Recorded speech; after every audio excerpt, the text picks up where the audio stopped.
been so long.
Yo, what's up, gamers? Welcome to the Full Grip Games $6,000 Cash Phantasmal Flames doubleheader weekend. I'm joined by Jesse Parker today for the standard 3K. How you doing, Jesse? I'm doing really, really good, Andrew. I'm really excited for this Full Grip Phantasmal Flames 3K.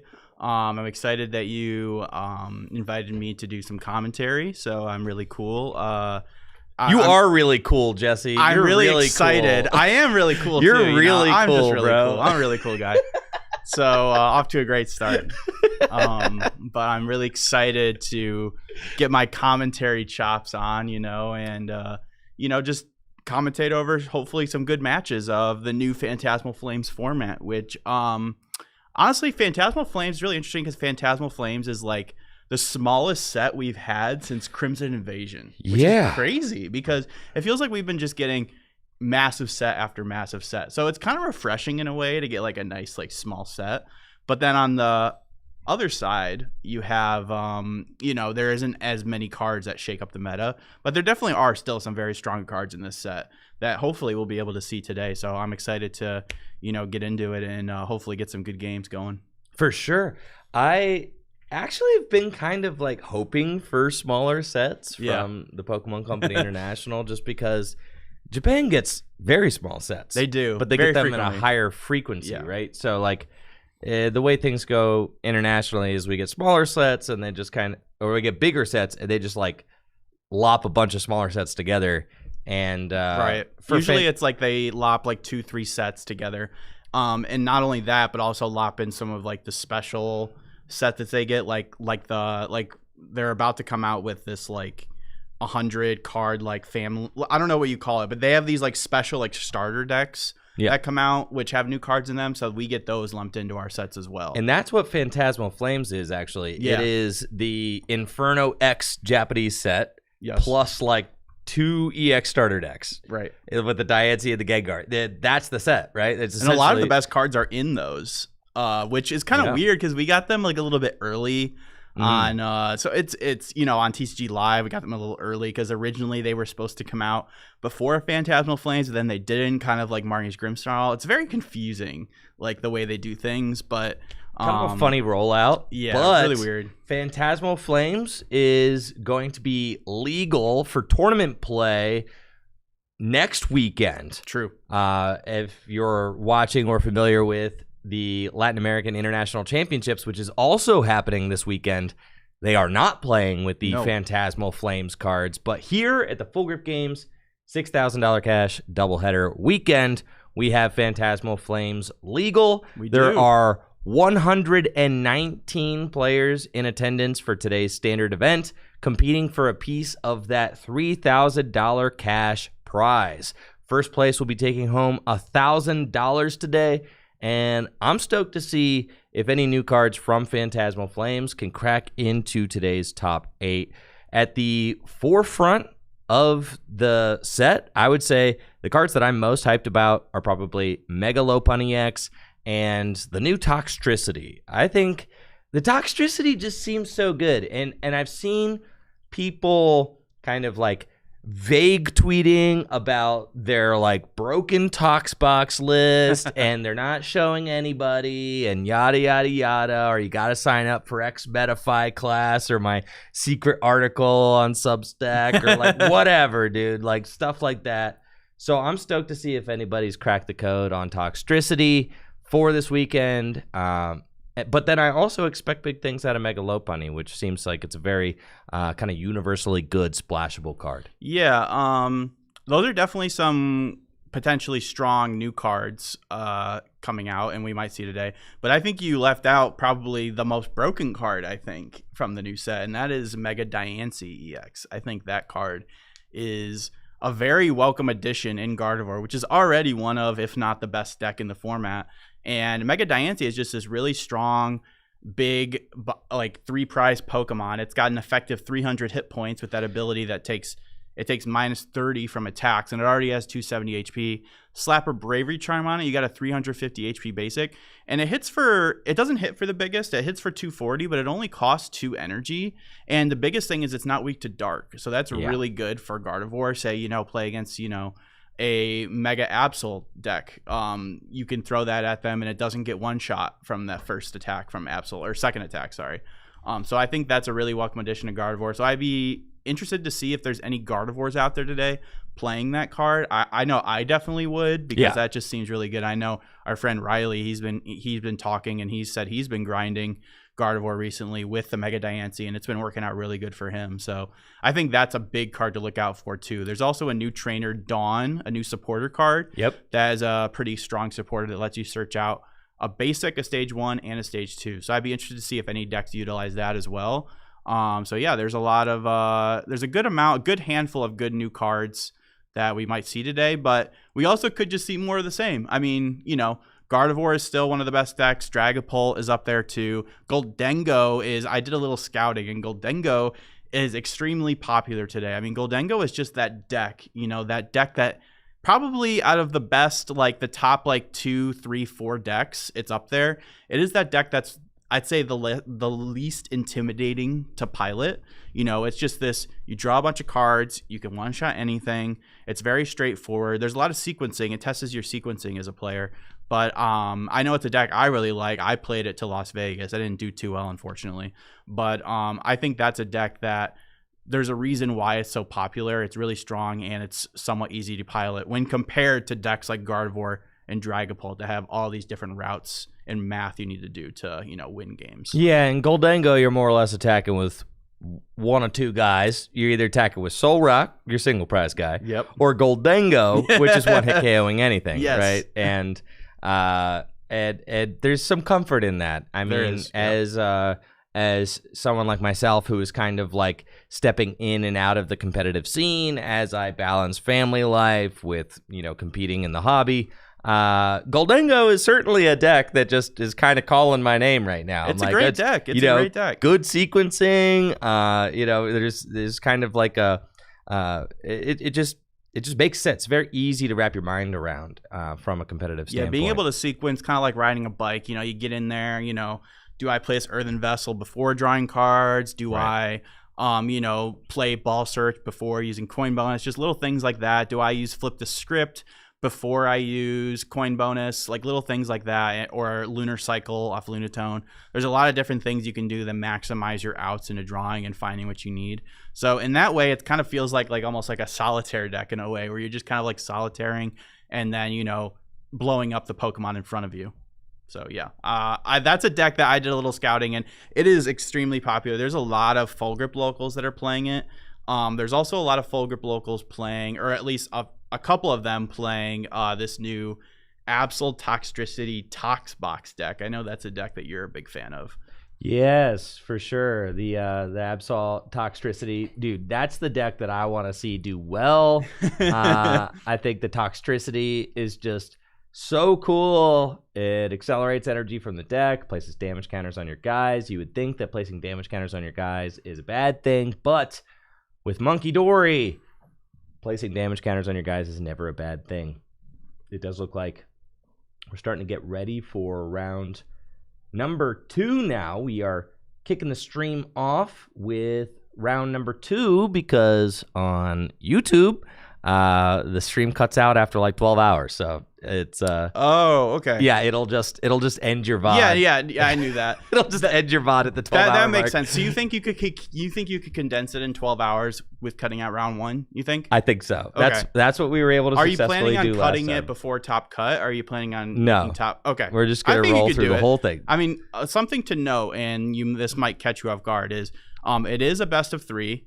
Since this is like a big, you know, $3,000 tournament, we are playing best of 3, but it is 60 minutes instead of 50 minutes. Yep. So you get the extra 10 minutes in there, which is a very welcome addition. It's something that I really wish TPCI, the Pokemon Company International, would implement.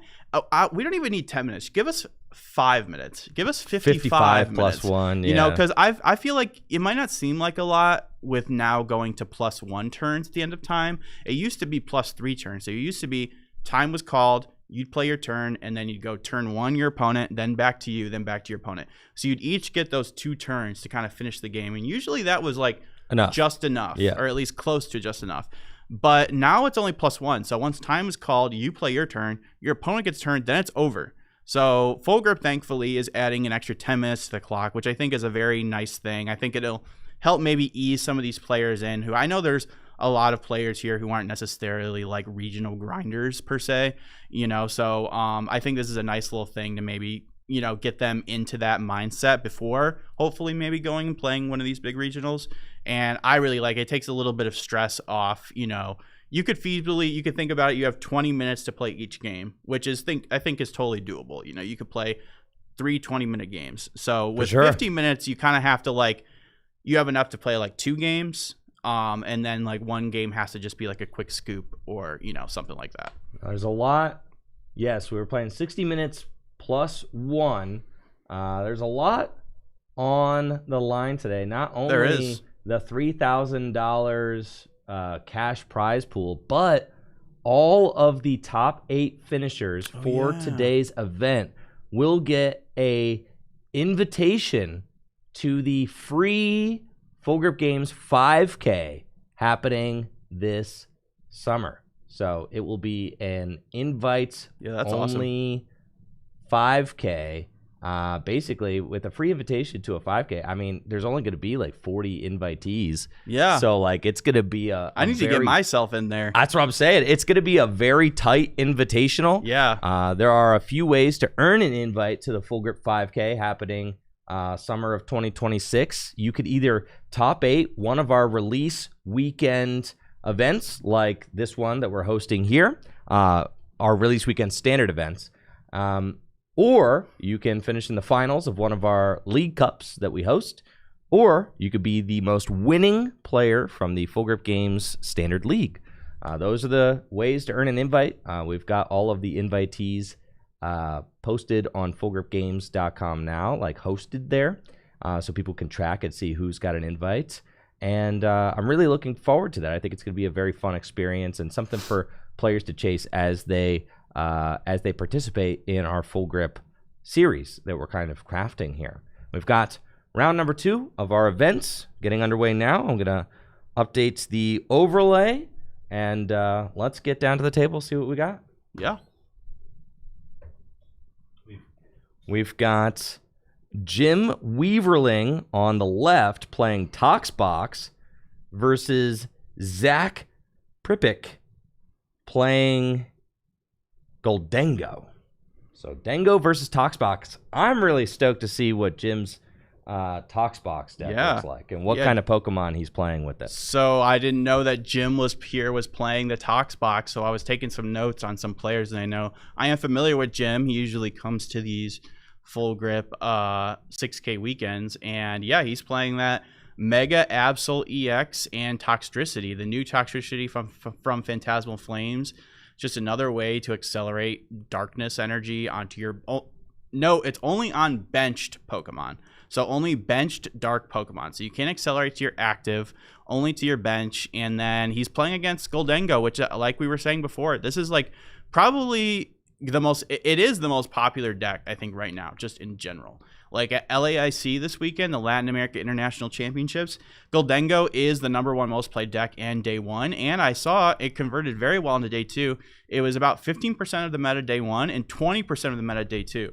So I don't know how this matchup is going to go for Absol, but I think Jim's got his work cut out for him. I would think that Goldengo is a deck that you would be thinking about when building this Toxbox deck. I feel like this matchup, just off the rip without thinking about it too much, I feel like Goldengo seems like it would do pretty good against this deck, because I'm not sure how Absol is going to be able to deal with just getting one shot by a Goldengo. And the most popular way to play Absol with Mega Kangaskhan, if you saw Tord Reklev actually just won Las Vegas Regional playing that deck. Cornerstone Ogerpon EX is your way to beat these Goldengo decks. So Cornerstone can't be damaged by Pokemon with abilities, and that is your way to beat this Goldengo deck. If you don't play Cornerstone, your other way to beat it is by nailing them with the Yveltal, what do you call it? What's the attack called on Yveltal? The locking attack. It basically is clutch. Yeah. You have corner. the clutch attack, yes, that you can use to trap like a liability like Genesect EX. And then while the Goldengo player tries to dig for Professor's Churro scenario to get out of that lock, you can hit them with a 0-6 Machinations and even cards like Airy to really hit the Goldengo deck's resources. So I'd be interested to see here if Jim plays. I would imagine he plays a copy of this Clutchy Veltal, but I would also be interested to see if he plays cards like Airy. Holy cow, And, bro. There's right. Sharpedo, dude. There's a Sharpedo line. Is that what that is? Is that a Carvana? There are 2 Carvana. This is Sharpedo, dude. Well, okay, this is not Toxbox. This is Sharpedo. Well, Toxbox featuring Sharpedo. I mean, it's a box deck, so I mean, who knows what's in it? All kinds of dark Pokemon. That's what I'm saying, dude. Holy cow, we've got. What's the easiest way for me to see the screen? Is it just by looking at this one? Probably here? this one. Okay. Yeah. Yeah, dude. Oh my gosh. Okay, so let's check this thing out. We've got a Mega Sharpedo on the way. Jim Weaverling, my hero, my I was goat. not thinking about Sharpedo at all. 1-0 so far at our event with Mega Sharpedo EX. Okay, so Mega Sharpedo What's it do? EX is a 330 hit point Mega Stage 1 Pokemon, and it's got 2 attacks. Greedy Fang, 1 energy, 70 damage, draw 2, and then Hungry Jaws. That's the big one. If this Pokemon has any damage counters on it, the attack does 150 more damage. So you're doing 270 damage outright with that second attack, which does 1-hit KO. Goldengo EX. That's true. However, Goldengo EX can also 1-hit KO Yes, Mega it Sharpedo can. quite easily. And Mega Sharpedo gives up half the game's prizes. So we could see something where maybe Jim is trying to weave in a non-3 prize Pokemon in order to kind of like offset the prize trade, since Mega Sharpedo does give up so many prizes. Mega Sharpedo does have free retreat. It's very nice considering that Toxtricity's ability only accelerates energy to the bench. So that's cool, but all in all, I'm stoked to see that someone has given this Mega Sharpedo I think all my points still stand, whereas Mega Absol is a 3 prize basic Pokemon. Mega Sharpedo is also a 3 prize Pokemon. Stage 1, although it has more HP, so it is going to take some more resources out of Goldengo to one-shot it. Although that shouldn't be too hard for Goldengo to do. The one benefit that Sharpedo has that Absol doesn't is Sharpedo is one-shotting these Goldengos, like you said. So you at least have that going for you. So yeah, we're going to have to see Jim maybe try to weave in some single prizers, but I think it's going to be difficult because Zach here, if he can find like an Arven for an air balloon and gets a Lunatone down, he can just take this first single prize KO with Soul Rock, which is I think what Zach is going to be looking for here.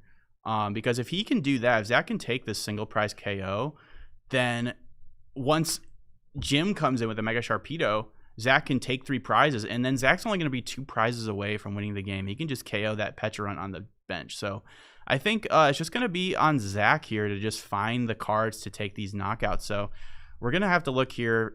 Can Zach get this first 1 prize KO with a Soul Rock? He still needs to find Air Balloon to retreat this Goldengo. He needs to find a Lunatone. So I'm not sure what his hand's looking like here, but I didn't get a good look at his hand. I'm just now kind of seeing. He did play Earthen Vessel for a couple energies. He's got a Superior, and he doesn't have Lunatone down right now, so no. Oh, attaching Lunar to the Cycle. bench. He just has to take this knockout with Goldengo. Really, there's no Lunatone. Lunatone MIA right now, so very limited draw with just 1 Goldengo active. This could be Jim's chance to pounce, as it seems like Zach is having a little bit of a slower start. Here goes Tatsugiri, attract customers, and can we find any customers to help get us started? Boss's Orders doesn't really seem like it's the one, especially if you're digging for something like a Lily's Determination. You really like to draw 8 cards and get off to an explosive start. See, the thing is here, though, even with Zach not getting the KO with a single prizer, Zach is still going to win this prize race. I mean, the fact of the matter is Jim has 3 prize Pokemon, Zach has 2 prize Pokemon. So, and Zach took the first KO. So, well, yes, Zach will win the prize trade if both players take 1-hit KOs every single turn. True. But, I mean, look at Zach's board. No supporter played, dude. No supporter? Look, I'm just saying.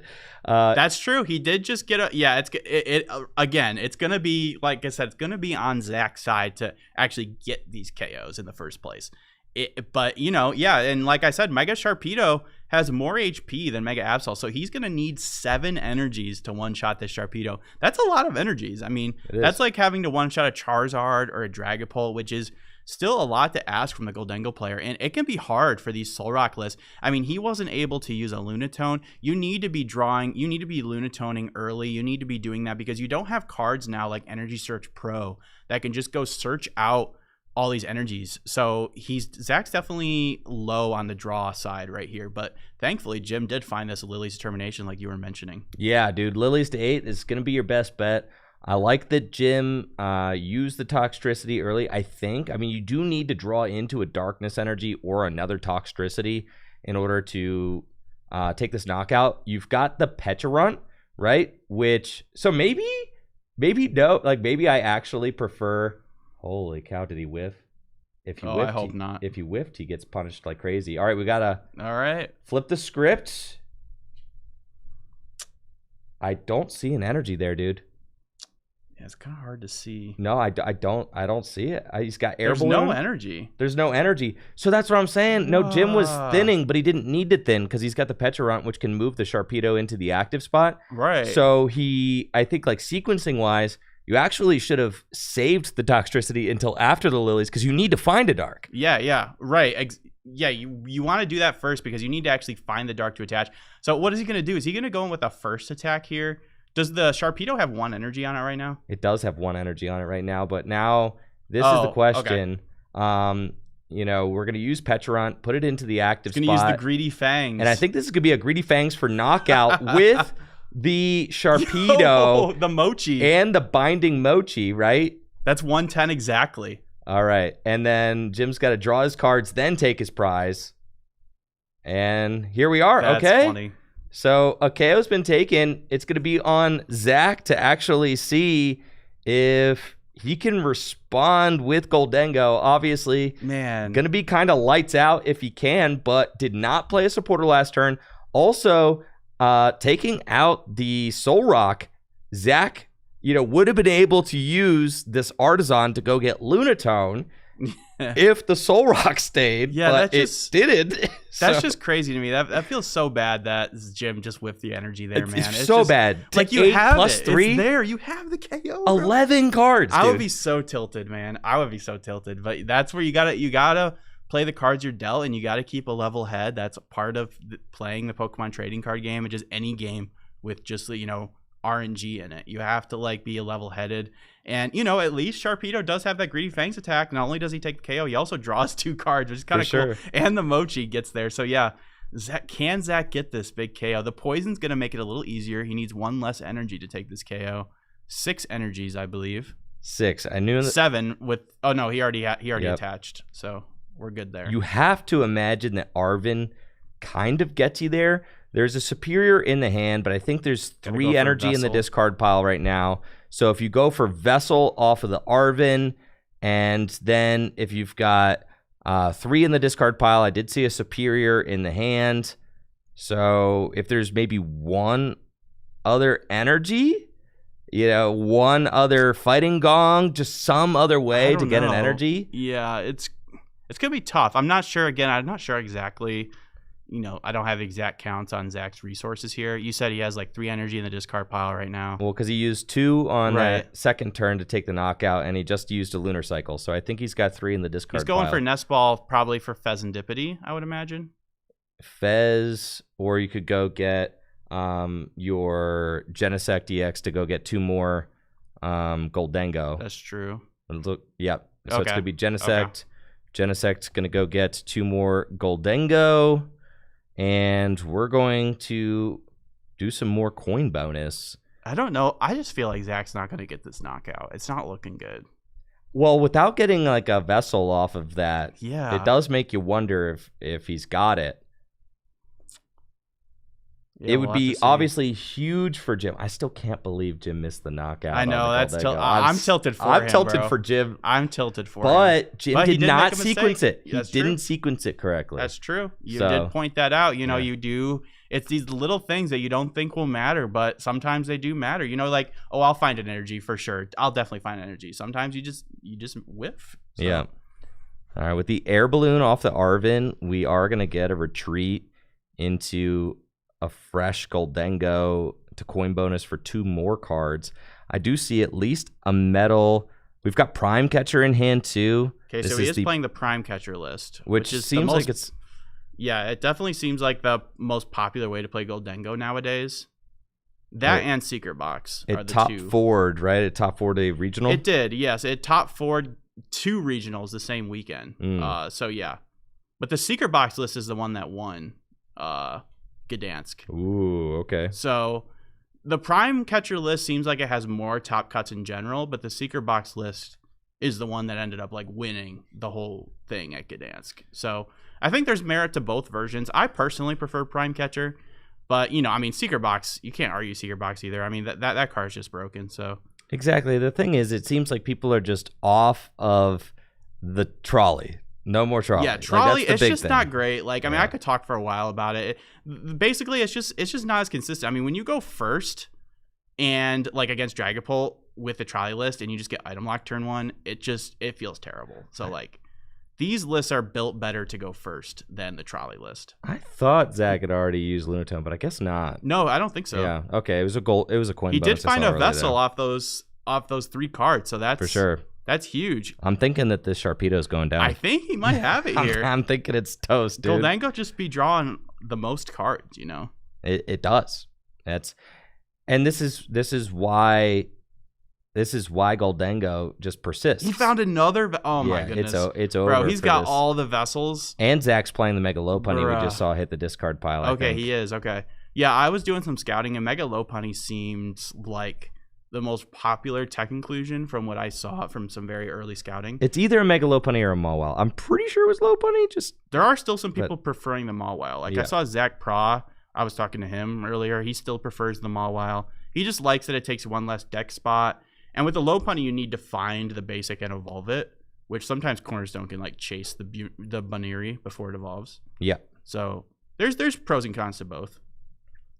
And this is just why Goldengo and he's got Superior in hand, right? I know. Yes. Does he have to use it? Yep.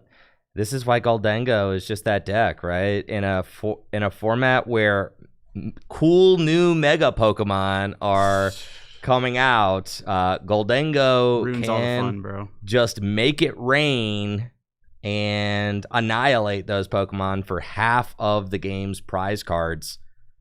Oh, he has 4. Oh my goodness. Why does he play? He plays 1 gold. That triggers me. Come on, man. Like, what are you doing? I love mismatched energies. No. Yeah, you're a hater. In GLC, fine. In standard, no. Yeah, dude. Play whatever energies you're vibing with. I'm with it. Nah. What if you can only afford 1 gold energy? Well, just take out the gold and play.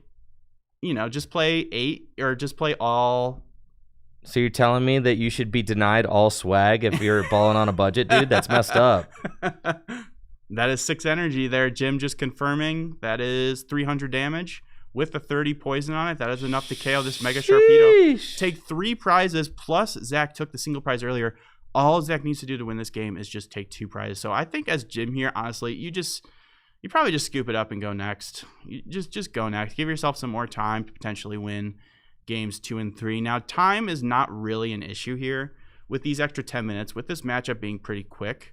So I don't know. I guess Jim's saying like, sure, I'll take 4 or 5 more minutes, play out these last couple turns. Dude, the triple buddy discard off of the secret box is going crazy right now. That is crazy, yeah. And like I wasn't sure what ace spec this Sharpedo list was playing. Looks like it is Secret Box. So Secret Box just like probably like the best like vanilla ace spec. Like that and Prime Catcher are just like, if you're wondering what ace spec to play in your list, those are the first 2 you look at for sure. I mean, they're just both incredible. Personally, for a Mega Sharpedo deck, I think I'm vibing with like Hero's Cape, dude. Hero's Cape, okay. Give that thing 430 hit points. Listen, Listen, He would've missed the Airy, KO. he plays Airy. He plays Airy. Okay, that's what I was talking about. I was like, I feel like these big dark lists, they need something to be able to give yourself an edge against Goldengo. You can't just say, oh, they're not going to have the knockout. You need something to make it so it's hard for these Goldengo lists to reach for those big KOs. And Airy, if you just hit one superior off Airy, that could sometimes be enough for Goldengo to potentially like miss a KO. For sure. Especially if they prize one of their other superiors. Like, you're putting a lot of pressure on their resources. If Zach had 2 superiors in hand right now, the game would probably be over. That's what I'm saying, dude. So there's always a chance with Airy against Goldengo. You got to be really careful. And you know, you can kind of play around it as the Goldengo player. If you know your opponent plays Airy, you can kind of play around it to a degree. But I would say Zach probably doesn't know that Jim plays the Airy. I mean, this is a Mega Sharpedo list. You don't really know what your opponent's really playing. It's an off-meta deck. Yeah. And it looks like Jim's going for the boss. Does he have... It's probably going to be like a clutch situation. Does he have the Yveltal? Did we see that? Here it is. There it is. Yep. That's what I'm saying. Yeah, probably like a clutch situation. You're just saying like, all right, we're in, trying to run you out of resources. Yeah, and the Toxtricity. I'd be curious if Jim plays a Monkey Dory in his list, so he can do that poison lock strategy where you can like poison yourself with Pecharunt. Yeah, and have that infinite damage. I did see a Monkey Dory. He drew into a Monkey Dory off that Lily. He is bench locked right now, unfortunately, but we know that Zach plays Prime Catcher. So, but what Jim can do here is he could just like potentially stall. Right, Zach does play Prime Catcher, so it's probably over. Yeah, it is probably over. But you know, theoretically, if Jim is able to lock this this Genesect EX long enough, Zach could draw a lot of cards, and then Jim could hit him with an Airy, and that could be his way back into this game.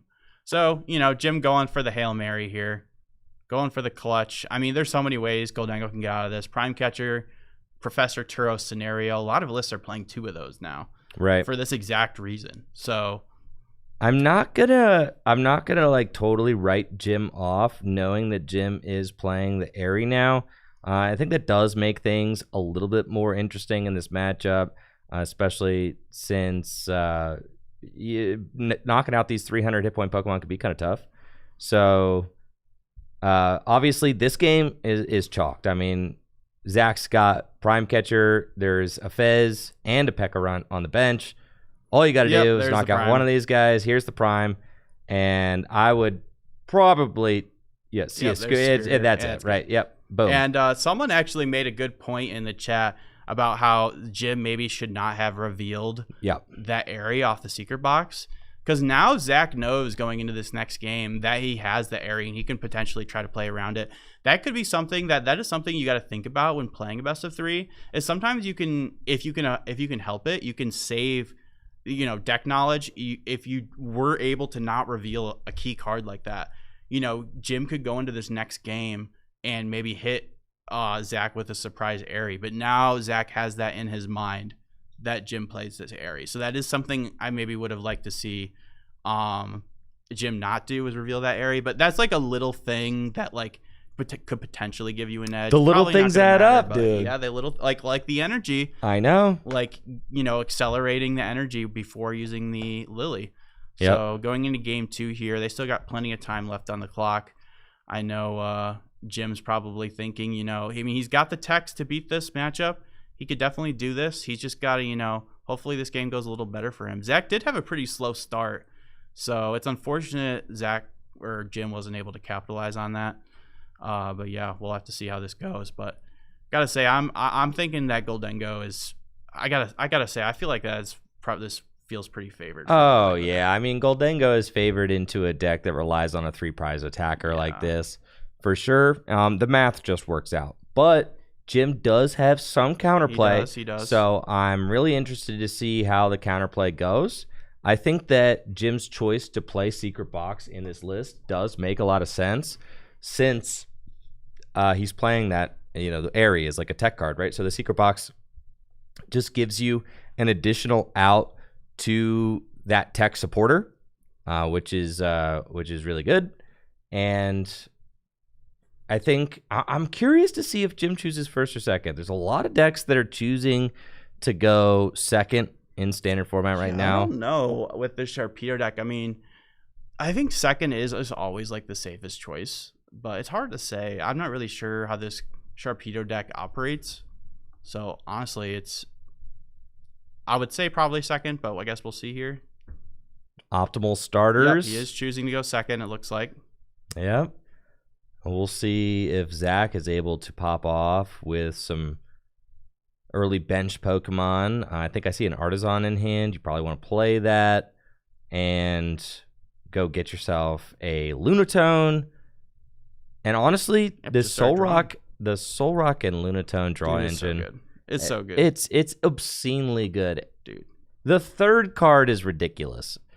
Draw 3? It's a better Radiant Greninja. It just is, bro. It's a better Radiant Greninja.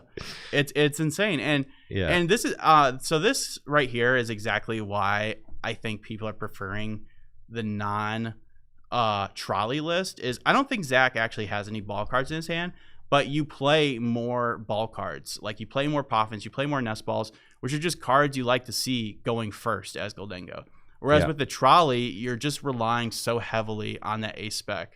And similarly to the Energy Search Pro, it's kind of like the main downside of playing these A specs, that your deck is so built around to a degree where, like, if you prize Energy Search Pro, if you prize Trolley, your deck can just fall apart. Whereas with Prime Catcher, if you prize that, you know, it stinks. You know, you never want to prize the pink card, but your deck can, like, operate fine without it, you know? So I think that's, like, a big thing that I like in a deck, to not be so heavily reliant on your A spec. Although, obviously, if you go second, Trolley is just still an incredible card. So yeah, but you've got all of those fighting gongs, right? So exactly, you're just that too. Fine. That too.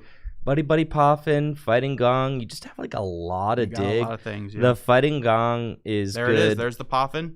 Exactly, and without relying on your A spec Trolley, you're just much stronger going first, as we're seeing here.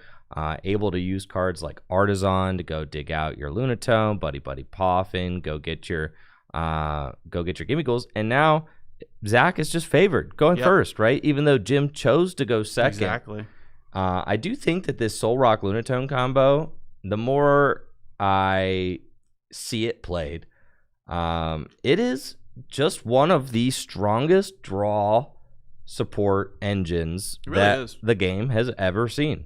A double basic combo where you've got one side, you know, doing. Bro, Lunatone can attack too. I used at the Las Vegas Regional Championship, I used Lunatone to KO 2 Badoos against Dragapult. Like, because I couldn't find my Solrock, but Lunatone gets in there with the Power Gem, bro. And against Dragapult, they're gonna go in with Badoos early, so you know it gets the job done. Dude, you were farming people with Power Gem? Dude, I was. That's kind of nasty. I'd not expect that. The beginning of the tournament was going well for me, and then, you know, after my third win, just, you know, we won't. You started 3-0?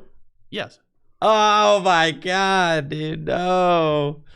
The 3-0 to 3-3 pipeline. It is what it is, bro. Regionals are a long tournament. You can't relax after, you know, going 3-0, 4-0. Of course you can't. Of course you can't. You know, so you relaxed? You know better than anybody. Relax. I did. I got a little complacent. You got complacent? I got a little complacent. Oh, no. I do know. Yeah. Of course I know. I need to lock in, bro. I need to lock in. Enough about me, though. Jim is here about...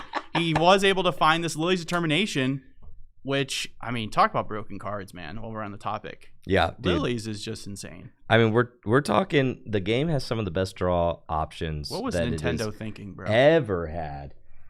I saw a tweet the other day that said that we might have the best supporter options that the game has ever had. And I think that I agree with that, right? We've got Research, we've got Boss, we've got Iono, we've got Lily's Determination. I mean, that package, we've got Arvin. That package of supporters is absolutely obscene. It really is. And then you add Rock Scouting. Oh my gosh. Now Dawn. These are some of the most powerful supporters that the game has ever seen. Yeah. Now I think that this is a very ideal turn one for Jim. Yeah, Jim this is looking great. He's got the TM Evo. Mm-hmm. TM Evolution. The town store let him get that too. Yup. The town store off of that So what do you Early get here? Do you lilies? get 2 Toxtricities, or do you get a... Oh, he's going Tox and he's going Sharpedo. He kind of pointed to them. Imagine a world where Zach Prime Catcher KOs the Sharpedo turn 2. I don't think that's possible, but... Oh, only getting 1. Okay. Did he not have his other like. Sharpedo? I'm wondering if Jim is Maybe only in hand? playing 2 Sharpedo, maybe didn't prize check thoroughly, has 1 in hand. If he double prized both Sharpedo, I think I see 1 in hand. Okay. I mean, just getting the 1 is fine, honestly. I mean, as long as you get something. Right. I think that it's not like your hand as the Toxtricity player is going to be getting disrupted at all. Because Goldengo lists generally don't play. Most lists aren't even playing like an Iono anymore. Which some Goldengo lists in the past have played 1 Iono. But yeah, you can pretty safely assume that your hand's never going to get disrupted playing against Goldengo. Right. Zach is just going to go get this Genesect right away.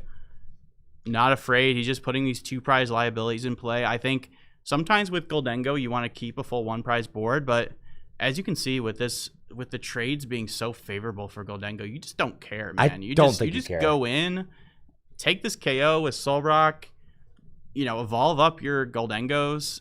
You're chilling, bro. You just draw a bunch of cards. I think Zach's got a very clean path to win here. He just do the same thing he did last game. And yeah, just get as many energies in the discard as possible to make your superiors live. Because I'm sure Jim might hit you with like an Iono or something. So yeah, dude. See here. And Jim does have the option to play counter catcher. We did see Jim utilize that counter catcher last game. So if Zach's taking this turn 2 knockout with Solrock in the active, we might see a counter catcher and then maybe Mega Sharpedo come in and knock out a Goldengo EX. Sure. You might want to be careful though here, Zach, because again, this is what I was talking about, how you can play around Airy. Like Zach knows that Jim plays Airy, and then it's like one of Jim's ways. Can you let number 11 know we're ready for her? That is one of the ways that Jim is able to win, is if Jim hits Zach with an Airy. And you can kind of play around that as Zach by just like not drawing too many cards.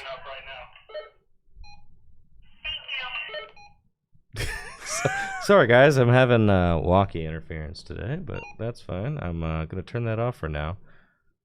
Got to figure out how to change this channel, too. We should probably get on a different frequency. That's what I'm saying, dude. A lot of people out here rocking on channel 1. Yeah, definitely get off 1, bro. 1 is like a huge throw, bro. Apparently so. But yeah, you want to be careful drawing too many cards with Zach, because you do not want to get airied. Like that is, oh my gosh, he hits him with the boss on his only Carvana. Oh man, this is not good, bro. Oh god. And then you're looking at like Jim's decision. Jim only got the 1 Carvana out, and wasn't able to do the TM evolution to get into a Sharpedo here, right?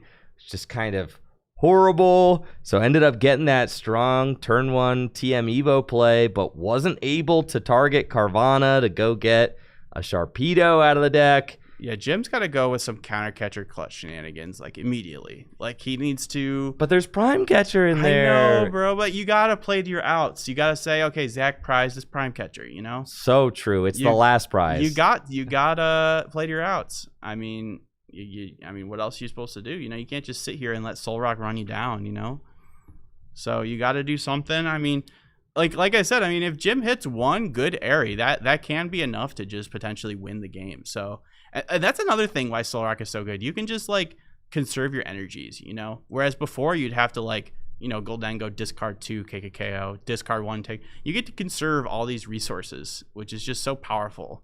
So Solrock's a bully, dude. He is. He just gets out there, especially since these Goldengo lists are playing like 4 bosses orders a lot of the time. Yeah, 3 if you 3 and a prime catcher, right? You've got a lot of gust options. Very easy to get those early KOs with Solrock. We saw Jim. You can go like turn 1 prime catcher sometimes. Sometimes you just see prime catcher and you can just like prime catcher, boom, Solrock on like their only Charmander or something. Like that I did that a lot. So Deck seems nuts. Yeah. I mean, you could see why Goldengo is such It's a a very high popular power deck. deck, yeah. Because it punishes any sort of inconsistency that your opponent is facing down. Right. You can punish that. You're going to punish that with early aggression from Solrock, and as early as turn 1 going second. I mean, you could get turn 1 attacks with Solrock going second all the time. Oh, yeah. Yeah, that's something that's like very, very powerful to do. And that's why a lot of people are, I think the general consensus now is Goldengo is to just choose second. I think for a while, a lot of people were, I mean, it's very matchup dependent, obviously, but second is just more consistent. And just the ability to take like a turn 1 KO with Solrock, it can just really stifle your opponent's setup. There aren't a whole lot of decks that can do that can like take a prize on their first turn going second. So having that ability, it's kind of just like a better Fan Rotom in a way. You're hitting for the same amount of damage as Fan Rotom, but you have more HP. So you can't get hit in return. And just a pass from Jim, definitely feels bad.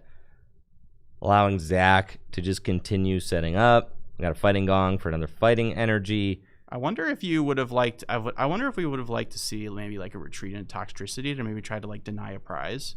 I don't know. I mean, then Zach could always just retreat into Goldengo, but I don't know if that's correct or not. But I don't know. Maybe make it a little more difficult for Zach, like force him to do something he doesn't want to do. It's tough, right? Because it is tough. At some point, I think that if Zach just continues drawing cards here, then Jim's best route to win will probably be like an airy here with a knockout and just hope you hit. Yeah, you got to be careful as Zach. Like here, Yeah. like if like you still want to draw cards, but you don't want to draw too many because you don't want to put yourself like, say you draw into like all your superiors and you just airy 2 of them. That can just be a way to lose. So you really have to play not to lose here as Zach. You got to really be thinking about that consciously. So I'm curious if Zach like remembers that Jim had the airy in there. I would hope that he does, because that is something you just got to be like very conscious of as like your one way to lose this game, because that is a big hand, and I can't see exactly what's in there, but I would imagine there's at least one superior. Arvin. Thankfully, it looks like a lot of them are in the deck still. Yeah. Looks like Arvin for Vessel might be the deal here. Just playing cards to play him, it looks like. Now, Jim was holding an Iono off of, I think, had an Iono off of the Tatsugiri. So maybe we could see that next turn. But still, like, Iono to 4 against a Goldengo deck, like, nobody really cares about that. That does not matter. No, it does not matter. But Iono to 1 could be significant. So Zach is going to be taking this prize card, going to 4. And then if a Sharpedo gets knocked out, then we'll go to 1. That's probably the ideal time to play an Iono. But still, I can't express enough how pretty much fruitless Iono is against a deck like Goldengo. Goldengo draws cards better than any other deck in the format right now. I mean, every single one of the attackers has an ability that can draw 2 cards. You've also got the Solrock Lunatone combo. It's one of the strongest draw engines that the game Lunatone has ever seen. Plus Fezandipity. Plus 2 or 3 Goldengos. That's like 10 cards. That's what I'm saying. Like more. You could see infinite. It's I don't crazy. even know if you want to disrupt Zach's hand. I think you want him to have a bunch of cards so you can airy. Your airy has a higher chance of hitting. You know? That's what I'm saying. I'm saying that you probably that, or you just go like Mega. Iona. Well, it's definitely Mega because Zach's got 4 prizes remaining. You want to force him to take 6 more, right? Force him into 8 prizes. Yeah, force him into an 8 prize game. So that's the best bet. We've got double Toxtricity here. It looks like double Tox, baby. Jim does have Iono. Should probably just let that rip because you have to get into your area. You have to find that wherever it is. Yeah, you do have to find the area before you can play it. For sure. And then you probably also need to find like a counter catcher this turn. Definitely. So there's no Tatsugiri to help dig for supporters. Pretty sure the only supporter that Jim has is this Iono. So you got or Boss, but still Boss just feels so bad because you just know that your Sharpedo is just getting annihilated. And actually, a lot of Zach's superiors were still in his deck, so this Right. is another good thing. Obviously, Jim doesn't know that, but I could see Zach here just drawing to like 2 superiors very And that's what easily. I'm saying. Like, it could be. Now, I don't think that Zach has played I see at least one superior, Yeah. but I don't think Zach has played like a single one. No. So hitting 2 still doesn't even really win because Zach just has to take 2 knockouts. That's true. Yeah. Yeah, you do have to. It's gonna be tough. It's gonna be very Now, tough. Jim's got Nest Ball. Play it. Go get that Fez, dude. Yeah. Yeah, go get that Fez. Because, like, what's the Fez going to do? You need to see more cards. Yeah. What's the Fez going to hurt at this point? You know, your opponent's got 4 prizes left. Go get that Fezidipity. Draw some more cards. You have to see as many cards as possible so that you could find your Airy. At this point, you put Zach to the 6 next cards. Now, Jim's very lucky that Zach probably didn't have, like, a single superior in his hand the turn previous. I don't think so, which is kind of funny because he had like a 15 card hand. Right. So he's actually got some pretty decent shots of finding. Ooh, that was a. Yep. That was a. Oh, please. Please just let it shake. No. Let it go. Yeah. Did he just draw 4? Yeah. This is. Edelgard, though, is. Especially for Gym Leader Challenge, Edelgard, I know, like, you know, doesn't often escalate penalties like that. Is that the judge's name? Yes. Okay. So So we'll see how this reveals. I think that they're probably just going to let them play. All right, they're going to reveal to both. Yeah, Edelgard's been doing a really good job of like kind of de-escalating things. That's good. Which is nice. We don't want to see a penalty. That just ruins the game. It ruins the game. It does. It does. From a viewer perspective. But obviously, you'd still need to issue penalties if it is warranted. But that is like, I don't know. That's like, I mean, this isn't a regional championship, you know. No, so you can have a little leeway. Stakes are still high, but like I do love de-escalating things like that, not just decide like on a little gameplay error like that. Obviously, you issue a warning, so if gameplay errors like that stack up, then like, you know. Did they not mess up? Hopefully, they didn't mess up that Iono that was put to the bottom. No. Okay. Oh, I don't know. If they did, then that That's does mess up the game. Yeah. I'm not sure. So. But, anyways, all right. Here we are. Well, I would hope that they accounted for that. Yep. Now, Jim does have the Airy in hand now, right? So was able to find that, but I don't think found a counter catcher off of this Iono plus Fez. So, yeah. So Nestball reshuffled the deck anyway. Oh, true. So everything's fine. Okay, we're good. Yep. So it's just going to be Mega Sharpedo coming in for another single prize knockout, a 3-prize Pokemon. Bad, 3-prize Pokemon taking a single prize knockout. We have not gotten to see this Sharpedo knock out a Goldengo yet, which is just so sad. It's not good, It's man. so sad. I want to see Sharpedo unleash his hungry jaws on a Goldengo, but unfortunately, he's just chewing on rocks, bro. Chewing on rocks. Horrible. You know, now that you mention it, not a lot of real tasty things to chew on in this Goldengo deck. You got string cheese, bro. That's tasty. That is not cheese. That is gold. Nah, bro, that's cheese. Do you think you think Goldengo is like got like a mushy kind of? Maybe. You know, it's like a gold like, crust, but there's cheese in the middle. You think it's got a gooey center? Yeah, I do. You think it's got a gooey center, dude? Yeah, a gooey, cheesy center? I don't know about that. Or it's just solid gold. I'm thinking I'm going solid gold because I'm pretty sure that the lore of Goldengo is that it's just a stack of coins. It is, yeah. Yeah, and the coins are not cheese. No. The coins are coins. All right, so here we go. Coin bonus for 2. Time to draw some cards. You know what? That's what Goldengo does best. So let's draw some cards. No dude. space for Fezandipity. True. But Lunatone and Goldengo should be more than enough to get this knockout. There are 2 superior in this hand right now. And Jim had to damage his own Pokemon. So, like, that doesn't help. That's 1 less energy that Goldengo needs to take the KO, which might not seem like a lot, but that can be the difference sometimes. I mean, at Vegas, I lost a game because I whiffed a Charizard knockout by 1 energy. Like, sometimes 1 energy is, the breaking point. So that's just another thing that's not going Jim's way. Dude, I mean, okay. So we're in a situation where we could see, like, a superior played, and then we could see an Airy for more superiors.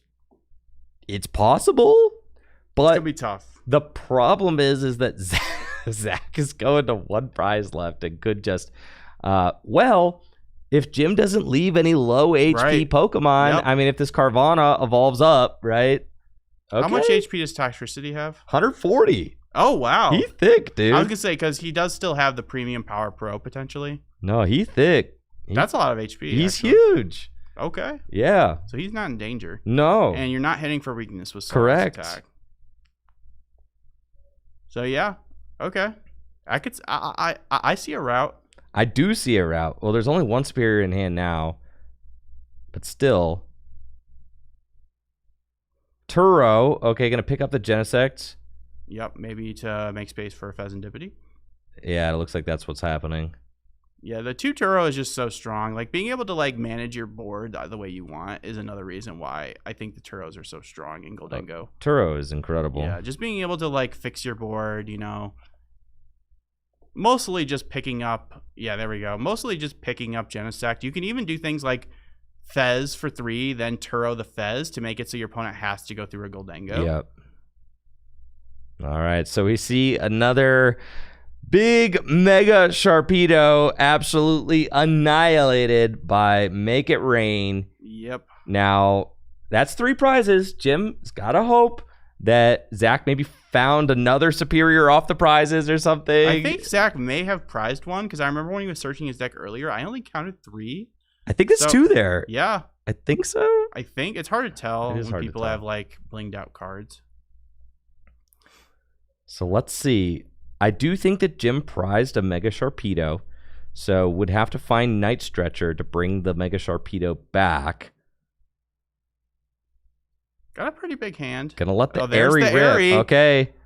And it And he is 2 hits superior. 2 superior. But there's a 3rd. Oh, okay. Well, Still, that's exactly what you want, though, man. I mean, It you is. just want to hit 1 with Airy usually. Yeah. Hitting 2 is like the dream. it's about as good as it gets, but I don't know that Jim actually has I was gonna say you can Iono him, but no. a Sharpedo. Play a supporter. No Sharpedo. I think Flip the Script has already been used.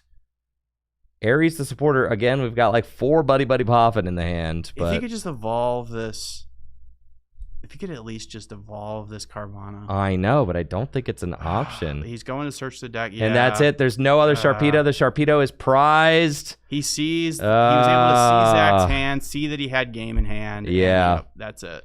So sad for all the Sharpedo fans out there. Yeah. We did get to see Sharpedo take a couple of knockouts, but not the kind you want. Nope. Mega Sharpedo over the course of those games is only good for 2 prize cards. But congratulations to Zach getting a second win under his belt. Must feel pretty good, you know, with his Goldengo deck. 2-0 here at the Full Grip 3K Standard Tournament, Phantasmal Flames. Yeah, just KOing this. Just I don't know what he beat round 1, but maybe we'll get to talk to him later if he keeps doing well. But yeah, just a Goldengo doing well. And I'm thinking that'll probably be the story today. Is Goldengo just doing really well? I would think because there's so many people playing it, so the odds are just stacked in its favor. Right. And Goldengo is actually the most popular deck at LAIC this weekend. It I is. think had a pretty good conversion rate too. It had a really good conversion rate. It was the number 1 most played deck day 1, and it converted day 2 as the number 1 most popular deck. So it is the deck, that Yes. people are playing out there. Exactly. If you're not playing Gardevoir or Dragapult or like a mega dark deck, then you are playing Goldengo. Now, Jesse, you're signed up for Toronto, correct? I am, and you are signed up as well, aren't you, Andrew? I am also signed up for Toronto. So, Yes. early vibes. What are you got anything that you're kind of liking for Toronto? I know I do. you had been talking to me about your Miraidon deck. You'd been talking to me about it. I almost played it to Vegas, but you did it. Yeah, JW convinced me off of it. Okay. I think it was for the best. I think Goldengo, as we saw, is just a really broken deck. I enjoy the deck. I played it a lot last season. Yeah, you It was did. my most played deck. I know. I didn't have any like crazy results with it or whatever. I had like 1 day 2. I know. It's been rough out here for Jesse. It's been rough. rough out here for Jesse. But but that's okay. You know, can't win them all. Dude, nah. I've just not been playing the best. I mean, I'll be honest. I just haven't been playing good, you know? So I don't even think it's really been the deck selection. It's really just been, you know, not playing well. I mean, I could complain about my luck and my matchups. I feel like those have been so unlucky. I feel like those have been below average. But I do have some decks I'm liking. Again, I still have my Miraidon pile. I've been crafting and perfecting it.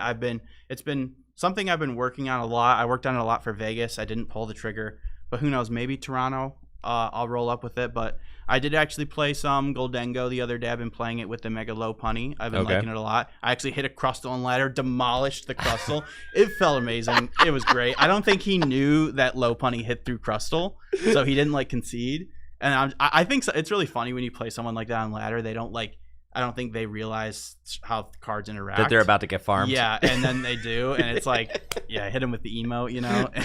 Dude, you did not emote. So toxic, bro. Yeah, they can mute it if they want. They can mute it if they want to. That's so good. Yeah, but another deck I've actually been putting some time into is Joltik Box. I actually have been liking Joltik Box lately. It feels pretty good. It's really good against Mega Absol. It's really good against, it's pretty solid against Dragapult. It's good against Goldengo. Gardevoir is, it's not the best against Gardevoir. But yeah, this is actually a list very similar to the one you have pulled up there. Yeah, dude. It's pretty good. Mega Mawile is insane, bro. That card's just very, very strong. It's really weird, Mega Mawile, because I feel like these like attacks that do more damage based on prizes is usually your opponent's prizes, right? But Mega Mawile is your prizes. So you do more, it does more damage for prizes you've taken, which is like perfect for a deck like Joltik, because usually you just go up 4 prizes really quick, and then taking those last 2 can be like the big challenge. You know, getting that last 2 after you get Iono'd. Mawile gets there though. I mean, it is a kind of awkward since you need 2 metal, so you need to Crispin and then also have another metal in your hand already. But you do play that 3rd metal because it's also used for Pikachu. So yeah, I've really been enjoying a list like this. I think mine's like 2 or 3 cards off this. Okay. I cut I think I added like an Iono in there, but yeah, this was the result. Energy Switch has been great too. Energy Switch has been really good. Yeah, it did, and like I saw it got top 8. I was like, you know, and Joltik Box is a deck that it's kind of like Zoroark, where like it keeps like randomly getting top cuts. Like it got a top cut here. It like will randomly just keep showing. It got like top 4 at like a regional recently before this as well. So I was like, you know, what is this? I played this deck at Worlds. I did terrible with it, but I played it at Worlds. I tested it a lot for Worlds, so I got some experience with it. Not that you need to be like that experienced to play a deck. Still got to lock in, dude. There are some little things. There aren't a lot of decisions you make, but they are very like consequential decisions. Even when you're eating crayons, you got to lock in on eating crayons. You gotta, yeah. Yes. But yeah, it feels solid. Blood Moon's really good. Yeah, the Energy Switch is something that I really wish I had in my Worlds list. I think the Energy Switch is incredible because lots of times your opponent will play around your Joltik. They just won't KO it because it doesn't advance the game at all. Because, you know, you need, against Joltik, you need to go 2-2-2. So KOing Joltik doesn't do anything. So Energy Switch is most of the times just a free energy. You can just take it off your, Joltik, and it makes it easier to attack with Mawile, makes it easier to attack with Pikachu. So yeah, I mean, very early testing, but those are the decks I've kind of been putting time into, you know. So yo, did you see the new cards from Mega Dream EX? I did. I saw those yesterday. I did. Yeah, dude. Not a lot of like great ones, I'll be honest. Not a lot of really good ones in here, but there's definitely some interesting cards. Bruh, Pikachu's doing 350 now. Pikachu, the light ball. I like that because in the video game, the light ball tool doubles Pikachu's special attack. Dude. So I think that's cool. They brought that to the TCG. I didn't know what this was. I guess that is a video game. It's been in the video game for a really long time. It is a random item that you can have your Pikachu hold. It's literally all it does is it doubles Pikachu's special attack. It actually makes it so Pikachu is actually a somewhat viable like Pokemon in the video game. Wow. Not Raichu, Pikachu. Correct. And it makes him like a glass cannon. So he already has decent special attack, but it like doubles it. So he hits like a truck. Like a truck. Yeah. So a little VGC lore there. That's cool. I like the Scrafty. I'm surprised we're getting a Mega Scrafty so soon. That Mega Scrafty up there. Yeah, dude. One of my favorite new megas. I think he's really cool. Yeah, it does look dope. I think the card kind of sucks though, unfortunately. But kind of a worse Mega Absol, unfortunately. But anything from here that caught your eye?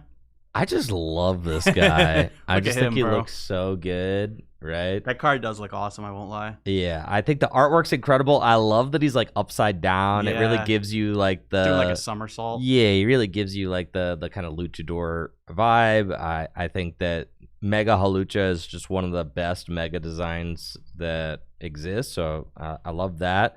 I think its ability is awesome. Cool, bro. He's got a focus sash like attached, bro. I know. But well, you have to flip for it. Unfortunately, Monkey Dory exists. This is my problem, okay? Dude, Pikachu just does it better, bro. Monkey Dory, Pikachu does do it better. Monkey Dory, man, and we got another year of Monkey Dory for sure. The Monkey gonna be around, yeah. But but Gardevoir EX is rotating. It is. That's big. True. That is big. So being weak to it's kind of crazy to think about because being weak to Psychic was such like that just made your deck like not even like viable. But now like actually Psychic might be like the best weakness to have potentially. I mean, who knows? Could be. We do have Wonder Patch, right? That's true. There is Mega Guardy, but like that's true. Mega Pokemon.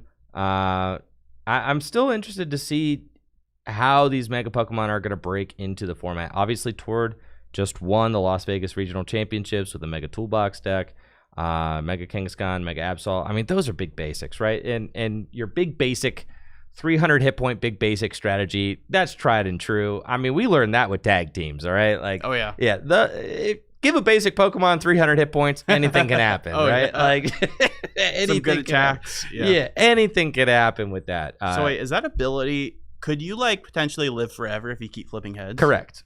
That's kind of cool. Yes. It's actually I think it's a callback to Machamp. There is, a little bit of Pokemon lore for you here. I know way too much about Pokemon cards. And the crazy thing is, that's like, awesome, bro. Natalie knows more than I do. Really? Natalie knows, like, everything. I know more about what the modern cards do, but Natalie knows, like, what every single that's crazy set is. She can look at an artwork and she'll tell you, like, what it does. What set it's in. Oh, what set? No, she will just look at any card art and she'll tell you what set it is. In Pokemon Pocket, for instance, all those cards that came out in Pokemon Pocket where it's like got an artwork, but it's like it should be like, oh yeah, that's like Pichu from, right. They reuse artwork. Yeah. Yeah. It should be like, oh yeah, that's Tangela from like Lost Origin, or she just knows just random bulk cards. She knows every bulk card, dude. It's insane. I'll have to test her knowledge later. Dude, you should. You should. Dude, she's unstumpable. It's crazy. Okay. Encyclopedia. I was not familiar with this card. I didn't know it existed. But this is my sickness, is that I pretty much know what all the cards do. So Giovanni's Machamp's got this power of Fortitude. If Giovanni's Machamp would be knocked out by an opponent's attack, flip a coin. If heads, not knocked out, 10. Boom. See? Nothing new under the sun, Jesse. It's all been done before. Yes. Yes, it's all been done before. So here we are. Still a cool callback, though. Okay? Still there's only so many things you can do. So, like, I don't blame them. But you can do anything, Jesse. That's you true. can do anything. You could do whatever you want. You can, but you can't. Well, this is something I was getting. We don't see like cool, like new, like what's like the most recent like cool new thing that they've done that we've never seen before. I feel like there's something that I'm not thinking of that they did, like a cool like effect on a card that we haven't seen. That's something I'll have to come back to. If anybody can think of anything in the chat, like what's a cool like mechanic, like, or ability or attack effect that's like never been, that they've done recently that that hasn't been recycled. Like if anybody can think of anything, please let me know. Like a genuinely new idea. Yeah. Not something stupid like that supporter that says like choose an attack and then put it face down and then your opponent has to guess like what Pokemon it is. Not that. I mean like something like on like an EX card or something that like, I don't know. And then of course Mega Hawlucha's attack, Somersault Dive, does 260 damage if there's a stadium in play. So it's like, it's cool. 250 hit points, can live forever. 260's like fine, I guess. I don't know. It's okay. Yeah, dude.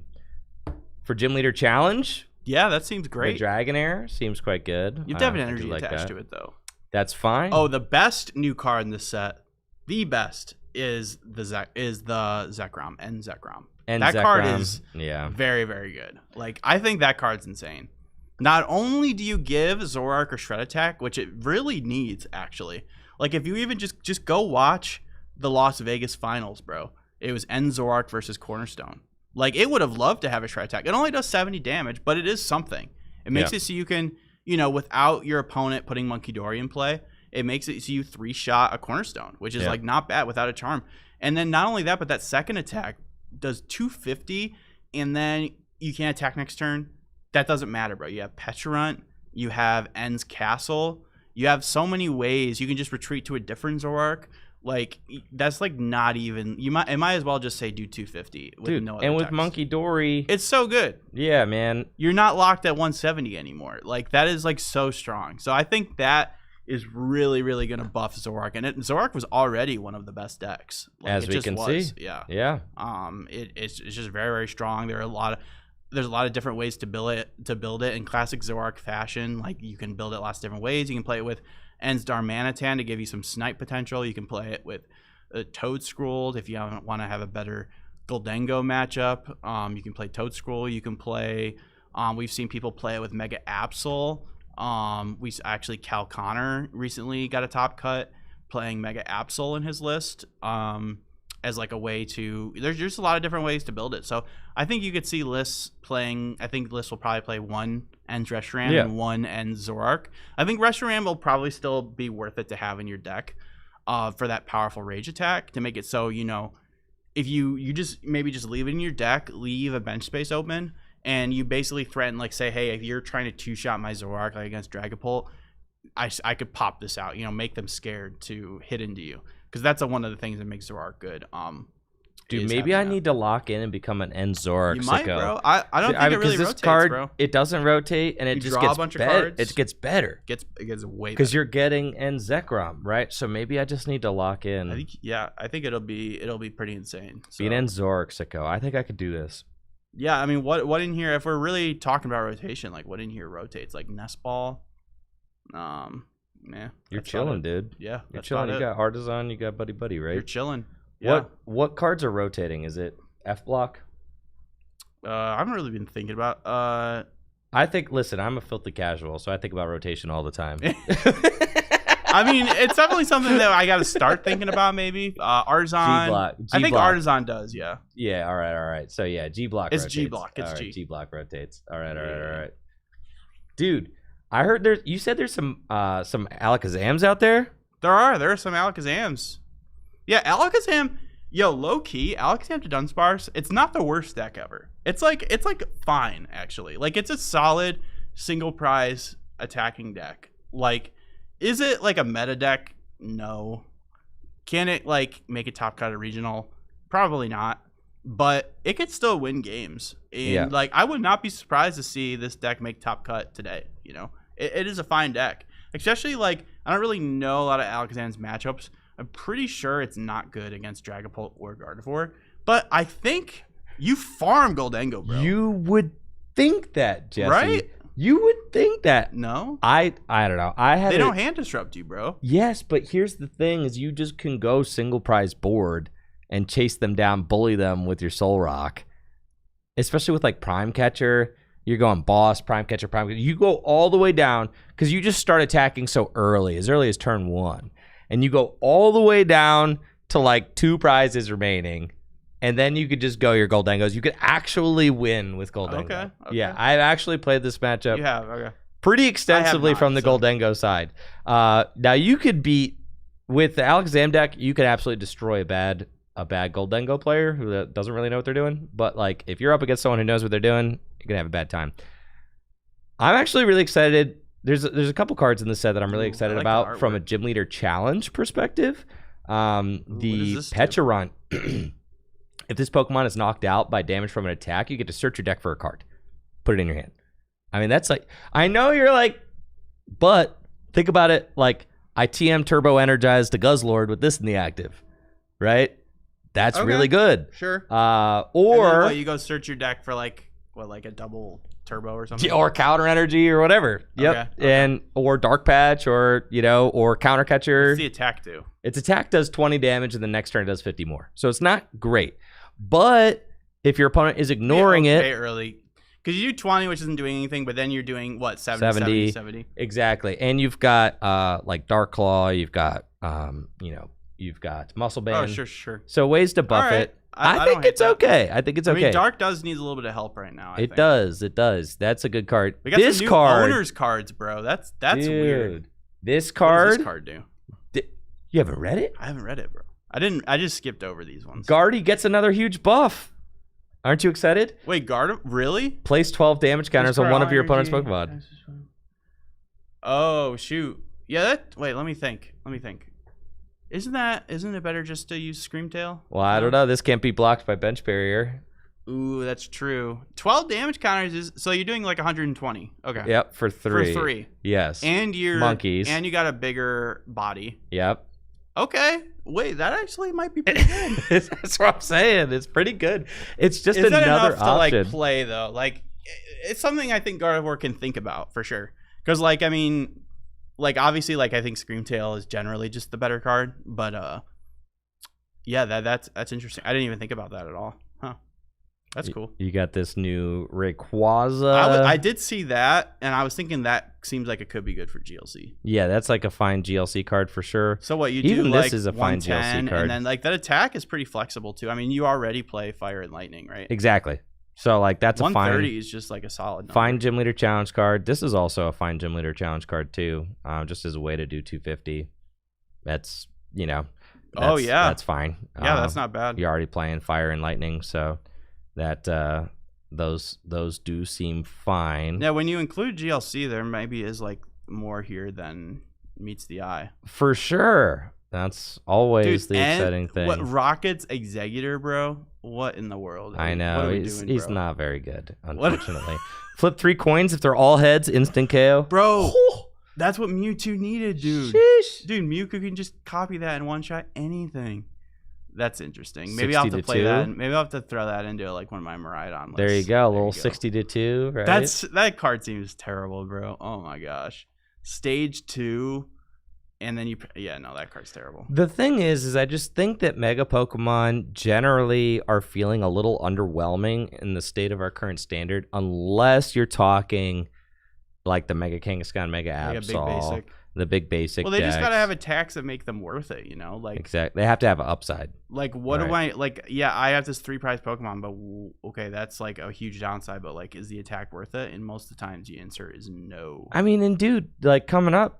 Pikachu EX 2-prize Pokemon with a built-in Focus Sash can do 350. You've got Goldengo can instantly one-hit KO things. You could have Pikachu. I don't think anybody's gonna play that card. You don't think so? I think you would way rather have like a Power Glass on it. I feel like Power Glass probably. I don't know. I think it's just competing with Power Glass, but it's a cool option. I mean, in like a deck, the first deck I think of that plays Pikachu EX is Joltik box. So I guess having a tool you could just throw in your Joltik box list to make you do 350. That's not. I guess that's okay. Yeah, I don't hate that. Now, cards from Phantasmal Flames. This is the Phantasmal Flames 6K doubleheader weekend. Megazard. You think we're gonna see any Megazard today? I did some scouting. I didn't see a whole lot of Charizard. I did see what's his name that started playing recently. He played Magic, and he recently started playing. Oh, Cam. He was playing. Yeah, Cam. Yeah. He is out there playing Charizard. Oh, cool. So I don't know if he has Mega Charizard X in his deck, but I imagine he might. I tell you, there's cards I know he probably definitely has, and that's the new Charmeleon up there, which is just a buff. Oh yeah, a better Charmeleon. I think it's possible he's maybe playing one of the new Charmanders that has 80 HP. Also potentially playing maybe the Moltres is not terrible. It can one-shot Ogerpons, which is kind of cool sure for 1 energy. So yeah, I mean the Mega Charizard X, I don't know. I'm not blown away by it, but it's definitely like an interesting option in the Charizard deck. It's just like a way to like close out games. I mean 90 times, that's like a big multiplier for sure. I mean, yeah. That's like not terrible, so other decks I think I've considered getting obsessed with because I'm trying to find my new deck obsession, right? I desperately I really don't want to just be like a Goldengo bot. Like I really don't, but like It's a pretty boring deck, man. I won't lie. But like maybe I could be a Charizard bot, you know? Charizard's kind of calling my name. Pidgeot rotates, bro. Are you looking for a deck that doesn't rotate? Cards don't rotate. I guess Charizard rotates too. I guess I can't be a Charizard bot. Then there's no point in being a Charizard bot. Okay, The whole deck rotates. the whole deck rotates. I don't think you can be a Charizard bot. Goldengo rotates? Yeah, dude. Oh What my are you god, talking about, they dude? all rotate. You gotta Holy look at cow. the Terra Pokemon, bro. You gotta look at the Terra Pokemon. The Terra Pokemon. Dragapult's safe. Oh, the Dragapult's owner's safe. Pokemon are Owner's safe. Pokemon are safe. The Okay, Megas okay, are okay, safe. okay. All right. Yeah, I'm just, I'm trying to find Dude, my new Dragapult gets obsession. better. We get that new. I don't know if you can look it up, but that insane new item card that lets you search for like a non-rule box Pokemon. Yeah, that card's crazy, That card's dude. insane. Like Dragapult's gonna love that card. Like holy moly, bro. That card's absolutely Like that's bananas. like a 4 of in Dragapult. 100%. I like can't believe that card exists. It just seems so good. I think it's don't know. that right there. Start deck 100. Right That's there, it. with the Charizard Y. Yeah, No, not that one. not that one. That You're one. right. This one. Yeah. It's here. That's a new card we're getting that might be decent too. Who knows?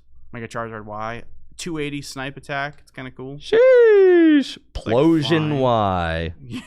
Here. Right there, Pokepad, baby. Pokepad.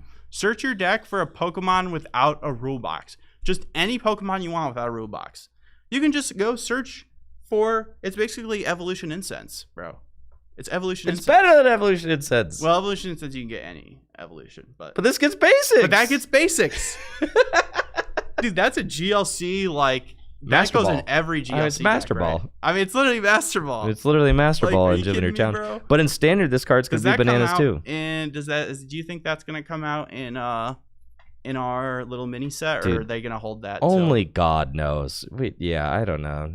I'm hoping we get it in Mega Dream. That'd be sick. But yeah, that card. But yeah, is that card. I mean, crazy. I think if you want to be a Dragapult buy, you are safe because you know you're about to get this insane consistency card for the deck. Right, because this card gets all your Dreepies, it gets all your Dracloaks. Yeah, man. Feels Like good. you don't have to Ultra Ball for them anymore. to get your monkey. Like you'll maybe still play like 1 or 2 Ultra Ball just so you can still go search out Dragapult EX. Dude, it's crazy. Well, Oh, you could just man.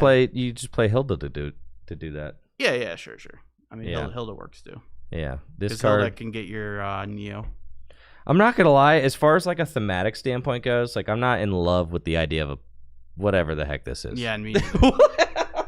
It just it's the same way I feel about Evolution Incense, bro. It's just like what okay, is this? Cool. Just go get whatever you want. No, Fine. just like no, from like the art. Oh, like, the what art, is this the thing? art. What is this thing, bro? It's a pad. It's an iPad, It's an iPad. but it's a Pokeball iPad. Pokepad. I don't know, bro. I guess is it from Legend ZA? It must be It must be because that character there is from Legend ZA. The new Urbane. the new draw 3. Yeah. All right, I'm seeing some action on the floor, Jesse. Where? Here. Oh, hey, look at that. That's what I'm saying. We've yapped and we've yapped.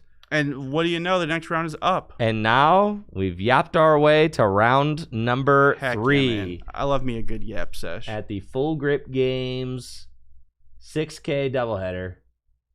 119 players in attendance today. Huge thank you to everybody who made the trip out. I know we've got a good bit of players from Chicago. We've got a good bit of players who made the trip out from Buffalo, who I got to meet with last night. We always run a little retro side event the Friday night before our 6K doubleheaders.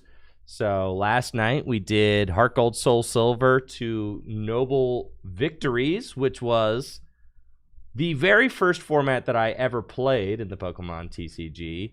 I did get farmed last night, unfortunately. I started 0-2 with my Kabalion Kyurem Electrode Prime deck. But That's also my very first format as well. I ran it back. I was able to win the next 2 rounds. So I finished even. Record of 2-2. Chandelure won the whole thing. Luna won the whole thing last night. What does Chandelure do? Chandelure, it's the one that's got an ability that allows you to place 3 damage counters on your opponent's Pokemon when it's in the active spot. And then you play it with Vileplume, and you basically pivot your Chandelures around, and then you item lock, and you use Tropical Beach to set up. It's nuts. Oh, shoot. Very cool deck. Very cool deck. Yeah. I don't remember that from back when I was playing. I just remember Reshifusion. It was, yes, Reshifusion was the deck that I lost to. I lost to Reshifusion in round 1, actually. I started Cobalion and no other basics, and my opponent got 2 Typhlosion turn 2. I was like, what? Like, you can't just like evolve into Quilava Pass or something, give you a chance to get into this game. Hold on a minute. That is like an insane turn 2. I know. Holy they crap. went Rare Candy, Typhlosion, Junk Arm, Rare Candy, second Typhlosion. I was like, okay. Okay. Wow. All right. Well, you weren't destined to win that one. Yeah, like I said, I got farmed. I just got farmed. All right, we've got who we got here? Gage Linton on the left and Richard Cornwall on the right. And we've got Marne versus Goldengo. So Who's playing Marne? Marnie's Grim on the left. So Gage is playing Marne and Richard is playing Goldengo.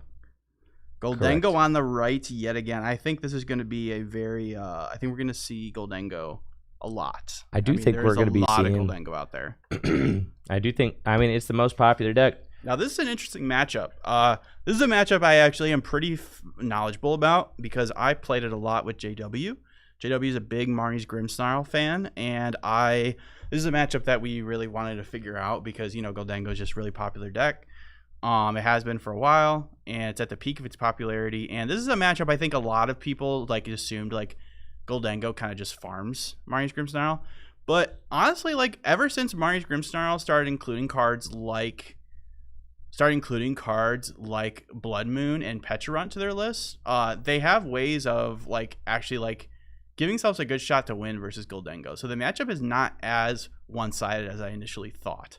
Now it looks like I assume that Goldengo here, Richard won the coin flip because Marnie's Grimmsnarl had to go first. Gage had to go first, and pretty good start going first, getting down 2 Impidimps and a Dark on a Monkey Dory.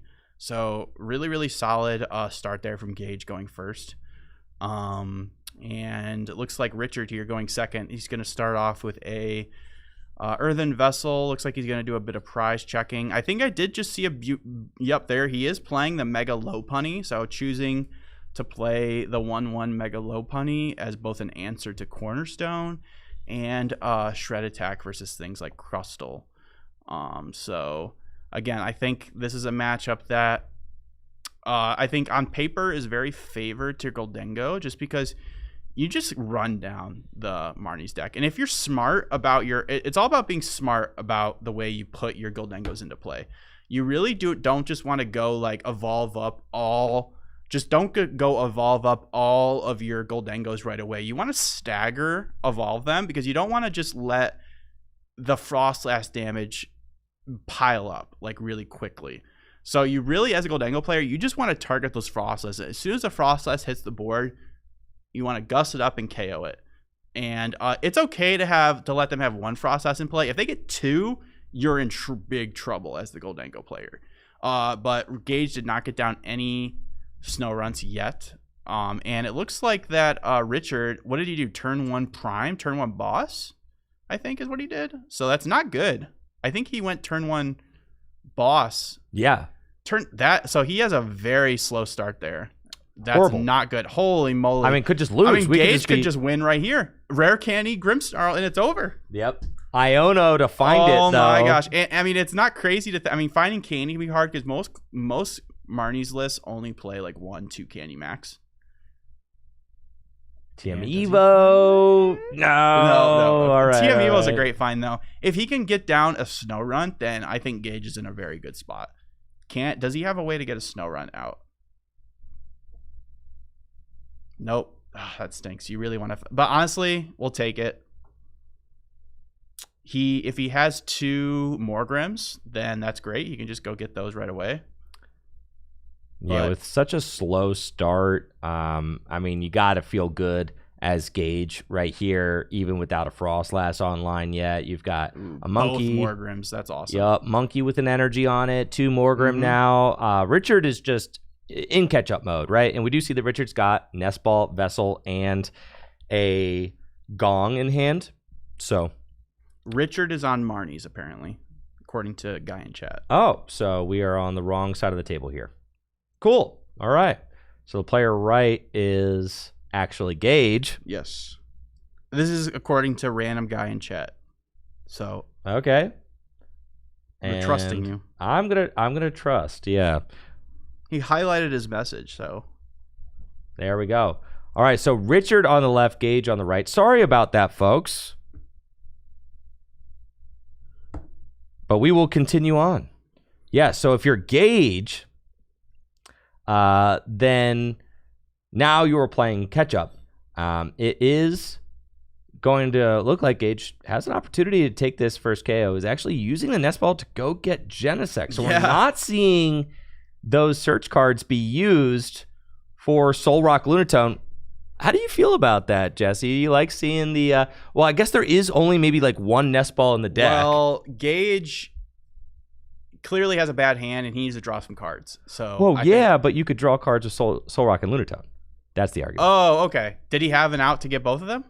Yes, because he's got a Gong and he had the Nest Ball. Oh, I definitely would have preferred getting the Solrock and Lunatone. But the argument, okay, so there is a second Nest Ball in the deck. We see Gage is getting bailed out because has the Arven off of the coin bonus for 2. Okay. But you do get a way to take a KO with Goldengo. That's so true. That's the argument. It's a guaranteed knockout. You also do have better board presence with the Goldengo. You know Goldengo's not going to get one-hit KO. That's true. That's true. So maybe this is correct. I don't hate it. I mean, you are putting the Genesect in play too, which is a potential liability. Like you do not want to keep that in play versus Marnie's because that's just can be a free 2 prizes.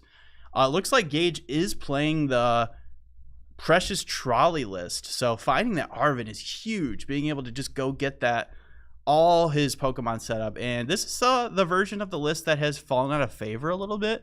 I think most people have been preferring cards like Prime Catcher and Secret Box. But don't let that fool you. Precious Trolley is still a very, very strong card. And you can see here why. I mean, it sets up your whole board. I mean, you get both your rocks, which can't be searched with Buddy Poffin. So, and you get your Gimme Ghoul. So you just get them all set up. You get this ideal board. So really well done there by Gage, seeing, he had that option to choose Goldengo or Lunatone Solrock. And it looks like this decision is paying off for him. Yeah, the Finds decision. The Air Balloon too. The decision is paying off great for Gage. This is great. This is great. It's crazy. And a card like Precious Trolley, it can do that. It can turn like a There's no Trolley, dude. That is a Secret Box. Or is that Trolley? No, it's Trolley. It's Trolley. All right, I'm tripping. All right, it's Trolley. That's how the board got filled. Yeah. Off the Arven. You could just go from nothing to a full board with crazy. Trolley, which is just like, I mean, that's the strength of the card. Yeah, absolutely nuts. And we were just talking about how Goldengo is like off of Trolley for the most part, but not here if you're Gage. Yeah, no. I mean, it's still a good card. I mean, it's still a card we're seeing people play. I mean, even at regionals, it's definitely still out there. It is falling out of favor a little bit, but I mean, there's so many different ways to build Goldengo. There's a lot of different ace specs that are viable. So, I mean, there's like 4 different ace specs you could feasibly see in a Goldengo list. So,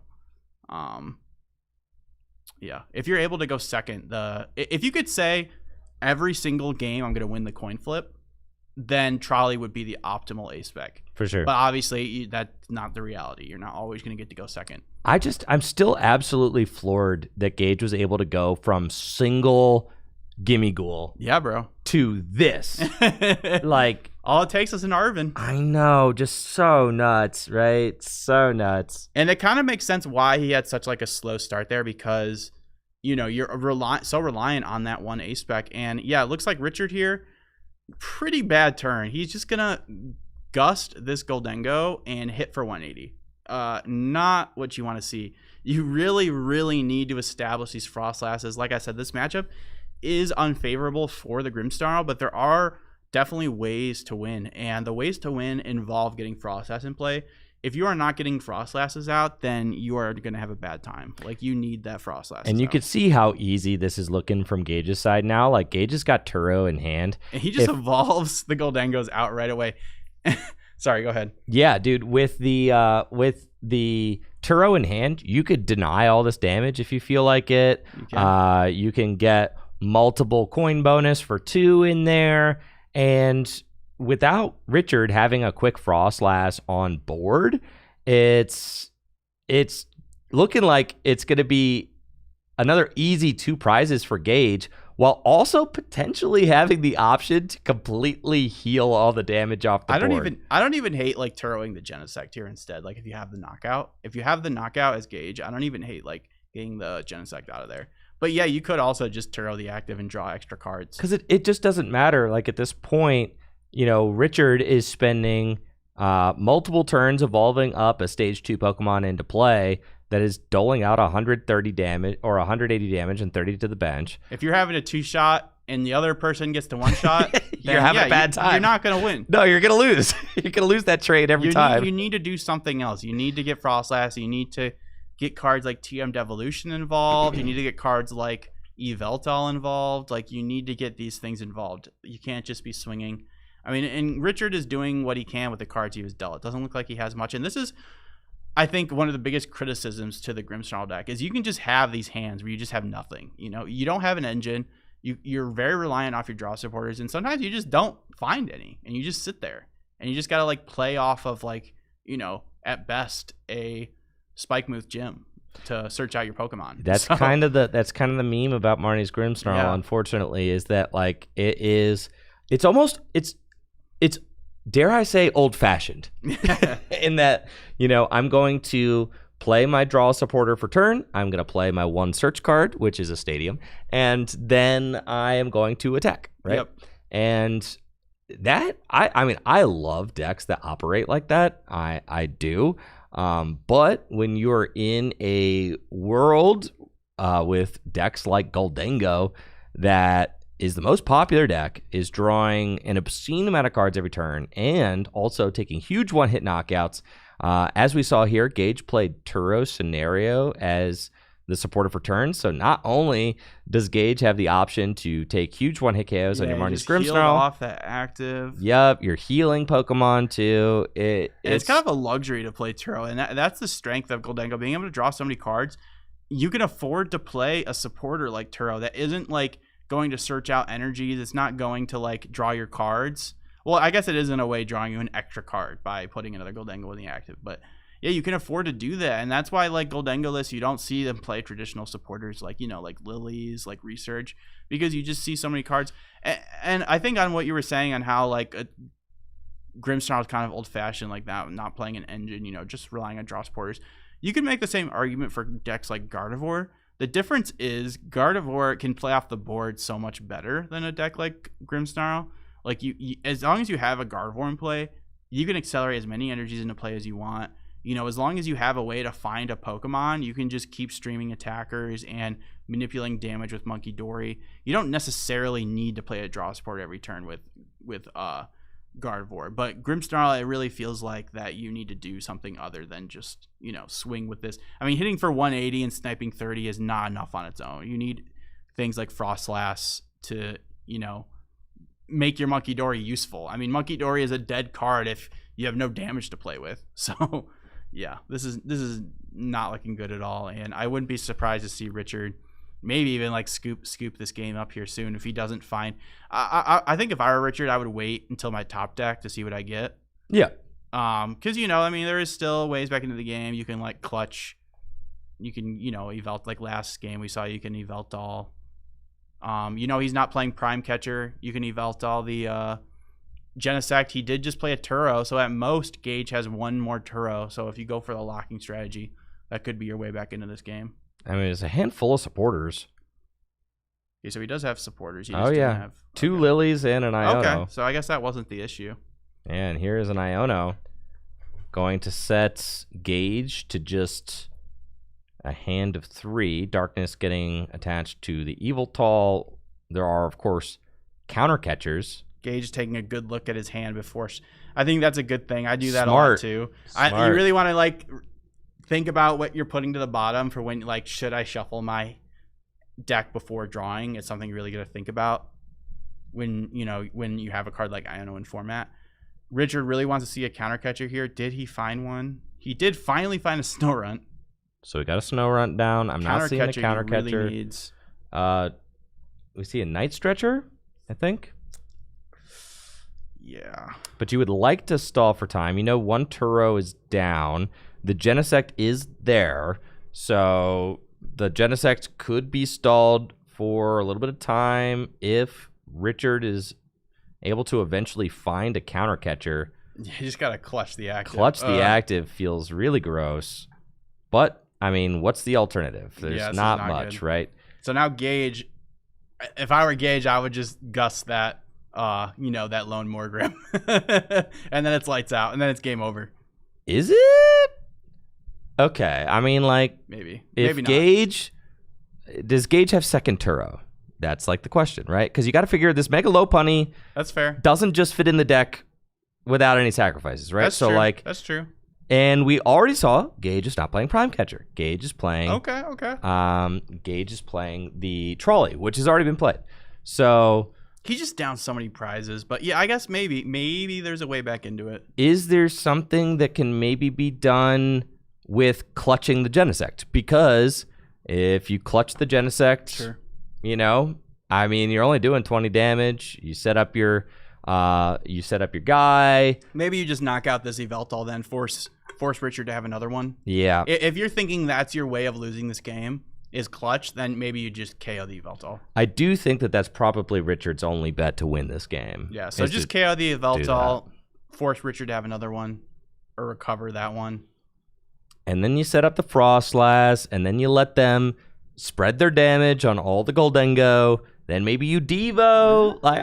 There's a route, dude. Okay. There's a route. He did evolve up all his Goldengos. That's right. There's a route. Okay.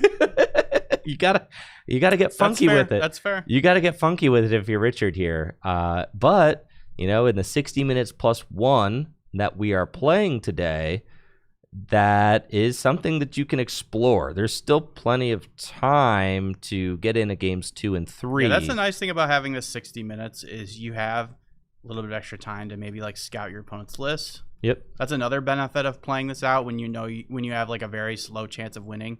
You can maybe scout out, maybe you see Gage, maybe you can find out if he plays that second Turo, and you can use that knowledge in your next game. And I can confirm I did not see a second Turo in Gage's deck right now. Oh, okay. And here is the boss on the Morgrem, all right? So I'm saying, dude. And there's an Arven in Richard's hand. So the counter catcher, that Genesect is coming into the active. Things might get interesting. I'm saying, dude. Richard is not scooping. He's not. So you got to imagine. He knows why he has this Yveltal on the deck. For sure. Yep. That Genesect is looking awfully tasty right now. It is. It's looking very delectable, I must say. And, Gage had an opportunity to potentially use Turo on the Genesect. You said that might have been your play, and I kind of off the rip. I mean, you think about it, right? I mean, it's his only Pokemon that a good attacker in play. It's it looks like a juicy target off the rip, but then you think about it more, and you're like, okay, how can I like the discussion we just had? Yep. Okay, we've got Night Stretcher and Arven in hand, and there's a Blood Moon situation too. He plays a Blood Moon. I know some people are playing Pecharunt plus E-Switch as a way to... It's kind of like a Blood Moon in a way, but also gives you a little more utility, being able to move your Pokemon more freely. Secret Box. All right, yes. Yeah, Secret off the Box. Arven. Yep, you're going to be able to get a lot of stuff with that. Oh, yeah. Counter Catcher seems necessary, but... You also have the option to go start to establish maybe a Grimmsnarl. The issue is you need to get out your Frostlasses, bro. We'd really like to see a Frostlass sooner rather than later. And usually you TM Devo them out. Having to Ultra Ball them out is it can be tough, especially when you're opting for Secret Box. You have to discard 3 with Secret Box, then you got to discard another 3 to go find Frostlass. Well, here's how we're gonna go find Frostlass. Is next turn Richard is going to Lily for 8 again. Yeah, that's gonna be how he hopes to find the Frostlass, right? Because here off the Secret Box, have time, potentially. That's what I'm saying. Off the Secret Box, it's gonna be Counter Catcher. It's we got Lily. Air Balloon, and then Lily's. We saw he was very happy to discard the I think you're going Lily's. You're valuing your own. That's true. Setup over your opponent's hand, because you are saying my win con isn't disrupting you out of the Turo. It's that you don't have one. Yeah, exactly. Yes. It's that you don't. Is that there literally are none. Right? I wish we could see their prizes, because in this matchup, it's very nice to have your full 2/2 Frostlass. Yeah, you want to build me a prize game, Jesse? You want? We could probably find someone who could do that. Yeah. You want to build me a prize cam, bro? I'm not that handy. Yeah. Sorry. Well, then I got to start keeping the prize counter on screen too, instead of just having the nice prizes on the table. That's true. Which is in a perfect world, you know. Which is one more that'd thing. Be like the cherry on top. Lunatone over. Okay. Lunatone over Genesect. The Genesect and you could tell Richard knows this matchup better than I do because we're clutching the Lunatone. The reason we're clutching the Lunatone is that Yveltal resists fighting. So Lunatone, if it starts attacking, is only doing 20 to the Yveltal. But the Genesect, hypothetically, could one-hit KO Yveltal over the course of 3 turns, right? That's true. So first, we're going to clutch the Lunatone. Yep. And then you wear that all the way down. And then you go Genesect later. Yes. Right? And this is like kind of your order of operations here. So yeah, Lunatone is also a good target to trap for sure. I mean, 100%, yeah. But yes, it does. It will get KO'd pretty quickly, especially if you get Frostlass out, because you'll be damaging it with the Chilling Wind or whatever that ability's called. Yeah.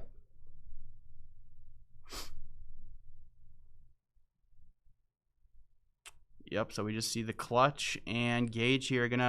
He's looking at his deck right now. I did not see anything in there that can help him. So yeah, Gage just got to really just like weather this one out. And yeah, it's gonna be on Richard's side now to see if he can close this out before Gage takes his last 2 prizes. All right, Gage is still drawing. I didn't get a good look. I didn't see the Turo. I didn't get a good look, so it's possible there's one in there. I just didn't see it. I didn't see it, so I don't think so. I mean, like, where does the Mega Lopunny fit, right? You know, I'm thinking there's only a handful of cards left. I mean, and really, Gage is also running the risk of deck out. That right? is also true. Yeah, I was about to say that. Yeah.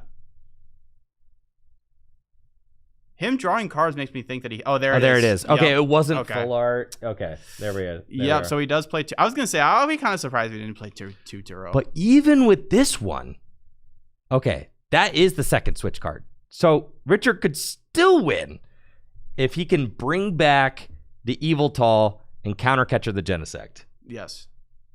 That's a lot to ask, but he does have Night Stretcher in hand. He does. So... it's possible. It is possible. So now we have to see, right? He's got to get the stinking Frostlass evolved, bro. That's what we're missing here. There's so many turns that Frostlass damage could be building up. And time... Vitality Band requires 1 less energy to KO Yveltal. Time is starting to become a factor now. Yep. As we are over 20 minutes. We're over a third of the way into this match. You know, Richard has sunk... Starting to attach to Genesect already? Yeah, kind of already knowing, right? Nope. Okay, well, I guess he's taking that back. I guess Richard doesn't mind. There's a Super Rod in hand, too. Yeah, Gage really just, I think, gauging his options right now. Trying to figure out... I liked that. That was good. I stole that one from chat. That was not original. And I think with Super Rod, I think Gage can kind of seal it by saying, like, okay, I can eventually attach enough energy to Genesect to be able to attack if Richard is able to kind of pull this off, right? So here comes the Yveltal. We've got a Lilies for 8 again. Basically has to find countercatcher or it's over. Yep, got to find his last countercatcher. I assume he plays 2.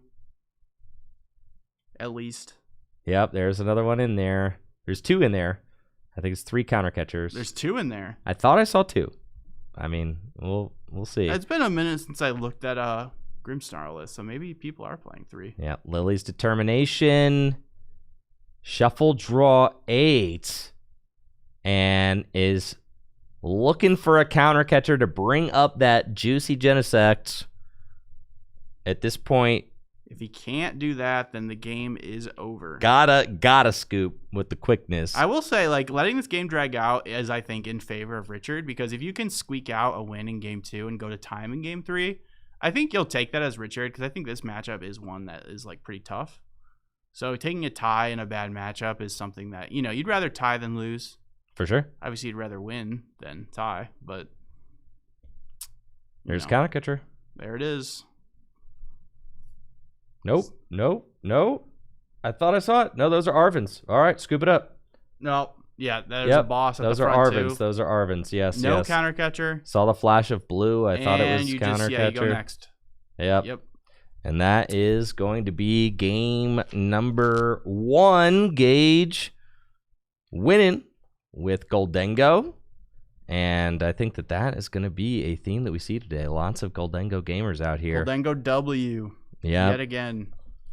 Big Goldengo dub. Little update to my overlay. You see, I've got the game counter now. Look at that.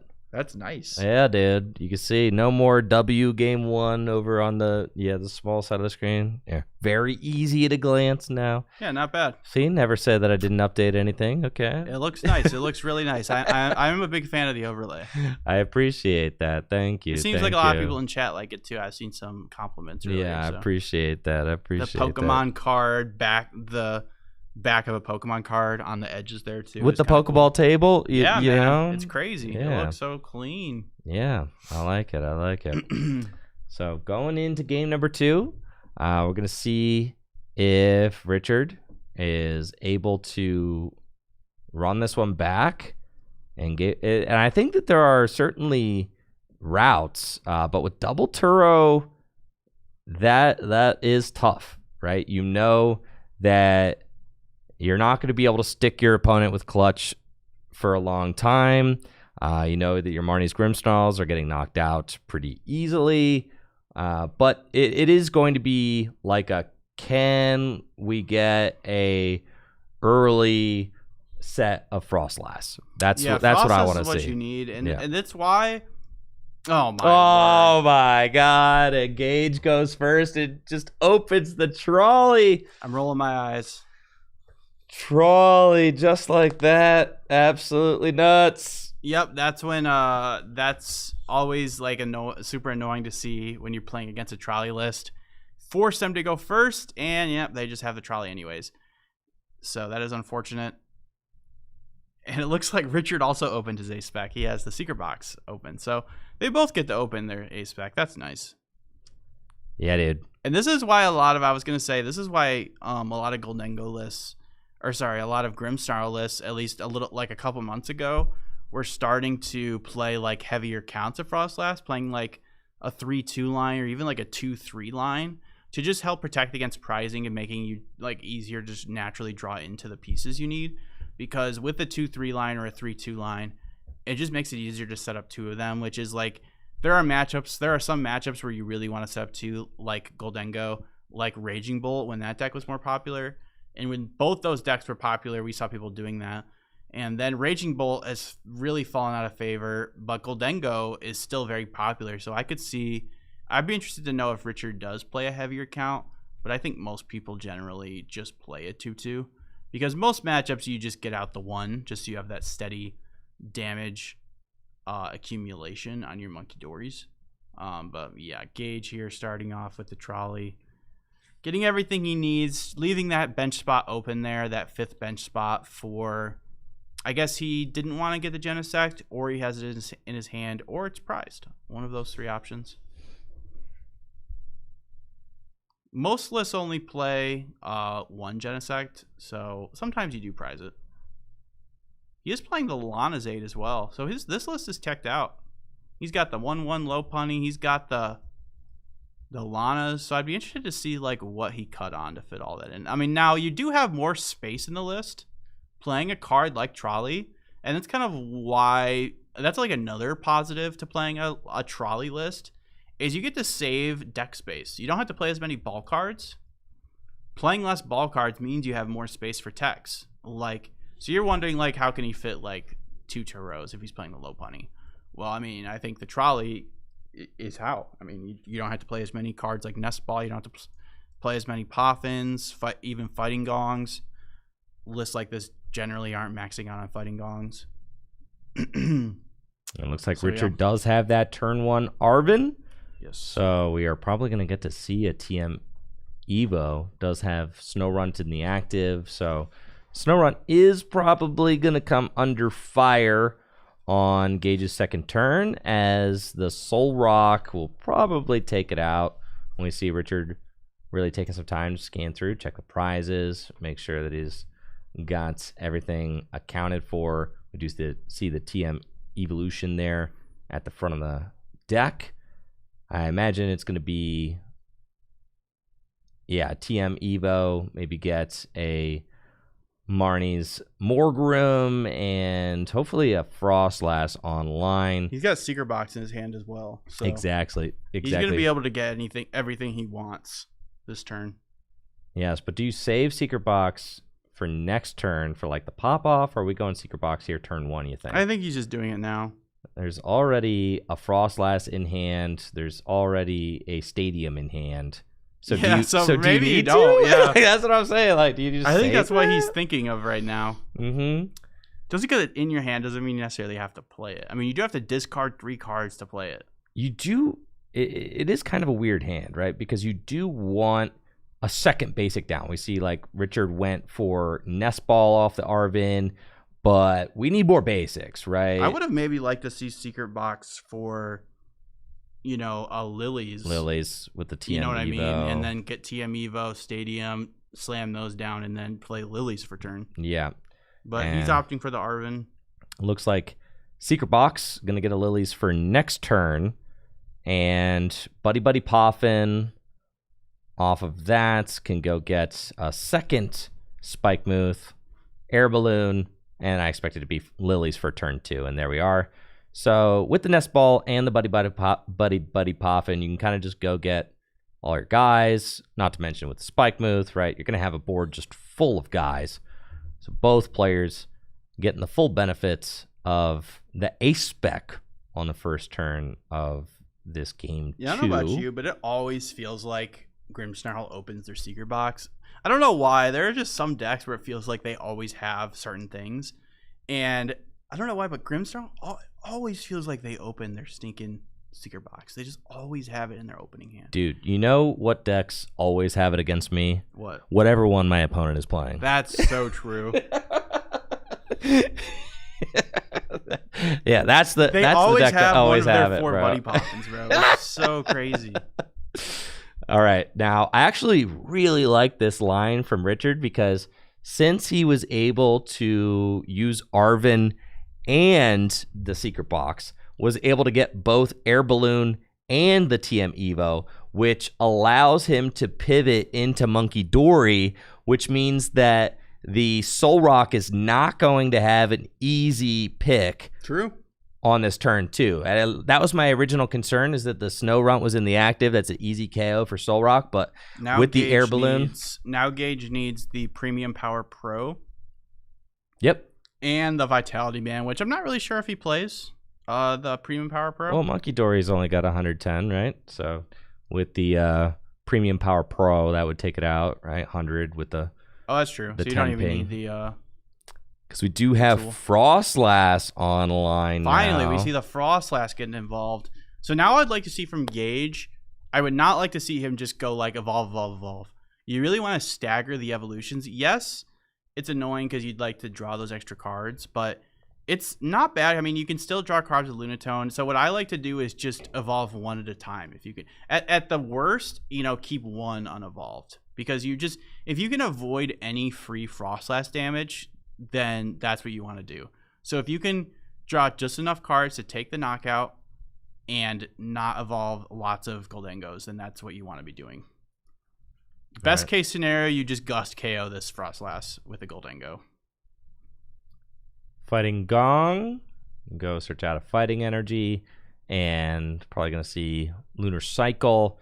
Does Gage, have a way to get that Genesect? He did already Lunar Cycle. Already Lunar Cycle. Okay, you're right. It's tilted. Thank you. But where's the Genesect? We got no Genesect here. Well, he didn't trolley it out, which is something I mentioned earlier. I think he might have potentially prized it. Right, so just has to draw into it. Or he decided to just not get it out, which that's the thing. That's another thing I don't like about trolley, is you really you have to commit your whole board right away.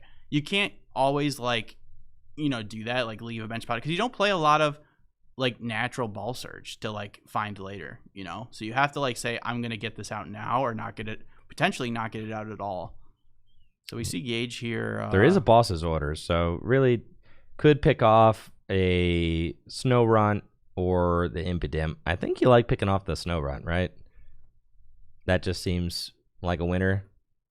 Yeah, right, because you want to deny, from my experience, I'd rather KO that than Impidimp, 100%. Yeah, from my experience playing the Goldengo deck, you really want to eliminate the Frostlass. That is how Richard wins. Oh yeah, right. If you get double Frostlass, Frostlass did not get involved at all. And yeah, it was a pretty easy win for Gage. Yes. Unfortunately, Richard did have to discard the Frostlass out of his hand in order to make this play happen. He did? Turn Okay. 1. So is looking to maybe Night Stretcher it back. Oh, he had to I didn't even see that. He had to discard the Frost. Yeah, that's tough. You It definitely is don't tough. want to do that. But No, really bad, right? I guess like the way he played his hand, he had to. Yeah, the win con really is like early double Frostlass. Yeah, you want to save your recovery to get the Frostlass back. You Yeah. don't really want to be actively discarding them. No, that was a tough discard for Richard. Definitely. Okay, Goldengo up, so no knockout with the Soul Rock He this still has turn. boss available, right? Yes. Oh yeah, so you just KO this Frostlass, easy peasy. 1 energy, boom. Yeah. And that's probably better. Oh yeah. It's just eliminating the Frostlass entirely. And then I think it'll be on Richard's side. I think he'll just want to find a Super Rod to shuffle all 3 of those lines back. I mean, it's and how brutal is that, right? Because you have both your Frostlass and you have a Snorunt in the discard pile on turn 2. Yeah. But instead going for the Morgrim, Ooh, I really I don't like agree that with either. this. No.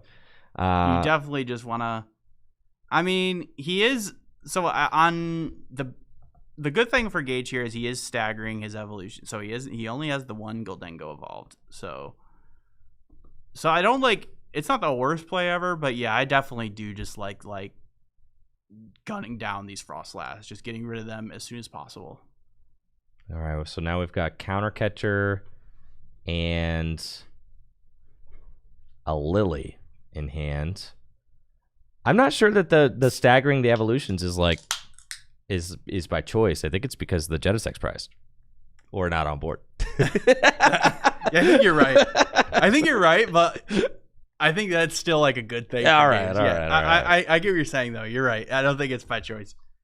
But still, if it was by choice and he chose to do this, I think it would be correct. You think it's still good? Yeah, because like if you have the knockout, then what's the point of evolving up the extra Goldengos? Especially early on like when no you're still reason. getting Iona to 5, right? Yeah, Like, yeah. I mean, the reason I guess would be like you're more protective against Iono, but it's more likely that you lose because of that extra Frostlass damage than you lose because you didn't find.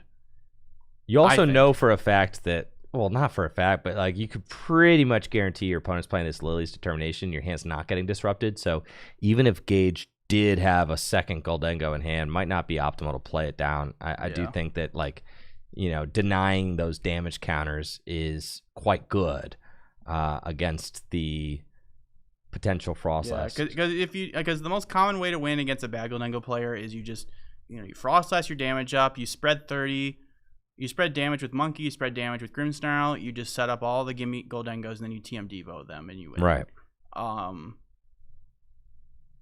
Not only that, but you also set up Goldengos to just be KO'd with a Grimmsnarl attack. And if you can do that, sometimes you can just prize race the Goldengo by going like, Frostlass damage, Grimmsnarl, potentially KO like their Genesect on the bench, and then just end the game with a Blood Moon. Blood Moon just gets in there and one-shots 240 because of the pings from Frostlass. Yep, 240 plus the double Frostlass. Yeah. So you have lots of different ways you could potentially win as a Goldengo player. You could either prize race them if you draw well enough. You can lock them with Yveltal, and Devo them is another way to win.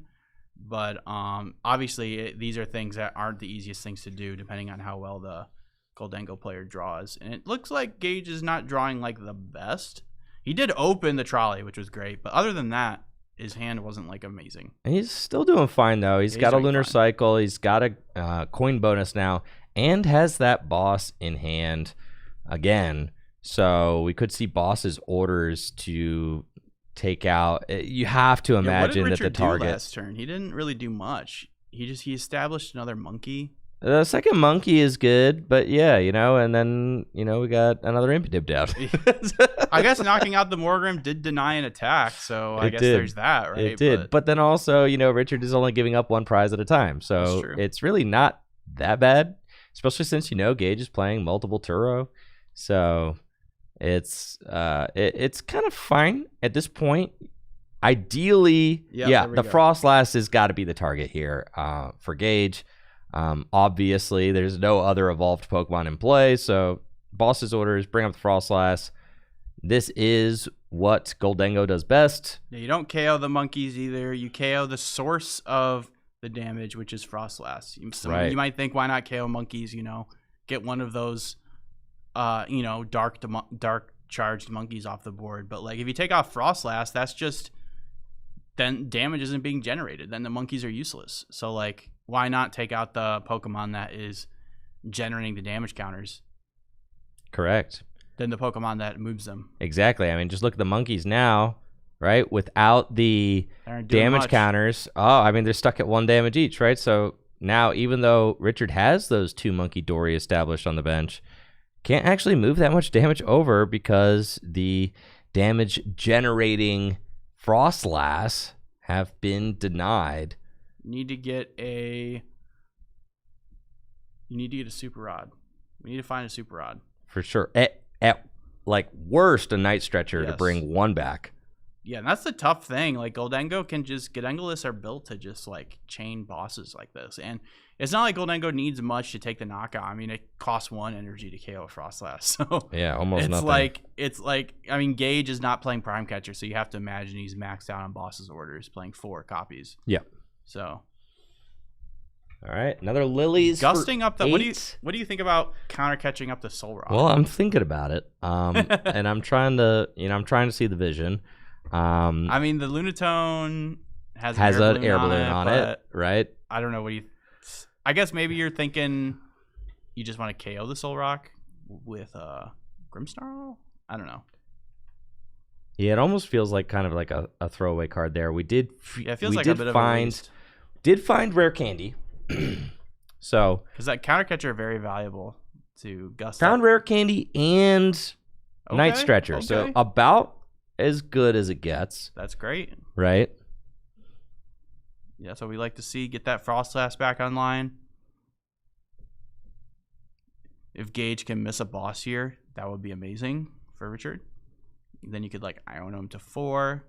Let that Frostlass damage build up. Third monkey. Now, this is great, but I don't know, man. I would like to save that bench space for a potential snow run. Yeah, see, and I think Richard's not putting these 2 prize Pokemon in harm's way, right? It's just going to say, like, yep, we got another monkey down. That's great and all, but I mean, yeah, I don't know. Eventually you have to win, right? Yeah, you do have to, like, do something.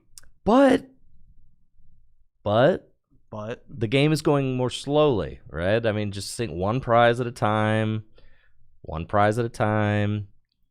I'm concerned for Richard that these other Gimmighoul are not evolved up and could easily just... Yeah, that's not good, man. Easily just spring into damage-free Goldengo EX. Yeah, and then just wasting the counter catcher too. It's like, I mean, that's just such a valuable card to like potentially if you're playing to like an out with like trap with Yveltal. I mean, again, Engage can just like Gage doesn't have to like necessarily even put Genesect in play. I mean, you're kind of just chilling here.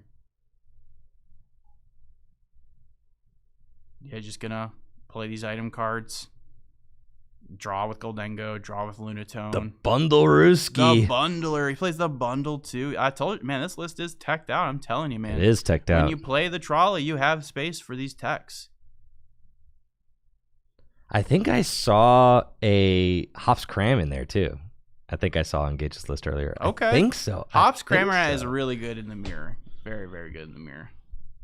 I like Hops Cram. I think teching for the mirror was very good for this event in particular. Oh yeah, I mean whatever tech you can. I mean, you could do if you play mirror. Premium Power, Premium Power Pro and Cram, I think both those cards, you're going to be great in the mirror. I think so. Definitely. You can pretty much play the whole game as like a single prize board if you have the Cram. Yeah, the boss on this, with the Premium Power Pro and the Soul Rock He knockout. said, all right, you want to counter catch my Soul Rock? Fine. Here we go. I'll just Premium Power Pro and do it this way. Dude. You have to imagine that this is It's just so over, bro. It's not great. It's a mahover. It's not great. There's so few damage counters to move and work with on Richard's side. Richard's got to go like Iono, Devo, and hope that like Gauge bricks. It's not easy, right? You're Ionoing to 3. There's a Soul Rock. Well, that doesn't even matter Lunatone. because then he gets like Goldengo back in his hand and can draw. Never mind. That's not going to do it either. You need to Devo and then Iono in the same turn. Can you do that? No, can't. All right, this other Goldengo is coming down, but at this point, like it's... Yeah, you can just evolve up all your Goldengos freely now. Right, because the Frostlass are being eliminated. Yep. So you just don't really care. And I'm trying to see a world where Richard is able to claw back, but it's looking rough for sure. Nah, yeah. There's the it's knockout. All right, dude. Come on, have faith. I did for a while, man. I was giving the benefit of the doubt, but I don't know. It's not great. I mean, he's got 3 monkeys with 3 darks. That's cool, but yeah, but what are they doing really? You right? need those blue cards out. Yeah, you definitely. I mean, do. it's not easy. I mean, I can't blame Richard. I mean, it's a tough matchup. It really is. You gotta. I mean, I don't even think like he played like terrible. I just think that there were definitely some things he could have done different. But yeah, Gage is just obviously like drawing very well. And this is like without. I don't even know if Gage is playing the picnic basket, but then you can imagine like, what if there's a picnic basket? Like, oh my god! I would be surprised if he's not, because that's like a card you kind of just need in the deck to beat Dragapult. If you don't have that, because list before with E-Surge Pro, you would just play Monkey Dory, since you played Dark Energy. But without that, you need some way to like heal up. I mean, sure you have Turos, but that's not enough. 2 Turo and Picnic Basket, that combination of 3 cards is kind of like how you're winning against Dragapult. Right. And you can't like choose. I mean, I guess you can choose to disrespect a deck like that completely, but it would not be wise. Here's Evil Tall, but again, no bench space for Frostlass at all. You know Gage is playing 2 copies of Turo. You saw it in game 1. So, where's the route? Yeah, Iono to 3.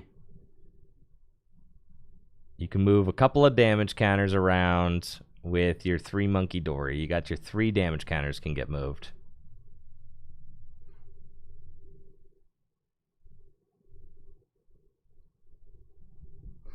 And here is Evil Tall with the clutch. Clutching it up. So saying no retreats on the Soul Rock. Your Premium Power Pro is down, so you're guaranteed to live this turn. You know, assuming Gage doesn't have one of those Boss's Orders cards. It's, Turo or Turo would really he has hurt. Turo in hand. I'm pretty sure I saw it. Yeah. Turo's not going to be great, You and might there as is well a Turo there. Just do what you can to take another prize as Gage. Just keep taking these prizes one at a time. Gonna draw first. Yep, and with the Turo scenario, we'll be able to just toss up a Goldengo, and there's Goldengo number 3. Man, those art rare Goldengo do look nice.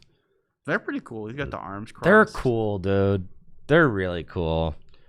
I'm having a hard time denying my feelings about Goldengo right now. Goldengo is looking extremely powerful. We needed some Guardian and Dragapult action. I'm saying, I told you, I was walking around and I just saw like an army of Goldengos, bro. Like everybody came strapped. There were definitely some Gardevoirs out there though, for sure. Like I definitely saw some. I saw some people that I recognized from the last 3K. Yeah. Now, what are you thinking with the new Mega Diancie? Yeah, do you think you still play Jelly with that? I mean, you could. Yeah, I mean, Jelly's. You think of Jelly. Jelly's like a 3-card inclusion you can add to Gardevoir if you want to go that route. Right. And you cut into cards like Second Bravery Charm. Yep. You cut into cards like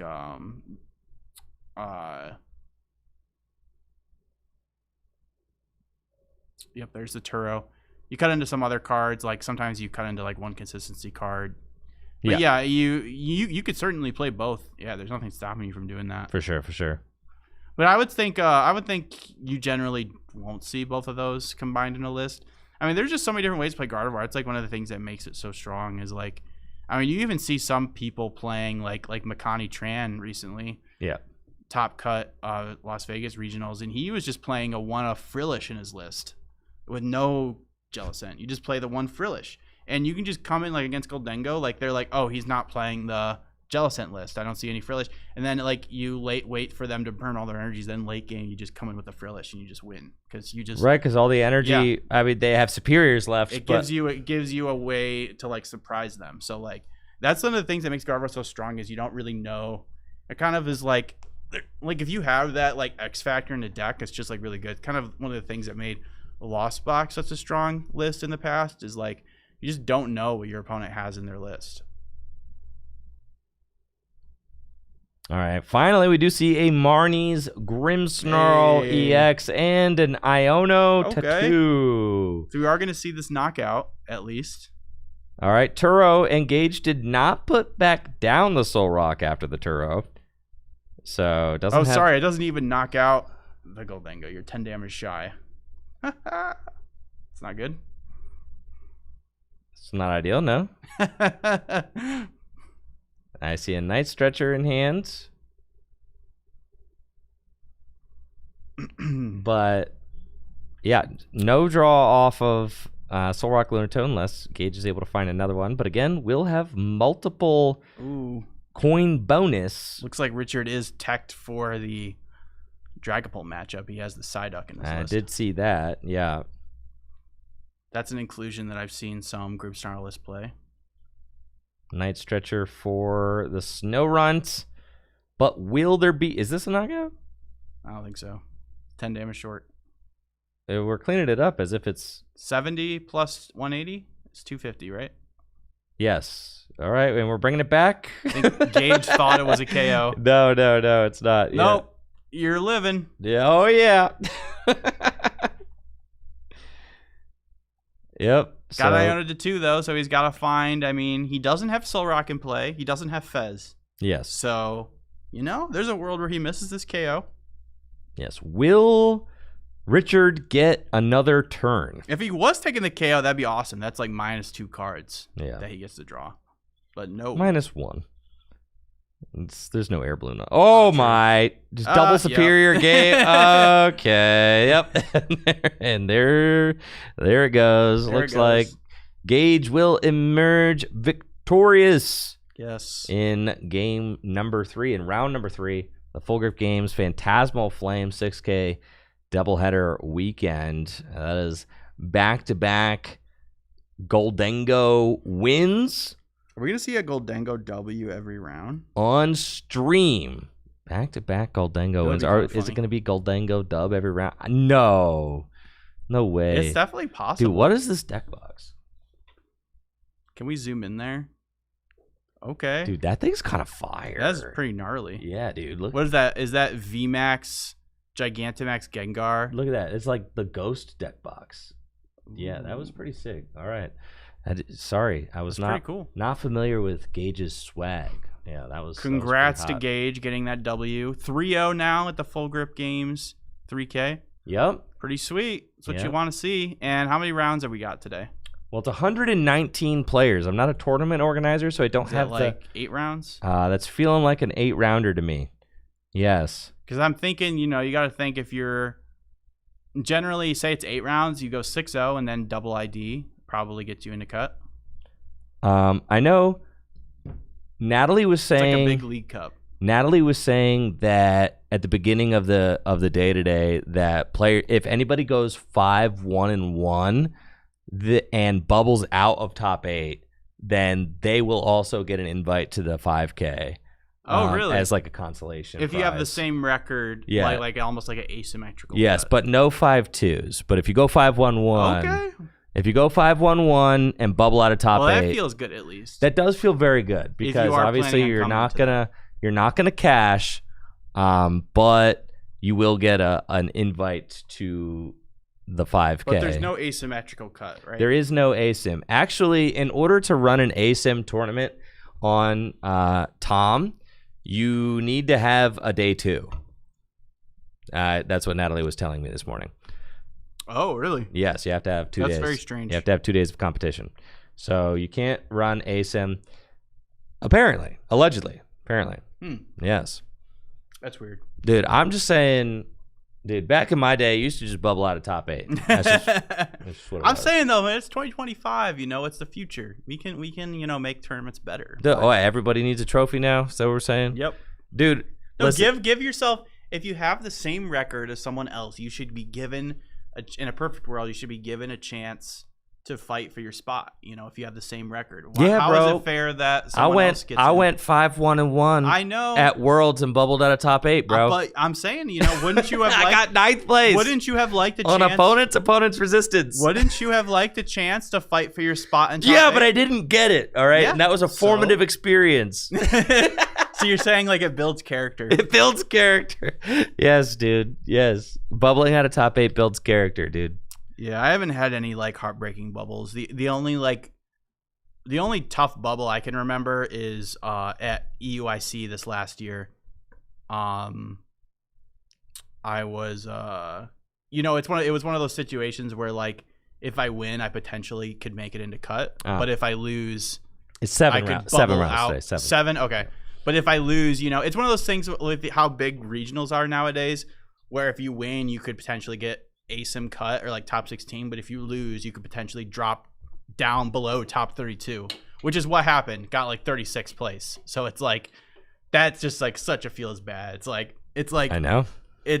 So besides that, I haven't had any like real heartbreak. Like I haven't had like a 33rd or like a 17th or like a 9th. I've bubbled out of multiple top 8 regionals, worlds. I've bubbled out of like everything, bro.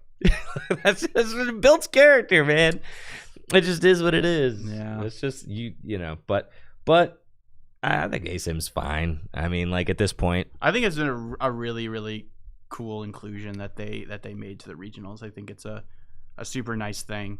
Yeah. To be able to give yourself that get that chance extra to make round it. to play in. Yeah, it does make sense. I think I'm just salty that I never got my chances. That's totally fair. That's totally fair. I think I'm just You're really everybody sick. else should suffer with you. Yes. Yeah. Yes. Everybody else should suffer because I suffered. That's exactly how. Yes. And we should all walk to school uphill both ways. Okay. And yeah. Well, I'm hoping that we can see potentially like Joe Rowe is apparently 3-0 with Toxbox. Okay, I was about to say, you just read my mind. I was gonna say, I hope there's someone doing well with Toxbox. I didn't even see Joe Rowe out there when I was I scouting. saw him out there. Yeah, Joe Rowe's out there. I gotta out add there. him to my he's out notable there. players list here. He's out there with the Toxbox. Joe Toxboxing. Rowe. I got Joe Cornell on here. He's playing a Mega Lopunny Dustnor. I was wondering if anybody would bring that. Yeah, there are some people playing that. I don't know if anybody in chat's seen that deck. It's a Mega Lopunny EX with Dustnor. I think the idea of the deck is you just keep resetting your Lopunny because you can keep like retreating to Dustnor, blow it up. I know your opponent low. It's one of these, like, I feel like there's always, when a new set comes out, there's some new like crazy like Dustnor combo deck. You know what I mean? Like where you try to like blow up a bunch of Dustnors. I don't know your opponent low, throw a big body at them. Like I remember when Dustnor came out, there were some people trying to build that list with Blood Moon or Saluna. So you give your opponent lots of prizes to make Blood Moon cheaper, then you Iona them low. It's kind of like a cheesy strategy, but you can do some really powerful turns. So it's kind of like the same idea there, except instead of a 260 HP basic, you have a 330 HP stage 1 that hits for 230, and you don't have to. You can do that as soon as turn 2 by just retreating to the active, which is pretty good. So I don't know. I hit one of those on ladder and I demolish them. So I'm not sold personally. I don't know. It's a little cheesy, I feel like. It's super cheesy. Some would say Toxbox is a little bit cheesy. Dude, all right. I'm not sold on Mega Sharpedo, unfortunately. Yeah. Mega Sharpedo. But Mega Absol, that card's Pokemon. good. It's a good card. It just won. I mean, it's a good card. That's a heck of a card. It really is. It's great. I mean, being able to one-shot anything you want with some conditions, having to put 6 damage counters on your opponent's Pokemon, and then having the ability to just hit for a 200, which is amazing. But being able to just look at your opponent's hand and just discard any card you want is just so good. I mean, it's incredibly good. Really, it really plays into your strength as like being a strong player, because it takes a good player to look at your opponent's hand and know like the best card to discard. You know what I mean? So because sometimes it's not as simple. Obviously, if they have a research and 3 dead cards, you're going to choose the research. But like sometimes it's like a hand of 6 and there's like 2 or 3 good cards. So being able to pick the best card out of those 3 is like skill expressive. And yeah, so I'm also a big fan of a little pocket plug here. I'm a big fan of Mega Absol and Pokemon TCG Pocket. What the heck is that? It's a very similar. It's basically the same thing as Standard, just dialed down, obviously. So it's a 3 point. So you knock it out, you win the game because it's worth 3 points. Okay. And you need 3 points to win. Yep. But it's got 170 HP. It's a basic, so big basic. And for 2 dark, it does 80 damage, which is pretty good. That like 2 shots everything in pocket. 80 damage, and then you look at your opponent's hand and discard a supporter. So you don't get to discard any card. You discard a supporter. Okay. But in pocket, that's pretty good because there's a lot. Most decks play like 8 to 10, at least like maybe like 6 to 8 supporters. So most of the times you're going to be able to discard like a really powerful supporter in their hand. Yeah. So it's good in Standard. It's good in pocket. It's just a good card. Yeah. Yeah. So nice. It's also got a really sick rainbow art, which I just got recently. I'm a huge fan. Yeah. I'm a big pocket head. Now, it looks like Natalie is reporting to me that, Joe Rowe is 3-0 with Toxbox, and that there's a lot of Dragapult, Goldengo, and Gardevoir. Okay, so there are Gardevoirs out there for sure. So I told Natalie to put Toxbox on stream next round. Awesome. 3-0 Toxbox. A real Toxbox. Gotta have it. That's right. Real? I mean, who knows? Definitely. I don't know what's in the deck. Maybe there is a Sharpedo. There's a Sharpedo in that. Who knows? Maybe Joe Rowe and Jim are in cahoots. Maybe so. You never know what locals are like teaming up. That's what like I'm saying. I'm familiar with our local scene here, but I don't really know them well enough to know like how much do they talk to each other. I assume they talk to each other a lot. I know for GLC they do, but I don't know about Standard. There's always local cliques. You got to know who's in cahoots with whose deck. Right, for sure. All right, we're going to be right back with round number 4 at the Full Grip Games Standard 3K with Phantasmal Flames. Hang tight, folks. We'll be right back after this quick break.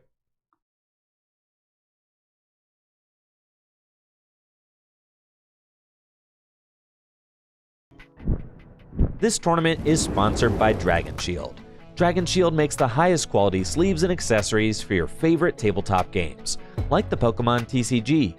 Dragon Shield sleeves are super durable, making them perfect for tournament play and collecting. They also come in a huge variety of colors, so there's always a great choice to match your deck. You can even turn your favorite photograph or design into a custom box of Dragon Shield sleeves using the Sleeve Crafter on DragonShield.com. Head over to DragonShield.com and place an order for your favorite sleeves today.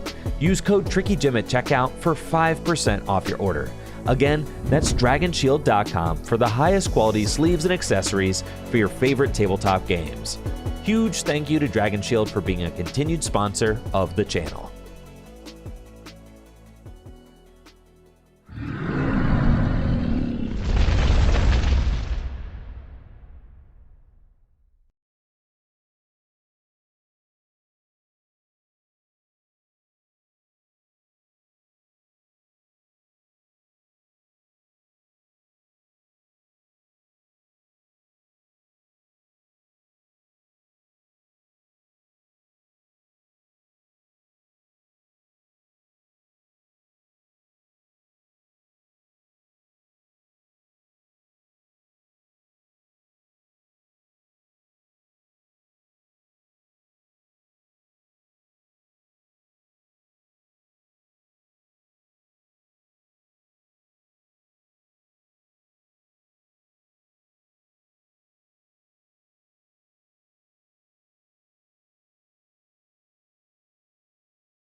Here we are getting ready for our 4th of 7 Swiss rounds at the Phantasmal Flames Standard 3K, hosted by Full Grip Games. We've got an exciting matchup ahead. Joe Rowe on the left playing Toxtricity versus Toxbox. Noah Kaiser on the right. Not quite sure what Noah is piloting yet. Both players are 3-0, vying for a spot at top 8 and looking for a piece of that $3,000 prize pool up for grabs. Also, looks like it might be Gardevoir. I saw some lilies. I saw Lily. Psychic. I'm thinking it's Gardevoir, dude. Wait, what? What is this? What is this card? Is this Gym Leader Challenge, dude? Purloin, bro? Wait. Which live part are we doing? Is this attach pass, bro? Please. It's looking like a bunch of lilies and a Mew EX in hand. I'm pretty sure this is Gardevoir. What does Ends Purloin do, bro? Ends Purloin? That's not an Ends Purloin. That's just a Purloin. Oh. That is like the Purloin that you play in GLC. Did he get his decks mixed He get his up? back. Dude, I'm trying to see. And a Lilies. Dude, the Purloin is broken. It allows you to search your deck for 3 Darkness Pokemon and put it into your hand. So as far as starters go for Joe, this is like the best starter that you could possibly hope for. What in the world? Why are you playing that card? The Purloin... Listen, he's 3-0, dude. And then you get Iono, then you cry. Dude, he probably is playing it... you have to imagine there's like a Lipard in here. Is this a new card? Oh, it's from White Flare. Invite Evil, the attack is called. Yeah, dude. Search your deck for up to 3 dark Pokemon revealed, then put them in your hand. That's okay. It's kind of cracked, dude.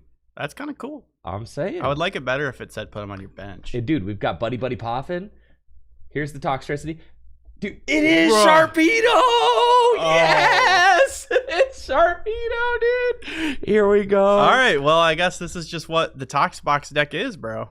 It's Tox, and then there's other Pokemon in the box. Dude, is Joe Rowe just using Purloin to set up?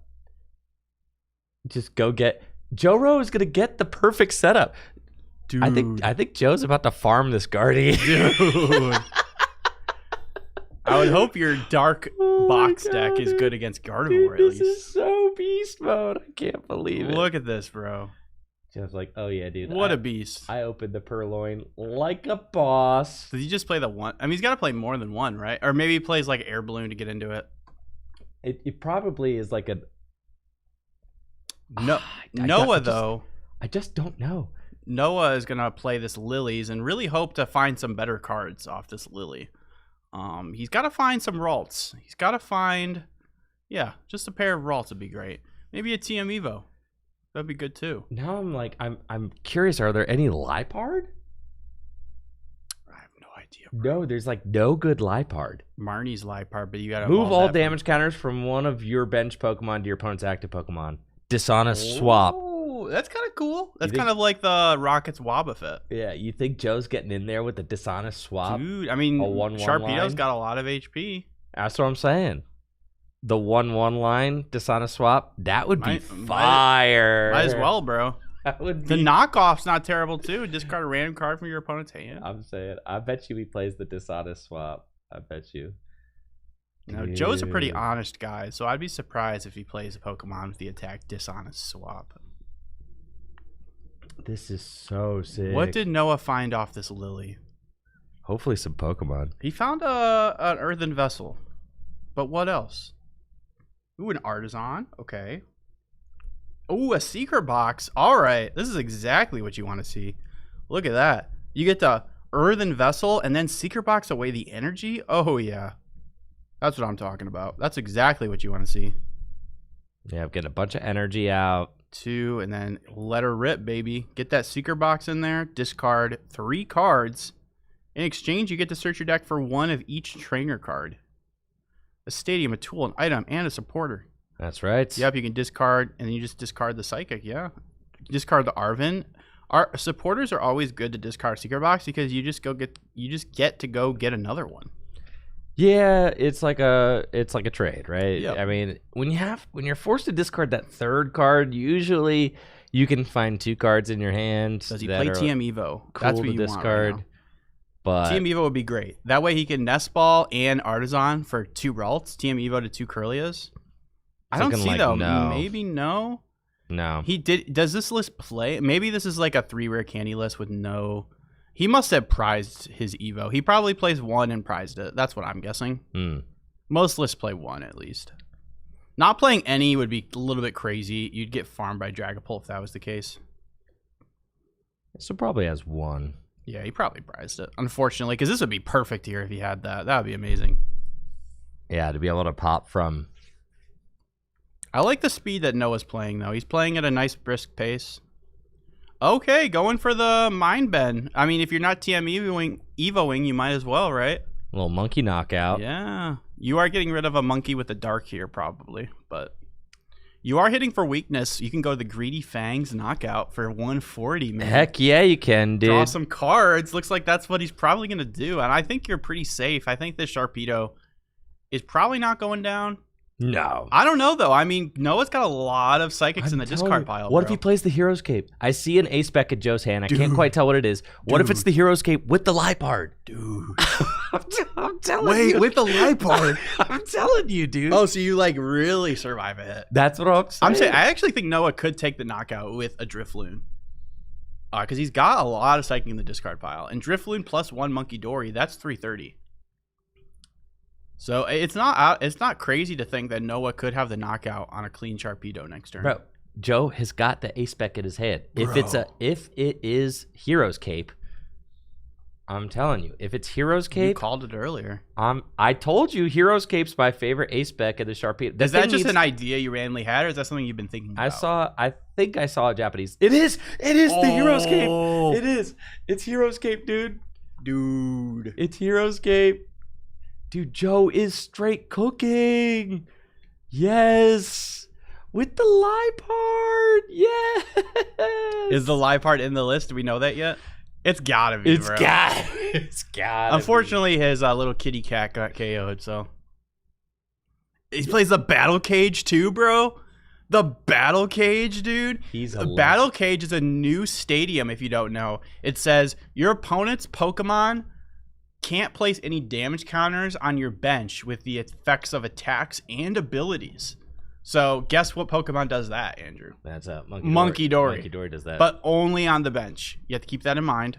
So, you have to keep that in mind. It only is on the bench. So Dragapult can't spread damage. Monkey Dory can't spread damage. Very strong stadium card. And yeah, it's just going to go in with the Greedy Fangs knockout for 140. And he gets to draw 2 cards. Why not? Absolutely nuts. And he has this giant shark. I'm just imagining a big old shark with a long flowing cape just swimming through the ocean. Oh, man, dude. Yeah, Jesse's imagination's running wild. Oh, man. This is so beast, though. This is the Sharpedo dream. This is what you want. I think the Hero's Cape is like really necessary to make the card work. Yeah, man. And when you are playing with Sharpedo in the context of Hero's Cape, you have a 430 hit point Pokemon with free retreat that does 270 damage. I mean, It's got free retreat too. Yeah, I forgot about that. It's insane. It's kind of cool. So You could see the Liepard shenanigans then, right? Because if Joe is playing, you have to imagine he's playing the Liepard with the damage swap. So you soak a hit, it's got free retreat, you free retreat back into Liepard to completely heal it. I would have loved to see a Purloin hit the bench so we could potentially see that. It's probably just a 1/1 line. I wonder if he plays like maybe like Turo in the list. I don't know. Because I mean, you think like when you could just get 2-shot, but like if you have like some way to heal, that would be awesome. Even like, I mean, what if you played something like Wally's, bro? Like a Wally's Compassion, like heal. What does that do? It heals all the damage from your Pokemon, and you have to put all the energy into your hand. Something like that. Which you don't really care because you can just like attach Toxtricity. Mm-hmm. I would love to see if there's any like cheeky card like that in the list. Well, we've got ourselves a real gamer game going on here. Yeah, this is a treat. Yeah, dude. Mega Sharpedo at 3-0. Chomping at a potential 4-0 if Joe can take down this Guardy deck. I mean, and if you're Noah Kaiser, you're like, yeah, dude, I've got... Going with the collect, bro? Oh, no. It looks like he does play the Frillish. Does he play the Jellicent as well? I'm not sure, but he does at least play the first. Going with the collect, bro? I can't remember the last time I see Ralts use collect. Well, now you're seeing how rough it was not having that TM Evo in the deck, right? Yeah, man. That TM Evo. The TM Evo miss is really bad. Because at the worst, you could at least see, I mean, the Kirlia can get in there. Kirlia's got a really nice attack. It's got an attack that lets you go search for 3 Pokemon and put them in your hand. So that's, I mean, anything's better than collect, bro. Oh, no. All right. But Joe's going to take full advantage of this. Yep. Arvin's got Ultra Ball and TM Evo. Just going to Ultra Ball. Establish probably a second Sharpedo or a second Toxtricity. Get another Sharpedo in there, bro. For sure. You don't want that little thing getting knocked out, the little Carvana. Evolve that up into a big bad Sharpedo. And look how intimidating this board is if you're a Gardevoir player. Like you're looking at like you've got what now? So what does Sharpedo max out at with the Mochi? You're tending for a 310? 310. Yep. And then you go in there with the Greedy Fangs again, bro. Yeah, 310. I'm wondering, does it do more than that though? Because that feels like what if you need to like knock out? Do you have think like you monkey play monkey? Okay. I think you play like at least like one monkey. Okay. Because you damage yourself. That's 330. Okay. Yeah, you damage yourself. Because 2, move it over, 310, that's 330. Yeah. Yep. Greedy Fangs there, going to draw into, plus the prize card, you get 3 cards. And you could see how powerful it is just leading a Sharpedo with the Hero's Cape. And then if Joe had Purloin on bench, you could see how intimidating that is. Against a lot of decks, because that is good damage output with the Greedy Fang. 70 damage is taking a lot of knockouts on evolving basics like your Dreepy or like your obviously your Ralts and your Frillish. It's knock it out. That's no problem. Your Gimme Ghoul, it's knock it out, right? And forcing your opponent to deal with this 430 hit point Shark. It's just absolutely nuts. Now, Noah does have a board, finally, is able to spread out his bench, and's got an Iono to set Joe to just 4 cards. And Noah is going to get 5, but no evolved Pokemon in play. Probably. So we've got flip the script, see a few more. Flip the script. Could get a Kirlia in play. As I see, there are some Ultra Ball. He does play a pretty heavy Bravery count. A Bravery Charm count. Which is probably, I bet you he's farmed some Goldengos today with Frillish with Bravery Charm. Forcing, I mean, against Goldengo, you can just like spam Frillish with Bravery Charm. That is like extremely annoying for Goldengo to deal with. But he's got bigger problems right now. He's got 2 giant sharks staring him down. Yeah, that's for sure. Countercatcher going to try and buy a little time. It does have 2 retreat, I believe, that Toxtricity. It does. So that's good. And can't even item lock, man. Oh, no. I mean, all his psychs in the discard pile. Look at that. He's got 7 psychs in the discard pile. That's probably all of them. Yeah, they're all there. I'd have to imagine. So, and it's really tough because you have to put this Dark Week Pokemon in play. I mean, we'll see. Maybe, that's like the entire. It's like the entire Gardevoir deck is Dark Week. You gotta put Gardevoir into play generally. Yeah. I mean, we could see this stall Joe here. I mean, this is like one of the flaws with Toxtricity is you can only accelerate to the bench. So it's not like you can accelerate to the active attack retreat. That is not possible. Right. So yes, Toxtricity's ability allows you to. He's just drawing to Petra. Oh my gosh! The 4th card off that Iona was the Petra. Yep. Oh man, that is exactly what you want to see.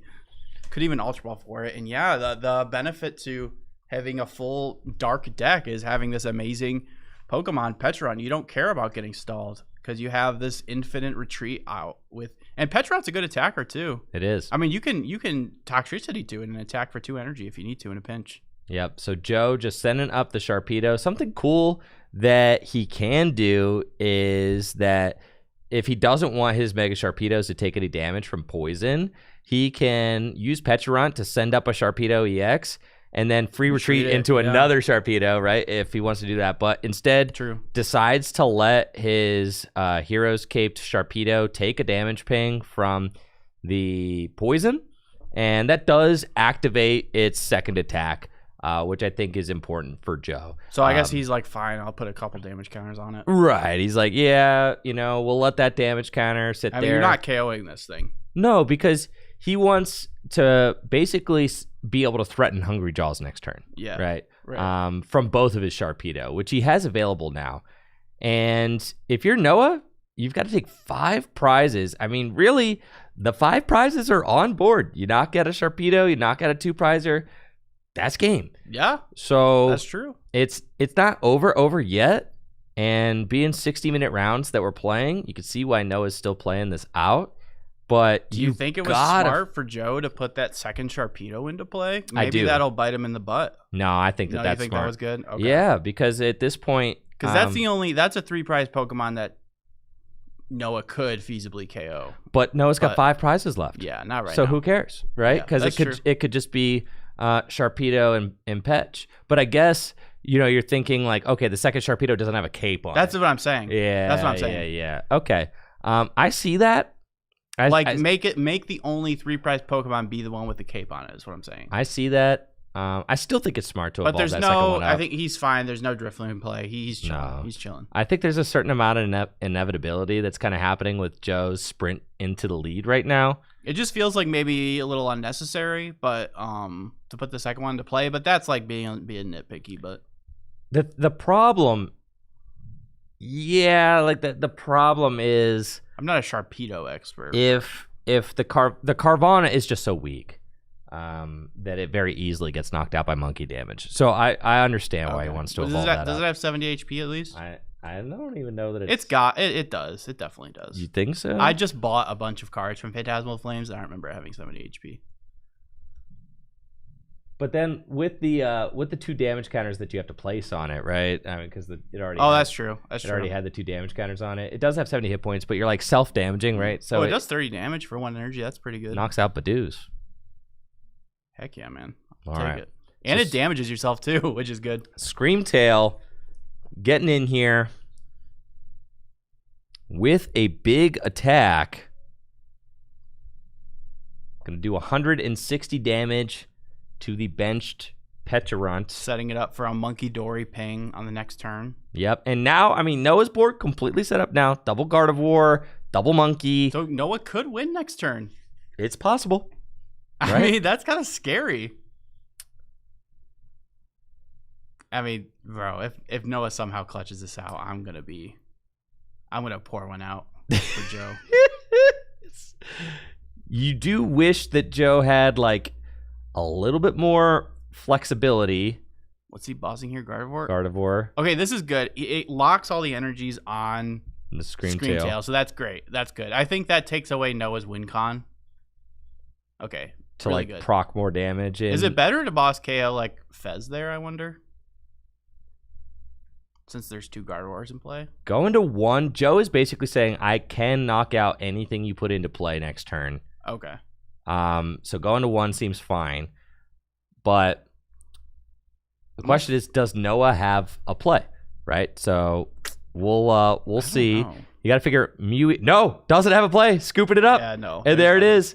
So Mew EX, That's it. like max, because Mew EX could copy Sharpedo, could do Ooh, 270, that's true. right? So like 270 is an option. And then 2 Monkey Dories, that's 330. That's what I'm saying. So you do, You gotta think about that. as Joe, you got to watch out for that. Yeah. That bench Sharpedo, you know. That's what I'm saying. You gotta really be careful. Like, Hero's Cape is great and all, but Gardevoir plays lots of counter catchers. Yeah. I mean, sometimes they only play 1, but most times people play 2. So you got to be careful. So really well played there by Joe. Exactly what you want to do. So props to Joe there, getting a nice clean game 1. But you got to, maybe not as clean as I would have liked. I think you really got to make sure, really got to think about putting that second Sharpedo into play.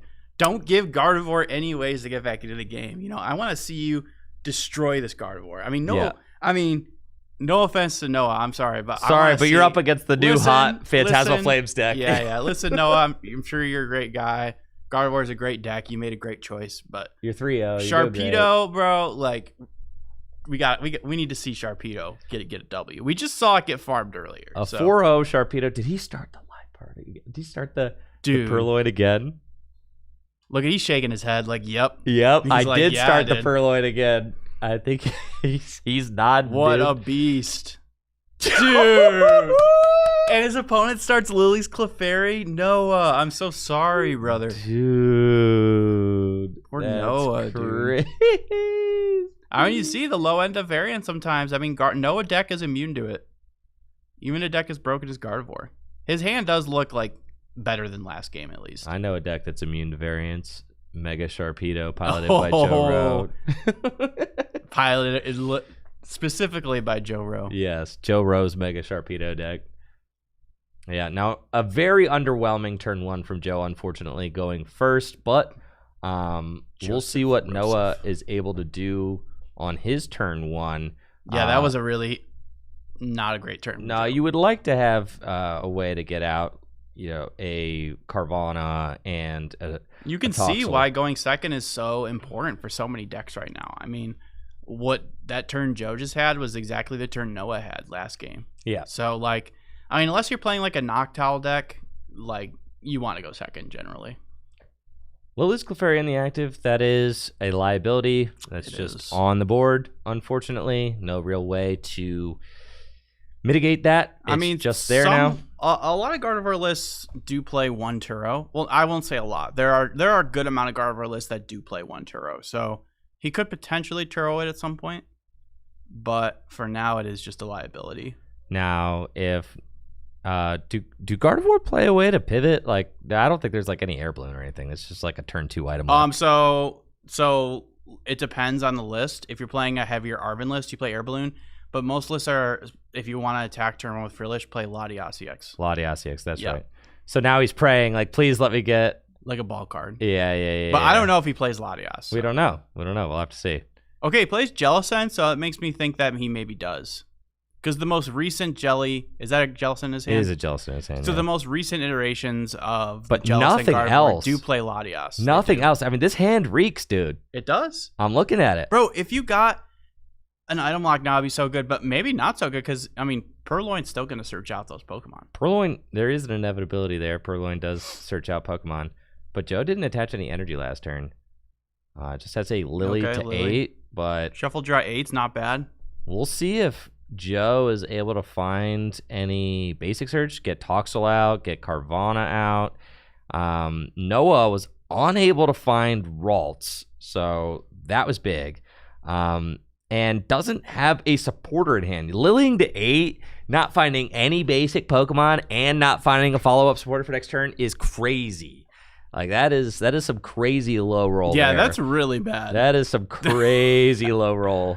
Talk about bad variance. Yeah, man. that's not great. My word. Now, Joe will be able to completely search out all evolutions that he wants to via this absolutely broken Purloin that he's got the active spot. Does find a Darkness Energy. Also has an Ultra Ball. I have to imagine the Ultra Ball is going for Carvana. And yeah, we're going to Ultra Ball away. Ultra Ball and Darkness. Save the other Darkness in hand. Get a single Carvana. And Joe's probably not feeling too intimidated by Noah's board right now. It's just a single energy on Frillish. And make sure you play your items because they're probably about to get locked. They probably are. But at this point, Joe will be able to just play off the board, right? Now, what is that attack called from Purloin? Can you get that up on screen? Yeah, I can get it up on screen. Give me a second. Get here. that Purloin up there. Yeah. The broken Purloin, dude. I've got the broken Purloin for you right here, dude. Invite Evil. Invite Evil. What a great attack name. Yeah. Joe's inviting evil right now via Not in my house, bro. Via Purloin. This card is so good. I'm so excited to see this Purloin in standard format right now. So this is a GLC card. Heck saying. Yeah, dude, because Liepard trades. So you're right. You play Liepard. Oh, yeah, that seems great. Yeah. That's like a Dark's version of Cricketot. Yeah. Mm-hmm. In grass. Yeah, so like the Liepard from Brilliant Stars is like the best consistency card that Darkness decks have at Gym Leader Challenge. If you guys want to watch some Gym Leader Challenge, there is a GLC 3K happening tomorrow right here at Full Grip. So that's right. Stay tuned for that. That's right. It's $3,000 more up tomorrow. I'm gonna be playing, trying to maybe win this time. Yeah, dude, you got second place last time. I'm going for the dub. Yeah. Yeah. We'll see if we can make it happen. But right now we got Noah trying to draw in some better cards. Maybe get like Ralts down. That'd be great. Yeah, it did find Ultra Ball. How do you go the first two turns without any Ralts in play? It's crazy. I mean, Ultra Ball, now like considering a Mew EX to draw cards, like that's how... Sometimes you got to, man. Sometimes you gotta. That's how scuffed this is, right? That's like a big part of why Mew is in the deck. It just like lets you get out of it. Like if you can get set up as Gardevoir, you can just make like you can make magic happen. I mean, for sure, like Noah had a potential route in that game. He did. Last game. There was a potential route there. Yeah, you never know what your opponent's going to do. They might not play perfect and give you a route into the game. So, I mean, he's got nothing to lose. He's down a game in game 2. So, okay, going to make it a little beefier there with a Bravery Charm. Dude, beefier. Who cares? You're up against a dark deck that is what it can. All right, that's fair. Fair enough. Make a compelling argument. Mew for 1. It's another Bravery Charm. Oh, hey, might as well slap it on that Clefairy.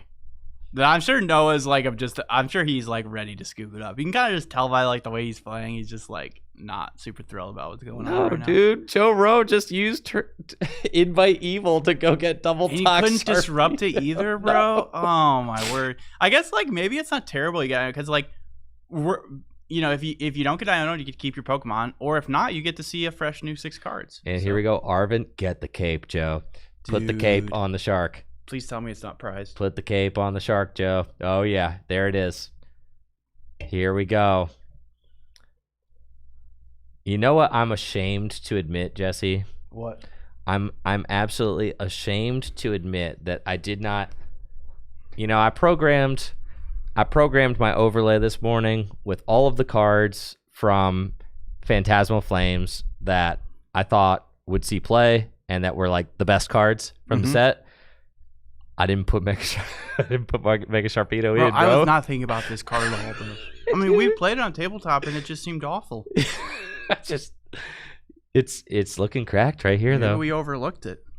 Maybe so. I mean, being a big dark Pokemon is just good when Gardevoir is one of the best decks, I love the Hero's Cape. Yeah, the Hero's Cape is really, I mean, no one's playing like Jamming Tower or Scrapper right now, So, I mean, I guess Dragapult do play Jamming Tower. But other than that, you don't see Gardevoir lists playing stuff like that. So, like, I mean, Hero's Cape, you can get a lot of mileage out of that right now. I mean, Goldengo lists aren't playing Scrapper either. So, like, I mean, against Goldengo, like, they have to use a lot of resources to KO a 430 HP Mega Sharpedo. For sure. So I'd like to see how this version of Sharpedo does against Goldengo. And if Joe keeps doing well, he's bound to meet some Goldengos at some point. He might have already even just beat some. We'll have to maybe talk to him later and see.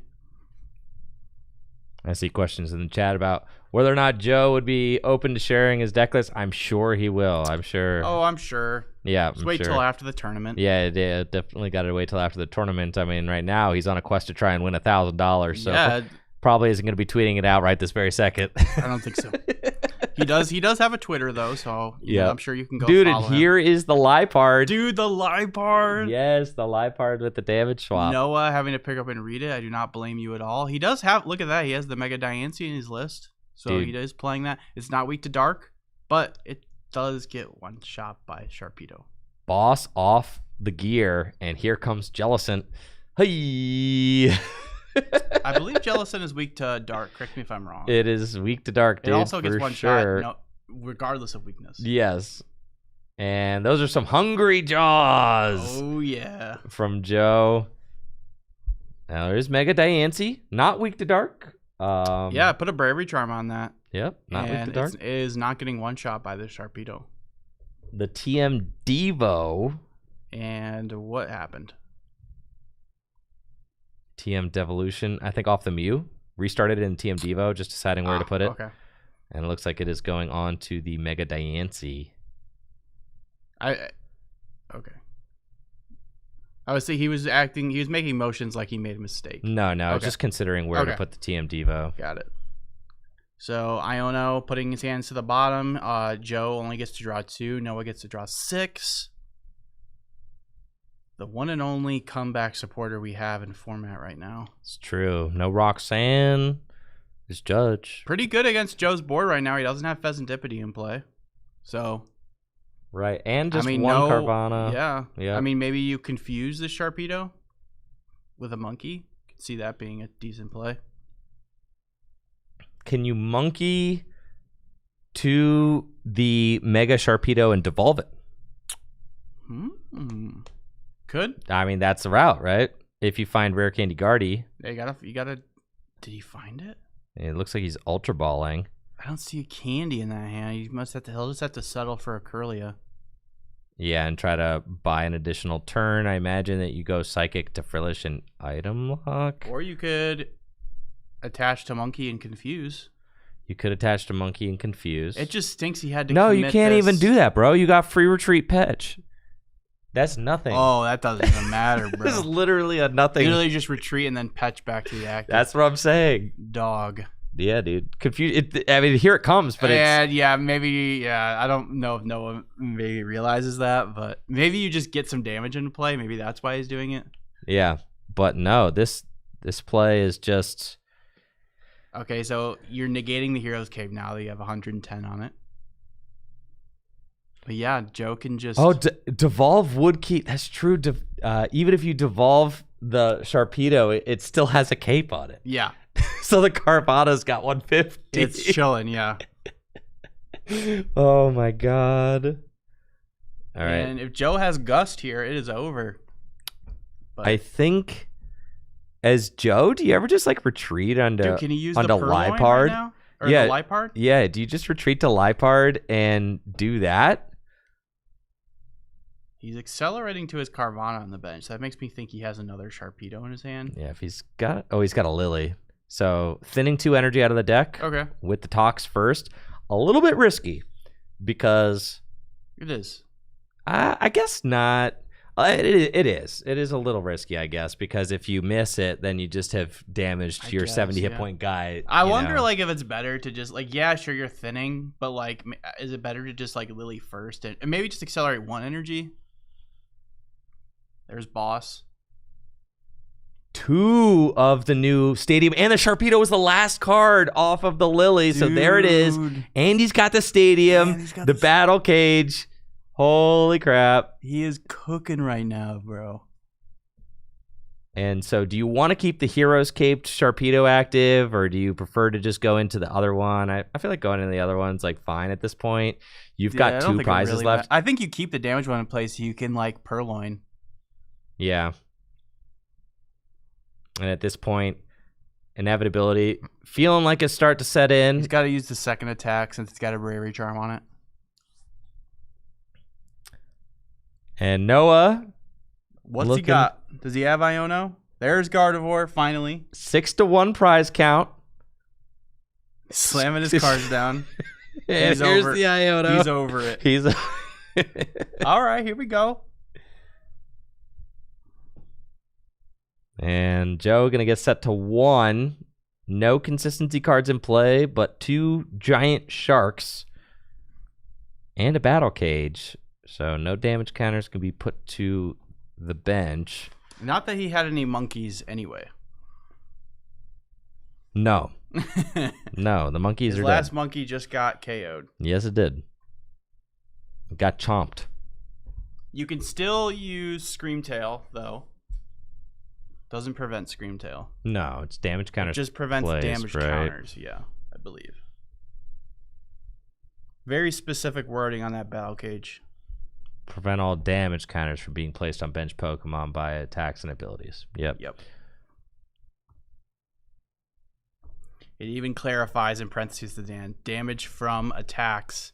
And there's the scoop. Yep, there it is. Boom. Joe Rowe with the swift 2-0 over Gardevoir. Let's go, Joe. Toxtricity, Sharpedo. Absolutely legendary. 4-0 now. If Joe can win his next round, might be able to double ID into top 8. It's definitely possible. I mean, what? He's 4-0 now? Yeah, he goes 5-0 unless he gets down paired. I think you could, just double ID. I think that's definitely. I think 502 is more than enough to make it into top cut. And yeah, Joe's got to be feeling amazing right now. I mean, just completely washing a Gardevoir, which is like a deck that you really feel good about being able to beat. I mean, it's one of the best decks in the format. It's been consistently such a strong deck. Yeah. And you just have this deck that that matchup looked pretty favorable for Sharpedo. Now, that was the Jellicent version of the list, so I'd be interested to see how it does versus a more turbo list. Also, Noah didn't draw the best, so that was a little bit unfortunate. But it'd be like that sometimes. And for sure. So Joe was able to capitalize on that. So well played from both sides there. And there is Joe's son, Wyatt, I believe his name is. So yeah. Cheering his dad on. Yeah, that's hype for sure. Yeah, that's awesome.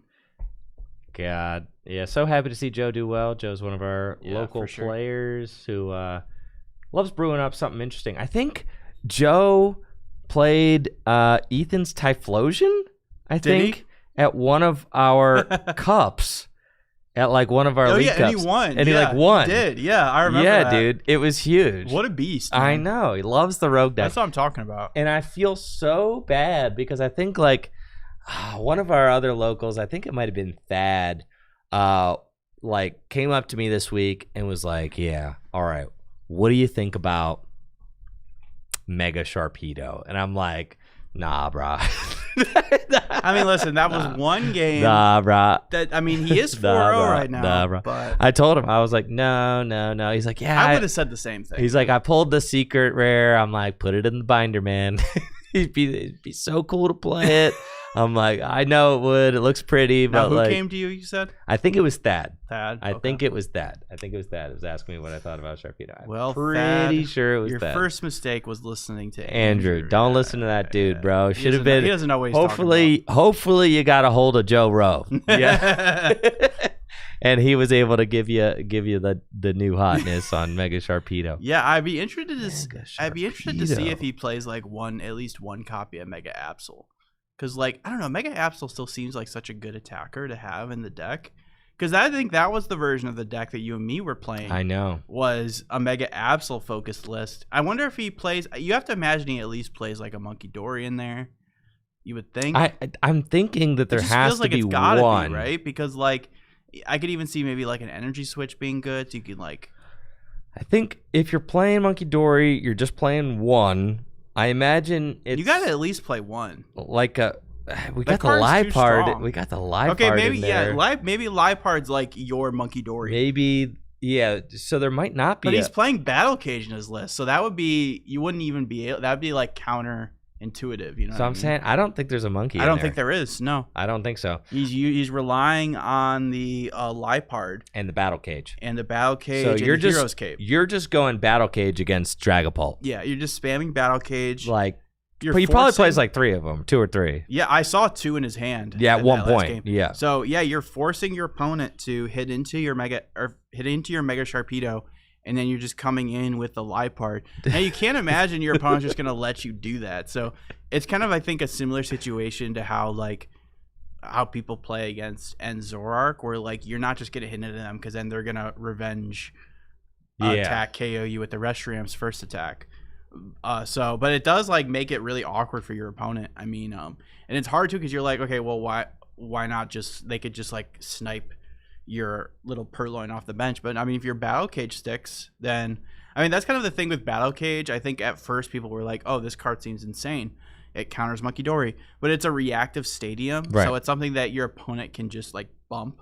They can counter it and then use Monkey Dory. Yes, exactly. So also, they can still Monkey Dory your active. So there's a lot of very clear routes around it.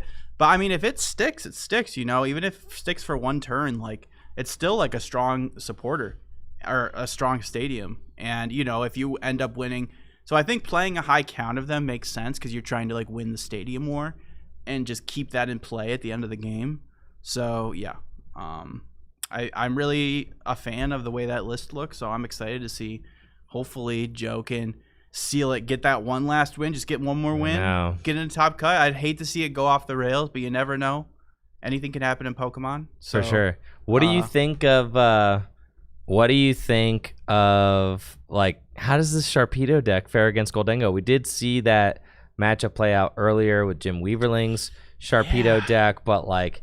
The 430 hit points, I assume that might be enough to help get there, right? But like, I mean, I don't know what. I mean, I would think that it's going to come down to like if Joe has tech for the matchup. Like again, you can't tech for everything. So no. Like, I mean, I think with a list like his, I think Goldengo might just be that deck that you take the L to, and then you try to beat everything else, which is a tough pill to swallow, especially at this event. Yes. So I don't know. I don't know. It's gonna be tough for Joe for sure, but we'll have to see. I think that's gonna be his biggest hurdle is the Goldengos. Yeah. So we'll see how that does for him. I'm sure he wasn't maybe thrilled to see how many Goldengos were out there, but you know, you hit the right matchups in top cut. You know, just get into top cut, and then you know. Maybe he hits like a Gardevoir, Dragapult, and then he doesn't have to play against any Goldengos. So tournaments are won that way. That's right. That's how it goes sometimes, for sure. All right, we're gonna take a quick break before round number 5 of 7 here at the Full Grip Games Phantasmal Flames 3K release week event. We'll be right back after this. Thank you so much for tuning in. We'll be right back with round number 5 shortly. This tournament is sponsored by Dragon Shield. Dragon Shield makes the highest quality sleeves and accessories for your favorite tabletop games, like the Pokemon TCG. Dragon Shield sleeves are super durable, making them perfect for tournament play and collecting.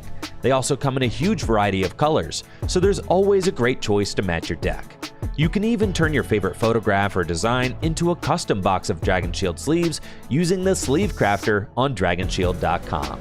Head over to DragonShield.com and place an order for your favorite sleeves today. Use code TrickyJim at checkout for 5% off your order.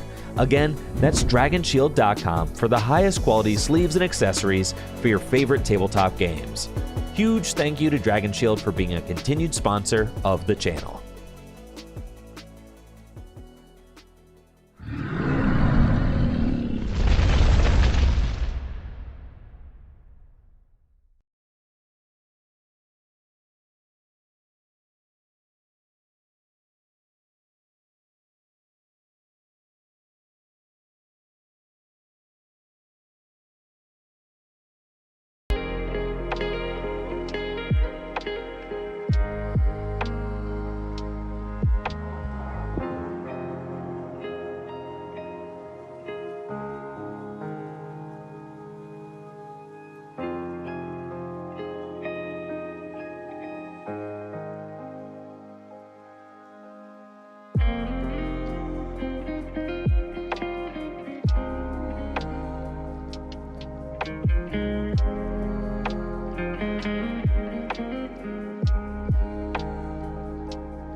We are back, folks, with round number 5. Players are getting underway right now. We've got a real meta matchup here with Ayana on the left playing Goldengo versus Alex on the right playing Dragapult. Both players are 4-0. Jesse, what do you think of this matchup? Yeah, this is a classic matchup here. We have Ayana. They are favoring the Goldengo, and to no surprise, I mean, the deck that we've seen already, seems like the deck to beat for this tournament. A lot of people are playing it, and then we have Alex over here playing the Dragapult. We have yet to see a Dragapult on stream yet. I think we've pretty much seen all of like the main meta deck so far. We've got a nice little mix. But except Dragapult. We saw Gardevoir, Goldengo. We even saw some Dark. Actually, not Mega Absol, funnily enough, which I thought we were going to see pair with Toxtricity. We've seen the Sharpedo, which was a nice little treat last round, destroying a Gardevoir. But now we are seeing Dragapult. This is a deck that you should never sleep on. It feels like if you sleep on it, you're going to have a bad time because the deck is it's just such a powerful deck. I mean, the power level of the deck is just so high. You have a draw engine with Dracloak. You aren't drawing as many cards as like Goldengo per se, but you are seeing enough, and you're seeing enough to let you win games with just. I mean, you can win games with just like sometimes just like 2 or 3 attacks, 2 or 3. I mean, Dragapult's attack. I forget the name of Dragapult's Phantom attack. Dive. Phantom Dive. Bro. Yes, how could I forget? Phantom Dive is just like probably still the most powerful attack in the game, like one of the most powerful attacks outside of like Hydreigon's Obsidian attack. It just does so much. You do 200 to the active, 6 to anywhere you want on the bench, and it's just so good. You also have Badoo, item lock Badoo, which is just another really strong card. So you just do, and then you have Monkey Dory as well. So you just have a lot. And Dust. How could I forget Dusknoir? Like the deck just used Dusknoir really, really well. It just spreading damage with Dusknoir, it just complements the Phantom Dive attack really well. Gives your opponents prizes, which is good because then you can Iona them low.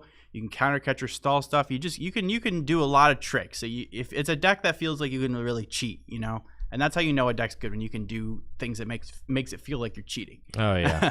And we see Alex on his P's and Q's here out with that notepad. That's how you know that your opponent is he was doing surprise checking, so good that he's taking note of that. He made sure he had the key cards like the Neo Upper Energy and, you know, counting his energies there. And immediately he gets the Luminous Energy down on Monkey Dory, which I assume he's just going to use to retreat to Badoo, but he's going to actually really smart here. He's going to wait and keep that Monkey Dory active so it can't get KO'd by a Soul Rock. And then it looks like Ayana here is going to go ahead and just retreat to, interesting here, it's retreating to Gimmighoul and actually going to use the minor Aaron running attack to go search for some energy. So it looks like Ayana really just favoring the energy here. I guess that's better than swinging with a Soul Rock because you don't want to hit in that Soul Rock. And then it's damage for Alex to play with, which you really don't want to do because Monkey Dory plus a Phantom Dive can just like easily take bonus prizes. So pretty slow turn there from Ayana. Not what you want to see if I was them. No, we did get Arven. You know, we do have Soul Rock Lunatone in play with the minor Aaron running. You get the fighting. So we do have the option to draw more cards of the Lunar Cycle next turn. And I think that's kind of like what Ayana's looking at is, you know, we want the fighting energy to hand to continue churning with Lunar Cycle to find some better cards, especially if I'm about to get item locked, and then once you find a Goldengo, obviously you've got the coin bonus to work with as well. Now Jesse and I did take some time to chat it up on the floor, get a sense of how this tournament is going, and talk to players who are down there competing. And funny enough, I did get to talk to Thad, who earlier in the week I told Thad that I didn't think Sharpedo EX was very good, and he when I told him sorry for misleading you potentially on Sharpedo, he told me he was very salty because he had actually just lost to Joe Rowe on Sharpedo. Yes, Thad is playing Goldengo, and in game 3 he dead drew, and And you hate to see it. Yeah, and Joe was able to just come out on top there. So I mean, that's not Thad. I think that's a good matchup for Goldengo. Yeah. So honestly, I think Thad made the right call. Despite the results of what happened in his game, I still think he potentially made the right call. there are also some really cool rogue decks that I was hearing about on the floor. There's a player who's 3-1 right now with Mega Lopunny ends Darmanitan that, it used reversal with ends Darmanitan and Mega Lopunny. That's the whole deck. No Zoroark in there, just those guys. And then All right. No Dusknoir? No. And then there's also a 3-1 Alakazam deck. And I talked to a couple of players that are on Alakazam. You said you saw some Alakazam on Ben the floor. Peacock is 2-2 with it right now. But he actually lost to Austin Charles playing Goldengo. Yeah. Oh, So- he was salty about that. Yeah, and he was telling me how, Goldengo just ran him down with Solrock before he could get set up, which is exactly what we were talking about. I told you that's how you win. Yeah, so he said it was still a pretty close game, but yeah, it was really tough. He said he just had trouble getting his Abras set up quickly. But I was curious, why the Alakazam love? What does this deck get? Well, apparently Alakazam players are very excited about the new battle stadium or the battle cage. They're excited about that and Wonder Patch, so that you can. Yes, that's fair. So they're excited about that. And Two now little buffs to the deck. we see Alex Hamilton setting up really well. Yeah, he got a nice little setup there. He got 2 Dracloaks. Yep, a retreat Lily for 8 into Badoo. Yep, he got the energy down and Badoo, which is really, really good when you see Ihana's setup there. Ayana did find a Dengo, I think. Okay, good. Yeah. But no other gimme ghouls. So, item lock is so good against Goldengo, especially when they have a slow setup like this. I mean, you see that giant hand, but I mean, half of those cards are items. So, they're not going to do any good. And in this matchup, again, this is another matchup I'm pretty familiar with. It's pretty close matchup. I think a lot of times people think it's Goldengo favored, but there's a lot of things Dragapult can do to really mess with you. Basically, this matchup is good for a Goldengo if you can quickly go up 2 prizes with a good board. Now, we could see Alex get an attack with Dragapult as soon as next turn. Oh yeah, Which means Ihana would have only had opportunities to take 1 Badoo KO. So that's behind where the Goldengo deck wants to be. So I'd say Alex is as far as the board goes here, he's actually pretty far ahead. Because basically what you want to do is you just want to Solrock, KO Badoo, and then Alex gets out another Badoo. Solrock, KO another Badoo, or maybe a Dreepy. You go up 2 prizes, and then from there you just KO 2, Dragapults, or a Dragapult and a Fez. So that's what you want to do. But if you can only get 1 KO before they start swinging with Dragapult, then you're gonna be having a pretty bad time. So we are gonna see Ihana here doing their best and just retreating to the Solrock. No other gimme goals in play, and just doing a Cosmic Beam for 70 to knock out that Badoo. And yeah, Alex here, he's even got the Duskull on the bench, evolving straight to a Dusclops, which, that is exactly what I was thinking. He's gonna KO Ihana's only Goldengo, I think, here. Yep, there we go. And this is exactly what I was saying. No items meant no more gimme ghouls get to go into play. And Alex has a very strong board here. All he has to do is off these 6 cards, and he's got 2 Recon Directives, is find a Dragapult, and this game is pretty much over. I think we could see Ihana here just scoop and go to game 2. And looks like, Recon Directive right into that Dragapult.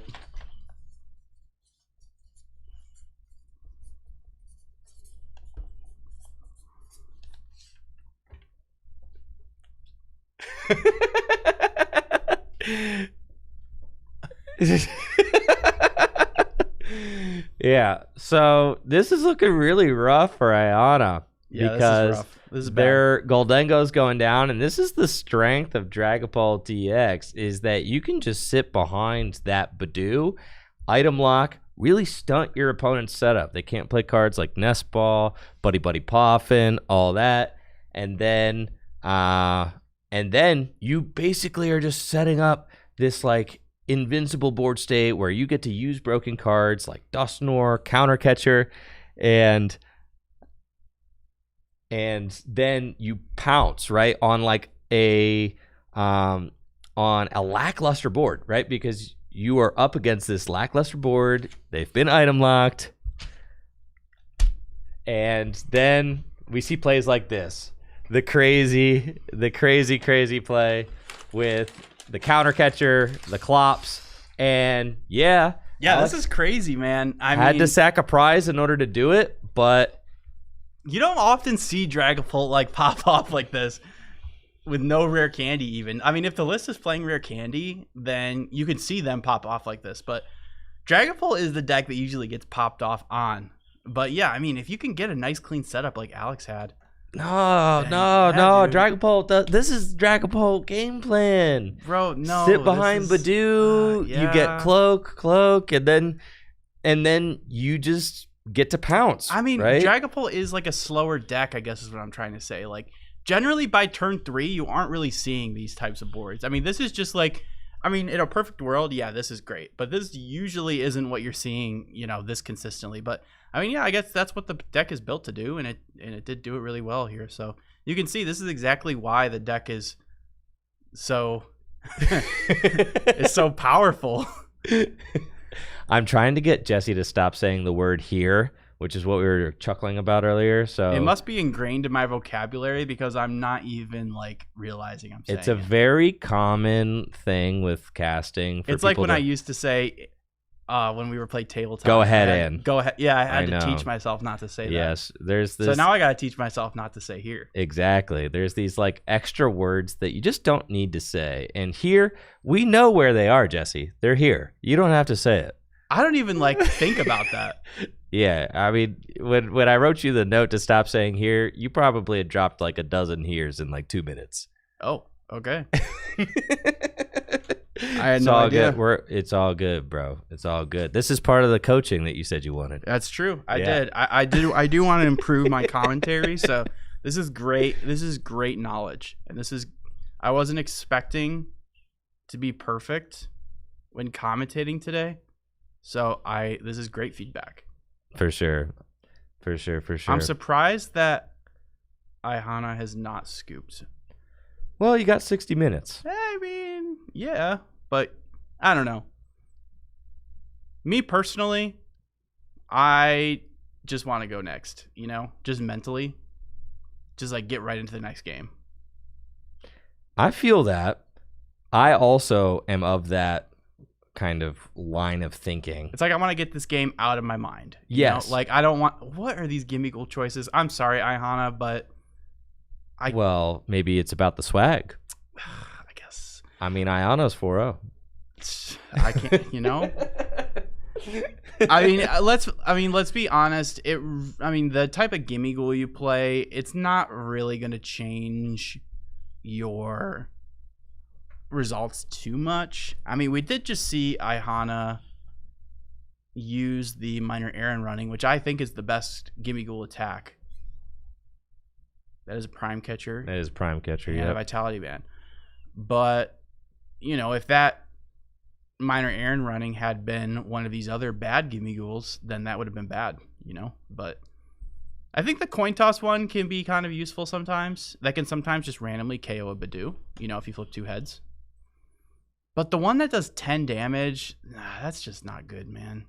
Sure, you can break a Pikachu ability, but you can do that with Soul Rock. So, I just don't really... It's kind of cool, though. I guess it's kind of swag if Ihana is playing 4 different gimmighouls. That would be pretty cool. So, if that's what Ihana, if that's what you're doing, then I respect that. I do. But what is that 4th gimmighoul, though? It has to be the 50 HP one. The Call for Family. It's not in play right now. We haven't seen it. We've only seen 3. You think it's 4 different gimmighoul? I do. Yeah. It's got to be. See, that's swag. That's swag. If you see the 50 HP Call for Family, which I do think playing one of those is good. We do see a lot of players do that. Is playing one of 50 HP. Because the Call for Family one can be a good attack to do on turn 1 going second. Certainly can if you don't have those ball search cards. But the 10 damage attack, nah. Hilda going to get the Neo Upper Energy and a Dracloak.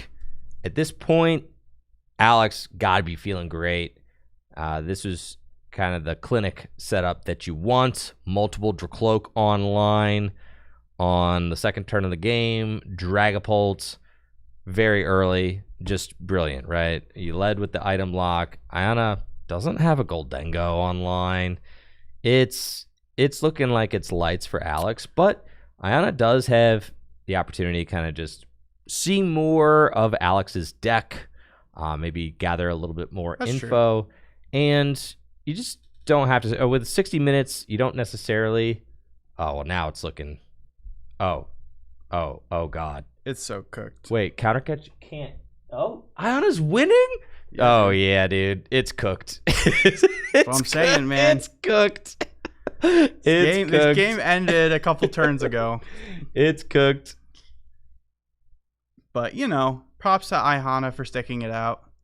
All right, so they must have strong mental. Ayana's partner in the chat, Natalie Pro Miltank player. That's right, is saying that Ayana is playing these gimmies because they're the only ones they have.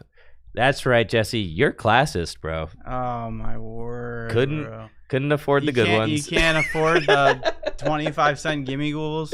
Yeah. They're the only ones they had. Imagine being poor. That's so beast, though. No, that's so sick. I love that. I think that's so sick. No, that's actually awesome, though. Yeah, so I think playing one of these each are the is ones awesome. these are the ones in my binder, so these are the ones I'm playing, dude. All right, that's fair. Yeah. Yep, these are the ones in my binder. These are the ones I'm playing. I remember one time, I have a very core memory playing the Pokemon TCG. I was at a regionals playing against Pram once. Obviously, Mike Pramawat, one of the greatest Pokemon players of all time. Six-time regional champion. Yep. 7-time? 6-time? World finalist, world runner-up. If you want to hear more about Mike Pram, I got a nice video featuring 3 world's finalists, of which Pram is one. Got some cool interview footage with him. And here's the scoop from Ayana. But anyways, Pram, I asked him why he was playing a Remoraid, one that I considered to be inferior in his Buzzrock deck. Mm-hmm. And he said, because there was one with like Ion Pool, which just seemed better, right? But I remember that. I do, because that was when I first started playing competitively. Right, but Pram told me that the one that discards the stadium. Exactly, but he wasn't running that one. He was running just some random one. Dude, and he's trolling. He said he liked this one better. He liked the artwork better. At a regional, dude. Pram, one of the greatest Pokemon players to ever do it. Yeah, I mean, because it was about the swag, bro. Maybe if that makes you play that little percent better, that little percent will overtake that small percent where the attack actually matters. Is Pokemon not mostly about the swag? I mean, I did just spend a couple bands on some Heart Gold Soul Silver energies.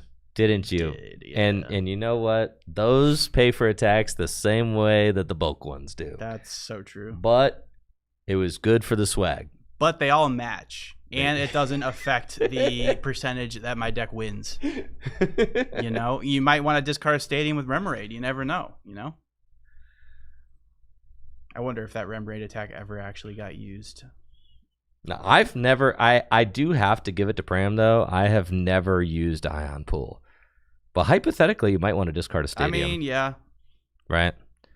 I mean, like, hypothetically. I don't remember what stadiums were good back then, but maybe there just weren't any, like, really broken stadiums. I'm pretty sure Parallel was a thing back then. Oh, yeah, it was. Because I remember that was when Volcanion was good, and I remember Gardevoir GX used it against me. They flipped it the other way to make my Volcanion do 20 less damage. That's what I'm saying. Which I thought was really smart. Yeah, dude. I remember, I think like Sean Lyden did that to me. God. Top 4 of Elite Cup. Volcanion EX. What a cool deck, dude. Yeah. You could go, what was the ability called? You felt so powerful. Steam up, man. Steam up. You felt so powerful doing like 3 steam ups. Heck yeah. Steam up, steam up, steam up. Just imagine like steam coming off your Pokemon. Like, I know. Volcanion was just that big basic deck. Volcanion was a beast. I know. A dual type big basic deck. And he was dual type, man. I know. That's so cool. He hit himself for weakness. The mirrors were crazy. Yeah, I remember that that messed me up as a new competitive player. That really messed me up. Well, I fell in love with Buzzwole. Yeah. Because Buzzwole came out and I was like, this deck's broken. Things are looking a little rough for Ayana right here as they go for their 3 mulligans. Almost. This is a Goldengo classic. I'm telling you. Goldengo just generally doesn't play a lot of basics. It used to play even less than this. I remember our NAIC list a couple years ago played 7. 7. You played your 4 gimmies, you played 2 Palkias, and you played Raining Greninja, and that was it. I'm pretty sure there was a point where I was playing a 1-1 Palkia and a 1-1 Beeb. Bro, That it was was 6. bad. Yeah. Oh, yeah, it was a 1-1 Palkia and then 1 Bibarel, so that was 7. That's 6. No, plus the Raining Greninja. Oh, 7. Yeah, that's right. Yep. And some people played Manaphy, but not a lot. So, yeah, and you would, bro, that actually affected your win percentage. Because I know. On average, my opponent was starting with an extra 2-3 cards.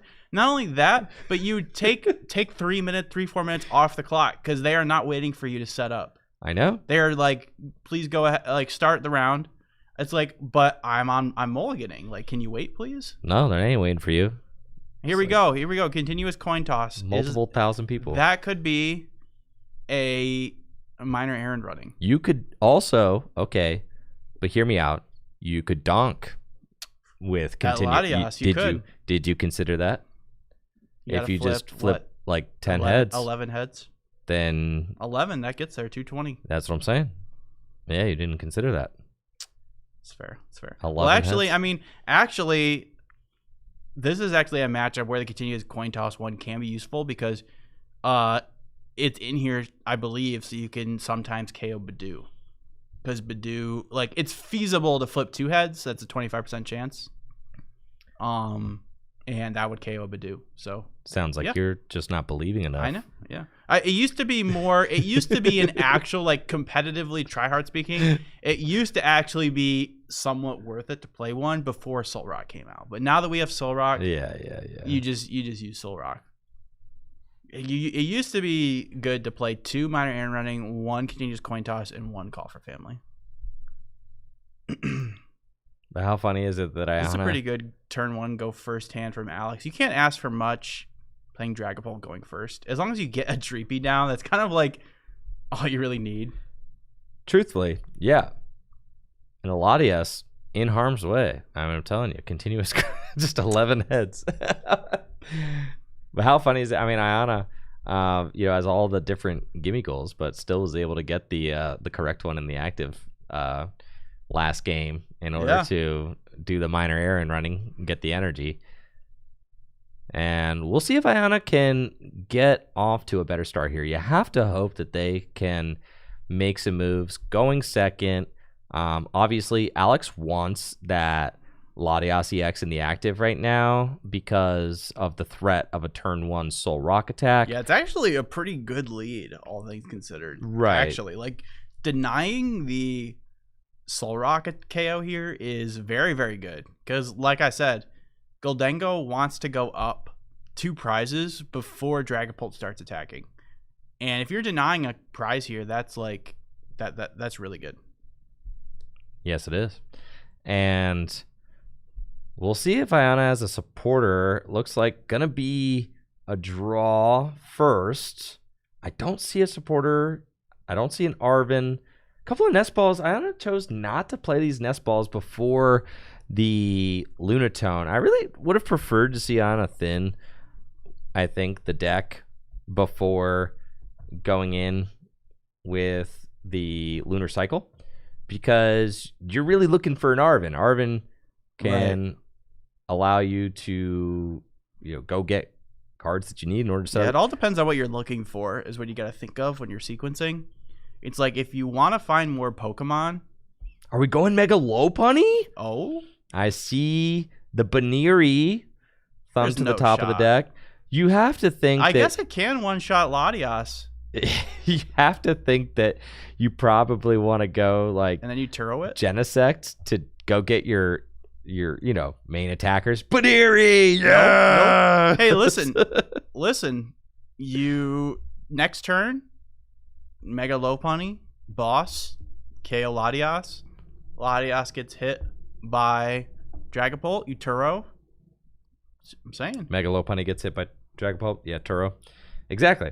Well, the thing about the Mega Lopunny is that it's just not being 11 heads. 11 heads. There's 11. no way, bro. 11. No, don't pass. You had a chance. Ayana, no. Oh. 11 heads. 11 Maybe heads. not attacking is correct though, because then you potentially give damage to play with. Yeah, all right. I actually think it is correct. 11 heads. You miss all the shots you don't take. Yeah, I think that is heads up from Ihana. All right, To fine. not attack. Fine. But you're noticing the difference in the margins here, right? Because if that was a minor errand running, that would have been so much better, right? It would have been better, right? Just That's what going I'm and getting the saying. 2 energy. Yeah, the The upside. attack is really good. Being able to go Yeah. get energy, I mean, that's exactly what you want. It's energy in your hand to use to KO things with Goldengo. It's also energy to draw with Lunatone. Exactly. That is exactly what you want. So you're hurting yourself. For sure. You got it.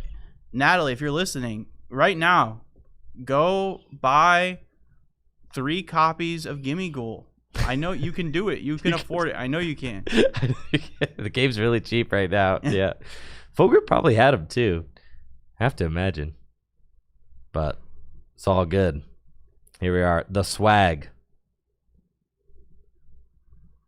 Now we've got a Lily's Determination for shuffle draw of 8.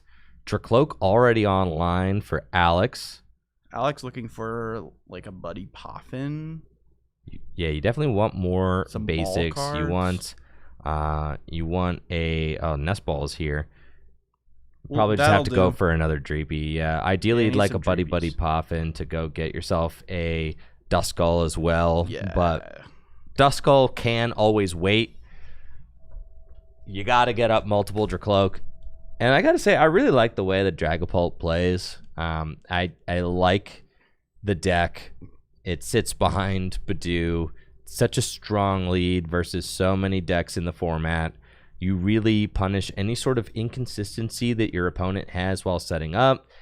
You also just have such a dominant lead versus so many decks while going second, because you deny your opponent that supporter going first, and then you just hit them straight away. You only give them 1 turn to play items. Exactly. You hit them straight away with the item lock while you just sit there getting your Dracloak online, using Recon Directive, drawing through the deck, and then... It's a very appealing deck. The main downside is the Gardevoir matchup. Well, for sure. So if you can get past that, then the deck is very strong. And I mean, even depending on the way a Gardevoir is constructed, sometimes you're fine in that deck. But yeah. That's the thing, is you're kind of hoping that Gardevoir is just having like a wonky start and that you just punish them with the Badoo. Yeah, and that's the thing. You can win. You could beat anything doing that, which is the appeal of the Dragapult deck. And that's kind of what keeps the deck from being too powerful. They also are continuously printing tech cards for it. Like the Psyduck is a card that just came out in Mega Evolution. Psyduck is a card that completely stops Dragapult from using, or sorry, not Dragapult, Dusknoir from using its ability.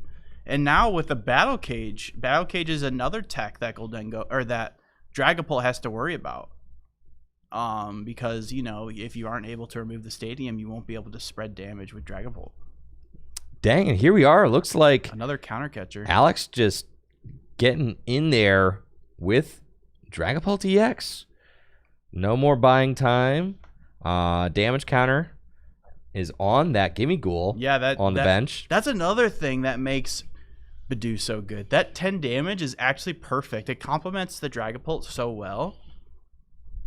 It really For does. this reason exactly. And not only that, but like, hitting 10 into like a Fezandipity. If your opponent starts Fez, they start Latias. That 10 damage just like, it does so much for you. And you can see here, like, this is exactly what you want to see as a Dragapult player. Yeah, And Buddy Poffin now being found, so we have to imagine, the Duskulls are coming down. And you see exactly what I'm talking about, how Ihana was not able to go up 2 prizes before Alex started attacking with Dragapult. And because of that Latias start, if you can go up 2 prizes, then you just go, KO Dragapult, and then, KO another 2 prizes like Latias or something. You definitely want to take So that now- 2-prize lead, right? So you Yeah, could just if go you- 4-6 and end it. If you don't go up 2 prizes, then you're in a bad spot. Yeah, that Baniri now is not looking as powerful. Right, now that there's like a Dragapult situation here. it is not going to be helping as much. You really just need to be knocking out this Dragapult this turn with a Goldengo. But Alex put a huge dent in those plans with a Phantom Dive assisted by Badoo for the double KO to take the lead.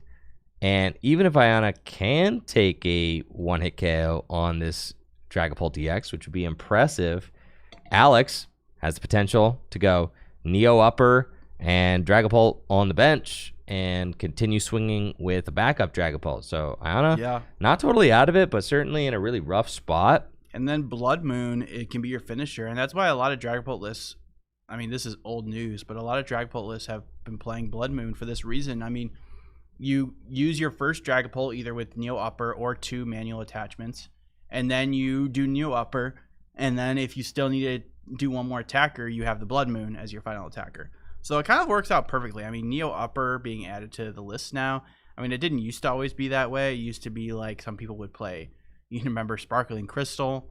There used to be different ways to play it, but ever since like the way the list being built this way, it just feels like Neo Upper is just like. Was it Tord with the Neo Upper? I'm pretty sure it was. I don't remember exactly. I'm pretty sure Tord was one of the first people I saw with the Neo Upper. It could be. Honestly, I don't remember. So you could be right. Was it? I'm pretty sure. I'm pretty sure it was Tord. Yeah, because wouldn't be surprised. But I think he was playing Neo Upper. I think like pre-Hilda.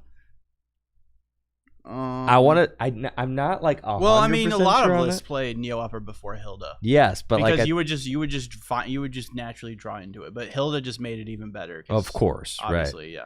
But like lists, most lists were playing that before Hilda even got printed. Which is crazy because you could Arven for the crystal, so you would think that the crystal's just better. Right.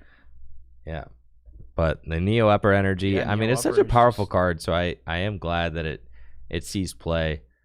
And it is crazy. It feels like the design team's done a much better job kind of spreading the love with the A-Spec cards. Yeah, I this time think around. They've done a really good job just in general, like the past year. I feel like it feels like that they've kind of thought of everything. I mean, they maybe went a little overboard on some cards, like Monkey Dory, for example. But I think for the most part, they've done a pretty good job balancing the cards. Mega Lopunny has hit the board. Alex taking a quick gander. The Gale full art version. Thrust. Oh, you can afford the full art Lopunny, but you can't afford the Gimme Ghoul? It's not. Okay. I think it's just a matter of just the gimmies they had, probably. No, You're just joshing. I know. I'm just continuing the running joke. Now. Yeah, Spiky Hopper, okay, is good for getting through like your Crustle and stuff like that. But Gale Thrust, that's why we're here. 230 damage for 1 energy. Looks like boss's orders. And with the Vitality Band, we'll take a knockout on Latias. So not enough energy to KO that Dragapult. You would have liked to do that to kind of force Alex to have his Neo Upper. You know. Want to force that, I mean, because it could always be prized, or you could just not have access to it, right? Know. You do want to try and force that, but Iona didn't have that play though. So the last Goldengo standing. No gimmies on the bench, and it should live the turn because there's no Dusclops online. It should live the turn, but at this point, Alex trying to map out. Live, but Alex just has to announce 2 Phantom Dives and it's over. It's over, right? Yeah. So it's not great. Yeah, this is not good. Not good for Iona. No, if Iona was winning next turn, then we'd be in business. No, but that's not the case. So Iona could still win. Alex, all he has to do is pop a Dusclops. And then Iona only has to take 2 prizes. Well, I think so. What's like the best route possible, right? Iona take a 1-hit KO on this Dragapult next turn, while Alex swings for 200 to the Goldengo. You would have to have Ayana hit the picnic basket, I think, to Yeah, or not like a instantly Turo. lose. Yeah. Or like a Turo. Yeah, like Turo knockout with Mega Lopunny. Something like that, right? I mean, it's feasible, certainly, right?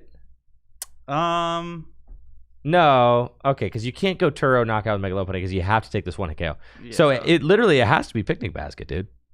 Yeah. You have to one hit KO the Dragapult EX in the active while hitting picnic basket so that you just don't get like perfect mathed with the 6 damage counters placed, right? So yeah, and that's why picnic basket is being played in all these Goldengo lists is for this matchup. It's also obviously useful against decks like Grimmsnarl as well. But yeah, that's like your way to like offset the math. Yep. Versus Goldengo. It's just very, very powerful. And if Ayana can take this one hit KO on Dragapult, then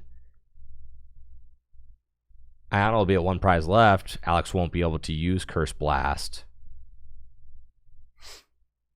Right. I think for Alex right now, using Dusclops or Dusknoir is off the table. You can't do it. Yeah. Yep. You really only can use like one a game, which is usually all you need. But Ayana might not have this knockout next turn. And that's not unreasonable to think because Ayana's sitting on a very small hand. Yeah, Alex doesn't even need to Iono. Didn't have the juice to knock out a Dragapult last turn, right? So how are you expanding your hand? Especially if Alex is not taking knockout, you can't Fez. You've got one Goldengo. And here comes Phantom Dive, 200 damage to Goldengo EX. I think you just put like all 5 on a rock. All 5? There's 6, dude. Or all 6 on a rock, sorry. Yep, so we're going to put 6. I think onto a rock is good. It's a fair place. Yep. And you're just saying like, okay, if you do nothing, I win next turn with a Dragapult EX. Yep. And what does Ayana have? All right, there is an Arven in the hand. Cannot afford to boss or anything. You certainly use coin bonus first. Yeah, Arven here. Don't you draw first? You with would coin think bonus? so, right? Yeah, 100% you draw first with coin bonus. Because that's what I would do. You want to, maybe you draw into a superior and then. I mean, you just always draw before playing your search card. That's right. That's just, you know, what you do. That's just what you do. And then there is a picnic basket in the deck. So I would hope so. The picnic basket is that card right now that could keep Ayana in the game. Otherwise, Alex is looking like he's going to march on to 5-0 with Dragapult Dusknoir. But it's up to these draws. Yeah, would have loved to see Ayana draw before the Arven. Again, it's just you want to do, and I think maybe Ayana's thinking like, okay, well, I want to get some energy so that I can draw with Lunatone. Doesn't matter. You still coin bonus first to draw 2. Hopefully they remember to coin bonus at all. You gotta remember. You're playing the coin bonus deck. You gotta remember to coin bonus. All right, here we go. Lunar Cycle. Draw 3. It's looking really bad, I have to say. It's not great. No. Not good at all. Even you have to coin bonus into like a superior. No, you can't even do it now. I think it's just chalked. I think Ayana just guaranteed loses because you would have to. Good. You need, in order to complete the combo, you need a superior, an energy, and you need the picnic basket. Yeah. Which is why you need to coin bonus first. Hope you find a piece. Lunar Cycle, you know. And I know you can't Lunar Cycle until you find a fighting energy, but maybe you find a fighting energy off of the coin bonus. Not high likelihood, especially since you don't have Pheasantipity access. Yeah, Superior also gives you ways to coin bonus as well. That's what makes Is Ayana really not coin bonusing? I'm saying. I'm pretty sure there they're was no forgetting. coin bonus at the beginning of this turn, right? Unless there was a coin bonus Maybe so I missed early. it. Maybe I missed it. I'm willing to say maybe I missed it. But then, like, the Goldengo is also not tapped where the Lunatone is tapped, so I don't know. I'm curious, so I'm going to do a little playback on my You're going to end. do a little playback? All right. Yeah. Yeah, it's possible that I missed it. For sure. I just want to see if I'm trolling or if they're trolling. You see who the troll is. Got it. But Alex sitting real pretty. Neo upper energy on the bench. Dracloak means that we're threatening a phantom dive from the active, from a potential bench Dragapult. And again, with the Lunatone on the bench, having 6 damage counters on it.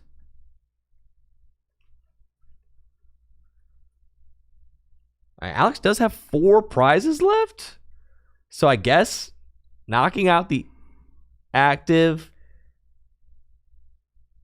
And it looks like Ayana's maybe eyeing up a double supporter here. You cannot do that. Yeah, Ihana did not coin bonus. All right. And also you can't double support. Uh-oh. Stop it. Stop it. Stop it. Stop it. Stop it. Stop it. Stop it. Stop it. Get the walkie-talkie. No, stop. Do you want me to call Natalie? Stop the game. Stop the game. Stop the game. Stop the game.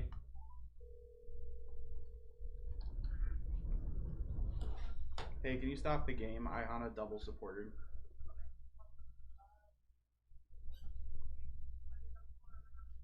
Ihana played boss and Arvin.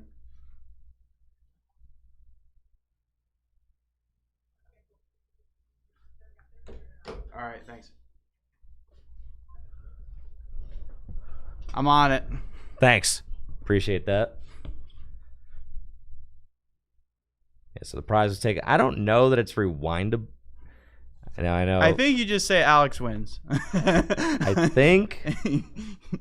I mean, it wasn't looking good. At least it wasn't like a.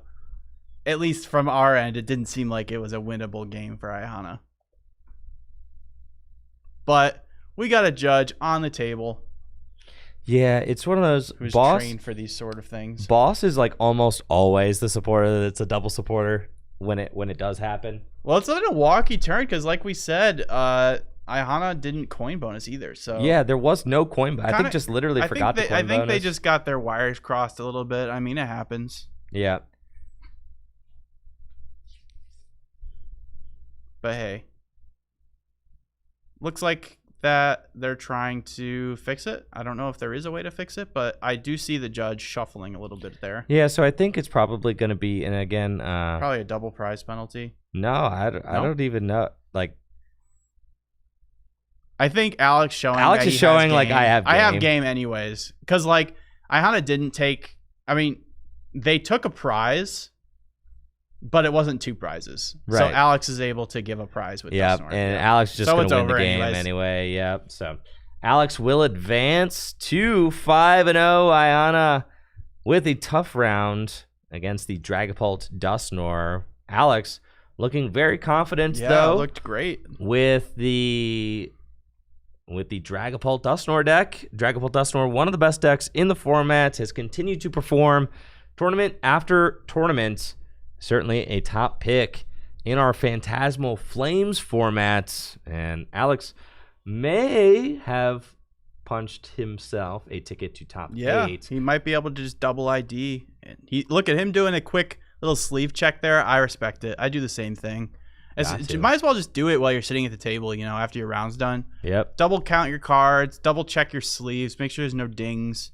If you want to avoid getting bodied by, the judges with your sleeves, you never know what can happen. So I always think it's good to take a little peek at your deck, especially if you're on a heater. You don't want your run to be, Dude. Clipped. Dude. I know. Yeah.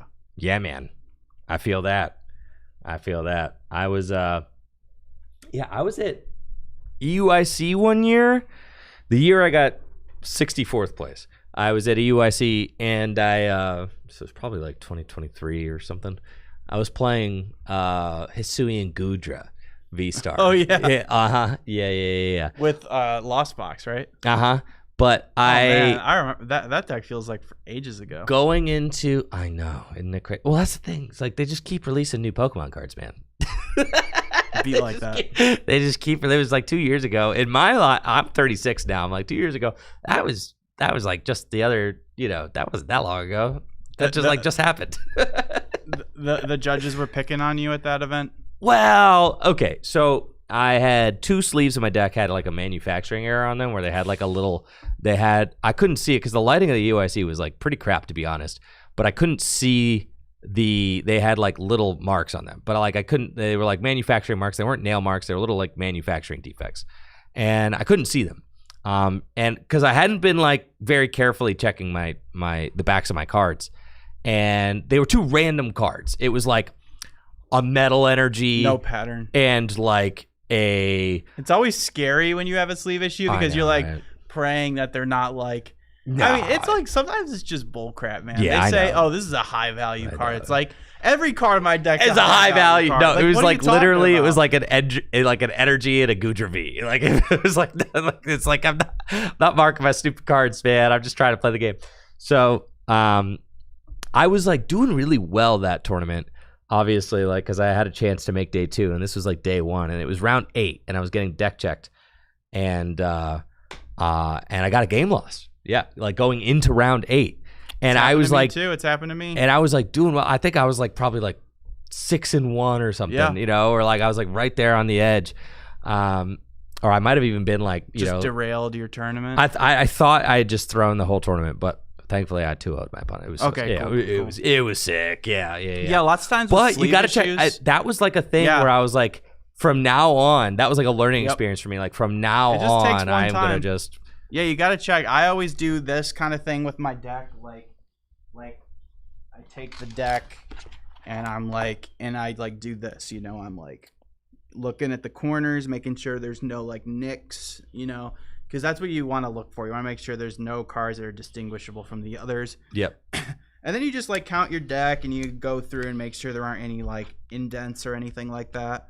Ding corners, like because if you have a card, like even just from normal wear and tear from shuffling, if you have like a card with a ding corner and that card happens to be like your ace spec, you're out of here, bro. Yeah, your body, like you are getting absolutely destroyed. If the judges can like lay out your cards and be like, that's your ace spec, and they could do it, like then you're done. Yeah, like you're absolutely. And that's what they'll do is they'll take like 6 cards and they'll be like, okay, shuffle them around, and they'll get some random judge and be like, can you pick out this card? And if they can't do it, then and that's something you can do too. Like if you can always appeal calls, and I'll be like, okay, well, can you prove to me that you can distinguish that card from another card? Because as a player, you're allowed to do that. And I know sometimes you got to try to defend yourself, because I know.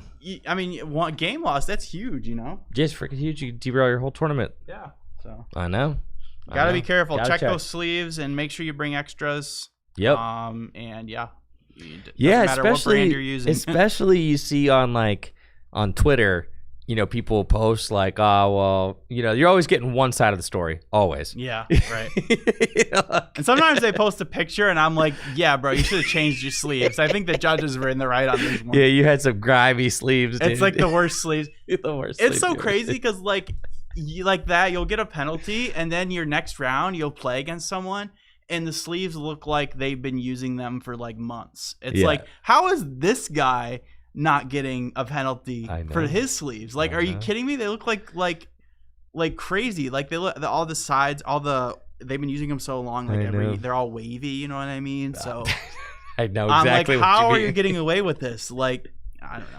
Everybody has played against somebody at the locals with like the crustiest sleeves you've ever seen. Oh man, it's bad. And like lots of times they're like a bright color. They're like white sleeves, and the white sleeves have like little specks of like little black specks on them. And I'm like, I'm like starting to think maybe I should just bring some extra boxes of sleeves with me and be like, you know what, here you go, bro, change your sleeves. Well, yeah, you made the Big Berry special order, so I got them right here. You got some, bro. Show me the box, bro. I didn't want to bring them out. I'm allowing it. I'm giving you a pass. Oh yeah, dude. All right, Jesse. And what did you determine? They're the same. They're the same. Yeah. Yeah. The Alibaba sleeves. They're the same. Unicorn Game Plus, baby. Unicorn Game Plus. Yep. Yeah. Not my preferred sleeve. My They're preferred sleeve, special. obviously, Dragon Shields are the way to go. But I like them both. I Yeah, like Dragon yeah. Shields and Unicorn Game Plus. But I have lots of different colors in here yeah, because these are just my extra sleeves. for sure, for sure. So, Yep. but yeah, I have my deck sleeved in these right now. But I also have all our tabletop decks sleeved in Dragon Shield. So Of course. I'm a huge fan of the non-glare reds right now and the non-glare green blues. I'm a huge fan of those. Oh yeah, for they sure. shuffle real nice. But yeah, you know what's funny is I ordered the 66 times 91 by accident, and then I know. I said I wanted them to. I asked if they could change it, And they didn't. and they did. But the box still says 91, but they actually Really? are 92s because I Yeah. compared them, and they have the extra length. yeah. So I thought that was kind of funny because the box didn't change, but they actually are. No, 92s. because the box. So you basically got on the secret menu, bro. Mhm. You got on the secret Alibaba menu. So here's the deal: is that Barry? He can make your sleeves whatever size you want. That's part of his deal. But on Alibaba, the stock order is 91 millimeters, right? But he's got tons of 92 millimeter sleeves because a lot of his customers Yeah. sell 92 millimeter sleeves. I got in So before the minimum went up. So if you ask Barry to hit you with the 92 millimeters, he's not going to say no because he's got them right here. Yeah. He just might put them in that box. Yeah. So I was really disappointed when I opened my package and I was like, no, these are all nice. Like I'll still use them. Yeah. But I like to have the extra length. No. And then I compared them and I was like, oh, good, they are extra. He gave you the the hookup. That's the Yeah, secret yeah. menu. It's the secret Barry menu. Yeah, it's the secret Barry menu. You got to ask. Yeah. So I finally got them. They actually didn't take as long. I thought they weren't going to get here till the end of November, but they got here like 2 weeks early. Uh-huh. So it only took 3 weeks. I Not see. too bad. I see. Wild Cyclops in the chat says, "Your sponsor, bro. Of course, Dragon Shield's your favorite. Duh. So I'm not allowed to have a favorite sleeve that also sponsors me." What's up with that? I mean, come on. And then look, he even corrected himself. And the next, that being said, Dragon Shields have been the best for years. So It's I mean, well, he's spitting it's facts. this thing. Like, yeah, of course I'm sponsored by Dragon Shield, but I reached in a place far away at a time long ago or whatever. I don't know. I don't watch Star Wars. I reached out to Dragon Shield because all my decks were already in Dragon Shields, and I reached out to them and I was like, "Hey, do you think we could like create a partnership here? Because I already use your sleeves all the time." And they were like, "Yeah, bruh." And rest is history. We've been working together for like 7 years. So those beast are my mode. favorites right now. I just love the Dragon Shield logo. Honestly, this is Yeah, they look cool.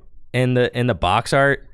I played in the retro tournament last night. I played in the holiday sleeves. I busted those out. I put like the Christmas ones. the Christmas ones. I was playing on my Christmas playmat, and I was playing with the Christmas sleeves, and I had my Dragon Shield outer sleeves on them. And man, I was feeling fresh for sure. Yeah, I was feeling. I saw your tweet about that. I was feeling crispy fresh. Those are definitely cool for sure. They are cool. I just love the thematic stuff. I think it's so I funny. really like this coaster. I really want to get one of these. This is nice. The coasters. I'll hook you up, Jesse. I'll get you some coasters. I need at least one for my desk. Bro. I know. I started out. I had like a bunch of these, but then I started handing them out to people, and I think that might be my only one I have left. So I'll see if I can get some more coasters. If you come across some, I would gladly take one. I'll talk to the reps. See what we talk can to do. the higher ups. I'll talk to my people. Yeah, I'll talk to my people. Well, I'm really excited to see how Joe Rowe is doing if he was able to win his last round, because I'm really rooting for him to make top cut with the Tox Box Mega Sharpedo deck. I'm really excited to see. So is that what we're calling it? Is it Mega Sharpedo? Is it Tox Box? This is Mega Sharpedo because ain't no box happening. There's no box. It's just Sharpedo. It's just Sharpedo, dude. So it's not Tox Box. It's Mega Sharpedo. I was calling it Tox Box when I didn't know what the attackers were. Sure. Okay. Because like maybe you've got a bunch of different darkness attackers. Yeah, we didn't know. We didn't know. But now that I see that the I see him. Isn't that him right there? The Broncos hat or no? It is. Yeah. That's Joe Rowe right there. It looks like Joe Rowe is up against Goldengo. However, okay, I think that's one of your tougher matchups. it certainly is. Now, Joe was able to get away with a win against one Goldengo earlier, playing against Thad, because he was able to win one game by aggressively chasing down Goldengos and just kind of limiting the draw. And then Thad wasn't able to take the knockout on the Caped Sharpedo, just like, Yeah, I guess, I mean, that's what you do, right? You just rush them down. Yep. And you have a Cape Sharpedo, and you just say, if they miss a knockout on a key turn, that can be all you need, because then you can just go up in the prize race. So, yeah, I mean, I guess that doesn't surprise me too much. Oh, look at that Lions sweater. That is dope. I love that. Lions are my favorite team. So. Is your favorite football team? Yeah. No, I'm not that knowledgeable about football, but if I had to pick a favorite team, it would be the Lions. But I also have two of their players on my fantasy, so. Yeah, a little sports talk. Yeah. Oh, looks like Chris Harsh turning in another win. He's doing pretty well there. He's Is he? Yeah, he was, last I checked, he was 3-1 with Dragapult. So I think now he's 4-1. Okay. I assume if you're turning it in, that means you won. I think so. Listen, I ain't losing the round and then also doing the walk of shame. I ain't doing it, dude. So, like, if I lose the round... Well, that depends on what game you're playing. Because, like, in, like, the Smash Bros. Community, the loser walks up and... Are you serious? Yeah, they call it the walk of shame. That sucks. But in Pokemon, it's the other way around. That sucks so bad. Are you serious? Yeah. Oh, my God. Because, like, you lost, so you should have to be the one to go do it. Because I'm sitting here posted up at the TV. Yeah. Yeah, I ain't moving. You got to go tell. Yeah. You got to go report. Yep.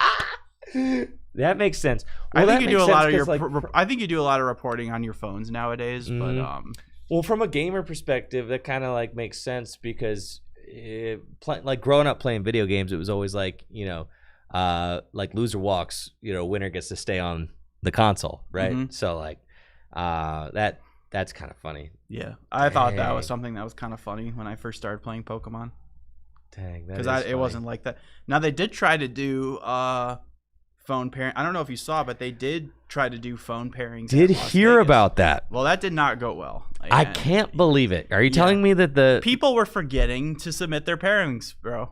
Also, apparently, it wasn't working the way it was supposed to. Okay. So it's not all on the players, but it is partially on the players. People were complaining. Are you telling me they got it figured out in Japan, but we just can't do it here? I mean, I'm glad. Are we just inept? Trying. I'm glad they're at least trying. Well, they're gonna keep. I guess I heard talks that like Toronto, they're gonna try it again. Mm-hmm. So I'm hoping it goes better at Toronto. I feel people were complaining that like they're like only one person should have to report.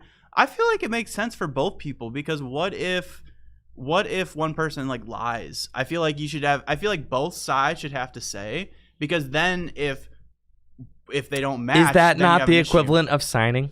Yes, like both people reporting. I feel that's like the same as signing. How hard it is to just go on your phone and click who won and then submit. Like that takes hard, 2 dude. Seconds. It's not hard, dude. That should be the norm. And you see in Japan and during their Champions Leagues, as soon as the match is over, they'll do it right there at the table. Their phone, and people joke like, "Oh, they're tweeting that they won." No, no, they're reporting. They're reporting the match.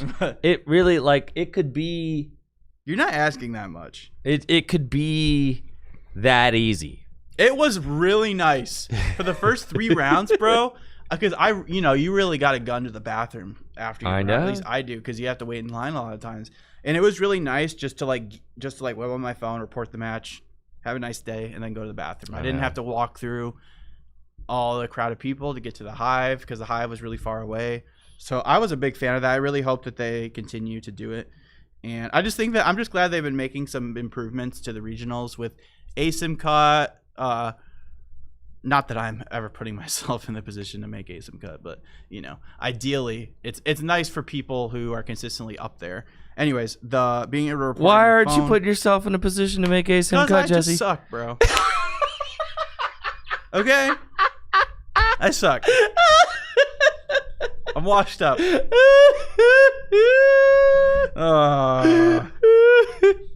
No, but that's good. I mean, as a viewer, it's also nice because you get to it's more Pokemon you get to watch. You get to watch. You get to stream the ASIM rounds, and it's cool watching people get to fight for their chance to be in cut. It's like that one extra round. Yeah. Instead of being like, oh, I hope they don't bubble out. It's super nice. And then the reporting on your phones. I think we're making some great leaps for sure. Now, one of the main things I hope they get done better is the registering process. I feel like that could be a lot cleaner. Put it all in one place. Like, put it all on. Like, Pokemon should have a website where it's just, like, all there. And where you can register. You don't like Arcanine? It feels like no, Arcanine's fine, but there should be, like, a portal. Like, Arcanine should, like, there should be a website. So here's the deal. It's just all be in one place, is what Here's I'm saying. the deal. You shouldn't have to follow Twitter accounts and turn on notifications. You're correct. Yeah. You're correct. And I think the Pokemon is making steps towards that. I think they are too. I think that, well, because you got like the Peros run Arcanine, like Xander Pero's dad. Yeah. Arcanine's great. But so so TPCI basically like contracts them to like do that. So you basically are like, okay, does TPCI hire website developers to like do this, or do they hire a company that already knows how to do it? You know, hire the company that already knows how to do it, please, God, right? Like, you know, because it's just better that way. You're hiring professionals that know how to do it. They retain, you know, they don't have to work for TPCI. They're a company that TPCI contracts. Same with Paperlight. Paperlight is the company that produces all of the events. TPCI doesn't have a production staff that produces the events on staff. They just work very closely. What's the difference between Gamers Gen and Paperlight? Gaming Gen is an event organizing company, kind of like your day 2 events, like your West Coast Pokemon or whatever. Right now, Gaming Gen does everything. Gaming Gen, basically all of your tournament organizers that used to like have it used to be like three or four different ones. They all got the boot for Gaming Gen to come in and do it. Yeah. Yes. So Gaming Gen is doing them now. That has been the big change. So like Jimmy Ballard, you know, used to do day 2. Jimmy Ballard is like someone who's been in the game forever. He basically got the boot. You know, AJ ran one. AJ Schumacher. Yeah, like, round 3. Round 3. Yep. Yep. They got cut out. Everybody got cut out. I see AJ at like every event. I know, right? Judge. He's judging, yeah. He's a head judge. So everybody got cut out, and Gaming Gen got put in. Gaming Gen is the event organizers, whereas Paperlight is the stream producers. Oh, okay, gotcha. Okay. So they're the ones setting up all the lights, all the cages, all the stages. For some reason, I was thinking like they're running the stream. I was thinking like TPCI did that, but TPCI, they are kind of, but they're contracting Paperlight to do it. Okay, 100%. I got you. Well, TPCI, to their credit, has hired very good companies who they've built very strong relationships with. I feel like they do a pretty good job. Now TPCI, so like the difference is TPCI used to like kind of, you know, it's funny, kind of like watching. I think it's fascinating. As someone who's been in the game for this long, I think it's fascinating watching the moves that TPCI makes, right? Because I've kind of gotten to see how they maneuver and evolve over time. But they used to hire Direwolf to make the Pokemon trading card game online, right? And then they decided to stop that partnership and start their own. So like they did bring that internal, right? Right. To do the Pokemon trading card game live. They are no longer working with an outside company. They also used to work with a printing company to print the cards, right? They didn't used to own those factories, but then they bought the factories. So now they own. When did they do that? 2020-ish. Oh, okay. Like right around then. I want to say maybe slightly before.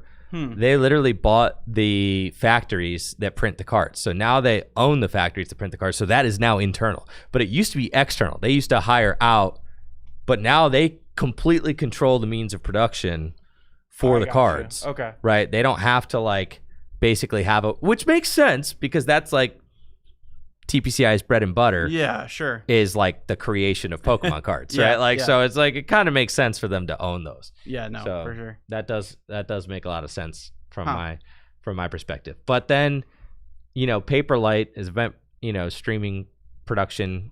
Basically, the World Championships are kind of like their brainchild, right? Like every year they kind of like that's like the biggest show that they're putting on, and now they're going to like an arena, dude. Like it's crazy, man. Insane. The World Championships, yeah, I'm really fascinated by that. Yeah, being in the sure. arena at Anaheim Worlds. I'm actually wearing the Anaheim merch right now. I'm a big fan of this baseball jersey they came out with. But watching World Finals in the arena was so cool. I was a big fan of that for sure. So I'm excited to I mean, since Worlds is going to be in the US again, it'll be pretty easy to get to. I'm trying to go. Even if I don't qualify, I would actually still like to go as like I'm trying to go. At least for Sunday, maybe a little bit on Saturday. At least just for Sunday to like watch the finals in the arena. I think that'd be a lot of fun to do again because I had a lot of fun doing it last time. I just hope that they let more people see. It was weird. There was like a lot of seating in there that they didn't like fill out completely. They like stopped letting people in. I don't know. It was weird, but like I got there early. I got a really good seat, and it was awesome. It was a lot of fun.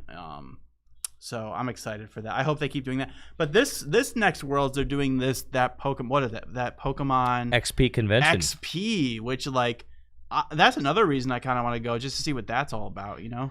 Well, that's what I'm saying. I really want to go this year because I feel like about that. That's exactly it. Is I feel like I need to do this Worlds feels like the biggest evolution in like the Worlds kind of experience. As a fan of the game, it feels like you should go. So just like, to, well, as a content creator, I feel That like I need too, to be there because I feel like I want to do some like reporting on it, right? Yes. Like I'm going to create content about like how this World is different from every other Worlds and just kind of talking about it. Like this last year, I made a video like my 5 takeaways from Worlds, which I really had a lot of fun doing. But this year, I would like to kind of like up that ante, by like actually being there to create like. I plan on qualifying, competing, and being there already, but we'll see. I don't know. The season's not going too hot for me so far. I got my local finishes. That was easy. The locals are there. The regionals are tough, man. It's not easy. I believe in you, Jesse. So a lot of these regionals where I went 3 losses and dropped, I could have kept playing to potentially get points. But man, I'm like past that part in my career. Look at that, man. Swag. Dude, he's swag, got the swag. bluey shirt. Swag. And the duck dripped hat. Dripped out. And Kenny. Is that Kenny? Kenny Picala, dude. Oh, that's Kenny Picala. Yeah, let me tell you about. Oh, I know Kenny. Of course you know Kinda. Kenny. Kenny kind of a local legend, dude. Local. Yeah, he's always in. Me and him are in his Wolves chat. And he's got a spicy rogue here today. Well, Ooh, what's he playing? He's. Do you know what he's playing? 4-1 with Kangaskhan Buffalon. Yo, wait, with the ice cream? I don't know if I have to imagine. He's gotta have the ice cream. I have to imagine there's ice cream in there. So Kenny, I'm writing this down here. Kenny, he, him. Kangaskhan Buffalon. And Kenny is against. What's Kenny facing down? I don't know. Apparently, there's also a Mega Lucario at 4-1. Holy.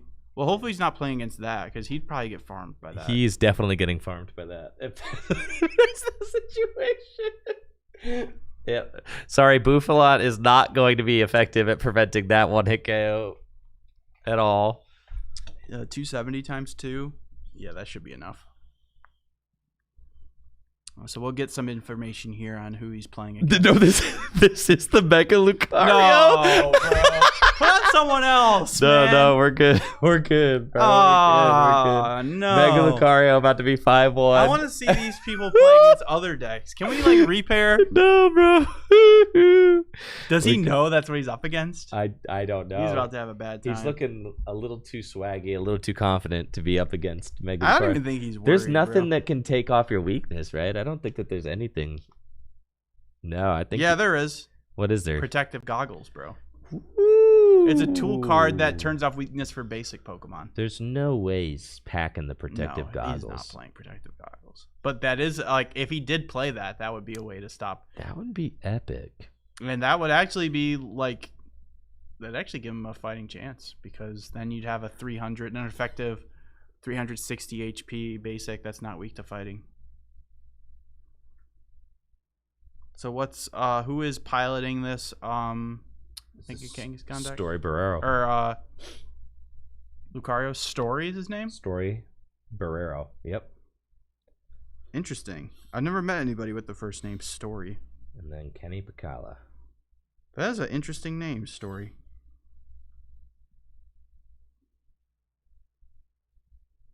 Mega Lucario. Man, we got some spice here today. Mega fricked up Lucario, dude. Holy moly. Mega Lucario. I'm giddy with excitement. What? I don't know, like, what would possess you to play Mega Dude, Lucario? I need to see Kenny's reaction as soon as we get the flip.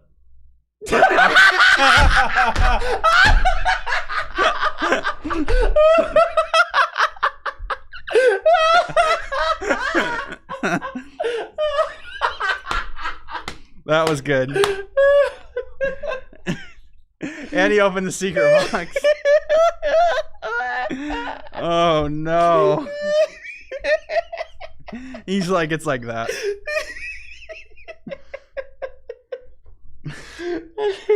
I can't, bro. I can't. And they both have their prizes set up like that too. Like, holy moly. These are two based individuals. Holy crap, dude. All right, here we go. Oh, that was good. Round number 6. We have got Kenny Picala on the right. Playing. Yeah, that was a Jim stare. That was a Jim from The Office stare. Oh, for sure. Yeah. Yeah. Kenny Picala playing Mega Kangaskhan Bouffalant. The idea of the Mega Kangaskhan Bouffalant deck is to be as tanky as possible. One problem if the problem? you are the Kangaskhan Bouffalant deck is that your Kangaskhan is weak to fighting. And thankfully for Kenny, who is 4-1 at this 3K, there are no meta decks that do a lot of fighting damage. Yeah, no, the only deck that was like somewhat meta that used to be more meta that played fighting attacker was Raging Bolt. And most of the times it was Slitherwing, which wouldn't even be enough to one-shot your Mega Kangaskhan. No. I mean, even I don't even think Koraidon would get there. Like if they played Koraidon. But yeah, that was like it. It was that deck. And Raging Bolt is nowhere to be seen. I mean, that deck is like falling out of favor like crazy.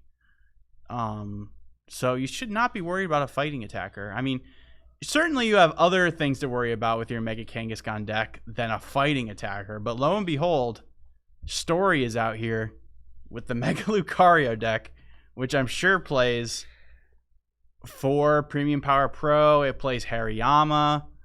I mean, this was a deck that like was pretty hyped going into the new Mega Evolution format. It's like, you know, if you're Kenny here, you're like, all right, I'm 4-1. I am like right on the cusp of being able to make a case for top 8. I'm right there. All I need to do, if I go 5-1, maybe I can ID into top 8, 5-1-1, odds are you're in. But your opponent flips over a Riolu. That is like the worst. I thought he was about to scoop. I thought he was scooping. I thought it was at least try, man. It's so bad. All your opponent has to do is put 2 energy on Lucario. Yeah, and energy into Lucario, and the game is basically over. And say swing, right? I think he's just gonna. They're okay. Wait, he's got Frillish? There's a Frilly in here? I don't know what's going on here. All right, there's a Frilly. Okay, what do we got? There's an Ogie Dogie. Okay. He's looking like he knows what he's doing. He's not stoked, but he's got a plan. He's moving with. I feel like we're on 2x speed here. Kenny moves at 2x speed. Are you not familiar? I'm not at all. I'm familiar. It looks like that Kevin Baxter is familiar. Yeah, dude. Look at this. Turn 1 Crispin on the Ogie Dogie. What in the world? Dogie's getting in here, dude. I don't know what's going on right now. Yeah, there's an Ogie Dogie getting powered up by a Crispin. I gotta throw away everything I know about Pokemon. Yeah, I mean, we just like entered the twilight zone of Are you standard sure format. this isn't like the 1-4 bracket? Here he is. Ogie dogie. I'm familiar with this card. God, and Story's got the EXP share on the Montreal. This is so bad. You want to see Story take 3 prizes here? Bro, if he just premium power pros once, he can use the first attack to one-shot. Yeah. Holy moly. Dude. I am in shock and awe. I know. So, like, as Kenny, you're like, okay. Oh, he's got the Lively Stadium, so he has to use a second attack. Never mind. With Lively Stadium, the Ogie dogie does have 260 hit points. That's crazy. Still getting one-tapped by a Mega Lucario. But Not if he great. uses the second attack now, he will have to switch into a different Pokemon or use a different attack because Mega Brave does state you can't use Mega Brave the next turn. All right. But hear me out. Okay. So, yeah, Lily from Story. Second energy onto Lucario. Okay. Obviously, Story's Mega Lucario deck is incredible, and I'm really excited for him that he's 4-1 here. But like, I'm gonna try. I'm gonna figure out what he's played against. I'm trying to imagine potential win cons for Kenny. Like, or is he just going to get stomped into the ground? So it's just chain Ogie Dogies, I think, right? Kenny, he plays 1 Ogie dogie. I don't know how many he plays. But he's about to give up 3 prizes here. He is about to lose 3 prizes. Yes. If you put a Bravery Charm on Ogie dogie, holy. I mean, then you're saying with the Lively Stadium. That's what? 230, 260, 310? Wait, 310? Is that right? It is. So you're at 230 plus the charm, 310. Yes, you're at 310 hit points. That's crazy. So you need 2 damage mods. So it is like conceivable. Okay. That. Yeah. And it seems like Kenny knows this. He also can attack. Excuse me. Ooh. With Monkey Dory. And hits for weakness. Okay. So wait, you're hitting for 170. So you're like perfectly 2-shotting, which is pretty nice actually. You're 2-shotting Lucario. Right. 170 times 2 is 340. The problem is that the entire game plan and draw engine of your deck is unusable because Mega Kangaskhan gives up half of the game's prize cards. Bro, I'm just gonna say I hate when people put out their discard like that, man. Dude, it just is what it do, you know? It is what it do. Like, put it together. It is what it do. Well, he put it together there at the end. He's just fraying it out to look at it. No, but Story's not, though. Oh, well, yeah, you know. That just is what it do. Like, Kenny's doing it right.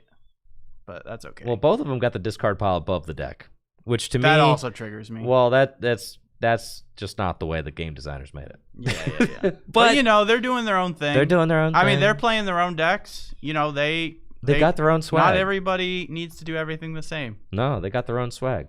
You have to acknowledge the swag factor. And I'm acknowledging. I'm just soaking it up. I mean, listen. Gardevoir doesn't seem like it's like extremely popular at this event. So maybe this is Mega Lucario's tournament, bro. Holy cow, he's got the Switch. Dude, the Switch. So he can...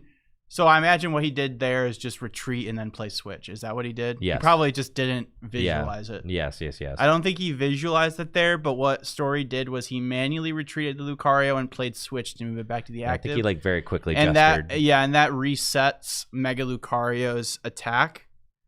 Because when you move to the bench, it resets effects of attack. So that's an unwritten rule of the Pokemon trading card game. Jolly Flying Man says this Story guy has been crushing Mickeys with Lucario for months. That's sick. So Story is like a Lucario enthusiast. Oh, yeah. I love that. That's so sick. Do you just beat everything that isn't Gardevoir? I mean, you probably have a little bit of a tough time against Goldengo, too. Yeah, I don't know if you beat everything. I mean... I would imagine in like a world where there's no Gardevoir that the deck is like okay. But yeah, obviously you cannot ignore Gardevoir's existence. So I'm thinking, Story. What you're telling me is that Story has the best Mega Lucario list in the game. That's true. That's I mean, this was like what the Lunatone Solrock cards were made for. This is what the Pokemon gods intended.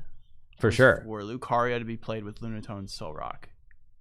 Because it combos with Lucario perfectly. You get energy in the discard pile to use Aura Jab to accelerate to your bench. Yep.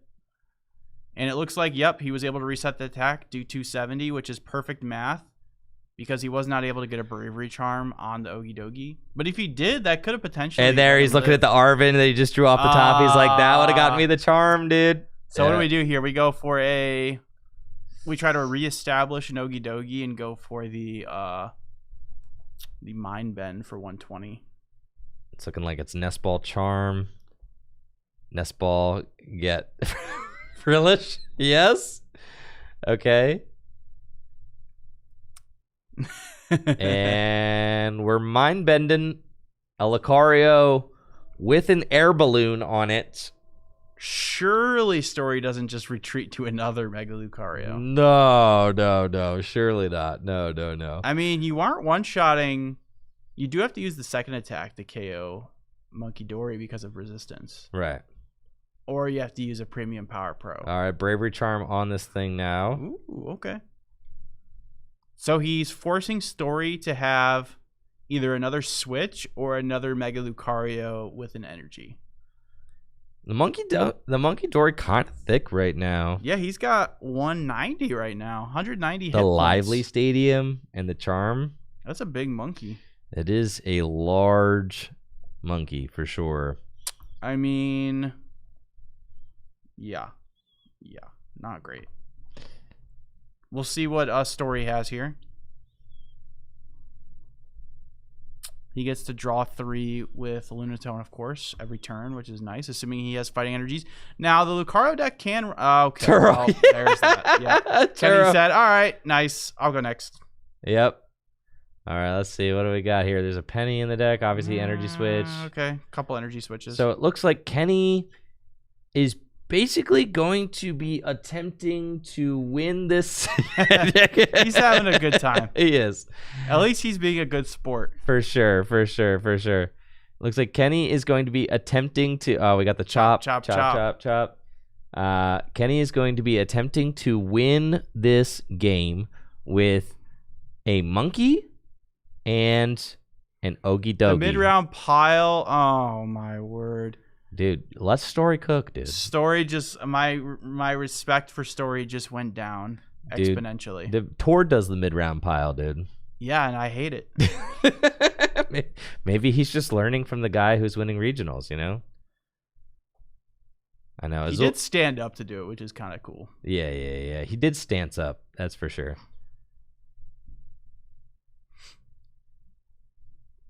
They're having a good time at the table. They're having 100%. some fun. 100%. That's what it's all about. Is having fun. Yeah, if you're not having fun, then what are you doing? I was going to say, Kenny is in good spirits considering that he was, 4-1, potentially, You could still make cut, I think, at right? 5-2. Maybe.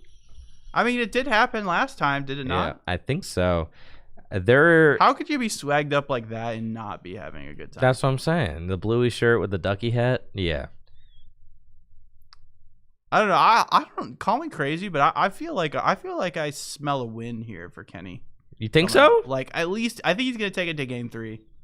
I think this Mega Lucario deck is gonna show the inconsistencies of it being just like not the best deck ever, and Kenny's gonna like pop off, get like a crit turn 2 Crispin.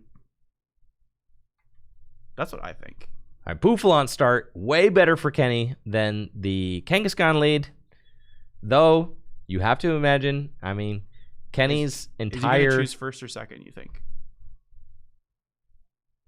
Second. Okay, second. Okay. Kenny's entire deck does low-key depend on the draw power of Kangaskhan. This hand's not looking that great. Yeah, Story's fine. Story's got the... Story's got Fighting Gong. Well, and an Ultra Ball. Like It's not amazing. It's double gong. There is double gong. Oh, there is. Okay. Yeah, I think. You know what surprised me? Those full art gongs are only like $3. Pokemon cards are cheap. That's man. crazy, dude. And that's like a meta card too. Like they're like Goldengo lists play for. Pokemon cards are cheap right now, man. Yeah, you would still like think that that's like a $15 card though, you know. Pokemon cards are cheap, dude. Well, they're printing. Let me say it again. Pokemon cards are cheap. Collectors don't want that card. Why not? It's awesome. They don't. Collectors want there to be no trainers in the boxes. Right. Right. Unless it's a full art. What's the point supporter. of trainers in the full art supporters are okay. Oh, okay. Yeah. They should just. But a fighting gong. They should just do boxes with no trainers in them. Yeah, Pokemon cards are really cheap because the more Pokemon cards are being opened than ever before in the history of the game, and collectors are driving the markets. So the most expensive cards are more expensive than they've ever been, but the cards that collectors don't want are dirt cheap. Like the Full Art Premium Power Pro? Precisely. And the Full Art Gong. Yep. Stuff like that. I love these new Full Art items. I think they look great. I think they look real nice. Way better than the gold garbage they used to give us. I really love the old gold trainers. Oh, sure. Yeah. From like the these ones are nice and distinguishable though. Black and white. Like X if and these Y were era. gold, like the new golds, you would not be able to tell them apart. Like flashing in the hand. Like you can flash the deck and like see like that's got color. It's brown, it's yellow. It looks like a gong. Yeah, I'm a big fan of the old gold trainers. Yeah, the old gold trainers are cool. I mean, like, what, Plasma Freeze Ultra Ball? Dude, that card's nuts. Card's crazy. But then you've got a bunch of them. Like, you got Energy Switch, you've got Energy Retrieval, you've got Trainer's Dive Ball, Mail. Trainer's Mail. I mean, that to me is beautiful. Yeah, the Trainer's Mail. Yeah, that card looks amazing. Right here in my GLC deck. Yeah, that's the only one I have in here. Oh, Versus Seekers, Gold Versus Seeker. bro. Yeah, I play with the Fire Red Leaf Green Versus Seeker though, Yeah, that because one's cool too. Fire Red Leaf Green is like one of my favorite sets of all time. But yeah, these new full art tools, they're beautiful. I like. They do them a look lot. good. They do, for Nice sure. stretcher. Yep. All right. Well, If you're his turn one's looking not as bad as I mean, he's got a lot of items in his hand. if you're Kenny and you're looking at Stories turn 1 there, you're like, dude, why am I so cooked? You know, why did he play that many cards? Couldn't he just not? Maybe he doesn't have a supporter. What the heck? Is that a Lunatone? What the heck Lunatone is that? Why did I not recognize that card? Why do I feel like that Lunatone looks Oh, it's the pre-release one.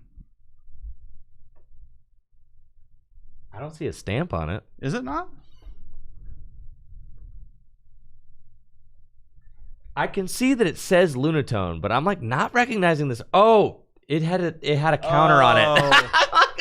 We were like, what's going on here? What the heck is going on with that Lunatone? I bro? just assumed it was the pre-release one because it looked weird. It had the ability marker on it. Oh yeah, dude, I love the little the Dragon Shield coins. They're like little they're on the table as ability markers. They look dope. Oh yeah, those are cool. Okay, so Kenny went penny into the turn one Ooh. item lock. Hitting for though. weakness too. Hitting for weakness. Yo, Dude, Kenny with the spice? Kenny is not going down without a fight. True. All Story has to do is have a Mega Lucario in hand, though, and it's getting hectic. Arvin for an item card he can't play. It's true. The secret box.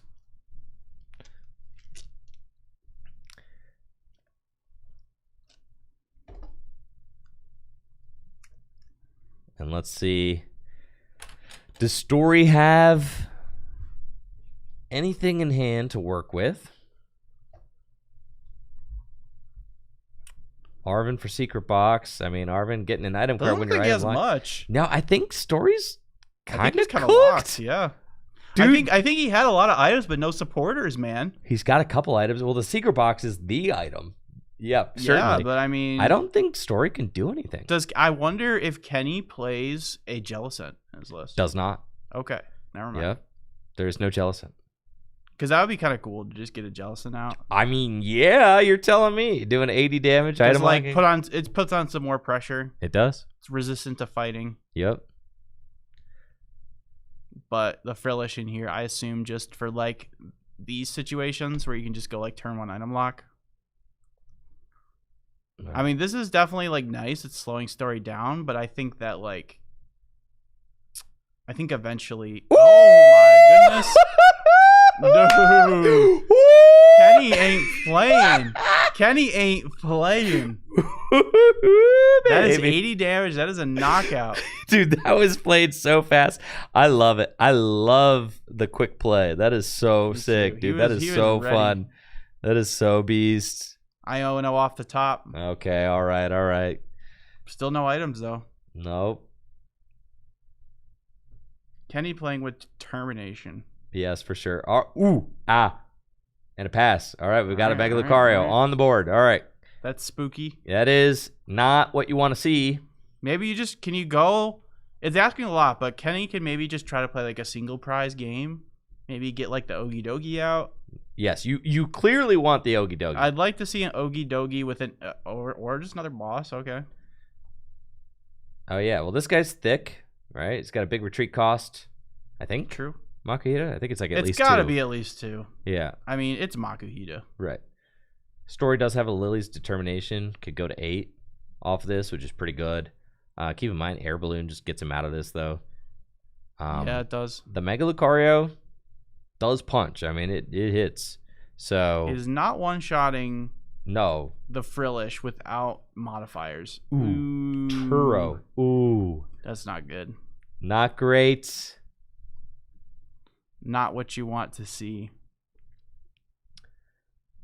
Yeah, Turo is just a really good card in Mega Lucario because it both like can do that, like reset your Pokemon. It's got large amounts of HP, but not only that, but it also can reset your Hariyamas, which act as like boss's orders.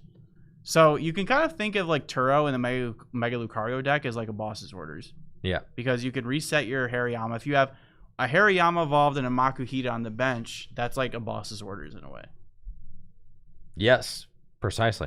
So Turo, just a really good card in Mega Lucario, and kind of the reason why a lot of lists tend to play like 2. I think Kenny was like low-key considering putting a Kangaskhan down before that Lily is why he was sitting there. I think to win this game, you gotta just like not put that in play.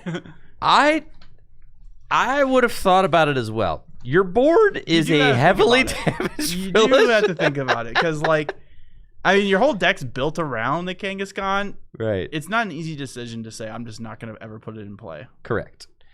And Kenny is drawn pretty horrendous there off of the... Oh, yeah, he only gets 6 because he took a prize. I feel like we should let him draw 8. Like, come on. Yeah, man. Kenny's playing with a lot of heart here. Dude.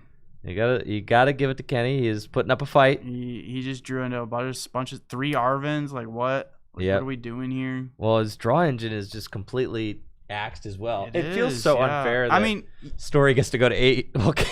that's what I'm saying. It's not fair, man. It's not fair. You know, weakness. The whole weakness mechanic is not fair. It's also like unfair stamp. It's like, I feel like it's dumb because like I feel like unfair stamp should say you have to be behind on prizes because like it's same with Pheasantipity. It's like because it feels like you can use those cards when you're technically behind, but not really. Well, yeah. I feel like I could have said that in a better way, but No, I get what you're saying. you get what I'm saying. I do get what you're saying. The Gravity Mountain here is an interesting inclusion. It's just like another damage mod versus stage 2 decks. Exactly. Allow him to Kinda hit those numbers versus Dragapult and stuff. Yeah, that's kind of cool. Arvin. Yeah, I think Kenny's about ready to scoop it up here. Probably. Like, what's Arvin going to do for you? Get the Dogie. Not a whole lot. I don't even think he has an energy in his hand. I don't think so. Like, the deck is built around, like, your Kangaskhan just, like, sitting in the active and living, you know? And when you're not doing that, He's got a dark. Okay. Oh, he TM Turbo Energize. Oh, okay. TM Turbo Energize. It's something. It's not nothing. It's not great. And then you have to deal with the fact that there's a Makuhita on that bench. And Kenny does need the Lively Stadium in order to survive a 270 punch from that. Does he? Yeah. No. Well, because the Bravery Charm that gives him 280. Oh yeah, so Story needs 1 damage. One buff, and he did burn 2 Premium Power Pros turn 1. A Hariyama would get him there.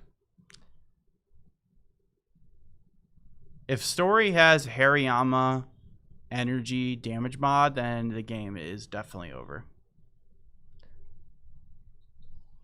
But yep, see, you can see Kenny there showing us.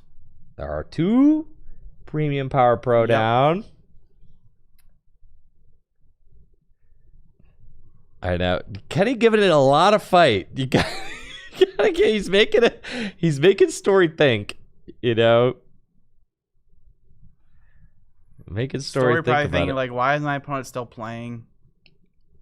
I know.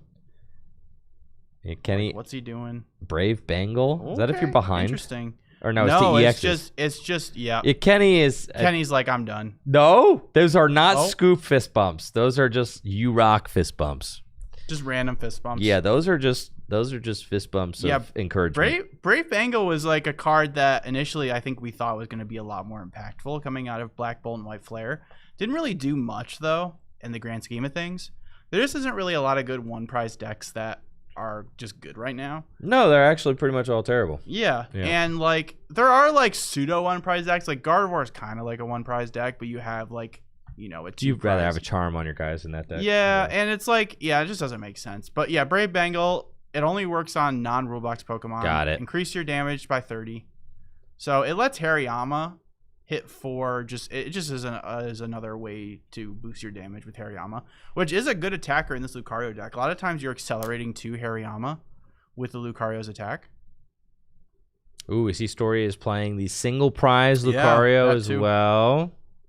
That's like another like really good efficient attacker.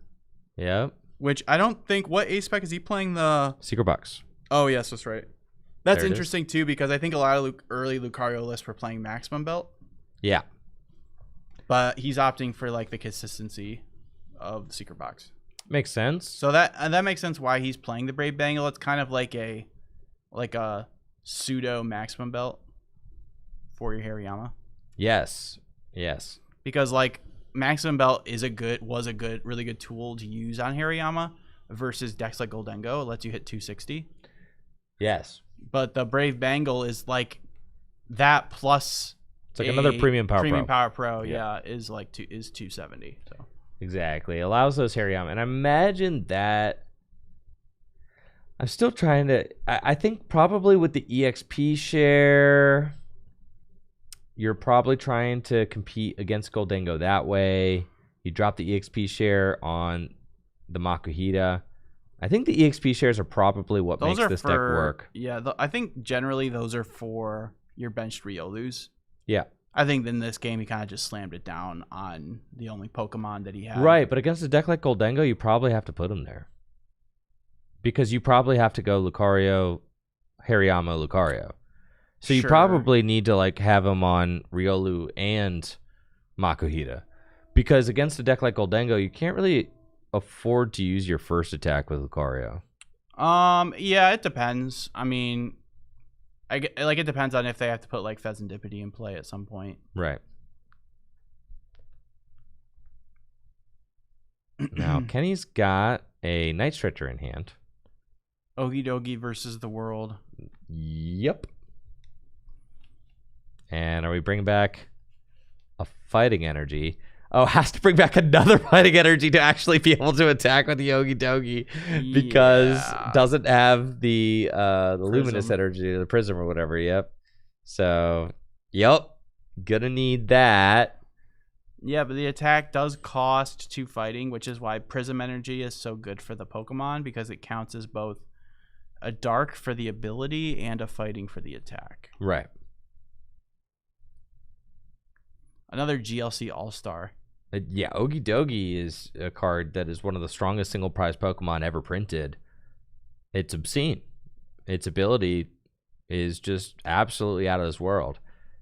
Giving it, I mean, those are EX Pokemon numbers.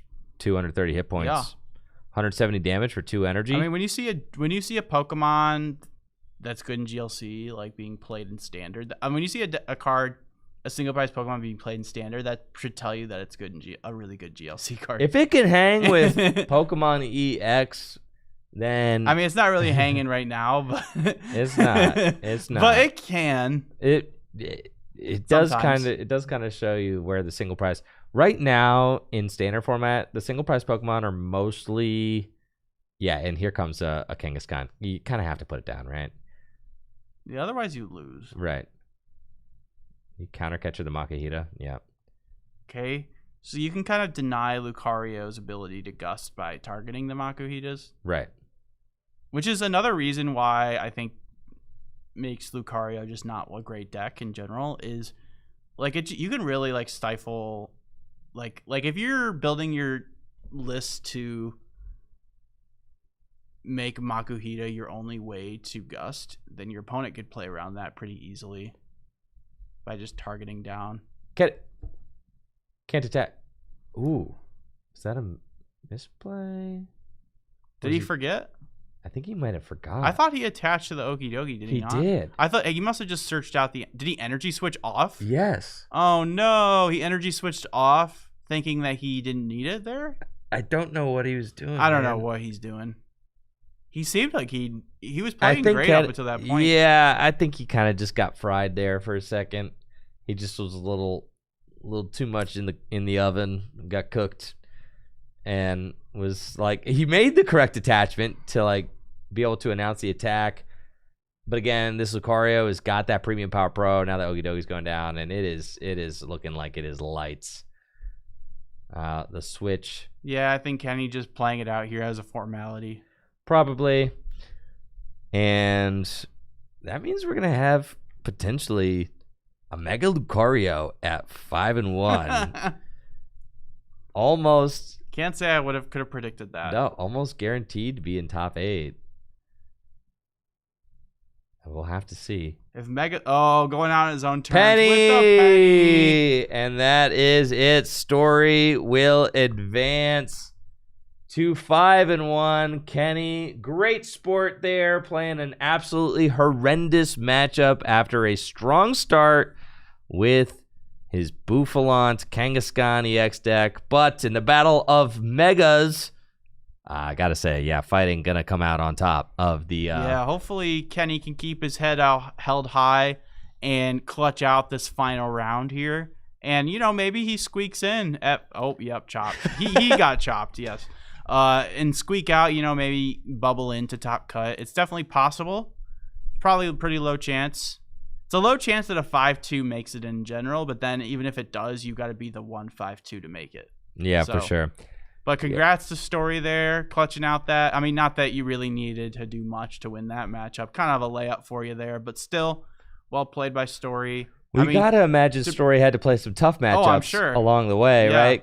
It's always a relief, when you're at a tournament and you've been grinding out matches and having some real sweats, and then your opponent flips over a card, and you're like, "Oh, thank God, it's an easy matchup!" Like, "Oh, thank God." I gotta go back and like clip that reaction. That was great. Of Kenny realizing what he was playing against. Yeah, we gotta clip that for sure. Oh, for sure, yeah. Someone in the chat want to clip that? That would be awesome, and post it in the chat. If anybody wants to go back and clip, it was right when game 1 was starting, and they flipped over their active Pokemon, and Kenny's reaction. If someone could clip that, if anybody in chat wants to do that, that would be awesome. Yeah, dude, that was hysterical. And then on the flip side, you're Kenny, and you're like, all right, got to keep this momentum going. I'm X1. He's feeling good. You could tell he didn't know. No, he that's had why. No idea, bro. That's why the reaction. That's why I was like, we gotta get that reaction. He had no idea. It's gonna be his vibe's about to get super harsh. But Yeah, that's unfortunate. But yeah, that round concluding pretty quickly. So yeah, for sure. we do see Joe Rowe there playing against Chris Harsh. Yep. Not Toxbox, sorry. Mega Sharpedo versus Dragapult. That'd be Joe Rowe at table 4. Does that mean he won last? Wait, we watched him win last round. The round previous, right? Yes, we did. So this was the round before Ihana's round. Yes. Oh, before Ayana's round. That's right. It's been a couple rounds since we saw Joe. Yeah, it was round 4. And then that was round 6. I'll pull up the standings here. It's next round. Next round's round 7. Yep. Dude, we're cooking through this event. Yeah, here's the standings. So we got let's see, we got Joe Rowe with the Sharpedo deck. He is 4-1 playing against Chris Harsh at table 4. And then we got some other 4-1s. We got David Stressman up against William Timmermayer. I have no idea what they're playing. You get your name pronunciation. You got to work on it, bro. How are you supposed to say that last name? What, Stressman? Well, I said that. Timmermeyer? Timmermeyer. That's a mouthful. I'm not even looking at it. I can tell you it wasn't what you said. I said Timmermayer.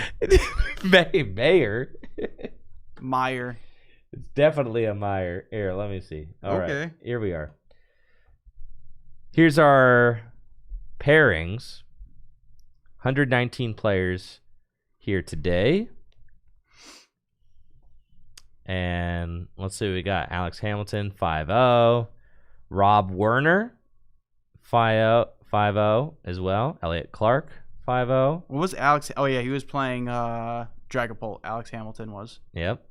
Andrew Zhang, 4-0-1. I think Andrew Zhang is playing Gardevoir. I'm pretty sure. When I was scouting around, I did see him. I would love to see what all of these people are playing. Austin Charles is one of our players here who's a Worlds qualifier. Looks like he took a loss. Yeah, at 3-2. Dang. How do you get the star next to your name? You got if you're really good, you get a star. Might be VIP seating or something like that. Yeah, I think that's like stationary seating. Yeah. What do you call it? Static seating. Static seating. Yep. Yeah, so we got some 5-0s out there. Most certainly. 3 5-0s, and then Andrew taking a tie. I mean, I'm pretty sure he's playing Gardevoir, so it would make sense that he ties playing that. Aaron. It's pretty hard to tie when you have 60 minutes, but it could definitely still happen for sure. Well, what's really interesting is that Natalie actually went through and did data on. So it looks like Joe Rowe is 4-1, playing against Chris Harsh 4-1. Yeah. It looks like playing against Dragapult. Natalie actually went through and did the data on our tournaments, and the tie rate went down like a whole 10%, did it not? Yes, because we did 50 minutes plus 3 to 60 minutes plus 1, and our tie rate went from like over 15%, like 15-16% to like 4%. Yeah, it's crazy. Yeah. I mean, you do like to see that. I mean, of course, it's like, I mean, from a production standpoint, of course, yeah, we get to see more games conclude. From a player standpoint, you have less of those bad beats, like, oh, it was just like one more turn or whatever. I'm telling you, man, if the clock is your worst enemy at regional championships, 100%, and it is kind of, you could make the argument to skill diff. You know, it is. You do have to be able to play the clock, but it just feels bad, man. I want to play the game, not the clock. You know. Well, that's the thing. It was one of the things that you see that is very much favoring your elite players right now, is that they are not only elite at playing the game in front of them, but they are also elite clock simulator players. Yeah. Because that is like a major part of the game. Talking with Jason Klaczynski, 3-time world champion, one of his major beefs and like kind of falling out with the game was the fact that he felt like playing 50-minute best of 3 was like playing a clock simulator, and that like you're not necessarily playing the Pokemon trading card game in its purest form anymore. You're kind of just, you know, you have to scoop games very early and stuff. You're playing a clock sim, not the other thing. Yeah. Yes, you're playing a clock sim. So I feel like 60 minutes plus 1 turn really does kind of alleviate alleviate a lot of that feel bad. So long as you're playing at a brisk pace, 20-minute games are certainly not too much to ask. So I really like it for sure. I think that we've got a little break here before our final Swiss round. Jesse and I are going to head down to the floor. And I want to figure out what these 5-0s are playing. That's what I'm saying. I'm going to go do some research. We're going to go do some research down there, figure out what the top decks are. We'll get a nice juicy winning in yes. for our final round and then head into top cut. Yes. So we'll be right back after this quick break. Thank you all so much for joining us for the Phantasmal Flames Standard 3K here at Full Grip Games. We will be right back after this. This tournament is sponsored by Dragon Shield. Dragon Shield makes the highest quality sleeves and accessories for your favorite tabletop games, like the Pokémon TCG. Dragon Shield sleeves are super durable, making them perfect for tournament play and collecting. They also come in a huge variety of colors, so there's always a great choice to match your deck. You can even turn your favorite photograph or design into a custom box of Dragon Shield sleeves using the Sleeve Crafter on DragonShield.com. Head over to DragonShield.com and place an order for your favorite sleeves today. Use code TrickyJim at checkout for 5% off your order. Again, that's DragonShield.com for the highest quality sleeves and accessories for your favorite tabletop games. Huge thank you to Dragon Shield for being a continued sponsor of the channel.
What's up, y'all? We're back, and we've got a pair of balls. Let's That's right. go. Yep. Thumbs up.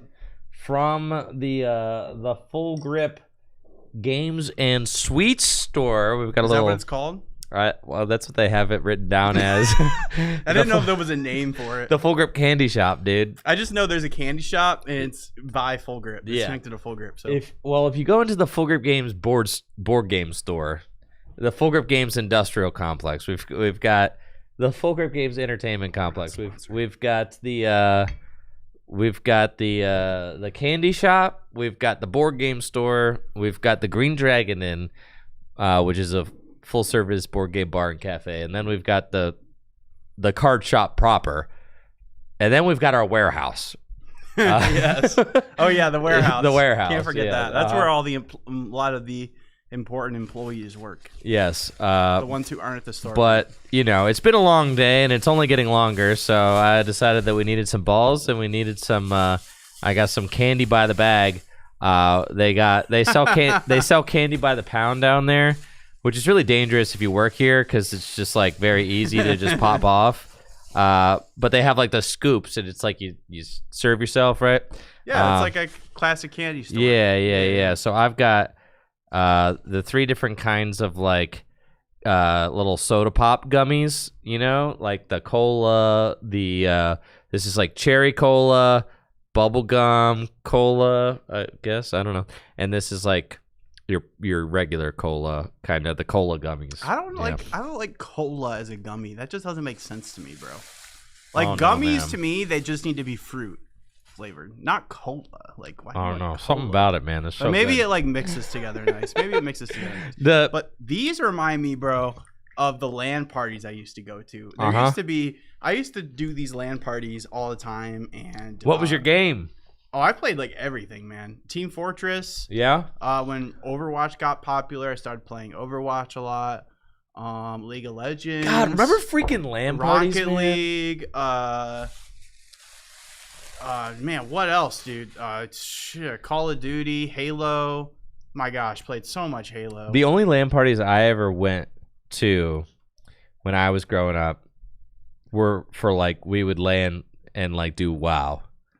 Like we would play with like World of Warcraft. Like just we would to all, like be next to some people. Just to be next. It wasn't like necessarily like a LAN party, but like it was like we would bring our computers and we would all play WoW like online. I used to do that next with to Maple each other. Story. Yeah. And we did. God, I forgot you mapled, dude. Yeah, dude. Heck yeah, man. I used to do that with Maple Story too.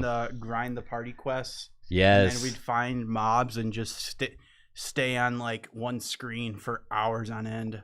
Dude. Just farming things. And then we'd get to there was a guide I followed, and once I got to a certain level, I'd go to the other area that was optimal. I was grinding level 2 characters. You max level 2 characters? Like Rogue? Or like, the 160 max? Assassin? Like what level? What level are you talking about? 200. 200. Back when that was the max. What? I have a buddy who max leveled a character. I never played during that Assassin time. It's been so long I forget the names. I forget the name of the advancement, but like you start off as the assassin. I forget the name of like the final advancement, but it was the assassin class that threw the stars because the stars were like super expensive. Yeah. I remember it was a tough class to fund, but then the class that helped me fund the sin was my cleric, which was because that was how I would make money because so many people needed those in their party. I had like a fire mage and I had a Cygnus Knight. I played like through Cygnus Knight. I played through Cygnus Knights and then like I stopped right after that. I played. This was like before the Big Bang update. I started with beta, bro. Okay, I didn't play that one. I played a beta. I started when it was like pan lids and like and like everybody in was in like Perion was the buy sell trade place because there were no markets. Like I played like pre-market. Bro, I used to spend. So you just used to hang out in Perion and you just would like chat in Perion to like try to trade stuff. Yeah. You would just chat in Perion because there were no marketplaces yet. So like I don't know. Beta Maple Story was crazy. I had a friend who was like really, really good, and he kind of carried me. I won't be honest. Like he helped me a lot. Like he helped fund a lot of my characters. But I just had fun grinding. I just thought the grind was fun, which was the part he didn't really like to do. So, yeah, me and him, man. Holy crap, they're playing. Holy crap. Enough about whatever we were talking about. Dude. So this is a winning in round, right? Winning in. What is the record of these players? Alakazam player on the left playing at 4-1-1. So this is a potential win and in. We've got Steve Bedell on the left versus Thad on Goldengo. This is Alakazam versus Goldengo. And I know there's quite a few players here today that are playing Alakazam because Alakazam does they're both 4-1-1, right? Yes. They're both 4-1-1. Yeah, so if you win, you are in cut. Yep. 5-1-1, unless a 5-1-1 bubbles, but probably not. Yeah, so... Wow, okay. So, yeah, what did you say the matchup was? We got Alakazam. Goldengo versus Alakazam, dude. Okay. So this was a matchup we were talking about earlier. And, okay, we see Steve there taking notes, making sure... There are ways to win this as the Goldengo player. You would think, like, oh, they don't even play Iono. It's a wash. Like, no, that's not true. You could definitely win as Goldengo. You just have to run them down. You have to run them down with your single prizers, and then you don't put a Goldengo EX in play until the very end of the game. The problem is that the Alakazam deck gets a little faster now because it's got Wonder Patch. So that's a big Update the names. That's a big buff to the archetype. Yeah, Wondrous Patch, I should say. Yes. I really wish it got translated to Wonder Patch, but anyways, yeah, that just seems like a great... I don't know much about the Alakazam deck other than, like, it's like, I thought it was a meme, but then, like, I kind of got bodied by it a couple times on TCG Live, and I realized, like, the deck is, like, it can sometimes hang with the top decks. Sometimes. Your damage ramps up very, very quickly. Now, the issue with Alakazam is, one, the early game consistency, which is why this matchup is fine for Goldengo, because Goldengo does not have issues with consistency. Goldengo will just run you down with the Soul Rock while you're trying to set up your Alakazams. Now, the thing with another bad thing about Alakazam is that its attack places damage counters on your active. It doesn't do damage.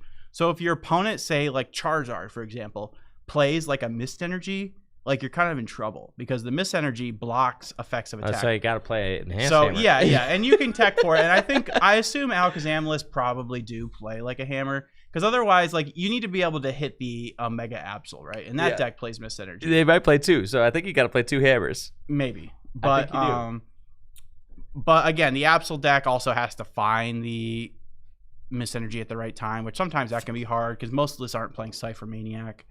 So, yeah. I think that this deck has, I mean, you have consistency. Like, once you get set up, I mean, what?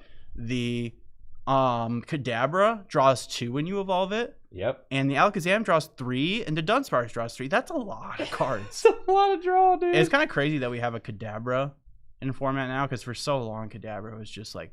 I know. I also love the art on Kadabra. He looks like he's in, like, a training room, like from Street Fighter.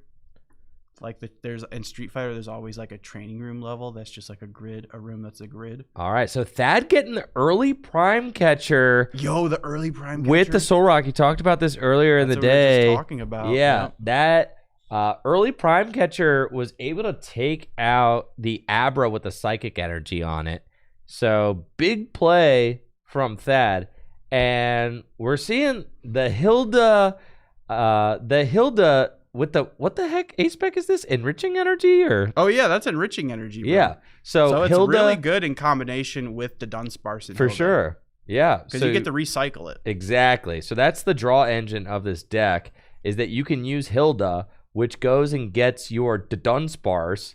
Dunsparce when you... Or Kadabra or Alakazam. Literally any of them. But the Enriching Energy allows you to draw 4 cards when you attach it, and then you can shuffle it back into your deck. Duskball? Yeah, man. Why are we playing Duskball? Because you play so many Pokemon, bro. Yeah. So all you need to do is just get Pokemon. So yeah, because you play so many Pokemon that you're just always going to hit with Great Ball or Duskball. And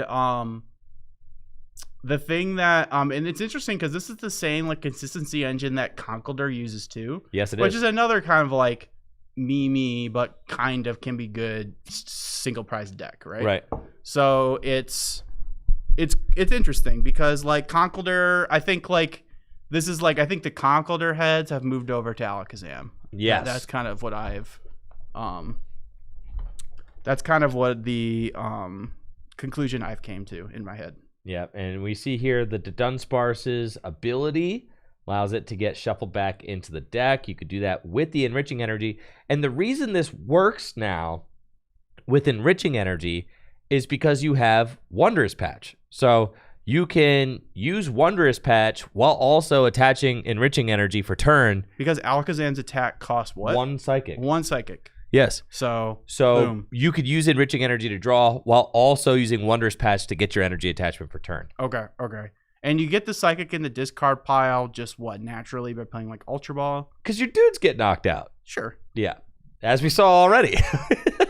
so it's interesting here seeing Steve put the Fez into play. Yeah, that seems like a huge liability. That is kind of scary if you ask me. I mean, but look at Thad, but Thad did not have a gimme goal down. No. So, and his prime catcher's down. So I think Steve realizing he just needs to draw cards. So what I find funny about this Alakazam deck, what I also found funny about Conkeldurr, is you draw. It feels like he just drew so many cards, right? But like, where are the other Abras? Like, what's going on? Like, where are your Pokemon? I know. Like, I feel like he should have a more developed board than that. You would think. But maybe no Kadabra down. That feels like, horrible. where's the Kadabra? Where's the Kadabra? What's going on? Well, you're playing a single prize deck. It's just sometimes you would think that like, you got to draw so many cards in his hand. Like, I know you would think that you drew so many cards that you're bound to see it. Like Dragapult players don't draw that many cards, and they end up with your cloaks. Thad here. I mean, you might as well, right? Oh yeah, dude. You might as well bench the second Soul Rock, right? Yeah. In advance. Well, because this is what you're doing. You're not putting Goldengo into play. Thad knows what he's doing in this matchup. And this is how you beat the Alakazam deck as the heads up play by Thad. 100%. And we see that Steve is kind of like tossing up the Shaman as a wall. It's got 80 hit points, so it's a little harder to knock out. But Thad has already got the Premium Power Pro in his hand. Vitality Band gets there too. Yeah. He's got Premium Power Pro in his hand. I mean, and you could even, Summerless even play Cramorant, and that's like another way you could take some prizes. And you can win this matchup as the Goldengo player without Cramorant. And this is what I think pushed Goldengo to the next level is this the Soul Rock. The Soul Rock in because not only is it a buff rating Greninja, but you also just have such a good attacker. It's like what in the world? You could play as a single prize deck. I mean, so it's just surprising. It just surprises me how easily the deck can do that. Like at Vegas, your guy draws 3 cards. At Vegas, I played Goldengo mirrors, and bro, we were both going down to 2 prizes without putting a 2-prizer into play. I know. And then when we were putting 2 prizers into play, we were Turoing them up. Like as soon as we did it, like put Bez in play, draw 3 Turo. I'm telling you, Goldengo is like a broken deck. But it's so really interesting, dude, because look, Thad's got boss in hand again, but he doesn't even need it. Here's what Thad needs to stop doing. Thad needs to stop using boss, actually, like right now. Why? Because you only have so many of them, and you need to save them for the end of the game when your opponent has an Alakazam active, and you need to take a cheap knockout on the bench. With a single prizer? With a single prizer. Because you need to get all the way down to like, I mean, Thad's probably got this game wrapped up already. Maybe he's going to boss the Pheasantipity, though. He could. Well, that's precisely why he should save the boss just for even later. Wait until like you have to do it to take a prize. Yes. Okay, to take like a single prize. Yes. Okay. I get what you're saying. Yes. So, I'll talk about that. What I was gonna go on a little tangent, but I'll talk about it more if we see a Goldengo mirror, which I think there's a chance we do. But in the Goldengo mirror, there's some really, really interesting lines you can go for, and you might just be like, it's just like you want to keep single prizes and play the whole game.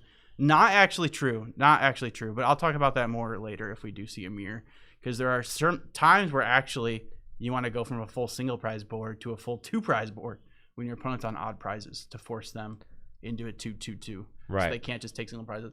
I think the Goldengo mirror is really, really interesting now. I actually think it's not as degenerate as it used to be. So that's something I hope we see today is a Goldengo mirror. See, if I'm Thad here, okay. If he's taking out the Fez, this is fine. See, right? I think this is good. This is fine. Just get rid of it. Yep. Does Steve play any ways to remove the Pheasantipity? Well, we don't know. I haven't seen it yet. Well, I just don't know if Alakazam lists play. I don't know how versed you are on Alakazam. I've only ever played against Alakazam on live. Maybe not I'll with just it. let me pull up like a vanilla list so I have something. to What's a reference. vanilla list? Are you gonna have to go dive and look at it like Mickey results or something?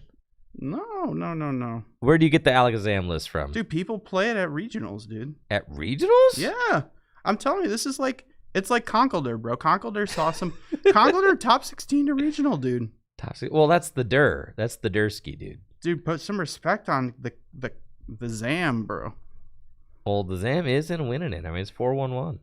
Someone got top 128 at Las Vegas. There you go. With Alakazam. Here we go. Here's what we're working with. So, yeah, we see, 4 Great Ball, 3 Dusk Ball. You play a Hammer. Like, this is, I'd say this is probably, and yeah, it looks like, Steve just going to scoop it up. Yeah. And realizing, this I'm way too far behind. Way too far to behind. feasibly win this game. Yeah, for sure. I'm just going to go next.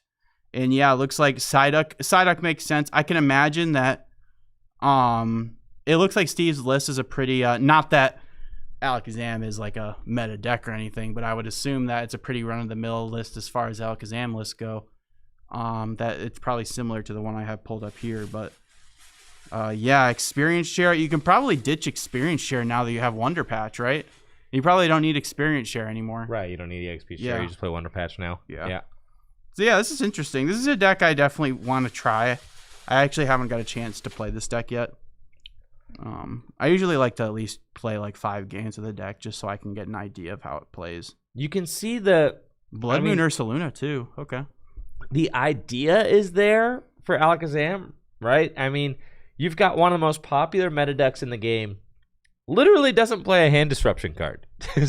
so the concept of just growing your hand and doing a lot of damage with a single prizer, the concept is there. But is the power level of the deck high enough is what you got to ask yourself. Right. Like, it's just like some decks are just more powerful than other decks, just bar none. Like, even if your deck is firing all cylinders, like, if Alakazam list is drawing perfectly and a Dragapult list is drawing perfectly, who's going to, which deck is going to be stronger? Right. The Dragapult list, because you're just doing more. Like, at the end of the day, Alakazam is just doing damage to your to the opponent's active Pokemon. You're not doing anything more than that.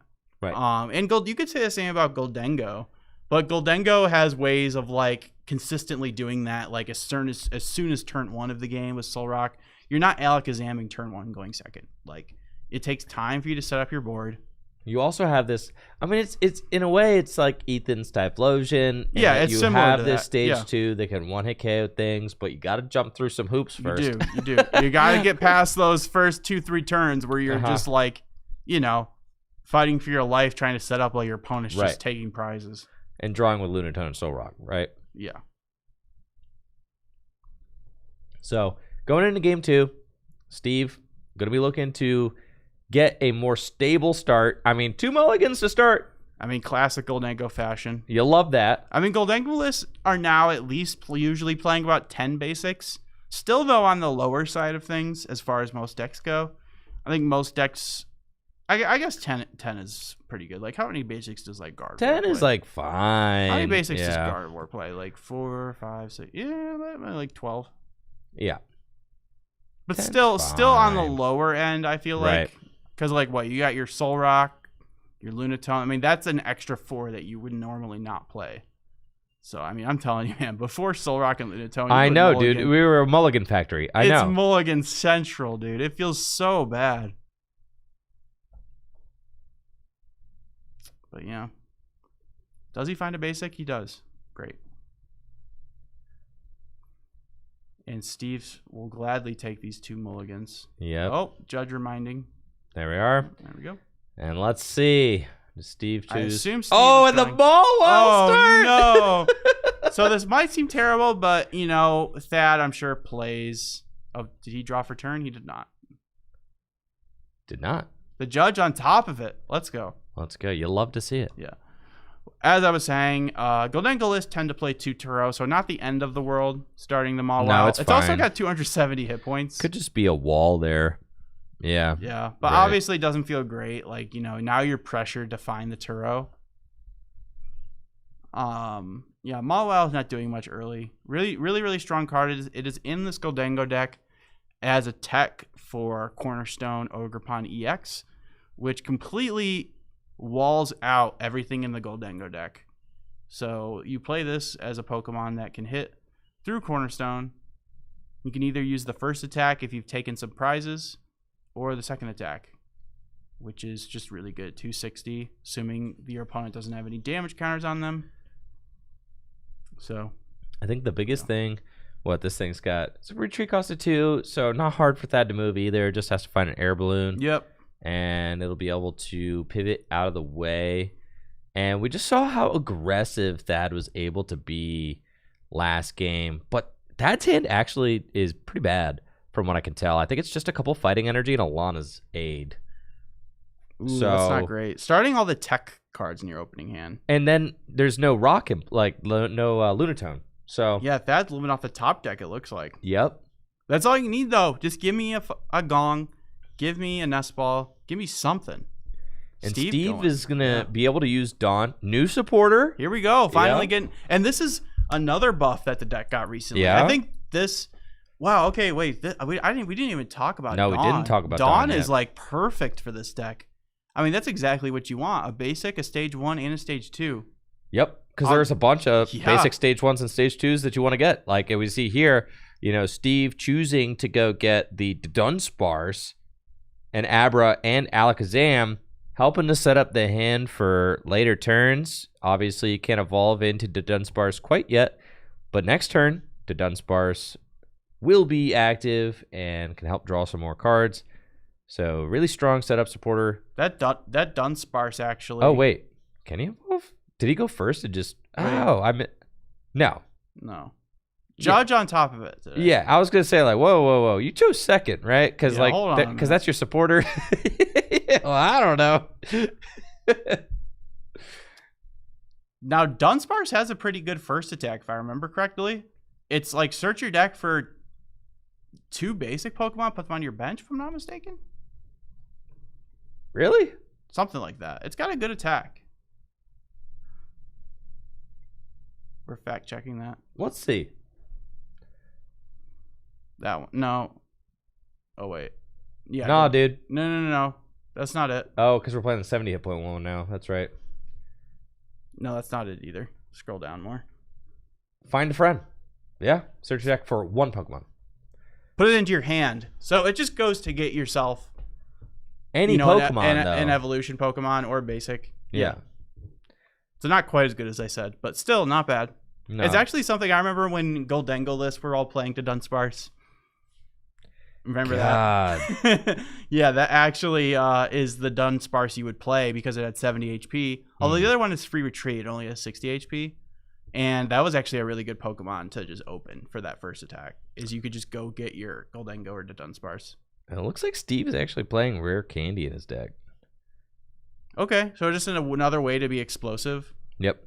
And get into your Alakazam. Ooh, Thad top decks the Arven. Absolutely huge. Let's go. That's gonna get exactly to play the game what you now. See. Yeah. And it looks like Thad kind of taking stock of what he has in the deck. He's got Prime Catcher available. You could go Air Balloon and a Fighting Gong. Yep, Fighting Gong can just go get you the Lunatone. So is Fighting Gong better than Nest Ball? Probably. I would say that I would prefer to see a Nest Ball be used there. It's hard to say. I mean, Nest Ball can be better later to go find Fez or Genesect. But Fighting Gong's also an out to energy, which is something keeps the energy flowing. Yeah. Honestly, either is fine. Either is fine. We're being nitpicky, but I do think that these are little things that you never know. For sure. It's the little things that add up. You got to ask yourself these questions. Air Balloon to the Mega Mawile, and now we've got a Lunar Cycle for draw of 3. He's kind of already got what he needs. He's got the knockout. Yep. That's all you need. Exactly. So is that you're just looking to continue drawing cards with Lunar Cycle? Find Turo. And you're digging for a Turo. At some point. You don't need it right away. No, because Steve's not going to be doing 270 damage this next And you turn. need to find a Gust as well, which I assume the Alakazam list plays a healthy amount of counter catcher. Probably just a couple. This would be list my I'm guess. looking at plays 0. So, but who knows? Does it play boss? Plays 3 boss. Well, there you go. And you have so much board, like Pokemon draw, that you can, maybe play that. as your Yeah, that supporter makes for turn. sense, right? Again, this is I'm not sure what Steve's list is. We will get the list once we get into Top Cut, but during Swiss rounds, we usually don't know the lists. Exactly. We have a There's good 120. idea. There's 120 players here. I don't have yeah. all their. We don't have all of their paper lists up here. Yeah, no. All right, Rare Candy and Alakazam does get to draw 3, and Okay. by using that Rare Candy to get into the Alakazam early, that is nice because the Alakazam can't just be picked off by Solrock, and that's like the big issue with this matchup is that Solrock is going to be able to bully so many things that have 70 hit points or less, but it can even bully your Kadabras with a Vitality Band or How much HP does Kadabra have? 80. Okay. Yep, or Premium Power And Pro. how much HP does Alakazam have? 140. Okay. I I mean, it is a stage 2, so I would hope it has like a healthy amount of hit points. I think it's 140. Though I have to say I'm not an Alakazam expert. There's the Kadabra, and here is Alakazam. Yep, Boom. 140. And yeah, the rare candy here coming in clutch, letting Steve get this return KO, which is pretty huge. That's what you want to see. And now the only other thing you really want to see here as Steve is get a Kadabra involved. And yep, he's going to play another Dawn to let him do that. He's going to go get this Dunsparce back out that he just shuffled in. Get a Kadabra, draw a couple more cards, and then he also gets a stage 2. Yeah, you can see how good Did he not grab a stage 2? Or maybe he just doesn't have one in deck?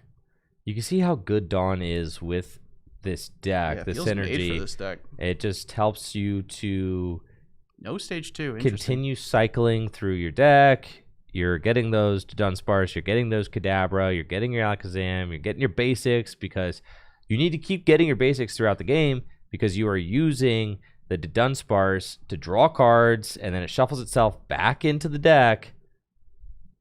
And none of those can draw. But it shuffles itself back into the deck, so you need to go retrieve the Dunsparce again.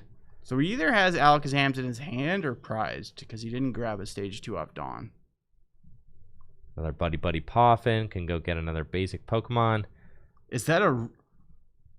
That's interesting. He's playing a Ruffian, Okay. which is a supporter Yep. that lets you discard special energies. Yes. Interesting. So you can use that to get rid of the mist energies. I wonder why he prefers that over Enhanced Hammer?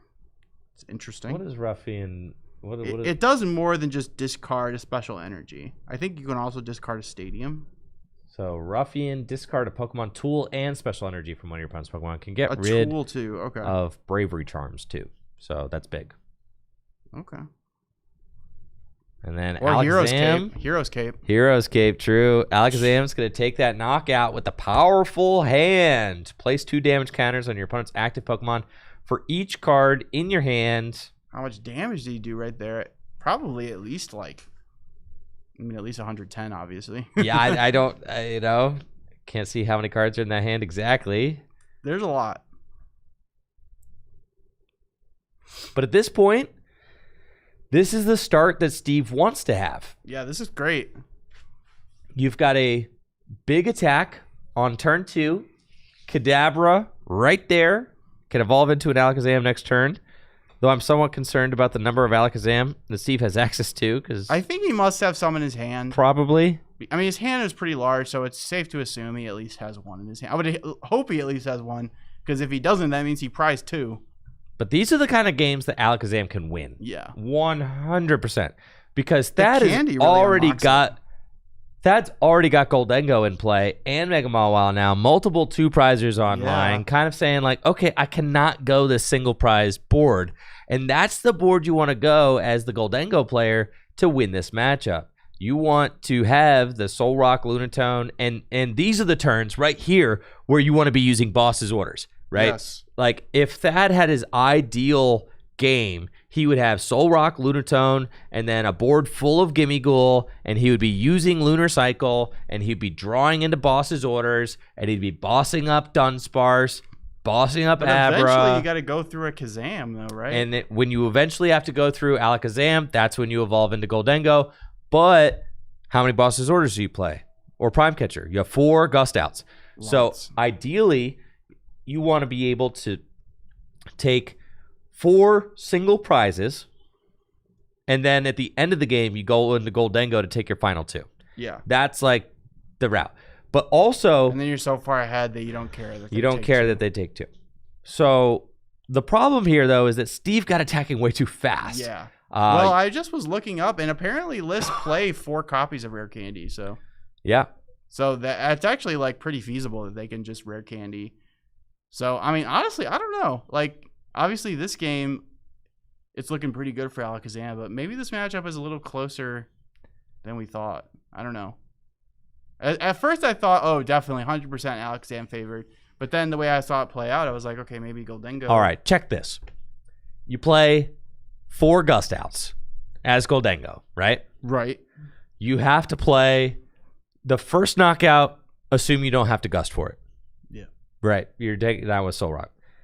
But then every other knockout, you should be able to Gust for. Well, you could conceivably take 5 prizes without putting a 2 prize. It's hard to find your Gust back to back when you're not evolving to Goldengos. Though. I know. It's I mean, hard, you can't. You're not drawing cards. I mean, sure, keep a full single prize board and keep finding. And if you're boss. playing Hops, that's not easy to do. If you're playing Hops Cram, that's another route. We'll see. Because that is the downside of keeping a full single prize board is you're not drawing cards with coin bonus. Wondrous Patch can accelerate an energy to Kadabra. Let's go. The first Wondrous Patch we've seen. I love the Reverse Hollows. I absolutely love the Reverse Hollows since Mega Evolution. They're so nice. The flat hollows look great, dude. Oh, man. I love them. Finally, me and JW can agree because he's a Reverse Hollow enjoyer. The judge there, I think, not realizing that Wonder Patch got that Psychic into play. Yep, so the Enriching Energy is fair game. Draw 4 cards. Yep, draws 4 when it gets attached. And then, of course, there. the Dunsparce's Runaway draw will put that back into the deck. But hopefully Steve has got an Alakazam. Man, I would hope so. How much recovery do Alakazam lists play? And we're going to send up the Kadabra. I have to imagine that there's an Alakazam available. It's like lists really only played like Lana's Aid and a Night Stretcher. Okay.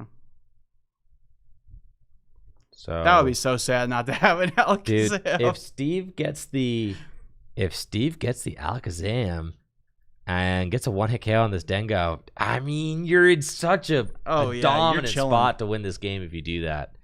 Yeah, you just gotta chain knockouts at this point, which should be pretty easy for you to do as the Alakazam deck, because you just draw so many cards. Hilda in hand. Say what you want about Alakazam, but what you do is draw the most cards. Tulip! Yo! Just for 2. Yep. That's all you need, though, maybe. Needed it. Dude, look at all these cards. The Dunsparce can go again. Shout out to GLC. So you need 13 cards in hand to take the knockout. Right. With powerful hand. Dang, that is a powerful hand. He's got a very powerful hand. That is true. Gosh, and getting to play the Art Rare Alakazam too.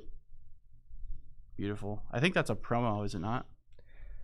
I think it came in the ETB or something. Yeah, it's like an ETB promo. I feel like it did. I'm pretty sure. 3, 4, 5, 6, 7, 8, 9, 10, 11, 12, 13, 14. I think it's like 16, 17 cards in hand. He's got to take them face down and go 5, 10. That's what I would do. 5, 10, 15 to show. But it is enough. I'm feeling a game 3 here, I love that. Jesse. Organizing the bench. Beautiful. Very well done, Steve. I'm feeling a game 3. Yeah, it's looking that way. Yeah, dude. If Thad doesn't remove this Mega Mawile, Steve could just win next turn. You are correct. I mean, that hand's not getting any smaller. No, it's not. In fact, it's getting bigger. It's getting bigger. Yes, it is. And you have to imagine there's a boss's order in there somewhere. There is. I saw it. The Genesect hits the board. What does Thad need here? He needs a knockout and a Turo. I don't think Thad could win this game. That's got to take 4 more prizes. I don't think Thad can win this game. Like I said, I just don't think it's happening. He's certainly going to try, though. You might as well, right? You got to try. But I don't think it's happening. No. You've reached the point of inevitability. Alakazam is beating you in the prize trade. Yeah. Lonzade, okay. And Alakazam has a very established board. That is not a Turo. So, yeah. Steve wins this next turn. So, as Steve here, I think you kind of just flash the energy, Alakazam and Turo. And we'll go next. But does he have? I mean, he had to Tulip for that Alakazam. You do have to show Alakazam. Yeah. And the energy and the boss. But does he have? I mean, I would hope that he got one off the prizes there with that not last KO. We'll have to see. Because, like, we did see him have to Tulip for that.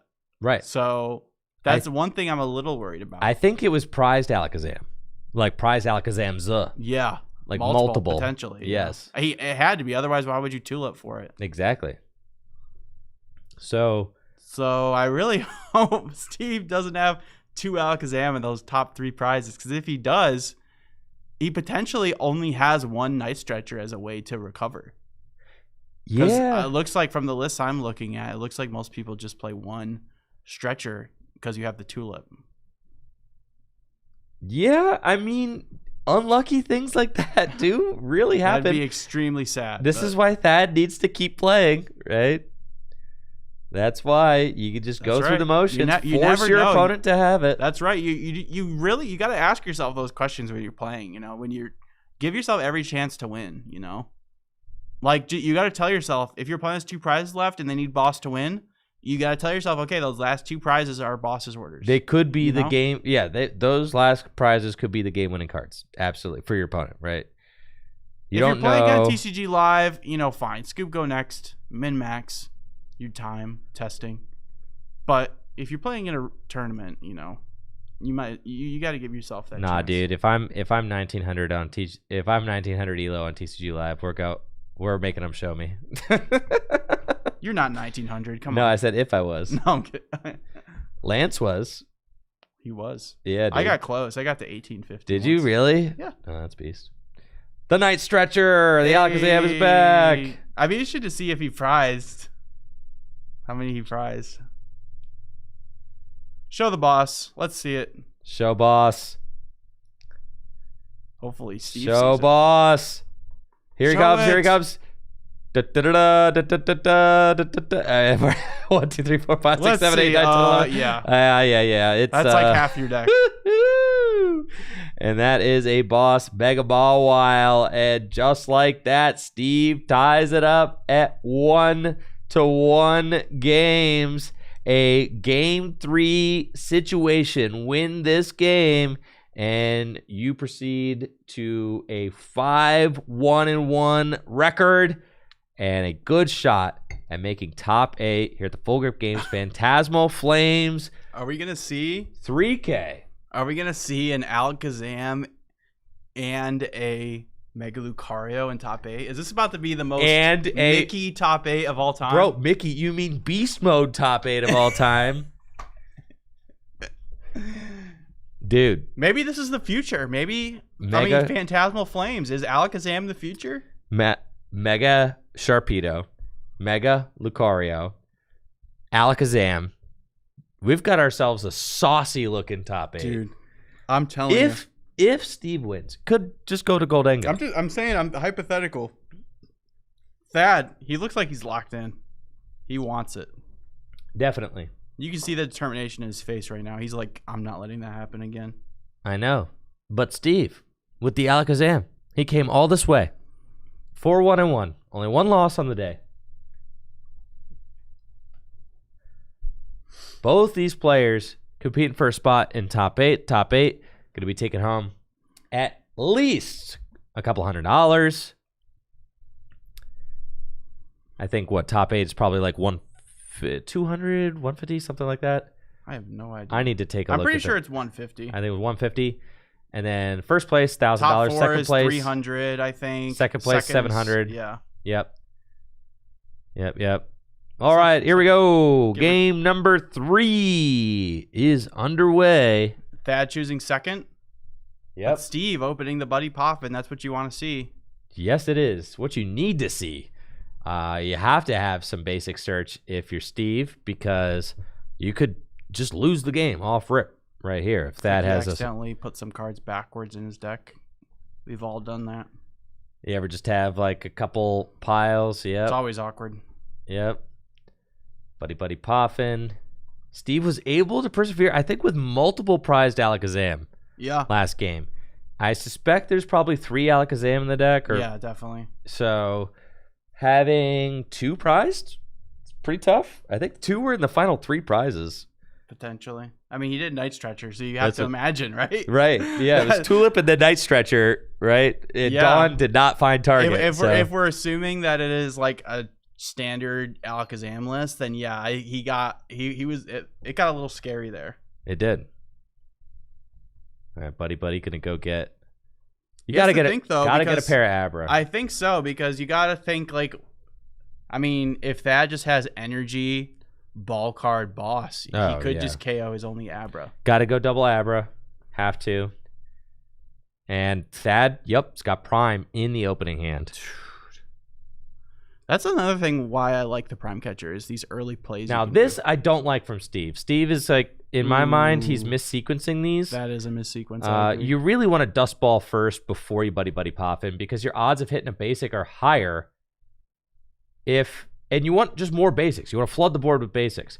So you don't. What's his hand? Because maybe depending on his hand, maybe he does want. Maybe he is looking for Alakazam. Maybe he is looking for the Duns. I mean, but you can't be looking for the Dunsparce because it's about to get knocked out.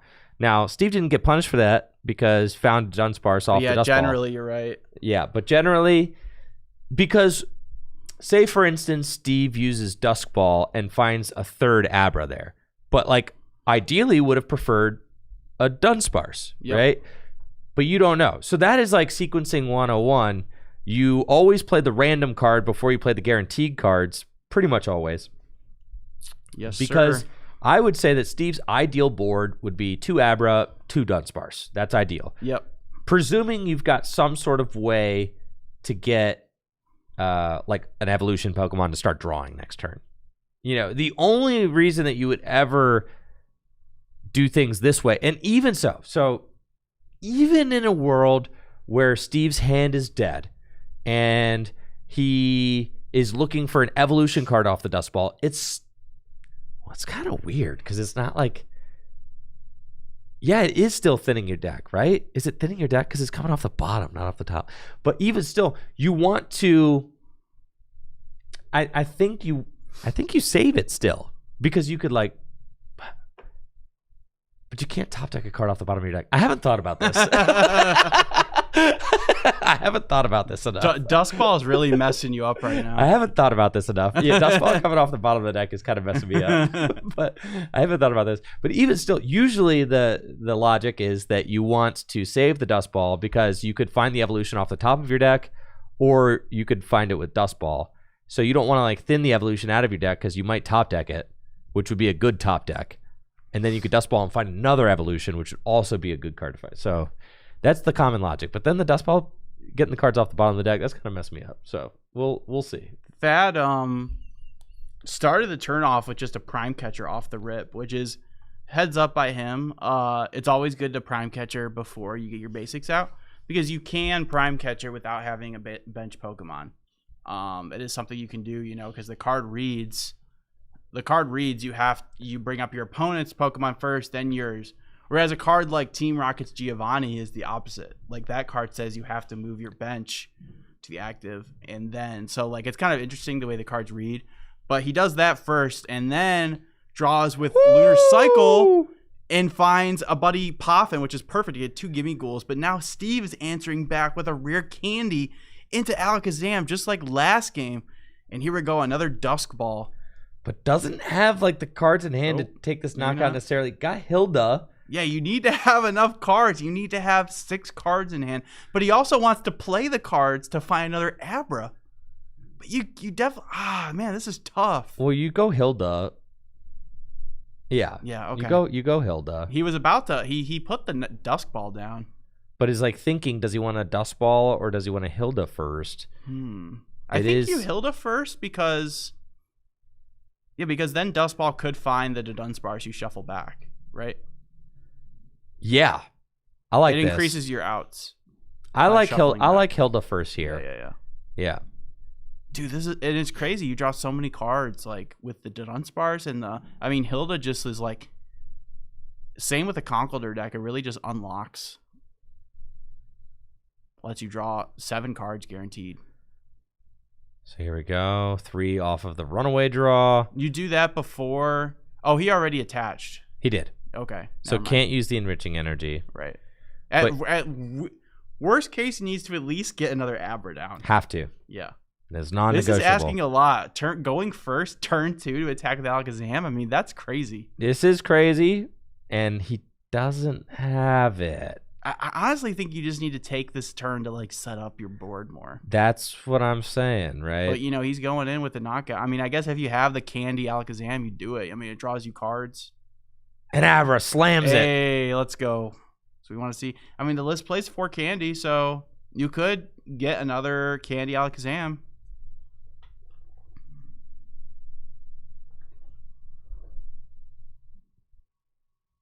This is kind of the bare bones, bare minimum board that you have to stay alive as the Alakazam player. You've got powerful hand for knockout on the Solrock. And I think next turn, Thad, you just take the knockout with Goldengo and just say, like, you're not going to knock this out. Now, it does look like Steve's got, like, a pretty good hand to be able to go toe-to-toe with the enriching energy already there. Is he going to have enough, you think? He's got Wonder Patch and enriching energy in hand. So we'll be able to do that. The question is, can you then go and establish... You still more need Abras, Pokemon. more Dunsparce, while also rare candying into Alakazam. It is a big ask. I think something next turn like Alana's Aid would be good. I also think it's 100% acceptable for Steve to take a turn off. I agree. Since he forced Goldengo into play, right? By getting this early Alakazam. You're going to win the prize race even if you, You could take a turn off. So I think Steve really needs to think about that you can afford to take a turn off. Yeah. And just build your board. You are totally okay to have a board full of Abras, maybe a Kadabra, and a Dunsparce, and say go. And just say next turn, especially if Thad gets like multiple 2 prize Pokemon in play, then you just say like, all right, I'm going to go 2, and then a single prize coming down the line because I've already forced you to start putting your 2 prize Pokemon into play. Goldengo really has the upper hand when they are not forced to have these 2 prize Pokemon into play. But Thad now is banking on being able to run down Steve's board. That's how Thad's going to win. That's why Thad's evolving into Goldengo, is saying, like, I don't care. You've only got 1 Abra, 1 Dunsparce. Yeah, Thad's going to have no problem streaming these knockouts. No. I mean, you really don't need much at all. Whereas Steve is going to need... I mean, it's a lot harder to find rare Candy Alakazam each turn than it is for Thad to just, evolve up, his Gimme Ghoul to a Goldengo. Or even potentially just like Solrock Boss, Right. Solrock Boss will get you a knockout as well, assuming there's an Abra and or a Dunsparce on the bench, which there always is.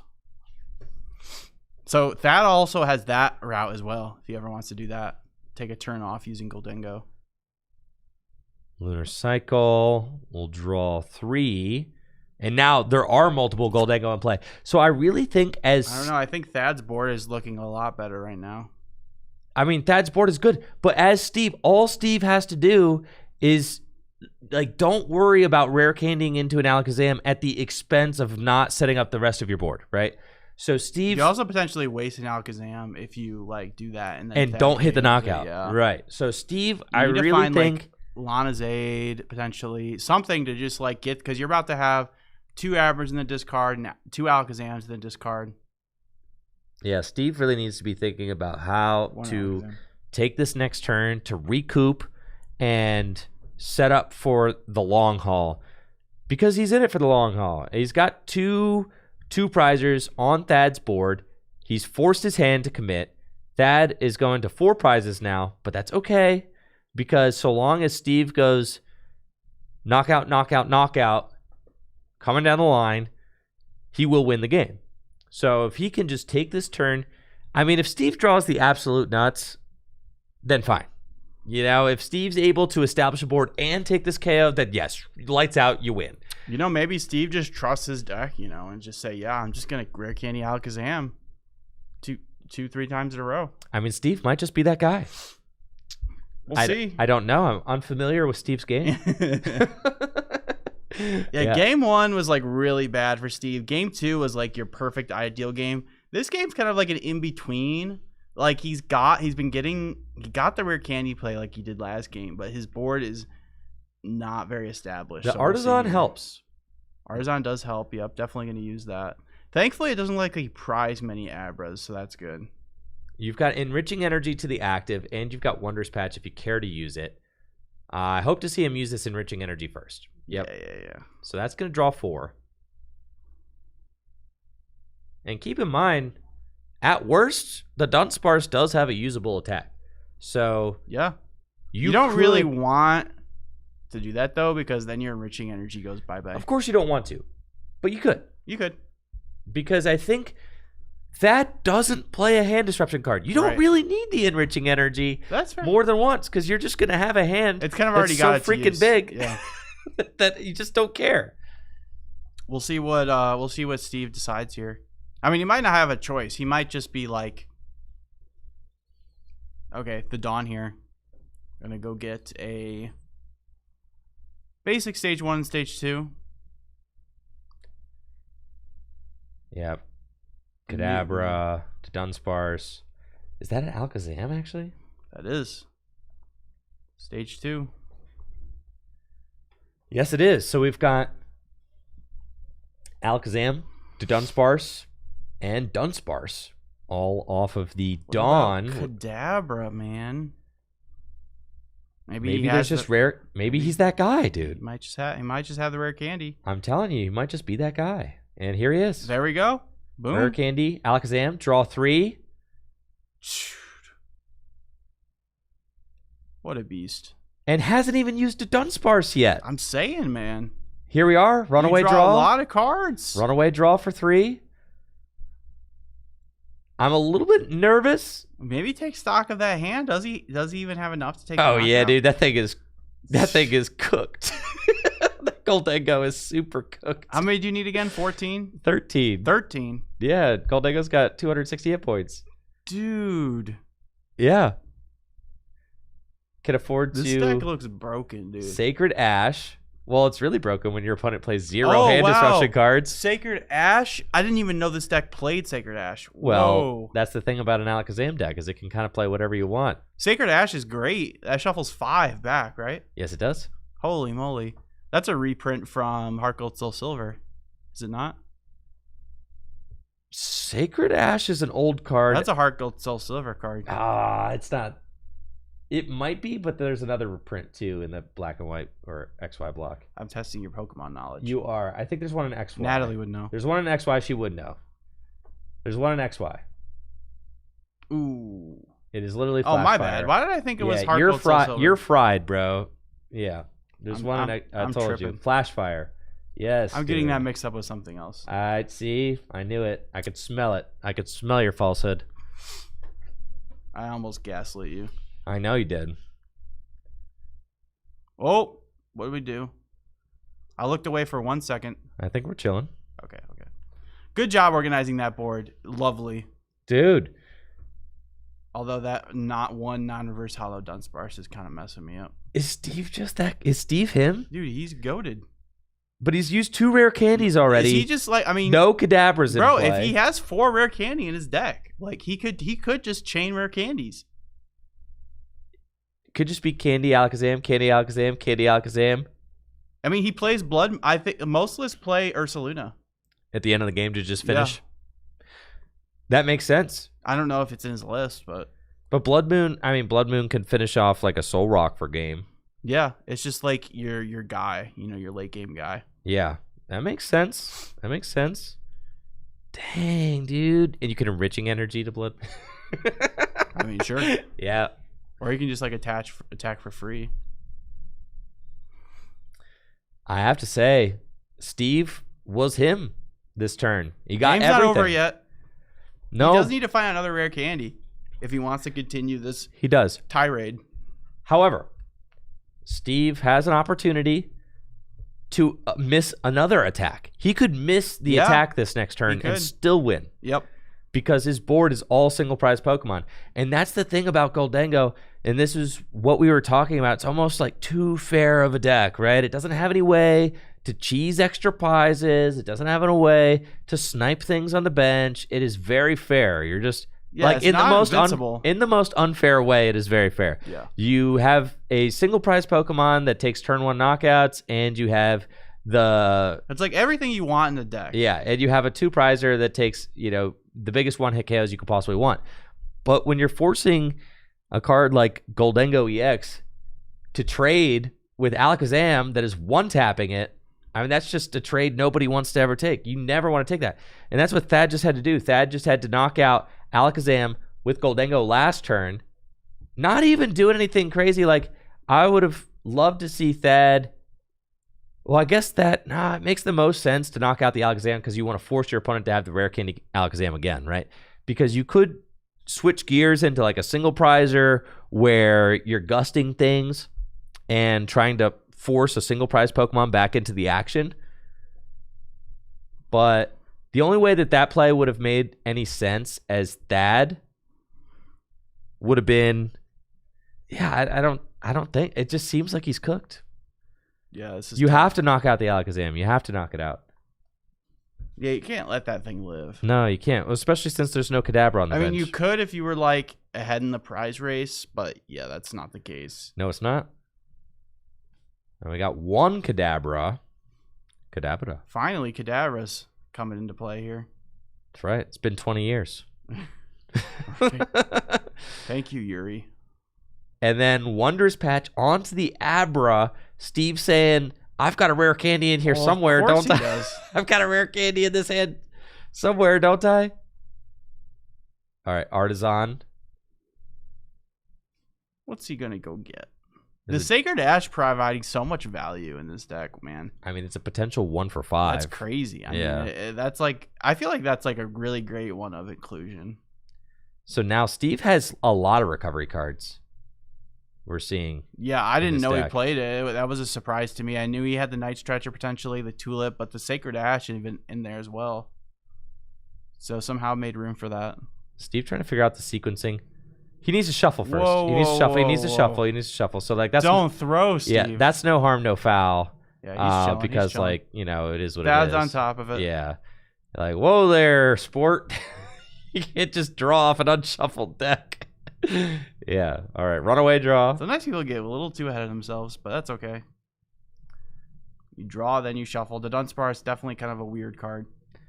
The Abra getting the promote. That makes... Oh, there's the rare candy, dude. What a beast. And a Tulip in hand.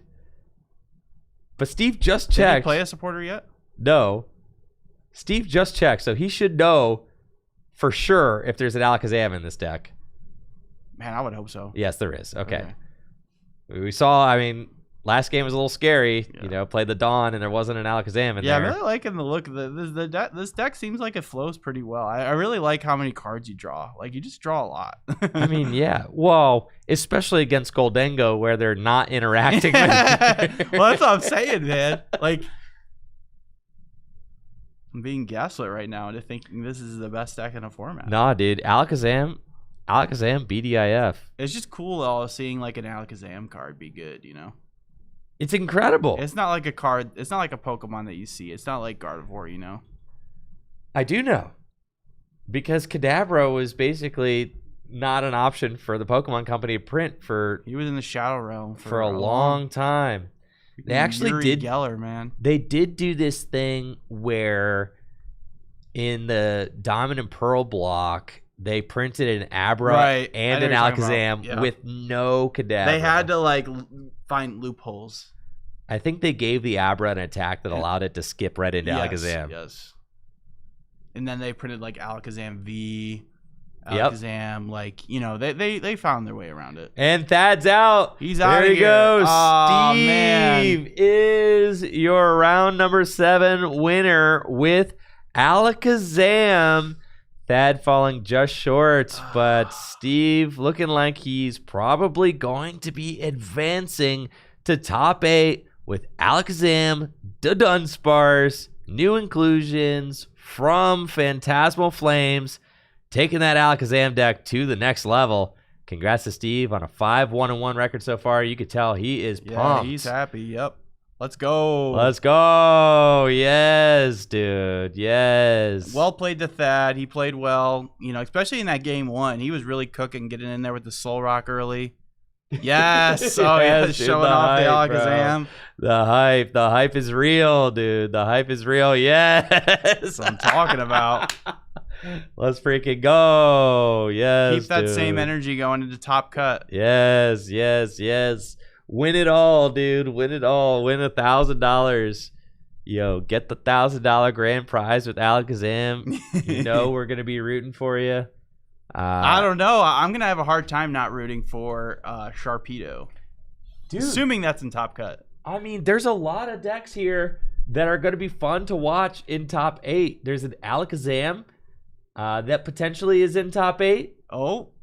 Ayana might have just clutched top 8. Okay, right. We see Ayana pop it off. They look pretty happy, so that's got to mean something good. Gotta say, that is not the stance you make if you just lost, you're winning in. So I'm thinking Ayana probably... Maybe they're just happy for their opponent. Maybe so. But Ayana looking like they probably just punched a ticket to top 8 with Goldengo. The crowd is definitely thinned out a little bit. We know that it was looking like Joe Rowe was pretty locked for top 8 with the Mega Sharpedo deck.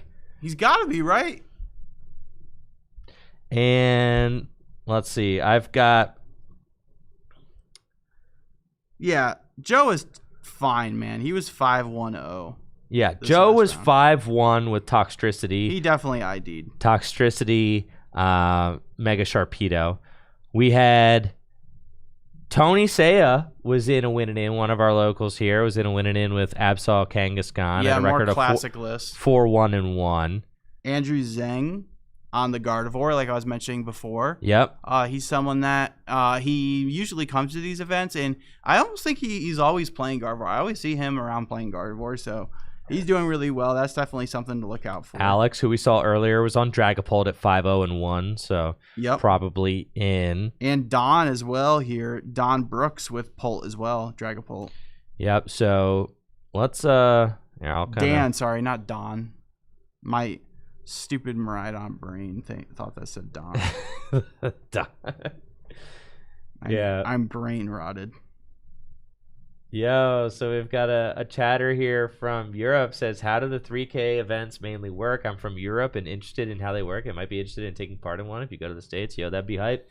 We host these 3Ks with every set release, and we allow the cards to be played before, the cards from the newest set to be played before they are legal to be played, you know, with in championship point events hosted by the Pokemon Company.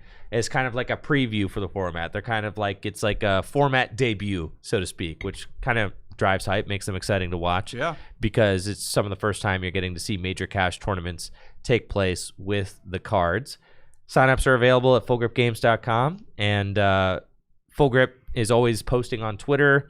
I'm posting on Twitter, and Full Grip also posts on their website, fullgripgame.com, the dates that each release weekend event will be taking place. It's a big local non-sanctioned tournament. Yes.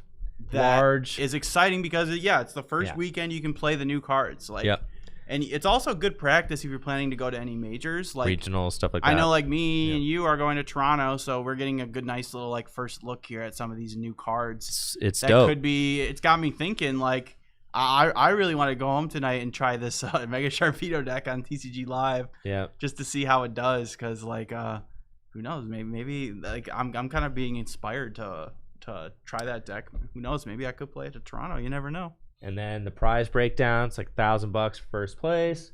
And then I think $700 for second place. Yep. You get $300 each for top 4. And Like like 150 $150-ish for, you know, A lot whatever. of money. $1,000 for first, man. That's Oh, yeah, like dude. that's a fat stack. Yep. That's a whole rack right there. Yep. So Natalie says she has the stand. She wants you to come down after this match is over. okay, sweet. So I'm gonna go get the top 8 results from Natalie downstairs. See what we're working with as far as top 8 goes, and then Jesse and I will be right back to report the top 8 standings before we cut to top 8 and show off the bracket and eventually decide tonight's winner for the Full Grip Games Phantasmal Flames 3K. Thank you so much for being here, but don't go anywhere. We'll be right back with the most exciting part of the tournament so far, top 8, right after this short break. We'll be right back. This tournament is sponsored by Dragon Shield. Dragon Shield makes the highest quality sleeves and accessories for your favorite tabletop games, like the Pokémon TCG. Dragon Shield sleeves are super durable, making them perfect for tournament play and collecting. They also come in a huge variety of colors, so there's always a great choice to match your deck. You can even turn your favorite photograph or design into a custom box of Dragon Shield sleeves using the Sleeve Crafter on DragonShield.com. Head over to DragonShield.com and place an order for your favorite sleeves today. Use code TrickyJim at checkout for 5% off your order. Again, that's DragonShield.com for the highest quality sleeves and accessories for your favorite tabletop games. Huge thank you to Dragon Shield for being a continued sponsor of the channel.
All right, here we go. Top 8 of the Phantasmal Flames 3K, hosted by Full Grip Games, is finally here. Yes. And our top 8 players have been decided. Here is my very nice and official looking graphic for the top 8. Our top seed, Ayana with Goldengo EX, Alex Hamilton with Dragapult EX, Dustinor, Rob Werner with Goldengo, Andrew Zhang, Gardevoir EX, Tony Seiya, Mega Absol, Mega Kangaskhan, Joe Rowe with Mega Sharpedo, Elliot Clark with Dragapult Dustinor, and Aaron Shikora with Goldengo EX. So, good variation. 3 Goldengo, a Gardevoir, a pair of Dragapult Dustinor, Mega Absol, Mega Kangaskhan, and of course that Mega Sharpedo deck. We did have, I think, like 4 5/1/1s bubble. There was like more than that, bro. I think it was 4. I'm gonna 4 or 5. I'm gonna so the fact check Alakazam bubbled out of top 8. Story finished 9th, bubbled out of top 8. Oh man. So like the Alakazam finished 10th, man. I know. No. So really tough for all those players, obviously, but they're not going home totally empty-handed. As they are not.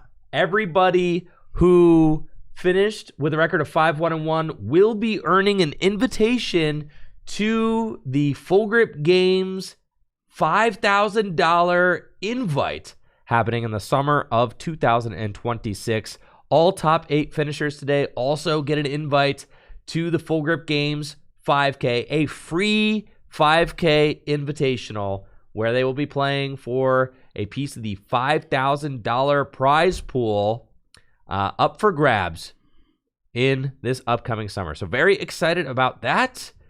But, Jesse, our top 8 match is getting underway right now. Yes. Anthony Seiya on the left versus, who do we got on the right here? That's a great question. This is Andrew Zhang on the right. Oh, yeah, this is Andrew Zhang. Yeah. With Gardevoir, Anthony Seiya on the left, Andrew Zhang on the right. Andrew Zhang is he's a frequent to these 3K events. From what I understand, he's come to like most of them, I believe, because I always see him. That's hype, dude. That's hype. He seems like he's always playing Gardevoir, so he is a pretty experienced Gardevoir head. He is one of the he is in the Gardevoir club. Yes, well, it looks like he's got a really nice opening hand. He's got Secret Box, Earthen Vessel. So. Well, what do you think about that? What do you think about that mist energy attachment to Kangaskhan? Isn't that supposed to go on Absol? Well, it does go better on Absol, so that you can't. Does Tony know something about this matchup that we don't? Because I always thought mist goes on Absol to stop a Mew EX. Yes, that is where it goes. From copying your attack. That is where it goes. That is where it goes. What if you penny it up, bro? He just wants to get an energy down, I think. And I don't blame him for that, because you're probably going to TM Turbo Energize. Okay, that's fair. So it's just like, you can penny it. To me, like a big part of this matchup from when I used to play it, when I was testing this for, what did we play this for? Milwaukee? I got to work on the overlay, bro. You got it. Okay. When we were testing this for Milwaukee, this deck, because we played it at Milwaukee, right? You were there, right? Yeah, man. Yeah.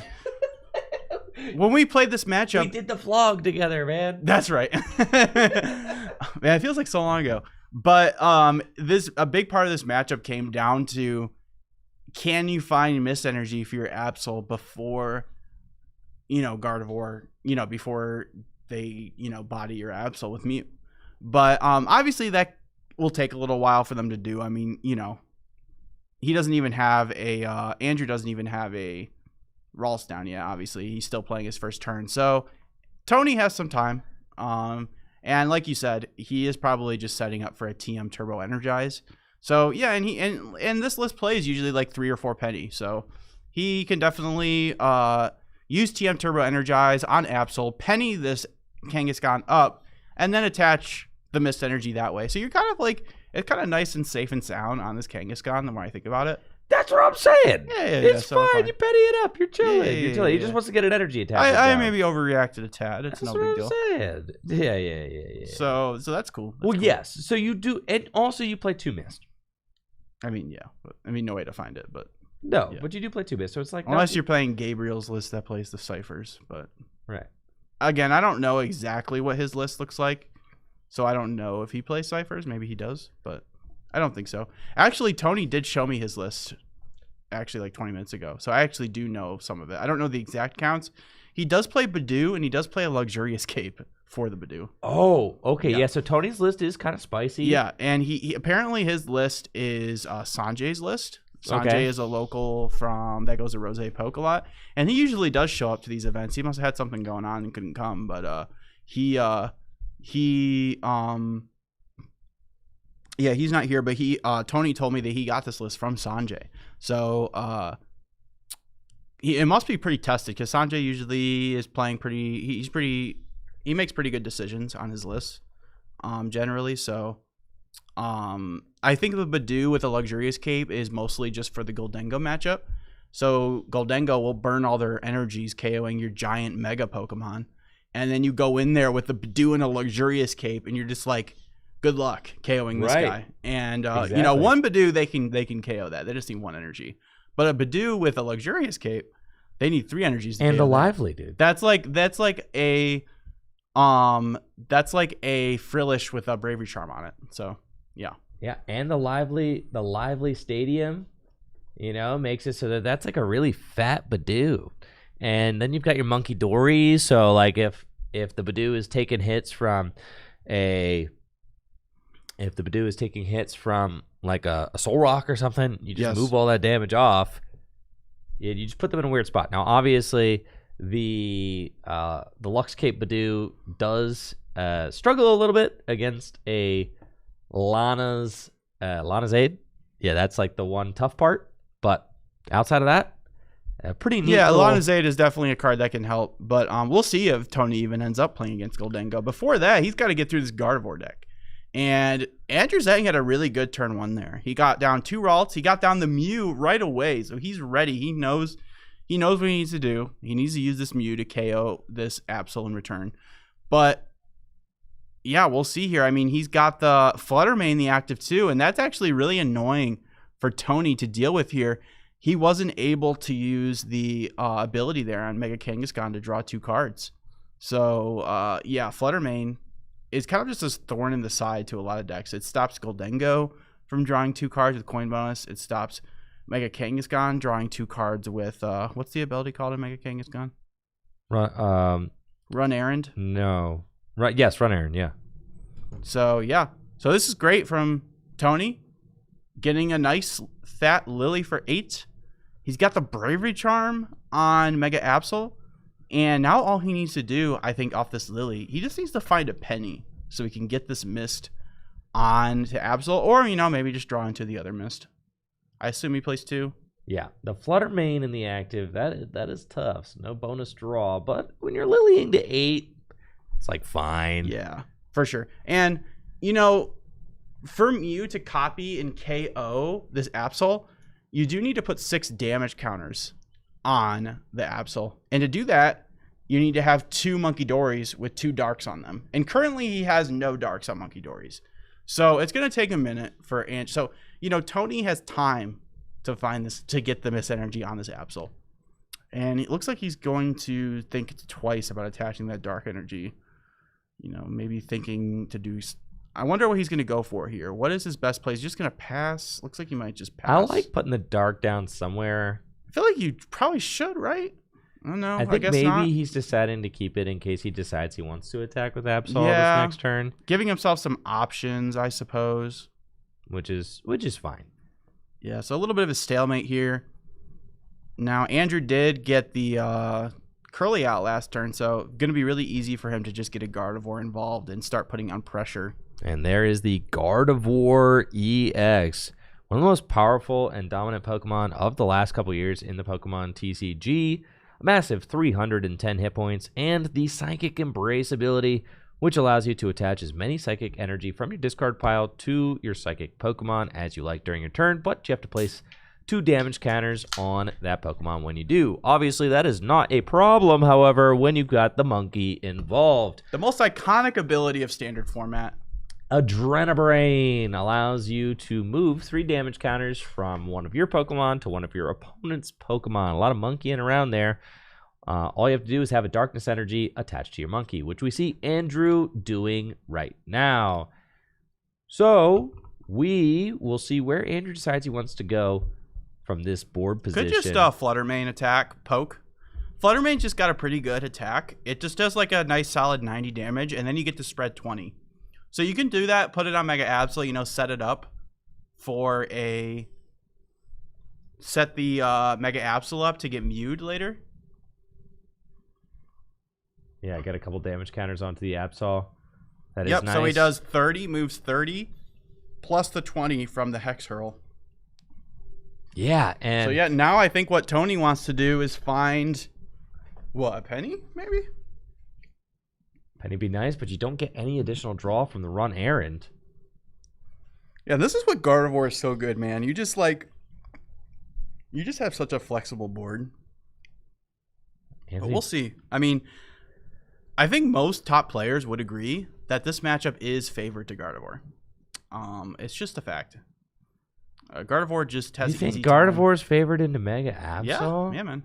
You don't think you can tech it to be Mega Absol favored?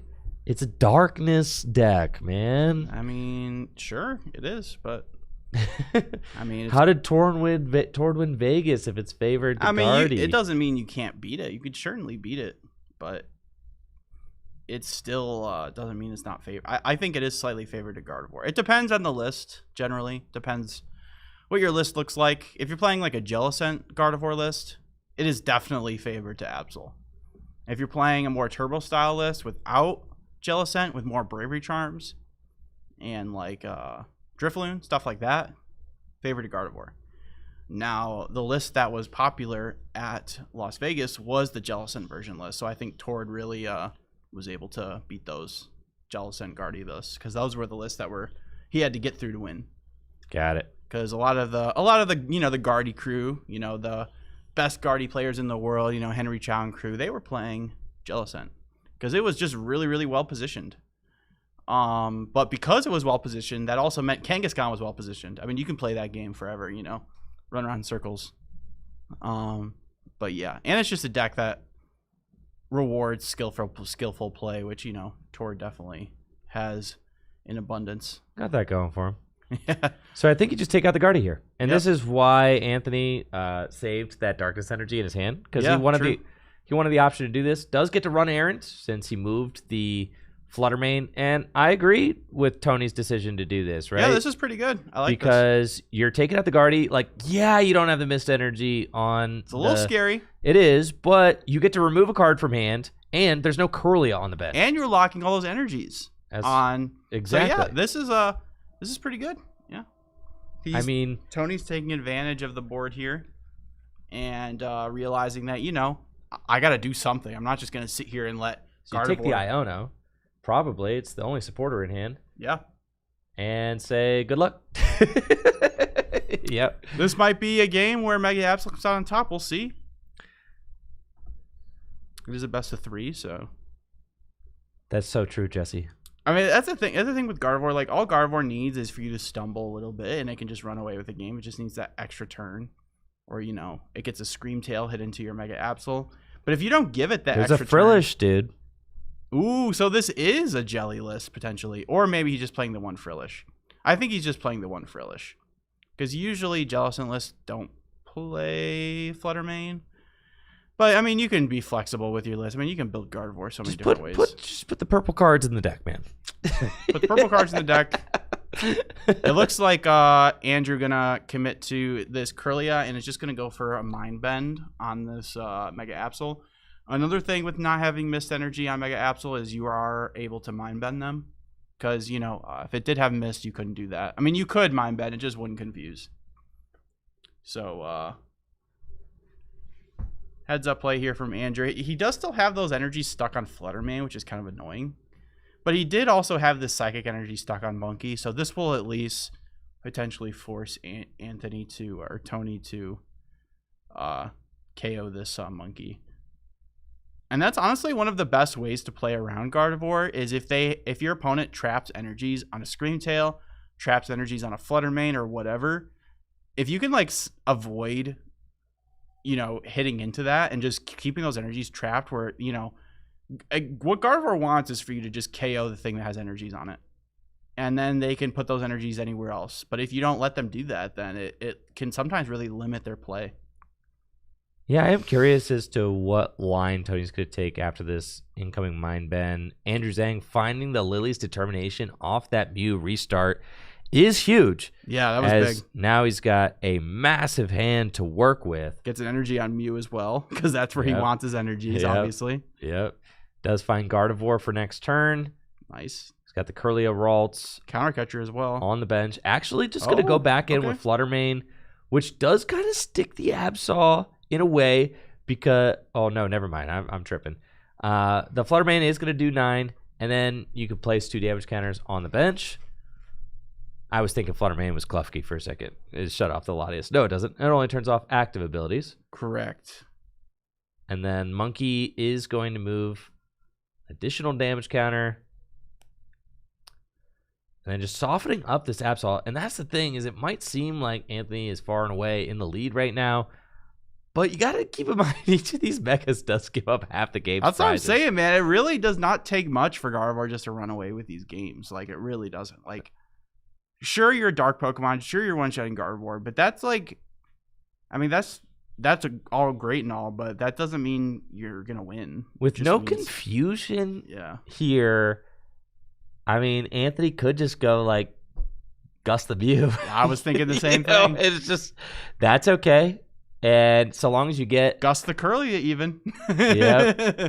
That's probably not good. No, it's got to be Mew. Because then if they have Hurricane Gardevoir, you're just like, you just go next. But you do need to start thinking about who's my next guy up as Anthony, right? Because you're probably not going to be using Penny here.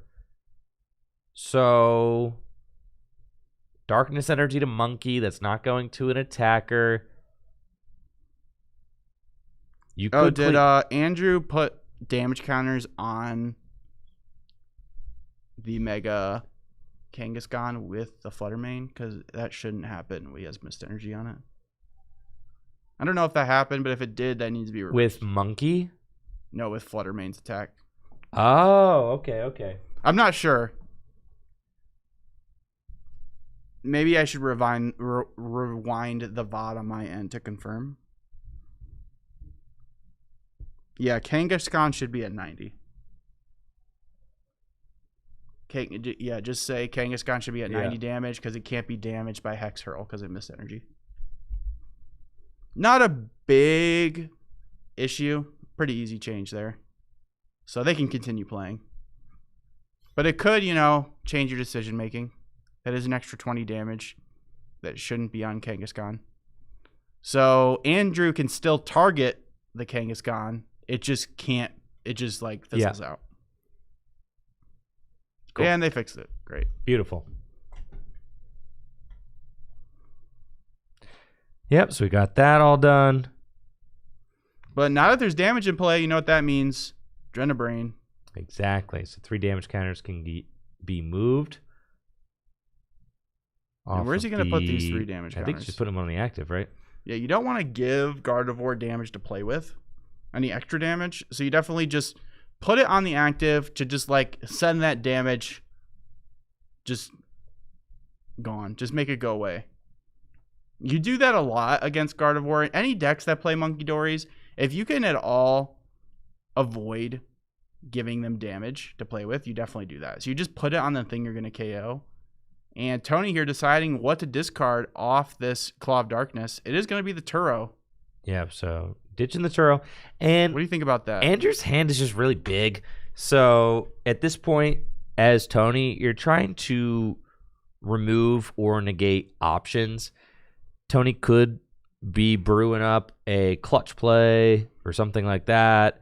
And is just thinking, okay, The Turo does get them out of clutch.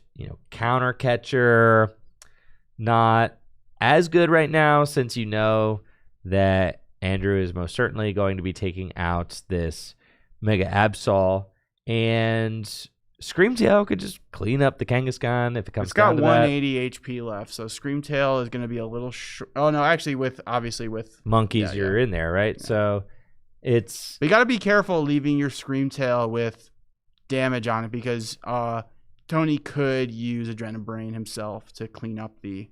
So if he could get... If Andrew could get like a Screamtail with a Bravery Charm on it, that'd be pretty good. Yeah.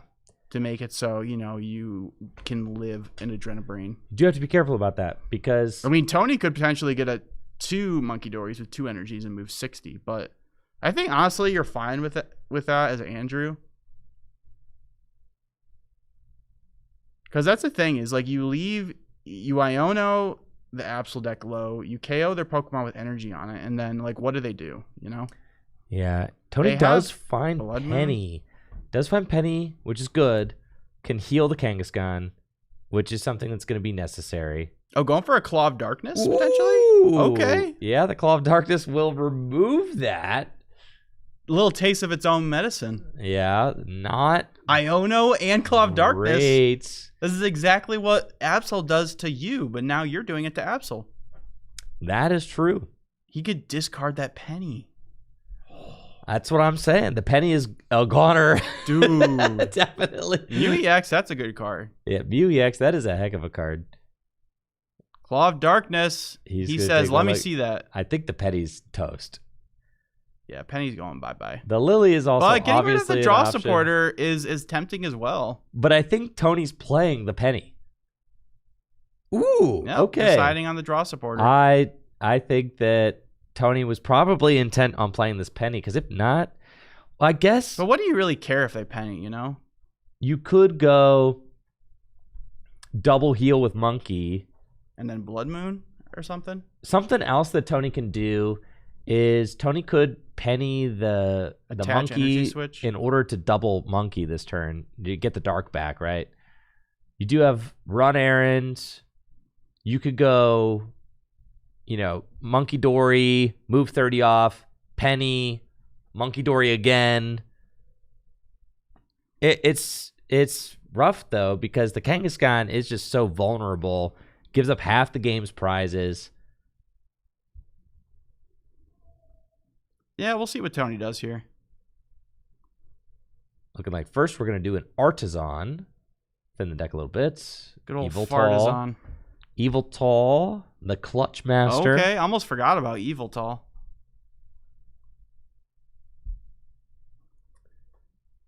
And what are we doing with this Yveltal? What are we doing? Clutch. You could clutch things. Okay. Even if you just need to buy a turn, you can bring up Monkey Dory. Ralts or something? You could bring up... No, not Ralts. You can evolve out and retreat. Never mind. Yeah, that's the worst one. Don't choose that one. No, the Monkey, though, could be good. When I said Ralts, I meant Monkey. Monkey, or even just clutching the Mew.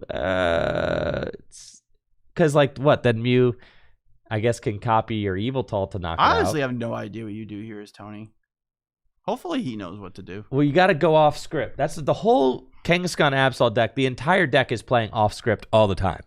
And that's, I think, what makes it strong is you have just all these strong basic Pokemon. And you kind of just like you said. You're just playing off script the whole game. Play fast and loose. That's what I'm saying. You're just making it up as you go. And that's why Tor did so well with the deck. This is like a Tor deck, man. Because you're seeing the plays happen. He's a Poke genius. You're seeing the plays happen in real time. Ooh, okay. What do you think about pennying the Monkey there? Well, I think that pennying the Monkey seems... I'm a little worried about this Kangaskhan here. Yeah, a little bit risky when you are leaving that Kangaskhan there damaged on the bench. But you're locking the Mew active. The Mew is then going to be forced to hit the Yveltal. I do think that I would have preferred to... 90? I think it was just a misplay by Tony not moving the damage off the Kangaskhan. Could Andrew win this turn with Screamtail? Or no, does he not have enough energy? How does he get into a Scream Tail? It just got clutched. Never mind. Unless he's got a second Turo, I don't know about.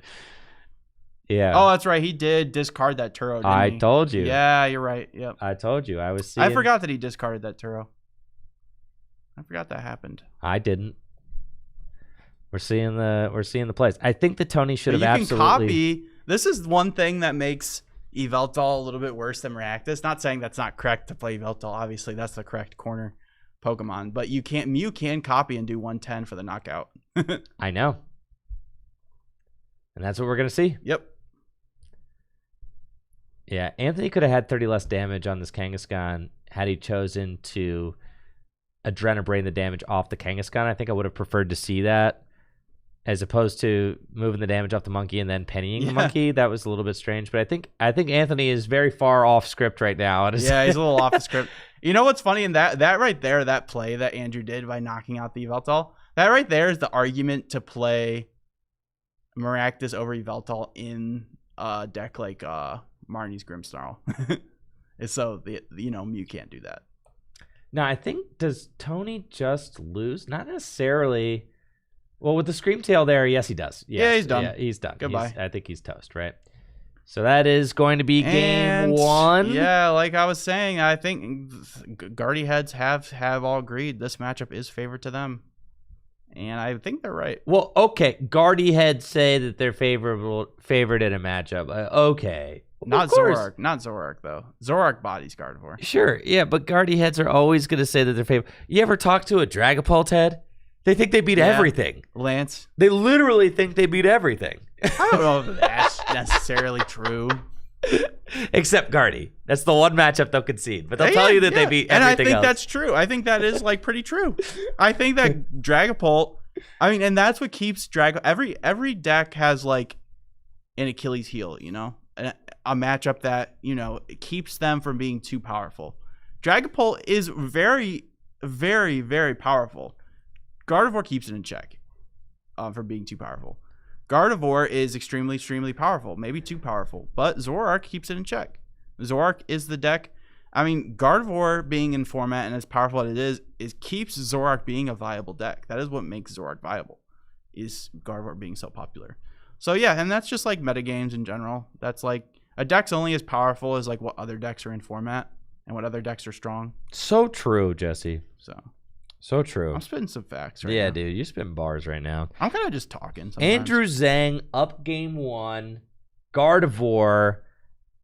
As you said, Zhang has been a regular here at the 3Ks. Very stoked for he's a Guardy head. Him to be doing well with his Gardevoir deck.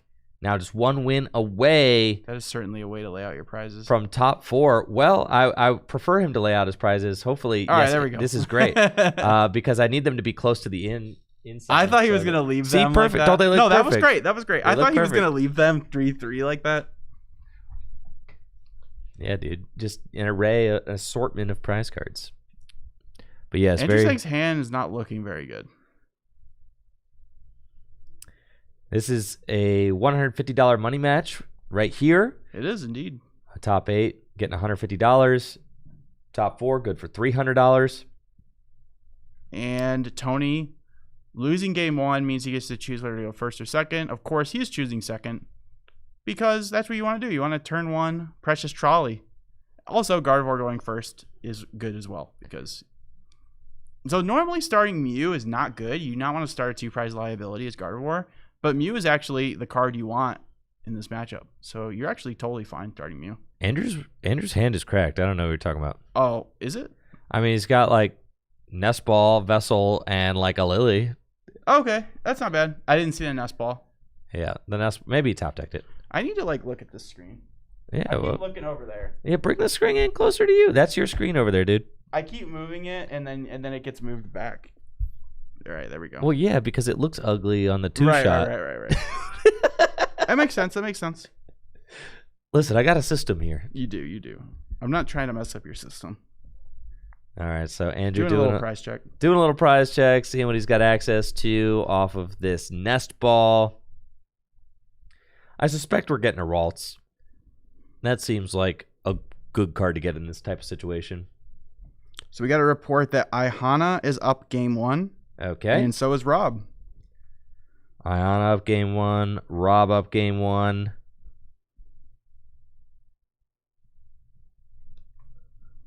So a little update there. The Shark still doing business. We will keep you guys updated on the Shark. Yes. Don't worry. Turn 1 Arvin from Tony. That's exactly what you want. Oh. Andrew went for Fluttermane. Did not go Ralts. Oh, wow. Just Flutter to the active, said no draw for you. Yeah, okay, so valuing the denial of draw rather than getting a Ralts down. Interesting decision. Yeah, Andrew does have supporters for next turn, so we'll have... So maybe you're totally chill with that, honestly. You just want this guy active at all times. I think so. It can really stunt the Mega Box setup. Does Tony have Trolley in deck? Oh, I don't think so. No, did he prize Trolley? He did prize Trolley. Oh, that is like, oh man, it's fine here. I mean, Andrew doesn't even have a dude in play. Doesn't have a Ralts in play. You want that thing. Trolley's a card you want. Of course, Trolley is the card you want. But it's fine. You get the Absol, you TM Turbo Energize. You're chilling. Oh, Joe Rowe with the Sharpedo deck down game 1. Not looking good game 2, folks. Joe, lock in. Come on. No. Sharpedo. Yeah. So, Ihana and Rob are both up game 1, and they're both up playing Goldengo. So the Goldengo heads they're doing good. They're doing good work. Yeah, Goldengo is correct. Very good deck. Very popular deck. Many people are saying this. High representation at both LAIC and here at the Full Grip Game 6K. No energy either, bro. Dude, this is like terrible, man. No energy and no Trolley. Oh, Tony didn't have an energy in hand? Dude, it's not good, bro. It's not good. Uh-oh. All right, Andrew Zhang's got the... God, I didn't realize he didn't have the energy in hand. Tony's in trouble. Andrew's going to get a nice clean setup here. Yeah, this Fluttermane's a great card. This is a card that Makani Tran, he preaches about this card. He says this card's broken. All right, so other than stopping Mega Kangaskhan, what are you doing? He says it's just a really, really good vanilla attacker versus like lots of decks. It's just like your best early game attacker, and it's perfect for setting up like TM Devo plays. Like if you play TM Devo, there's a lot of situations. He gave me like a long list of reasons why it's good. That's not coming to my head right now, but he basically just said it is a really good, just like vanilla attacker versus a lot of decks. I mean, you saw last game, Andrew attacked with it like 2-3 times, and it was great. It just set up all the it softens things up. You know, these mega Pokemon, it softens them up so you can come in with another Pokemon and clean it up. And the ability is like, it's not like incredible. You know, it's not like Klefki stopping everything, but you know, against a lot of the best decks right now, it's really, really strong. It stops Mega Kangaskhan. It stops Goldengo from drawing 2 with coin bonus. True. That's big. There are definitely other uses as well. But so Andrew's got the Arvin for Secret Box, and then we'll be using TM Evolution. It's good in the mirror as well. With the Fluttermane in the active. I mean, and this is a very powerful turn from Andrew. You could see why he went straight for the Fluttermane. Yeah. With the Mew lead. It's good in combination with Monkey as well, because not only do you do 90, you spread 20 to the bench. Combo that with 2 Monkey Dories. That's 70, you know? So you can even do things like, you know, KO like a Gimme Ghoul or a Dreepy, and then, you know, do 2 Monkey Dories. Anthony top deck to dark. Let's go. Yeah. Top deck dark, that is. And you can see that's the difference. I mean, that's the difference between Fluttermane and no Fluttermane. Yep. You know, without the Fluttermane. He runs Aaron into that. Then he runs Aaron, he probably finds a darkness energy. Yeah, that's big. But without that incremental draw, I mean, that's why you play. That's half the reason you play this Kangaskhan is for that draw. exactly. I mean, the attack can be useful too, but I mean that draw is what it's there for. Oh yeah, Kangaskhan gets in there. Oh yeah, that's a great Artisan. attacker versus decks that have like Leafeon in them or something, like versus Flareon.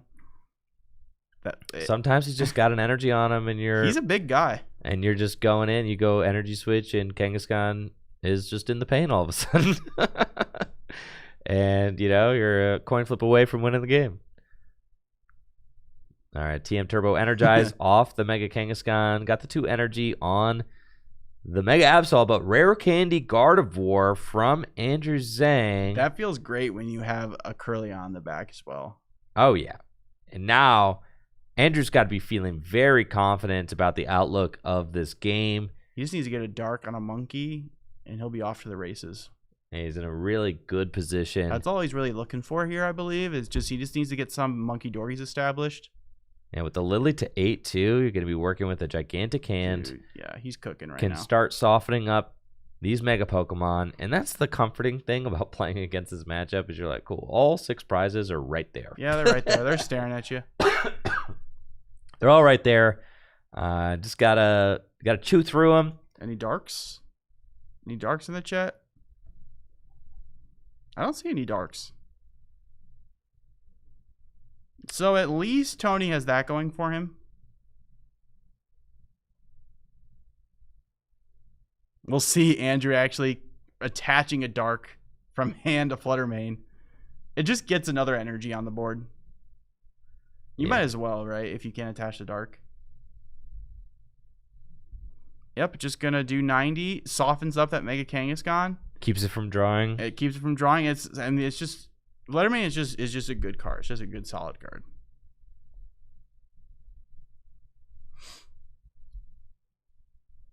Let's see. What does Tony have? Yeah, getting that Kangaskhan punched in the mouth for 90 doesn't feel great, as you know that it's going to be offering up 3 prize cards if you don't use Penny to lift it up. I mean, the if double Gardevoir on the bench, there's like no way to deny Gardevoir anymore. Could Tony potentially Gust and punch a Gardevoir or knock it out with Mega Absol? Well, yeah, that's probably what you want to do, and then Just you hope got for the to best. sit there and hope that your Mega Absol doesn't get hit. But I mean, Tony I think can't it should move. be safe. Tony can't move anything. That's what I'm saying is. Oh yeah, true. Oh yes, I see what you're saying. That Tony, with just the 2 damage counters on the Absol, no dark on the monkey, right? So exactly. can't your get to Absol 6. might be safe. Might be. And all the energy is trapped on Fluttermane. So I was gonna say that's the one thing that Tony has going for him right now, is Andrew missing darkness energy. Yeah, Penny and just knockout also feels fine. Honestly, yeah, that's fine. it's just like, what do you got to do? Is you kind of have to passing. do. Yeah, Tony, why are you playing a hollow monkey and a non-hollow monkey, dude, you gotta stop worrying about all that, bro? It's triggering me. Yeah, well, maybe he does it to get in the head of softy opponents like you. That's an effective strategy, I must say. What's he gonna discard here? Maybe Super Rod? Or the draw supporter? Yeah, probably the draw supporter. Probably the card that lets him shuffle and draw 8.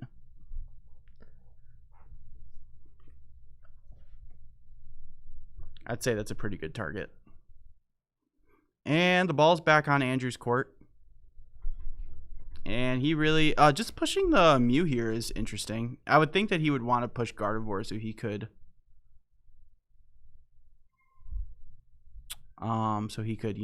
generate damage and then retreat it off. But maybe he just doesn't want to do that. Maybe he doesn't want to put that extra damage into play. He doesn't have any darkness on the Monkey Dory yet, so it's... Hopefully he gets it this... Well, he doesn't... Actually, his hand is dead right now, right? I think with that Lily discard. I think that was his one way to draw the one draw card. And his hand's not low enough to draw with Mew, so maybe there's some life. This is how Absol wins. But unfortunately, Gardevoir is an unfair deck, and even when they're having, you know, a subpar game where they're not able to get Dark on Monkey, they can still Mind Bend and Confuse and do a nice little 60 punch. Looks like Lily's never Clefairy mind. coming out. Interesting decision. I wonder why he's going in with Lily's Clefairy. Could use Counter Catcher, but no, just going to swing with Lily's Clefairy EX. Put some pressure on this Mega Absol. So he must, I think maybe he's realizing here that, you know, this is your only threat. This is your only threat on the board. And even though I'm about to get one shot in return, I'm about to KO. I'll just KO your only Pokemon and Iona you to 2. Potentially. You are just like offering up another free 2 prizes here. And the thing about this board state from Anthony is that you've got this Mega Absol in the active. Yes, you successfully stuck Andrew with no draw supporter in hand. Sure. But Andrew's board is already fantastic. And you play off the board so well, which is something we talked about earlier. Double Gardevoir is already here. And the double monkeys are there. No energy yet. But what does Anthony have going on? Literally nothing. I mean, like, remember how, when Grimmsnarl was stuck like this with no draw supporter, it wasn't doing much at all. But Gardevoir still has options, you know? Oh, yeah. You don't need much to just put on pressure on your opponent with Gardevoir, even without drawing cards. No, because you just play out of the discard pile. I mean, you can accelerate as many energies as you want every turn. Yeah, it's kind of broken. Anthony does have a pretty sizable hand. Looks like he's working on a second Absol now. Yeah, that's good. I like that. And can Earthen Vessel for a couple more Darkness energy. If this Absol goes for Claw of Darkness, you're going to take another 2 prizes, remove another card from the hand. You know you're losing 3. Yeah. Like, that's a given. And you don't have any energy on Monkey Dory or anything like that. So both players have 2 monkeys with no dark. It's true. We're not monkeying around right now. But Anthony's like 1 energy attachment behind. You could see how beneficial it would be if Anthony had gotten that turn 1 TM Turbo Energize. But missing that everything, dude. Missing that turn 1 energy attachment has been pretty horrendous for Anthony. Yeah, because now he's an energy behind. He doesn't have that second attacker going. And being an energy behind is usually fine because you have TM Turbo Energize, but yeah, like you said, not having it is big. And now, like, what's this Mega Absol doing next turn? You are not poised to be able to launch another Claw of Darkness, so you're going to have to find a way to buy more time. The energy drought situation on Anthony's side of the board is just very real. No energy on the monkeys. With a deck like this that's using 1 TM Turbo Energize and then pretty much manually attaching for the rest of the game, sometimes removing your own energy attachments with Penny, it just feels really bad to be behind the foot. Yeah, because you can't on the energy switch attachment either. Like, energy switch is a card you usually play like 1 or 2 copies of, because you generally will even have excess energies and play on monkeys. You can like E-switch off. Exactly. But yeah, no, E-switch not doing anything. So here is the Claw of Darkness. Going to remove the Counter Catcher and leave everything else. Anthony going down to 3 prizes remaining to 6, but this game is a lot closer than the prize count might Candy not make it look. No, the candy actually stops Andrew from drawing cards because Mew is the draw card right now. And Candy is an unplayable card in the hand. Rod could shuffle some cards back in. That's a burnable card. I think he could still play his hand down enough to draw. To draw like 1. You don't want to put the Ralts down, though. No, so you could draw like 0 cards. Right, because you have to put the Ralts down to draw 1. You'd have to Rod, and then you have to put the Ralts down to draw 1 card. You can draw 1 with Mew, then Turo the Mew, and do it again. That's true. You could do that. Thankfully, Artisan's in play, and that lets him, you know, go get the attacker of his choice, which is a Screamtail, which should get the job done here. Yeah, so and we see Andrew not promoting Gardevoir because he doesn't have the dark energy, so you don't want to put damage on Gardevoir when you can't even move it. Might use Turo and Rod. Yeah, I think looking at his discard, might just not do any of those things. No, probably just going to keep chilling. Maybe you just don't need to, you know?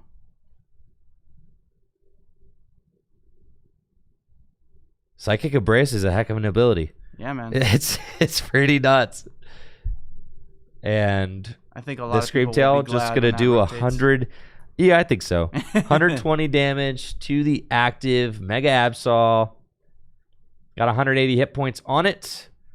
That will is knock enough. it out. Will be good for 3 prizes. You have to imagine that Andrew's going to get some life off of those 3 prizes. Yeah, hopefully that gets him out of that. That's another way to get out of a dead hand is taking prizes. You do get rewarded with some prize cards.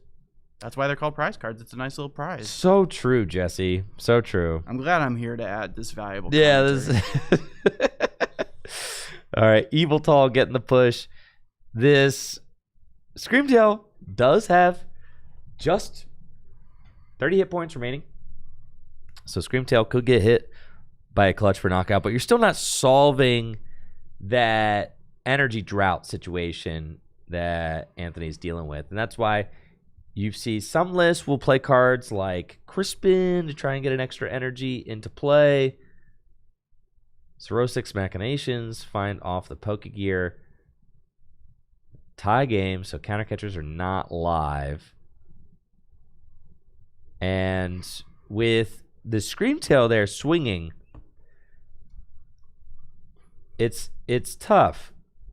It does have 30 hit points left. You probably put an energy onto Absol and you just pass. Because you could go terminal energy period. switch, boss game. Could terminal right? period the Screamtail. You could terminal period the Screamtail. Holy cow. Is that the play? Dude, I'm saying That's the play. That's the play. You're correct. That is the play, dude. I'm a genius. All right, Mega Sharpedo EX just went to game 3, dude. Dude, let's go. You're saying there's a chance? Natalie, if you're listening, please give us many updates. Keep doing what you're doing. I actually think it's correct for Anthony to go, and then you're just in a boss game situation, right? Yeah, because he can't KO this Absol in return, right? But I guess you do have the option to go Blood Moon the Mew for game.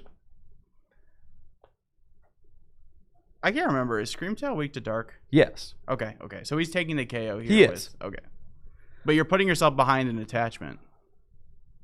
Right, yeah. You could Blood Moon. That's You true. can Blood Moon for game. So maybe this is better. I'm not sure how I feel about it. I don't know. Do you think it is better to go with a terminal period? I almost am okay with an energy attachment to Absol and pass because... Oh, really? Yeah, because... Don't you kind of need to take a prize, though? The Screamtail, I don't know. You don't want to give Gardevoir another free turn. If you have a boss, then if the Absol gets hit into, then you can like clean I up don't the think it's Screamtail going to for get hit game. into, though. I guess not. You're just going to KO a monkey. But yeah. I don't know. I don't think he's just going to hit into you. And It's tough. You could at very least attach to Absol terminal period. I think I like that yeah, play. that's what I'm saying. I think that was the best play. I think I do. that play was sick. I think that period... I think that Zerosix actually helped Andrew. Maybe. Right. Get rid of the garbage cards out of his hand. Yeah. Yeah, I'm a little worried about that. I do think that the terminal period play on the Screamtail was optimal now that I'm kind of like looking at it. But it is this weird situation where you are just Because look, putting... now you have to find Blood Moon. Like, you could just have an Absol, like, put your... souped up. You know? And then you just are a boss game, right? Yeah. Potentially. I mean, you could get, like, Monkey Doried in return. I mean, things could get messy for That's sure. what I'm saying. Things could definitely get messy. Maybe this was better. I don't know. It's Something to think about, though. That's what I'm saying. I would love to ask Tony after this match and see if he, like, thought about that. Yeah. That's why this deck is so hard to play, the Mega Boss Yeah, there's a deck, lot of little because decisions you got to make. You're off script the entire game. And Andrew gonna Psychic Embrace, just skipping the attachments on the monkey because, you know, we know what's going on. And there's a counter catcher. And It's not game. It's not game. But Yep, chill out, chill out. This is probably why getting that energy. This is why it was corrected terminal period. Literally. Yeah, but then Andrew goes for a different line, though. Yeah. Claw of Darkness. What's the choice? Rip the Iono for sure. Can Tony, though? Does Tony have the option of attach E-Switch, bro? Attach E-Switch? Attach E-Switch. Oh, yeah. E-Switch is just game. Yeah. He's And draw attach. it, though. Yeah. Does have to find it. Maybe. I assume it's still in the deck. Or Blood Moon Energy. Is E-Switch down? I think I like it. No, E-Switch not down. I think I liked Anthony putting the Blood Moon down. I don't really see any problem with that. Yeah, just getting in play. Because then Penny also is like, feels pretty good. There's Mist energy. Mist. And then Iono into E-Switch game. All right. Show me the money, dude. Yeah. No dice. Dude, is that enhanced hammer? It's enhanced hammer. It's enhanced hammer. Yeah, I did see he had that in his list when he showed it to me. So then you got to do retreat clutch. You have to. Yep.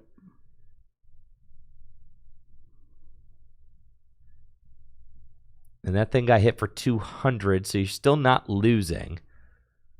But you don't have a pivot option into Blood Moon to finish the game.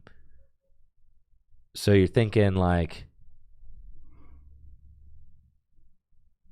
all right, what does Andrew Zhang have? Andrew's got Ultra Ball, dark for his other monkey. Can draw more cards with Mew. Has got the Darkness Energy for Monkey Dory.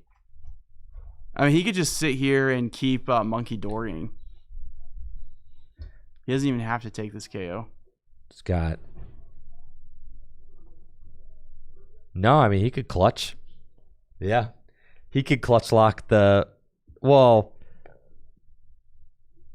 Huh.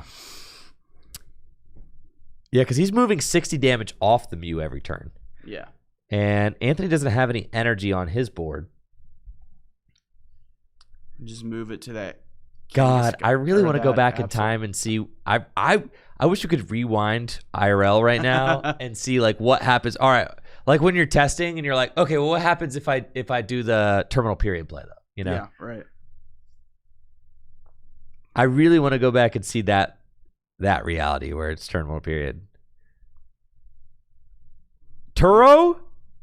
Okay. It's over. Is there a Scream Tail? Is there a Scream Tail? Artisan? Scream Tail? Goodbye. And that is game. Andrew Zhang is your winner in top 8. Congratulations to both players. Both players did earn an invite to the full Grip Games $5,000 cash tournament, which will be happening in the summer of 2026. So congratulations. The 5K invite, the free 5K invite. Free 5K, that's crazy. Yeah, dude. And there's really only going to be like 40, 50 invitations. So yeah, so Tony can be happy. I mean, you're walking away with $150 $150, an invitational, and some invaluable experience in the new Phantasmal Flames format. 100%. But if you're Andrew Zhang, certainly got to be stoked. Andrew's been grinding this Guardy deck. Just won a $150 money match. Is now guaranteed $300 with a top 4 placement at the very worst. And still in the running to compete for a shot at the $1,000 grand prize for today. So congratulations to Andrew Zhang, who will be advancing to top 4 of today's tournament. 119 players today, all whittling down to this. Andrew Zhang, one of those 4 finalists. I know Tony has been grinding for GLC quite a bit. Oh, yeah? And after this, oh, yeah, dude. He told me, in quotes, that he does not care. See, the setup. This is what he told me. He doesn't care about standard anymore, and that he just wants to win GLC. That's what he told me. All of his brain power has been going to GLC lately. And usually the opposite happens. Like how, remember the last invitational? Or not the invitational, the last 6K? I just care about standard. I don't really care about GLC, and I end up doing good at GLC. It's the opposite here. Finals, he wants to do good at GLC, but he ends up doing well at standard. So It's funny the way that works. I love seeing players be able to navigate multiple formats. Yeah. To me, that's just like really exciting because it means you really understand the game on a deeper level. It's true. I do understand very deep. That's what I'm saying, Jesse. It's deep understanding of the knowledge deep of the purple cards. Deep understanding of the Pokemon TCG when you can play decks from different formats, and to me that's really exciting. Yeah, we see like Ben Morse doing that as well. I remember he not the last 6K, but the Journey Together one. He won GLC and top 8. I thought it was Destin Rivals. He won. No, it was Journey Together. He won. The colorless deck was broken. Yes, he won GLC and he top 8 at standard because that was what he top 8 with Guardy. Remember at the beginning of the year, people were disrespecting Gardevoir, bro. Yes. People thought Guardy was dead, bro. Dead. People were playing. Brilliant Blender, bro. I was convinced that was the optimal ace spec. It's just funny looking back. It is funny. And I remember JW immediately told me that was troll, and I'm like, no, dude, no, Brilliant Blender, dude, it gets your psychic. Yeah, all psychic down. It's broken. I mean, it sounds great, but yeah, no, it's troll. Yeah. And I love seeing players be able to navigate both formats. Obviously, the most legendary result that we've ever had at one of these release weekend events that we've hosted here at Full Grip Games. Got a shout out Grant Manley with the back-to-back dub. Nobody has done that since he won GLC and standard. Yes, dude. Yeah, he won with colorless control in GLC, and he won with Mew VMAX in standard. I remember because Fusion Strike. He beat me in the. I think it was Fusion Strike. I think so. I want to say it was Fusion Strike. He won with Mew VMAX. I don't know if it was Fusion Strike. It might have been the next set or like that Brilliant was Star. when Mew it might was have been brand new. No one, because I think the Fusion Strike won. Riley won with Duraludon. You're right. That was that. No, he won Brilliant Stars. Did he win Brilliant Stars? God, was it Fusion Strike? Grant did the sweep. He won both. And I know he played Mew VMAX. I remember he farmed me because I was playing. That was when I top 8'd with Metal. Yeah. And he destroyed. I was didn't have enough switch outs. I was like, okay, I got Lusamine to recover Tane Liza. I'm like, I could do this, and it was not even. Dude, his deck was so broken. It was not even close. His deck was so broken, dude. I was like, this is not fair, man. Well, let me play against like a normal deck. Yeah, Grant and like Azul were coming out to those, and they were playing colorless control, and they were trying to like solve the format. And I think like the first tournament they almost did it, but they didn't win. And then like Grass won or something. Grass won. Like Grass ended up beating like Mike Gibbs, I think. Yeah, ended up beating Grant with control. And I remember seeing Mike Gibbs like face when he finished beating Grant's like control deck in the GLC finals, and he just looked so like fried. He had to use all his brain power. having to play against having to play. Well, let's go check in on Shark, dude. All right. Joe Rowe, where are you at? Where's the Shark at? Dude, they're up. What happened? Where's Joe Rowe? At the stream table? Where's the Shark? They're not at the stream table, dude. There's nobody there. They must be in the bathroom. No, but what happened? It means there's a result. Did they win? I'm going to call Natalie. Ayana's in top 4. All right, cool story about Ayana enjoying some Indian food from the Indian restaurant in our building here, which is dope. Cool story about Ayana. Ayana told me. No. All right, Sharpedo lost, guys. Gotcha. Are all the rounds concluded? Okay, cool. Thank you. Okay, cool. I'll look out for the text. Thank you. Cool story about Ayana.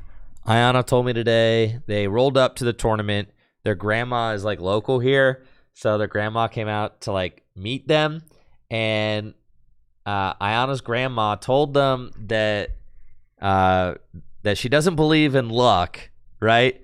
So Ayana's grandma said that for today's tournament, I don't believe in wishing good luck, so I'm going to give you a blessing. Today you are blessed, and you are going to have a blessed tournament. Ayana in top 4. Just saying. Got the grandma's The blessing, wasn't strong dude. enough to beat me though. Got the grandma's blessing, dude. So That's broken. yeah, I'm just saying. So it I might need just that be before Ayana's day. regional. I'm saying it has clearly worked. So shout out to Ayana's grandma blessing, Dear grandmother. which has clearly carried them into top 4. Yeah. No, they're stoked about that. Ayana has this like apparently legendary Charizard collection that they've been working on. Ayana? Yeah, Oh wow. yeah, like they've been working on this. Charizard's a big one. Yes. Well, Ayana's been working on this Charizard collection like since before COVID. So back when the Zards were easier to get, but just like kind of has them all now and has like Before some, the big boom. yes, and has some really crazy Charizards because I think Charizard is Ayana's favorite Pokemon. I think, judging by the collection, that or pick the right card to collect. You know what? I feel like it used to be like not cool to have Charizard as your favorite Pokemon, but then like I think everybody decided, it's cool not to have Charizard as your favorite Pokemon. So I Right. think now it's back to being okay to have Charizard as your favorite Pokemon. Yeah, That's for just sure. the way it works. But Ayana's been into Charizard for a while. Has a huge Charizard collection, and Ayana does work with the Project Artemis, which is a like a YouTube channel / competitive Pokemon team, and they do like articles and stuff like that. So for the Project Artemis channel, I let Ayana kind of take over the studio yesterday and film their Charizard collection to show off on the channel. Oh, okay. So that's going to cool. be some cool content I'll have to check that coming out. there. Yeah, I had the top down camera set up. I had it all plug Is it and like play. a big binder full of Charizards? Yeah, Did you get to see it? Ayana is going to show me, give me the full tour before they leave tomorrow. Okay. So Cool. I did ask That's to got to be a scope it out. valuable binder, I bet. I suspect so. There's got to be some bangers in there. There is some heat. I did. I mean, a Charizard binder, man, in this day and age. I did a quick scan of like the video to make sure that like it worked when I let them record, because like after Sure. you're done recording, I just want to make sure that like the audio sounded fine and everything sounded fine. I was doing like a quick scan, and there's a Charizard Gold Star in there, but it's got like the corner of it is like chewed by a dog. And Ayana said it was their friends. It was their friend's Charizard Gold Star, and it got chewed by their friend's dog. So they didn't buy bro. it damaged. They didn't buy it damaged. It actually happened. It was like Oh, minty man. and like got chewed. Why the Charizard Gold Star, bro? Why couldn't it have been any other card? How much does that card go for? Like near mint. Thousands of dollars now. Oh my Yeah. word! Oh, that tilts me, man. I really Oh. wanted to get into. I really wanted to get into a Charizard Gold Star because I think the card is so cool. The original Darkness Charizard. It is for sure. I thought it was really cool. I really wanted to get into it, but I remember I was like looking to get into one like pre-pandemic. It was like $1,000. I was like, that's a little. That's a lot of money, man. It's so much money. Like I'm like 800. You know it's gonna go up, but it still feels really bad. To put I didn't down expect that it to much. go up as fast as it did. That it feels bad to put that much money down on one card, man. It does. It One does. card. And I had also like I had recently at the time I was like kind of wanting to get into the to the Charizard Gold Star. I had recently gotten into like an Espeon Gold Star, so I was like that was like the card that I ended up getting the Espeon instead, and I'm happy. Like the Espeon is really good. Are you still like collecting, like trying to collect like high value things in the big 2025? Bro? The thing about it is now is like, yeah, I would like to, but I'm like priced out. I ain't rolling like that, dude. Like I don't got like 3 Gs to drop on a Pokemon card or something. Like I really don't blame you. I don't blame I just you. don't. So like now, thankfully I made my investments at a good time, and now I'm like kind of in the process of slowly just grading what I already have. Yeah. And Are you like selling things slowly right now, or I am letting go. Like it gets to a point where your Pokemon collection's like almost too big. I'm in like the buying process right now. You're in the you're Yeah. accumulating things. Yeah. Yeah. All right, we've got our top 4 match underway. All right. Yeah, What we got here? I would say I'm in the point where I'm like weeding out some of like the fluff in my collection Sure, and like trimming it down to like the pure gas. The stuff you actually want. Yeah, you know? yeah. No, I don't blame you. Like I had a lot of tag teams and stuff. Like those are so pricey right now. I'm just like selling some of my Dude, tag get rid teams. of those guys. That's what I'm saying. Like Yeah. Eevee and Snorlax selling for like $100, bro. Like I don't need that. I don't need that. That's so insane. Yeah, man. that's That's regular tag teams, dude. I just can't fathom man. Regular, like not even secret rares, just Dude, regular the tag room teams. fulls of like League Cups of people playing decks with like 3-4 copies in their deck. Like that's just No. insane. It looks like we're getting started here. We're getting right into it. We are, dude. So I'm gonna work this overlay. Check the text, Jesse. Tell us who we got. Tell us what we got going on. Let's do this thing. Top 4. Rob Werner on the left in the red sleeves, and Alex Hamilton. The red side of the table is what you're looking at. Red side of the table, yes. Yes. Rob Werner and Alex Hamilton. We did see Alex Hamilton earlier playing Dragapult. Big Dragapult head here on the left. And on the right, we got Rob Werner playing, you know it, Goldengo EX, baby, with the Solrock and Lunatone. That's just the deck of the tournament right now. And we saw this matchup play out earlier, actually. Speaking of Ihana, we saw Ihana playing Goldengo versus the very same deck, this Dragapult deck. And Dragapult was very easily able to kind of claim victory over the Goldengo deck. Just being able to start attacking with Goldengo very quickly. Being able to attack with Dragapult before Goldengo is able to go up 2 prizes. So we'll see if Alex can do the same thing here. The ball's gonna be on Rob's side here to see if he can go up 2 prizes before Dragapult starts attacking. I think that's really what you want to do in this matchup. The Solrock's got to get in there, do some damage. And it looks like that Alex did win the coin flip because he is going second. I'd have to imagine that Rob knew what Alex was playing. And you definitely are not going to let Dragapult go second because it's very scary because they can item lock you as soon as turn 1 right away. And that's very dangerous when you're playing a deck like Goldengo. You're very item reliant. Thankfully, it looks like Rob was able to get a fair setup. He has a couple gimme goals down. He has the Genesect, but no rocks in sight. No Lunatone, no Solrock. You have to imagine he plays Lunatone and Solrock. I guess we haven't really confirmed that yet. Dude, gotta have the rocks. I mean, there's still some Togekiss lists floating around out there with ESP, Energy Search Pro. You never know, man. I mean, I don't see a rock, do you? I mean, like, not on board currently. But Alex got that buddy popping. Probably going for a Badoo lock if I had to guess. Just needs an energy in hand to be able to retreat Monkey Dory. And we're in business. Taking a quick glance at the prizes, though, first. Making sure not missing anything. Got the handy notepad. And it's actually just going to be double Drapey. So maybe doesn't have the energy to go into Badoo. Does have an energy, but not the one you want to retreat. It's the Neo Upper energy.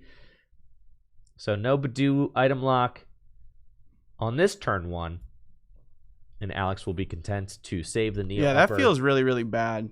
You definitely want to be item locking right away. Mm-hmm. And not item locking is not good. You really, not item locking. I'm sure Rob's very thrilled about that. I mean, not item locking is bad. Yeah, okay.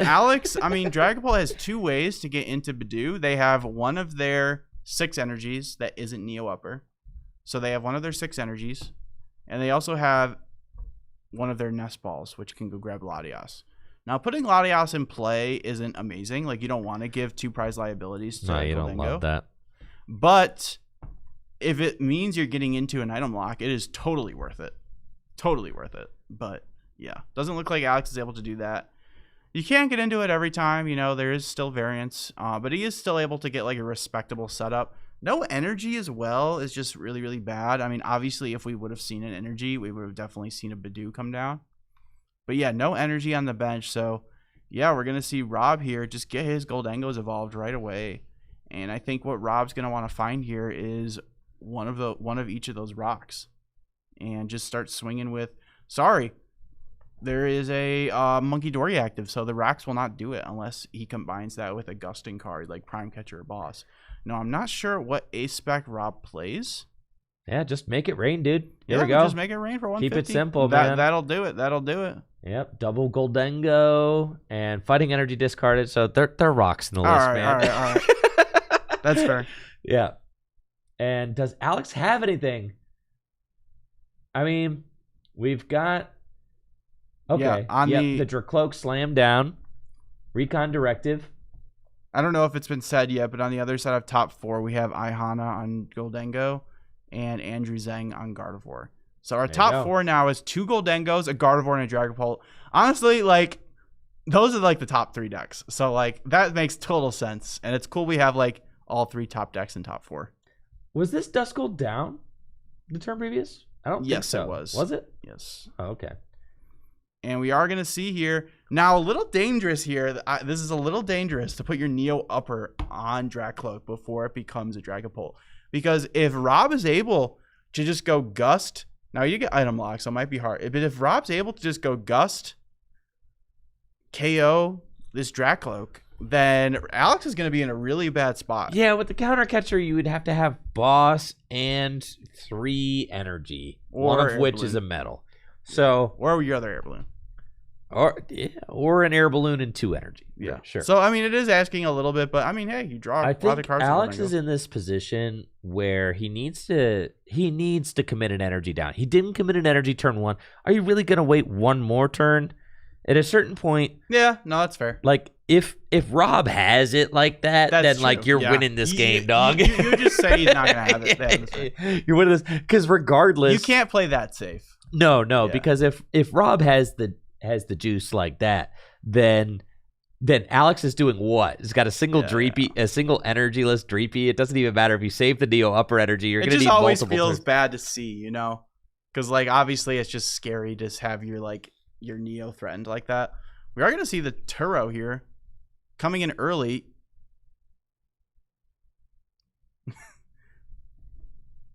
And we've got Goldengo to coin bonus, a couple more cards. It feels no bad. No rocks established. Feels so strange. I feel like I'm like a naked Goldengo deck. Dude, I'm like, where are the boys at? This is 2025. Where are rocks? Yeah, Also, it feels bad to Turo without, with a clean Pokemon, You would like to Turo a damage Pokemon. That's what Turo's in the list for. Yeah, it's also just a nifty little switch card. It is. I mean, if it means if it's the difference between you taking a prize and not taking a prize, you always Turo for sure. All right, and the Lily's Determination. So Alex has got to be feeling nice about this. I mean, Rob's board is generally extremely underdeveloped. You have an opportunity to punish that Turo play. Dude, he could just clean up. He could just what? He could freaking win. I mean, not win, but basically win. Yeah. If you go Dusknoir, Dragapult. Oh, it's over. It's over, dude. Dusknoir, Dragapult off a draw to 8. Dude, and yeah. I think he's going to do it, man. And you can have another recon Let's see those directive. Ultra Balls. I see at least one Pult. Fez. Oh. Where's the Dusknoir? Oh, my gosh. Where's the Dusknoir? I don't see it. Still swing for 200. Dude. With the energy drop on the Dreepy, but didn't get a Dracloak either. Feels really bad, right? This turned from a potentially game-winning turn into maybe a disaster. I don't know. It's really tough, right? Do we know if he plays Rare Candy? You have to evolve into Dragapult here because you have to protect that Neo Upper Energy as much as possible. But Rob's board state is kind of anemic. There's not... That's quite the word. There's not any there's no substance to it. It is anemic. There's no rocks. Where are the rocks? There's no rocks. There's no Goldengo on the bench. If you smack this active for 200, you're knocking out the other Gimmighoul. So you're saying, and I like this decision from Alex, you're just saying, all right, dude, I'm smacking you for 200. I'm knocking out your bench Gimmighoul. And even if... That's still pretty good. Well, the thing is, even if the worst happens and Rob is able to respond to this Dragapult with a one-hit KO, then all Alex has to do is find Dragapult or find a potential Dusknoir to finish off the Goldengo, and then we could go back to item lock, and you buy yourself another turn to continue setting up. So there is certainly still a lot of play for Alex, even if the really bad stuff happens. But for Rob, I gotta say, it feels incredibly strange not having seen a gong yet or a rock or anything like I'm that. saying, man, what's going on? They're in the deck. I see them right here in Sometimes this deck search. you just don't draw those cards. I suppose so. Now Rob taking a scan of the deck with this Nest Ball, and it's going to be Pheasantipity. Still no rocks. There is a gong in hand. That does draw you cards. So, and a Nest Ball. So we're just looking for basic Pokemon right now. Yep. Got to establish another Gimme. You have to establish another Gimmighoul because this Goldengo could get knocked out next turn no matter what. And Rob is right now just trying to maximize the odds that he draws into the energy that he needs to take this knockout on the Dragapult. Because if he can take the knockout on the Dragapult, he puts himself in a pretty good position. Goes down to two prizes remaining, right? True. And like I was saying earlier, he did what I was talking about. He went up 2 prizes before Alex attacked with the Dragapult. Yeah. Which is exactly what you want. It really just makes your prize map very simple. You just knock out the Dragapult that's in front of you, and then you either knock out another Dragapult or you find a boss play or a prime catcher play on their Fez or their. Right. I usually try not to comment on players' benches, but or players' board setups, but the 2-3 is diabolical. Absolutely diabolical. I was gonna say something, but if you want to say it, yeah, the 2-3 is this the power state? We got the Christmas tree set up. Well, he doesn't have space to go 5 because he has his discard pile all strewn We gotta out. stop. We gotta stop, bro. We gotta stop. This is powerful. Look at that discard pile. How is the judge allowing that? This is powerful. It's powerful. It's a powerful. Yeah, whatever you say, man. This is the power Picnic stance. basket. That's clutch right there. Yeah. That's what you want to see. That's what the card's in the deck for. All you really care about is that it offsets. It makes it so Dragapult can't just go, 260. Because Goldengo is the perfect amount of HP for Dragapult to just go, 260, take 4. So, Picnic basket offsetting that is huge. I have to say, now that I'm imagining Rob's board is like a Christmas tree with Goldengo's the top, and then I'm actually appreciating it a lot more now that I'm we need to get a star. We need to get a star and put it right where the center of the Pokeball So is. here's the deal. Now I'm imagining Rob's board is more like a game of beer pong, and he just got he's racked up right now. What if you could re-rack your opponent? What if you could re-rack your opponent? I can't. All right. We're having way too much fun over dude, there. Yeah. But what if you could re-rack your opponent? I can't even say it, bro. All right. We gotta lock in, bro. We gotta lock in. I'm locked, bro. I don't know about you. Yeah, I'd like to re-rack you into Christmas tree. All right, here we go. So Goldengo. I'm thinking that Rob has. Oh yeah, that is a handful of energy. Oh, he's taking this knockout. Yeah, handful of energy. And this Dragapult is absolutely wasted. There's the rocks. I was wondering where they were. There they are. Yeah, dude. They're at the base of the Christmas tree. Here we go. Make it rain. He was just waiting until he can make a Christmas tree. 350 damage That'll do it. For the knockout, Alex certainly on the back foot now. Yes, could finish off, I guess. Bro, this is dangerous, though. I think Alex is in actually a really good position here. Oh, wait. He doesn't have a Dragapult. Never mind. I was going to say, if he could attack with a Dragapult. Yeah. If he could attack with a Dragapult, he'd be chilling because Rob only has 2 possible Goldengos out right now. You know, he's got the active and the bench Gimmighoul, and that's it. I just kind of assumed he had another Dracloak. I don't know why I thought he had another Dracloak in play. He doesn't. He's in trouble. And you can't imagine that he's playing a rare candy in his list. I mean, hardly anybody plays rare candies in their Dragapult list, which is, I think it's kind of interesting because, like, you would think, you know, you have 2 different stage 2s in your deck, like, you would play 1 or 2 rare candy. But no, lists have just really settled on being fully reliant on just evolving them up the old-fashioned way. Well, you get the draw of the Dracloak, which just feels really good. Yeah, and you usually don't want to skip that. No, and you had Tord was playing the Pult list. That never caught on. That is something that really surprised me. Usually when Tord comes in and innovates a deck, that's how people decide to play in the future. But that just never, ever came up again. It just came and went, bro. Yeah. And he played 4 rare candies, yes. But here we go. He does have the Jamming Tower. This is a card that's very, very good into Goldengo. And a card that is like a main reason why you play. I mean, it's a deck that this is the reason why you play Jamming Tower, is for this matchup, really. Because Goldengo is so reliant on retreating with Air Balloon that if you can deny that, if you can like steal 1 turn, that's all you need as a Dragapult player. Like, right. So you're looking for the counter catcher. That's what you're looking for. Yeah, and you force them to have Turo, which Rob did burn 1 earlier on a clean. So he at max has 1 left. And he did just Iono him down to 2. With 1 Goldengo in play. And I think Alex does have the counter catcher. I see it's that old one from Burning Shadow. I don't know. What the heck said it? Crimson Invasion? God. Yes, you're right. It is Crimson Invasion. Christmas Invasion. Yes, it is, dude. Because I always used to call it Christmas Invasion. There you go. Because it came out around the holidays. Heck yeah, dude. Yeah.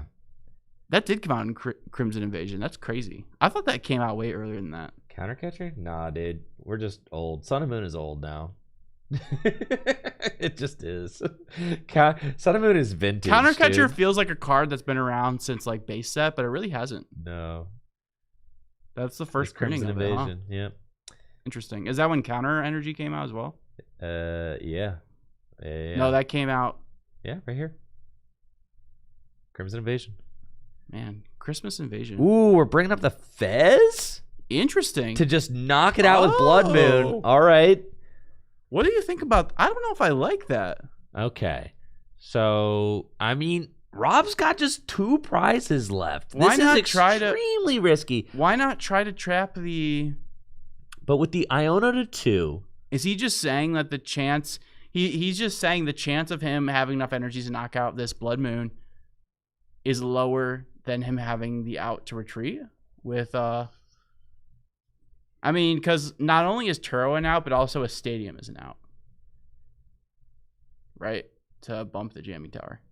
That's true. That's true. I don't think Rob has played any Stadiums down yet. So maybe Alex, like, is saw, you know, no Stadiums, you know. I like that. I'm just going to say, I own you to 2. I like it. Okay, I get it. I see the vision now. You're right. Because and the Stadiums you're now... and you're removing their Fez, which is another way to draw cards. So... Stadium's an out, Turo's an out. Well, the countercatcher Genesect play feels better if you have a Dragapult to hit it for 200 or whatever. Does it have 200? It is 210, doesn't it? 220. 220. All right. Boss and... Yeah. And the energy. He must have enough. And I guess... That's enough. I was seeing Arven and like a Gong and... He had Arven and Superior, so he had enough. Oh, I didn't see a Superior get dropped there. He must have had enough if they're scooping. If they're scooping, you would think. I thought I saw... Yeah, he played Superior. He had it. He played. Was that a Superior? I didn't see it. Okay. It was right there. Cool. All right. I missed it. I'm tripping. So, with that... Goldengo up. Game 1. Yes, Rob... Now just 1 game away from the finals. This is a big money match. Both these players have locked in $300, but the winner will advance to the finals, where you have a shot at the $1,000 grand prize and are guaranteed a minimum of $700. So some big stakes for this game. Both players undefeated on the day so far with records of 6-0-2. Both these guys playing at the top of their game. So really excited to see how this best of 3 concludes. Rob just 1 game away from the finals. Got to be feeling good about that. But Alex Hamilton's been playing fantastic Pokemon all day and is certainly not out of this yet, especially if he can weave in some early item lock with Badoo. Did miss the turn 1 item lock in that crucial game 1, but still got more Pokemon to play. Alex is certainly not out of it yet. Yep, looks like they're having a good time at the table there, sharing some laughs. I mean, this isn't like, if you're not having fun, then what are you doing, you know? You're to have fun. You're playing the Pokemon trading card game to have some fun, so you can't take it too seriously. It's true, bro. And or if you're not sweating, then you're losing. If you're not first, you're last. Lock in, brother. They're playing for a lot of money. I mean, how much are they playing for right now? It does $400? Yeah, that's a lot of money. It does get to a point where when you're in top 8, it just kind of feels good. Yeah, you're like, yeah, I'm getting some money. Already had a good. We had a good day. Regardless of how it shakes out. You could have a better day. Could get better. So true. You could have the best day. Yeah. Yeah. Why stop at having a good day? Why stop there? Is Iono rotating out of standard this year? You guys give me a lot of rotation questions today. Listen, bro, I'm washed. That's all washed people do is talk about rotation. Dude, I'm washed too, man. Yeah, so you got to start thinking about rotation. Okay, right. Because that's when we get better. The earlier you think about rotation, the more washed you are. Well, right. So, like, because that's... So we should just be thinking about 2027. Because that's where... No. Because rotation's when we start locking in again. Oh, right. Yes. When we're like delusional and think things are going to change when they're... No. We just get more locked in, all right? The answer is yes. Iono rotates. Oh, heck yeah, dude. But we don't know. We don't have the set information yet for our first major set. Of our, course. Like, rotation set. Of course, we have no idea. Well, we could get like I think a lot of people are theorizing like maybe. Listen, bro. Reprint. Don't you just love? I love speculating, man. I do too. My whole job is speculating. I like talking about it. I do. Listen, when you're a professional yapper, I mean, half of what you do. You ever listen to like sports talk? It's all they do is speculate. No, I like it's fun to think about. It's just something that I don't really think about a lot. So when I get asked, it really makes me think. Like, dude, like, half of the football teams in the NFL are already talking about the draft. See, and that's why, which happens like right around rotation. That's what I'm saying. There's the some draft teams like football's rotation. Yes. Yeah. There are some teams that start talking about. There's some teams that start talking about the draft like after week 1. It's that bad, dude. They need to lock in. They're like the Browns and the Jets. Like all they do is talk about the draft. Right? See, I'm a Lions fan, so I live in the here and now. Well, but previously as a Lions fan, you would have been thinking about the draft. Right now, we can let us enjoy having a good team for once. Like, the Lions are a perennial think about the draft early team. Okay, they happen to be in their really powerful era right now with Dan Campbell and co. But yeah. And Jared Goof. And you have to imagine Alex is choosing second. Yes, and opens the Badoo, so no questions about whether or not there will be an early item lock. Rob has Poffin in his hand, though. Yep. Does have a very powerful start. Buddy Poffin. Sorry, Nest I ball. don't mean to cut you off there, Andrew. It's okay, Jesse. It's all right. I'm a very flexible guy. Thanks, man. I'm still learning this commentary thing, you know. This is like my 3rd time commentating. I know. My first time was the Rose Poke event. When else did you commentate then? And then wasn't there something else? I don't think so. I guess this is the 2nd time. I was gonna say if you've commentated with someone else other than me, then great. I don't know why I thought this was the 3rd time. Yeah, pretty sure it's just me. Oh no, it's because before I did the Rose Poke event, I did the Columbus. I did the Columbus Invitational, but that was online. They had me commentate top 8. Oh, okay. But I did that on my own. me solo. So Yeah, you're doing a good job, but you do have to make sure that it's a back and forth. So sometimes when I have a thought, I feel like it's more important than your thought. So well, yeah. See, it just came over my thought when I was talking, just right there. that was the joke. Oh, that was the joke. So that's the one thing you got to work on, but we'll work on that, Jesse. We'll polish it up. Cool. There's always space. The thing about commentating that you'll understand. See, I get too excited. I know. It's like you got to just tame it. There's always space. Listen, we've been live for 9.5 hours. Don't tell me you're not going to have a chance to put your thought in. Well, I'm just afraid I'm going to lose it. I'm afraid I'm going to lose my thought because I have to lock it in my head, but then I start thinking about other things. You know what I mean? I don't want to lose my words. You don't want to lose your words, so you got to interject them. No. It's better to lose your words than to interject. So I have a question. Sure. What do you think about this reverse Christmas tree strat? Got a freaking joke, bro. Dude, Rob. Now he's going 3-2 instead of 2-3. Yeah, Rob hit him with the turn 1 re-rack, dude. That's crazy. That's crazy. Yeah, this is a new bench setup. We didn't see this from Rob last game. Last game we saw Rob go with the 1-2-3 Mighty Ducks formation, but now we are looking like we're more of a, what would you call the 1-3-2? It's like a bush. Because a bush starts off small, then it gets big in the middle, and then it points out. I see. All right. Yeah. Bush formation. I can't. All right. Alex has got a very good opener with Badoo. This is exactly where he wants to be. Turn 1 item lock against the Goldengo EX deck is powerful. This is the A game plan. This is exactly what you want. Nest Ball for Dreepy feels good. I think I do see a Lily's Determination in Alex's hand. All is going to plan now. With this turn 1 item lock, you're going to really inhibit Rob's setup. Another thing that we saw Alex fall short of last game was he wasn't able to get that turn 1 energy drop because he wasn't able to item lock. So really couldn't afford to drop that Neo upper energy early, and then did eventually put it onto the Dracloak, but it just wasn't enough. I mean, Alex was kind of behind the 8-ball the entire game last game, but with a big draw of 8 off this Lily's Determination, you have to imagine that maybe we find a Buddy Poffin or something, get a Dreepy, get a Duskull, and then you item lock. With a Genesect active, you're feeling pretty good about that. Yeah,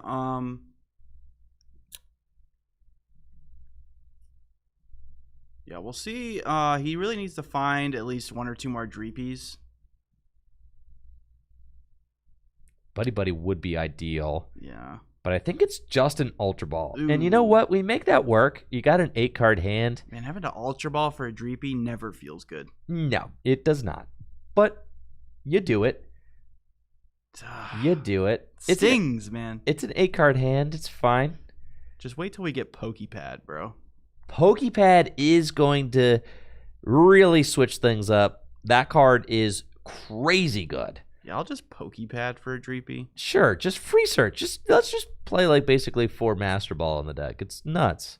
Yeah, I don't want to have to just make decisions on what I discard. I just want to go get my Pokemon. Yeah, that card's crazy. And I wonder if it's going to get like a gold print or something. That'd be pretty cool. No, bro, golds are dead. They do full art. Full art now. Pokepad? I could see that. Me too. 0 damage from Badoo because of Genesect's resistance, but item lock has been instated. Genesect will be able to search out a couple of Goldengo, those beautiful art rare Goldengo out of the deck, and then Rob will get to evolve up. And Arven does get him out of this. Arven could go get Air Balloon, and if there's a fighting energy in hand... Does he have Arven in hand? No, but you could draw into one. Finds Buddy, unplayable card. I do see the take a knockout. I see the ace spec there too. Yeah, and like you said earlier in the day, Goldengo really wants to be up 2 prizes. Yeah, you gotta swing this turn if you want to stay competitive. because, like I said, you really just need to go up 2 prizes before they take a knockout. Obviously, Dragapult's not going to swing next turn. So, if you take a knockout, if you get a Soul Rock in the active with an energy, that's pretty much guaranteed there's your 2 prizes right there. Because your opponent's going to try to Badoo you again after this Badoo goes down because they want to keep locking your item cards. Or worst case scenario, they'll push up maybe like a Monkey Dory or something that you can't, Soul Rock KO, in which case you can just boss around it.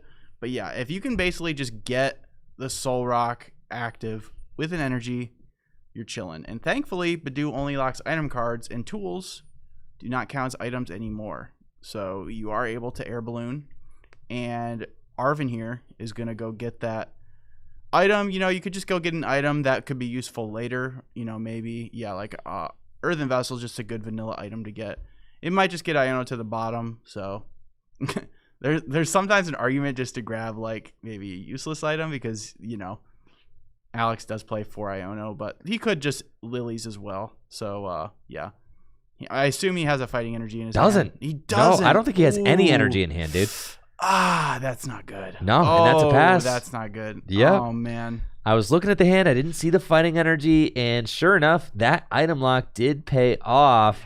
And Alex was able to buy that crucial turn. This is exactly what he wants. Man. To get that extra turn. Item lock doing exactly what it needs to do. Another Lily's Determination for 8.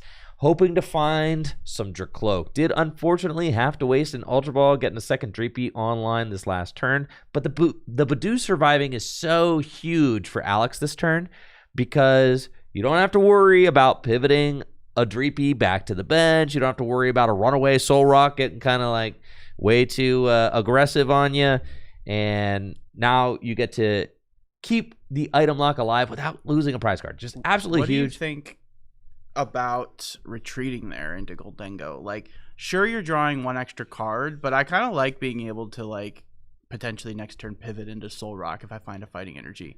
Because he is going to see with top deck, and he's going to see 3 cards, and there's a really high chance one of those 3 cards is a fighting. But now, since he retreated Goldengo, he would have to find another Air Balloon. Or I think the chance of him getting a knockout next turn, I feel like, is lower by pushing this Goldengo active, but I could be wrong.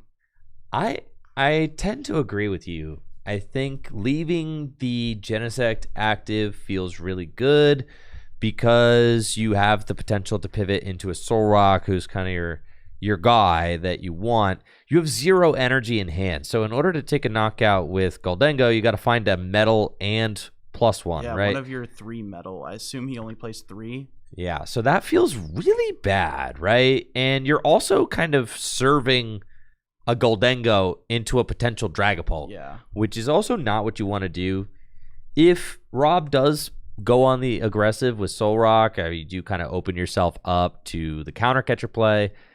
So, yeah, like counter catcher would be live anyway if Rob were taking knockouts with Soul Rock.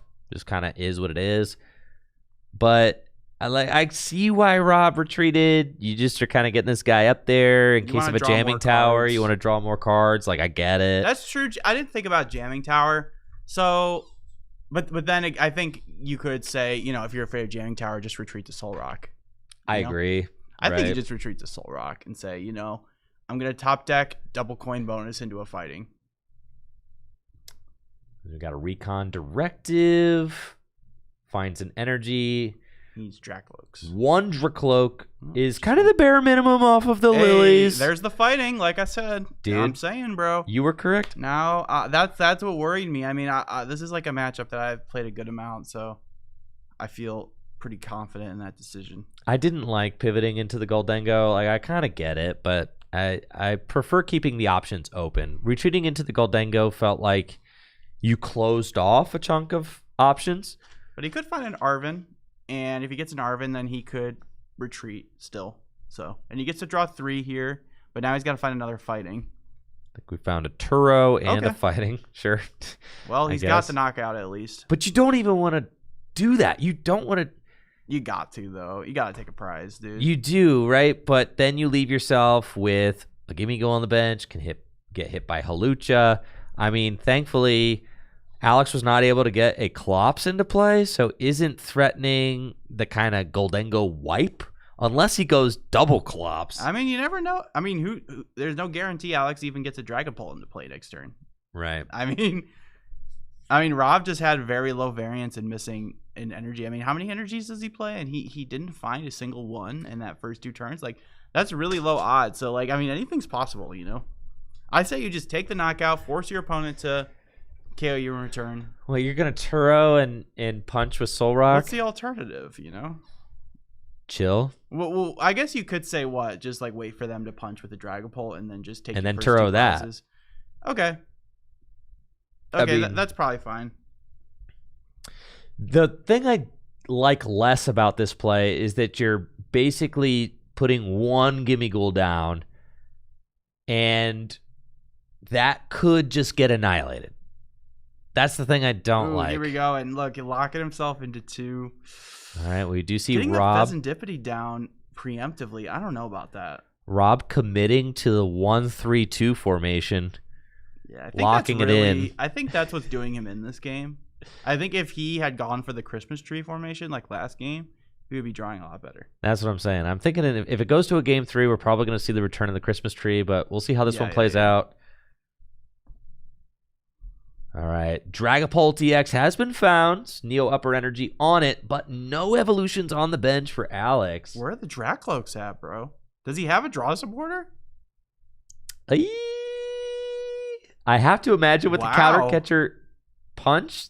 See, this is why I don't like benching the Pheasantipity early. Like, you just invite this play. And it's Iono. Okay. You just invite this play by benching the Fez early. Exactly. Like, this is exactly what Dragapult wants. Dragapult loves hitting Pheasantipity for not a knockout. 200 damage, and you just burned a Turo. That's like it's bread and butter. That's like what you love to do. And look, what are you supposed to do now? Now you need to find, man. If Alex can find a jamming tower here, that's gonna be really there. It tough. is, dude. Oh no! There it is. And he grabs it immediately. Oh, off the recon, he already knew. Found double Dracloak off the Iono to 6. Yeah, this is bad. He knew exactly what he wanted. The jamming tower could not have been grabbed more quickly.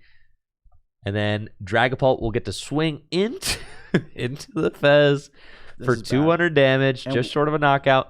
The one thing is that Alex has not found a Clops yet. Oh, and there it is. But here's the thing, is that the reason why this is so good is because Rob does currently not have a medal on his Goldengo. I know. So can't retreat it. Yeah, exactly. So for you watching at home, that's why it's such a bad thing. Otherwise, if he had a medal on Goldengo, he could just attach energy retreat. But this is why it's so bad. So, like, man, I don't even know what Rob's best play is here. I think what Rob's best play is probably just to, if he has it available, attach active retreat, boss, Duskull, and KO with Soul Rock. I think that's probably what I would do. Take the Soul Rock KO. Or take the Duskull KO. Yeah, this is looking rough. Yeah. You hate to get your Fez smacked like this. And then you put the Fez to the bench, and Dragapult is like, cool, I'll just clean that up with Phantom Dive. That's no problem whatsoever. And if Halucha. Or Halucha, right? I mean, Halucha is in here that's like one of the reasons it just helps clean up. Similarly to why Badoo, the 10 damage, is so relevant. Halucha just cleans up math, sets up math perfectly. Dude. Speaking of rotation, that's a card that Dragapult loses with rotation is Halucha. And with the 6 damage counters already on that bench, Goldengo EX. He needs a picnic basket. Dude, this would be a primo turn for a picnic basket. But amongst other things, you need... he needs a lot of things. Yeah, that's for sure. All right, say Rob finds somehow miraculously, say Rob has like Counter Stadium, Air Balloon, 1-hit KO Dragapult. Yes. I mean, that's like the dream. You'd have to go basically Arvin, but then you'd also have to have Artisan kind of in hand naturally. And yeah, with no Cypher in these Goldengo lists anymore, you really just have to like draw into the cards now. Oh, yeah, for sure. I mean, and that's kind of why lists have... Goldengos aren't even playing Pokegear anymore. Dude, that's where they find this. That's where they found all the space. I cut Cyphers a long time ago, but I was still like on the 2 Pokegear grind for the longest. But like now, Goldengo lists are saying you don't even need. I mean, you just draw so many cards now with the Lunatone. You just feels like you don't really need I mean, when you're drawing so many cards, why do you need to specifically search out them when you could just draw into them naturally, you know? Yeah. The old-fashioned way. Yeah, so that is where the space comes from. It's literally just the deck's just literally 4 Arven, like 3-4 boss. Yeah. Yeah. And That's 2 just it. Turo. And 2 Turo, yeah. Yep. That's what lists have settled on. That's it. Gone are the days of playing 4 Cypher. Oh, Cypher has sucked for the longest. I've been saying that. Cypher was good with Togekiss and ESP. Sure, when you have to set up that combo. All right, here's the Arven. Cypher is a good card when you can, you know, it's practically made for Goldengo. I mean, Dude. you put 2 cards on top and then you get to draw right into Yeah, it. but what if you just drew into those 2 cards anyway? Just get good and draw them. It used to be better when we didn't have Lunatone, back when you didn't have as much draw and you needed to force things to the top. Sure. Now I have 4 full art Cyphers at home that I don't know what to do with them. You could sell them to Full Grip Games. Nah, I'm sure Cypher will see play at some point. It survives rotation, I think. Yeah. I think. Let me fact I'm check pretty that. sure. You got me really thinking about rotation now, man. I'm telling you. I might be washed. That's what all the best I Wash think it players came do. out in temporal whatever. All right, so we do have an Earthen Vessel Yeah, it from came out in temporal Rob. forces. It is safe. Did use Arven.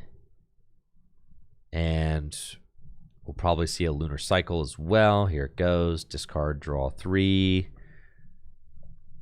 And how much time do we get for these top 8 matches? It's top 75 4? minutes. So you get an extra 15 minutes, That's right. which is great because it looks like they're going to need it because, I mean, I'd see this game possibly concluding within the next 5 to 7 minutes, and then that'll give them like a solid 25 minutes for the final game. And in Top Cut, you cannot tie. So at the end, True. At the end of +1, not +3, whoever's ahead on prizes is the victor, which favors the Goldengo deck. I don't think we'll get to that point, but it's possible. All right, all of the draw has been exhausted now, but I don't know that there is a way to move. Oh, there's Prime Catcher. Got the Prime Catcher. He's got a fistful of cards. Golly, Prime Catcher does it. I mean, look at all those cards. Yeah, Prime Catcher. Prime Catcher is huge tech for the Goldengo deck. And you want to KO massive. Dragapult, though. You do. But this is exactly what I say. This was the play I brought up right away. Like during Alex's last turn I was thinking Boss the Duskull, but obviously Prime Catcher is a switch and a Gust. Exactly. And this is kind of like, I think, your best bet here. Just take the KO with the Soul Rock, with the single prizer. And now, like, you kind of like at the mercy of what Alex has on his side. Yeah, Alex got all 6 prizes left, but lots of damage on board. He's got an easy 2 prizes to clean up on that bench Pheasantipity. The damage Goldengo. So what do you think here? Do you is think an easy KO? Do you think Alex is gonna go for the counter catcher on the damaged Goldengo and take a 4-prize turn? I think maybe you try to take those prizes before Rob's able to Turo anything. Yeah. You take those prizes. If you've got a Halucha, 'Cause, like, you use that. Like, the argument against that is like, oh, what if you get Iono low? But I mean, it's Goldengo, so you're chilling. Exactly. You don't have to worry about that. Here, the thing, Goldengo, it's like too fair of a deck, right? So you know that the fastest they can win the game is over the course of the next 2 turns.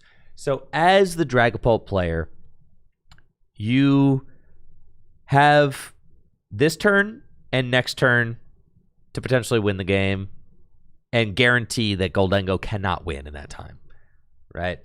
So Alex is on a 2-turn clock right now to win. So really, he doesn't have to worry about he just needs to set himself up this turn to be as likely as possible to win the game next turn. Just take it slow. No need to rush. I mean, you don't want to You go do want a too counter slow. catcher. You don't want to swing into this Soul Rock. That's for dang sure. No. That's exactly what Rob wants. Yeah, dude. We hate hitting the Soul Rock. It's counter catcher there time. we go. And I mean, this there's a reason Goldengo, Dragapults play 3 counter catchers. yes, this Goldengo has the 6 damage counters on it. You're hitting this one. You're probably putting 6 on the other Goldengo, and then I think you got to clean up that Fez before it gets Turrowed, right? you certainly could hit it for 10. Yeah, I like that. Yeah. And Don't then you let him Turrow that. put 5 on a rock. Onto a rock? No, you put them on the other Goldengo. No, sorry, my bad. Yeah. So that way now you can Halucha potentially. you could Halucha and clean up the Goldengo. You could trolling. Klops and clean up the Goldengo. There's like a lot of different play there. You take all 4 prizes. You put this thing to 5. All you have to do is swing. You could swing with a Blood Moon and knock this thing out now, which is why the 5 needs to go there. Do you think it was maybe better to maybe put 3 on Goldengo and 2 on Genesect to make it so you could like potentially Dragapult? Goldengo. This Goldengo has to be active. Yeah, right. Who is he going to knock it out He with? could always other just than Blood this Moon Goldengo? anyways. That's what I'm saying. It doesn't matter. No. So this was 100% the correct play from Alex. Yeah. You take the knockout. I'm overthinking. Go to 2 prizes. This Goldengo is the only option that Rob has in order to take 2 prizes next turn, which he has to do. It's got 5 damage counters on it. That is the only Goldengo in play. It is the only one in play. And so then I don't know what I'm saying. with Picnic Basket, right, potentially can heal 30, but Blood Moon still gets there, even if a Picnic Basket happens, because Blood Moon does 240, so it'll have 20 left. So all 5 there is perfect. So you just kind of are checking all the boxes. Yep. And I really like that line from Alex. You're correct. Cleaning up the Fez was the right thing to do because that thing could have gotten Turrowed. So you don't want to be over greedy by leaving it there on the bench. And I'd say that this game is looking pretty locked up for Alex. You know that if you know he's out of Turrows, then it's fine to leave it alive. But I mean, you also stifle his draw too by KOing it. So and I think as Rob, you're fine to just take your time here, even though you know you're gonna lose, because the clock favors you. You know, if it potentially did come down to a time situation, I don't think it will, but it favors Goldengo because, you know, if it ends up going to time, it's going to be the person who's ahead on prizes. Which deck is always going to be ahead on prizes? It's going to be the Goldengo deck. Yeah, in the opening couple turns, for sure. I mean, obviously right now, that's not the case, but usually Goldengo is going to be the one ahead. And see, here is the Picnic Basket. Just narrowly putting it at a... Maybe, you know, you never know. Maybe Alex prized his Blood Moon. Yep, but then we're still in a situation where Klops Pult wins. Yeah. So... It's a lose. Yeah. So Alex has given himself as many win cons as possible. The Klops Pult... Oh, we're going boss? Yeah. But you're on even prizes. See how horrible this is? It's so... It hurts. But you do kind of like weirdly deny Alex the win for one more turn. You do. Yeah. Hey, it stalls the clock, which is what you want. I guess so. Make the game go right? longer. I guess so. Take your time on those searches. No, I'm kidding. Don't intentionally slow play. Bro, Jesse just advocated for cheating. Whoa, That's crazy. Whoa. Delete the VOD. Yeah. Flip the scripts. We'll draw 3. And right here, yeah, Alex, unfortunate for him now that the game will take one more turn to win, but it is pretty much inevitable. Rob having to gust that single prize Klops to remove the win con with the Klops and the swing with Dragapult. There's not any other gimme ghoul on the bench. I mean, really, there's no way, I don't think, for Rob to be able to pull this one off, especially without hand disruption, because Alex can just build his hand up to a point of no return where if Rob ever goes to one prize remaining, counter catcher is an option. The Goldengo is going to get served up 200 damage here, period, right? So right. And it's inevitable because there's already 2 energy on the bench to cloak. So, like, if you go 200 damage, well, I guess, okay, so say Rob has a Gust knockout on a bench target with Soul Rock. But then, yeah, the Dango's going to have 200 damage on it, and we'll just get picked off by the Dragapult. I think it's unwinnable for Rob at this point. I would say unwinnable. Because even if you Turo this heavily damaged Goldengo, what are you doing there? You're going to punch with a Soul Rock? Yeah, right. That's not going to do anything. It'll buy you more time. Yep, Alex just going to punch here for 2 hundo. Yeah, no Duskull down, but it doesn't really matter. And I'm wondering if Rob will just concede or if Rob is going to play it out to the nitty-gritty end. No way you play it out, man. Play Make it this out. game last. It is in your favor. It's I'm in your saying, favor. Man, you might as well. What are you in a hurry for? Here we go. And we are on to game number 3 of top 4. Yep. Alex bringing that one back. That was good play. Tied on Alex's set. side. You could tell Alex much more pleased with how that game went than game number 1. And we have ourselves a game 3 where now Rob will get to choose first or second, probably choose to go second. We'll not have to worry about that turn 100%. 1 item lock. And that's a big reason why you choose second. I mean, it's just there's like a million reasons why you want to go second against Dragapult in particular. I mean, out of any deck in the whole format, this is a deck you choose second against. I mean, Badoo is an easy way to just win the game on the spot when you have a slow turn 1 going first with any deck. Like, you open no ball cards and you get Badooed, it's lights out, you know? So, go second. Guarantee you can play a supporter, you know, if you have one in your hand. Get your 1 turn of items. Potentially Arvin for a Buddy Poffin. I was about to say Buddy Poffin and TM Evo, but gone are the days where Goldengo plays TM Evo. True. Remember when Goldengo had to play 2 TM Evo? Yeah, because you didn't have the rocks, That was man. the only way to get the Goldengos out consistently. And we didn't have Genesect, bro. Genesect is what changed that. Game. Oh yeah, that's right. That's right. Double Mully.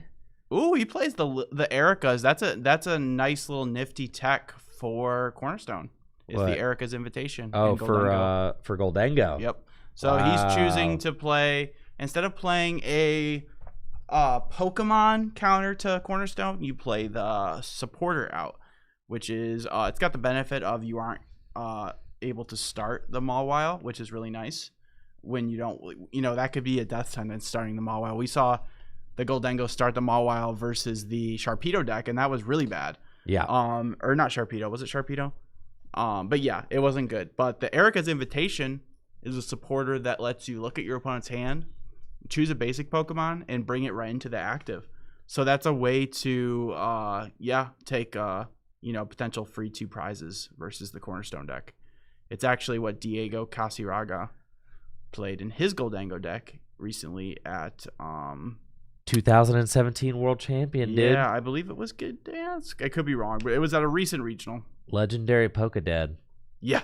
Yeah. Well, let's go. The oldest world champion, I believe. Yeah, I believe that. Yeah. So we'll see here how good this opening hand is here for Alex. Yeah, Diego is like king of the unks. The unk leader. Dude, I'm telling you, man. I mean, absolutely the inspirational. Beanie King. He's been in the game since the very beginning.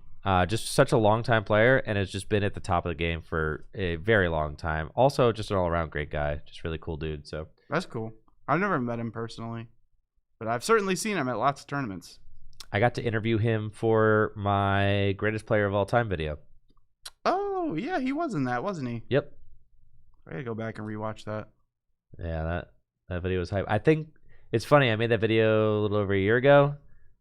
I'm not sure. I know recency bias is so crazy, but I might be starting to shift toward now over Jason. It's at this point. I'm saying, bro. It's Tor starting to is go crazy. that way. I think so. Like saying I was he a won Jason- 3 I was a worlds is Jason- crazy. I was a Jason holdout for a long time. Well, Jason also just had so much influence on the I'm just way. saying, bro, being good in this day and age is just, it's just crazy, man. It's hard. I know, but man. no world twin. You got to get a world twin. Dude. I know. Got to get a but world. I Got to get a world know. twin. He's got second though. No, dude. Until he gets a world win, Second's pretty good. he's got to get a world win. Has to. You have to. He'll get there. Can't be the GOAT without a whirlwind, bro. You just can't. You just can't. That's but fair. it's almost That's a formality at this point. But until he gets it, I'm gonna, and I'm sure just if there are enough people in the community telling Tord that he can't be the GOAT without a world's win, he'll just go get it. Oh yeah. So we got to put. Funny thing about Diego actually is he LAIC this weekend he played Raging Bolt. Dude, what a beast. With Wellspring in the list. What a beast. Which is an interesting little tech. I don't know how he did. I actually don't know the results of LAIC. Don't spoil it, chat. I'm gonna watch that tonight. You gonna go home and watch the? I'm gonna watch, like on like high speed and just like, watch the highlights. But Alex here, man, having a rough turn 1 going first. Again, having to Ultra Ball for a Dreepy. That's not what you want to see as Alex. Obviously, you'd much rather have a Buddy Poffin. Yeah, but it's fine.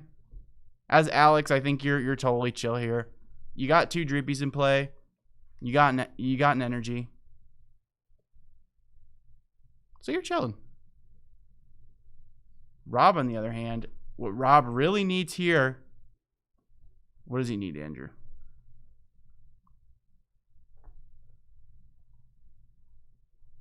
Soul Rock KO.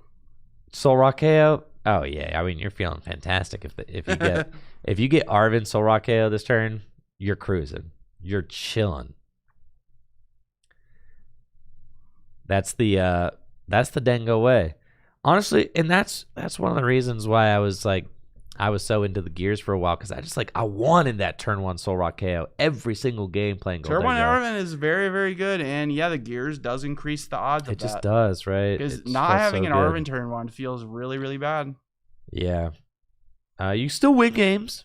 You still win games all the time without the turn 1 Arvin. You don't necessarily have to have it, but you could just naturally have the item. God, dude, you just put this game away. I think. If you just knock out this Dreepy here, turn 1 with Soul Rock, it's pretty much lights.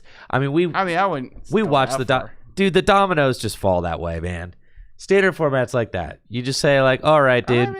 It is, man. It is. You take this turn 1 knockout. If you go turn 1 Arvin, it's not what's happening. We've got ourselves a minor errand running. That's necessarily true. I mean, it definitely puts you on the path to win. But I mean, you could go down 2 prizes and still win as Bro, all it takes for Dragapult to win is 1 turn where Goldengo misses a beat. You know how they can do that? Jamming Tower, Counter Catcher, Genesect.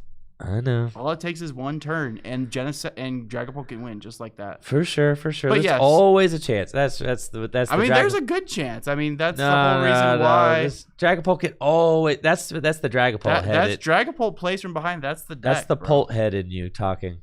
I could win any game, bro. I could win any game. Lance has influenced me. I could win any game. From any board state, I can win any game. Just give me an iota, My man. deck is broken. Give me an iota. Oh, there's the Poffin. Let's go. Off the cloak. You love to see this as Alex. No Soul Rock KO. You got the Poffin. You can go straight into Badoo. He's eyeing that up right now. He already did a prize check last turn. He took a little while on that first search, which, again, kind of an unwritten rule. You can take a little extra time on that first turn. Just don't go overboard. Be reasonable.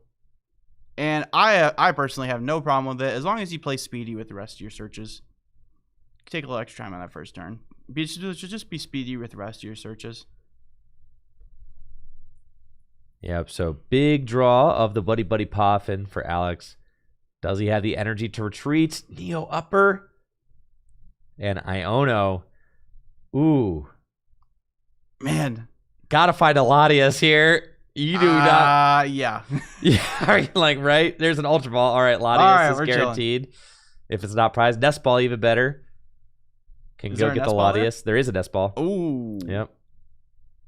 I'm sure Alex loves seeing that. Now, what I am really dying to see personally is what formation Rob is going to go with. Still unsure. Ooh, yeah, we've got a 1-2 right now, but when the 3rd Pokemon gets added, where will it go? Oh man, I think maybe the Christmas tree was just a happy accident. Maybe that's not what he normally does. Maybe he typically goes 1-3-2.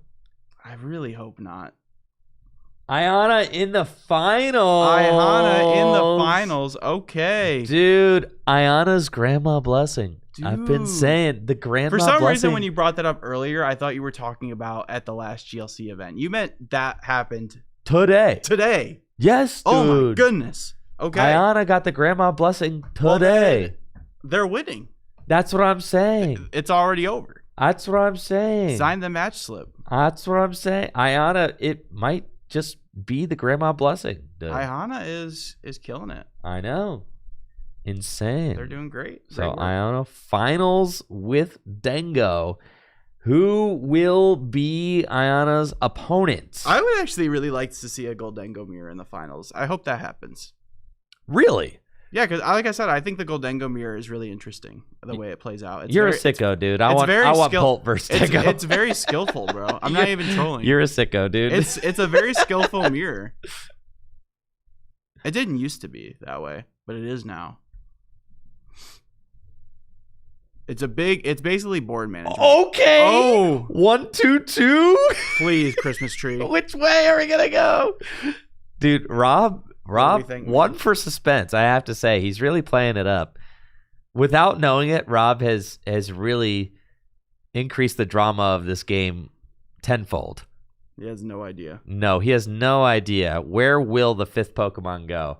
It has to go. I think at regionals they won't allow you to do what he's doing right now with the 2 different discard piles. No, they will not. Yeah. Okay. Everything depends on the judge that's at your table. Everything. Yeah. Everything. Because it's like the laws, bro. All that matters is enforcement. Laws. Dude, I need to see this 5th Pokemon. That's what I'm saying. No, -1 Pokemon? Turo here. Okay. Going into the Soul Rock. No fighting. Oh, man. No fighting energy? I almost want to see the 5th Pokemon just go in the middle. I could see that. Dude, this is rough. It's or off to the side. Off to the side, I think would be the most chaotic. What if you put it right in the middle of all 4? That's what I'm saying. Central. Move them out that's what I'm saying. Dead center. Dead center. Yeah, I definitely want to see dead center. This is bad. Well, it's looking like you're gonna get what you want, Andrew. I told you, Alex Hamilton with the item lock. Here we go. Alex Hamilton's been playing really clean today. So he has. Alex is playing really tight. Yeah, he's playing really tight. Lilies, he loves to see that Badoo survive. Every time you're a Dragapult player and you survive a turn with Badoo, it's dude. Oh yeah. An angel gets its wings, man. It's nuts. And Alex did play against Ayana earlier, right? And Alex was able to win pretty easily. Yes, for sure. Yeah, he actually kind of what's happening right now is kind of what happened. And that's kind of the matchup, really. Again, I sound like a broken record, but it comes down to, can you go up 2 prizes before Dragapult swings? Which is why I said if Rob gets the turn 1 attack with Soul Rock, he wins, bro. No, he doesn't I literally said that, bro. If he puts himself on a path to win. No, he doesn't win. He just puts himself. Well, correct. Yes, he puts himself on a very predictable path. You could definitely still lose by getting Iono'd.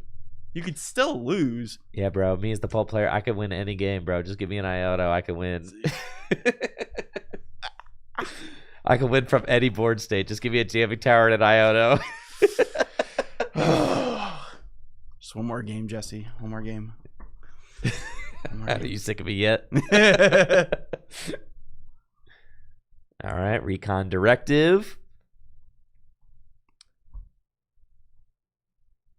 And it's got a very powerful looking board now. Yeah, a Dragapult to play. I mean, I would like to see a couple more Dracloaks. Yes, because you don't want to break the item lock yet, really, because you don't have those Dracloak down. Yeah, you need to get another Jackalope. I would say you have to Badoo one more turn. Definitely. Yeah, because there's no way that anything that Dragapult is threatened at all. No. Or the Latias. No, you're fine. So you have to item lock one more turn, because if you go in with the Dragapult there and it just gets smacked in the head for 300 damage, 350 damage, then you just freaking lose. You just freaking lose. So you really can't smart do that. play there. Yeah. I think your average ladder player would just go in with the Dragapult. Well, that's you know, the thing about playing Dragapult is you just have to have like a modicum of patience. That's it. It really is like not that much of like a, you know. Yeah, that's why I'm not a Dragapult head. I just want to go in, bro. You just have to have a little patience. It's all it takes, a little bit of patience. Usually when your brain is telling you, ooh, I have the attack, let's attack. Like, no, usually you just say like, okay. It's kind of the same thing with like the Absol deck. Let's step that back a little bit. Let's think about this. Let's think about the board state just a little bit more. Yeah, I think I want to be a Pult grinder, dude. More I think about it. You want to be a different deck main every round. Well, yeah, you know, I'm thinking I want to be a Pult main. I like that you just sit behind Badu and item lock. I've been saying I think Pult's a very safe deck to like main because like because it's main chilling, bro. Its main op Guardy is like getting rotated yeah, out. Man. That's true. So you're just fine. And it gets a buff. Yeah. Like, sure, you lose little things like Halucha, but... Whatever, dude. You're getting the Pokepad. Guardy is, like, about to piece out of the format. Yeah, dude. Well, then you got to worry about Clefairy still, but it's fine. You can handle that. Dude, who cares? You one-shot that thing. That thing gets one-shot. Bravery Charm, who cares? You got Jamming Tower. Jamming Tower doesn't rotate. I don't think. Actually, don't know. All right, did we get it? We didn't get a 5th Pokemon yet on Rob's side, so still no idea which way he'll go. Does not. All right, we got Halucha. See, this is crazy. Halucha placing a damage counter on 2 vertical Pokemon. This is so nuts. Dude. I've never seen this before. I watch a lot of tabletop content, bro. You do. I've never seen this. This is the first time I'm seeing this. Well, you got to start streaming Standard again, bro. Standard again? Dang. You know, I mean, I only get so many nights away with like, or so many nights at home with my son and my family. You know, I'm just like, nah, they can wait, dude. You know, so that's fair. I mean, you do the morning streams too. So. I do. Well, that's what I do, and we stream together on Wednesdays now. So.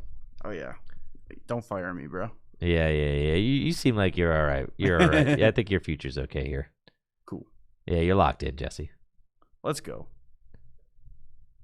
Speaking of locked in, Rob needs to lock in, and you know, bench a 5th Pokemon. Yeah, we did get that Neo Upper Dreepy evolved up into a Dracoke, so that's looking really nice. Yep. So Alex can just start swinging. It's time to cook. Yep. Jamming Tower too. Jamming Tower. He's got the Dust Snore as well, but he's not going to trigger it. No reason to. No reason to. It's kind of just there, you know, in case you need them. Leave it there for the win. Leave it there for the Schnasty plays. Yeah. You do not want to even up the prizes for Rob. No. That would be bad. No. Leave it there. Exactly. And that's what I said. Playing Dragapult, you just need like a modicum of patience. Usually don't. The one thing that people think Dragapult is like very hard to play because you cannot play Dragapult if you have glowing card syndrome. You just can't. You just cannot. Well, you also got to be good about like your your damage placement. You got to think. Generally, the decks are harder to play that you have to think turns in advance. You know, and to think turns in advance, you have to know how decks operate. You have to know how games are going to play out. Yeah. So you have to have a little bit of foresight. So I think that's generally what makes the deck harder to play. Yeah, you have to like know about your opponent's Turo counts, things like that. Well, that too, sure. Yeah, you have to like have an idea. Did we confirm whether they're doing open deck list or not? Oh, I never got that information from Natalie, so I don't know. Okay. I assume not, since I didn't see any papers on that table. Yeah. So this was an interesting top 8 thing that we did. We allowed the top 8 competitors to vote on whether or not they wanted to do open deck list, and I am not sure what would have happened if it was 4-4. So if it was tied, I imagine personally I would say if it's tied, it goes to no open deck lists. But if the majority of players wanted to do open deck lists, then that was an option that was available to them. Because I think that that's something that they're starting to roll out at like regionals and stuff, right? Or they're thinking about doing. Is that what's the deal with open deck lists? Yeah, it is something that is happening now. Okay, so how does that work? So starting with ASIM top cut, it's open deck list. It just is open deck list. Okay. Yeah, we gave players the opportunity to vote on it. Yep. I think that's a good change. Oh, and Toronto will be the first. Yes, okay. yes. They announced that would happen. It hasn't happened yet, but they announced it'll happen. Yeah.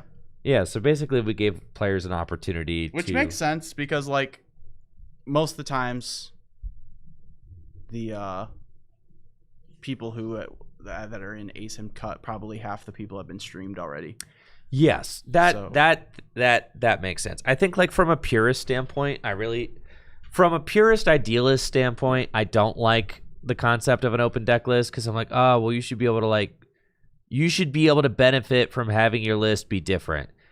But the problem with that is that the idealistic kind of tournament doesn't exist. All of the most connected, well-connected players are going to have friends at tournaments who are scouting other people's lists for them and feeding them that info, and that is like an unpoliceable thing that you cannot stop. Well, just for ASIM is fine. I wouldn't want them to go any farther than that. Yeah. I don't even think I like the idea of doing it for day 2. I think you keep it closed deck list for phase 1 and phase 2. Yeah. And then ASIM cut, sure. Open deck list, ASIM cut. I think that gets you as close to the kind of ideal as possible. Keeping closed deck list is so much better. Yeah, while not giving, like, because the thing is if you do just keep closed deck lists all the way up, then you give the most advantage to the most well-connected players who have the most amount of, like, friends who can give you, oh, Ayana lost. Oh, okay. Ayana lost. Oh, no. I thought you guys were saying that they won. I thought chat said Ayana. You got baited. I thought chat was saying that Ayana won. I was excited. All right, the Grandma Blessing was false. The Grandma Blessing did get Ayana to top 4 though, so congrats. Congrats to Ayana. But we got this game, bro. Finish. Look at the clock. I see it, dude. We gotta lock in. Listen, the GOAT Alex Hamilton has this game wrapped up. I'm that confident. You're just like the game's over. Well, yeah, dude, because bro, and look at that. No Christmas tree. So what do we got? This game's over. Oh, it's 1-3-2. I know. It had to be Christmas tree formation. That's the formation you win in. Went 1-3-2 again. Yeah, this is coming down to the wire using the full 75 minutes. For sure. And then miss this knockout. Like I said, game's over, bro. Missing the knockout on the Dragapult? Not be missing the one shot. No, you can certainly. That is non-negotiable as a Goldengo player. No. Non-negotiable situation. The one who needs to be missing a beat is the Dragapult, not the Goldengo deck. Yes. So this is looking really rough for Rob. I mean, a brutal way to end such a strong run. 602. Yeah. Neither of these players have given up a set yet, but Alex, like I said, those couple turns early where Alex was able, and you could see Alex picking up his pace. He knows the time is winding down. He knows that the win is right here. With that missed knockout, yeah, man, you need to hustle. He's got the watch there on the table. He's familiar with the time for sure. So you just gotta play. Yep. Dusknoir can finish off this thing. Yep. Or just do that. Or hit the bench Goldengo, and then if you've got counter catcher, then you wipe out 2 Goldengos at once.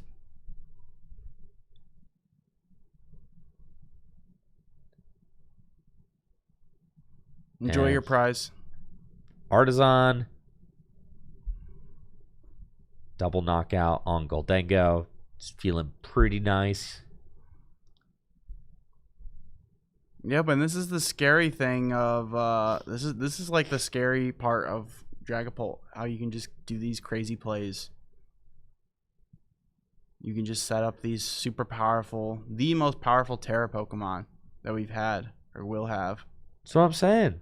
You just sit behind item lock and you set up the most insane board state of all time where you're just going to go Dusknoir counter catcher, board wipe game. Like, I mean, that's it. That's the Dragapult gameplay. It's the shake and bake deck. You sit behind Badoo, you say item lock, you stunt your opponent's setup while they're doing that, and then you pounce on them in a way that they cannot respond. It's nuts. I mean, it's I see why Dragapult people love Dragapult, because it's a crazy deck. It's a crazy deck. It comes from behind, but you never feel necessarily, so long as you're setting up, you never really feel out of control.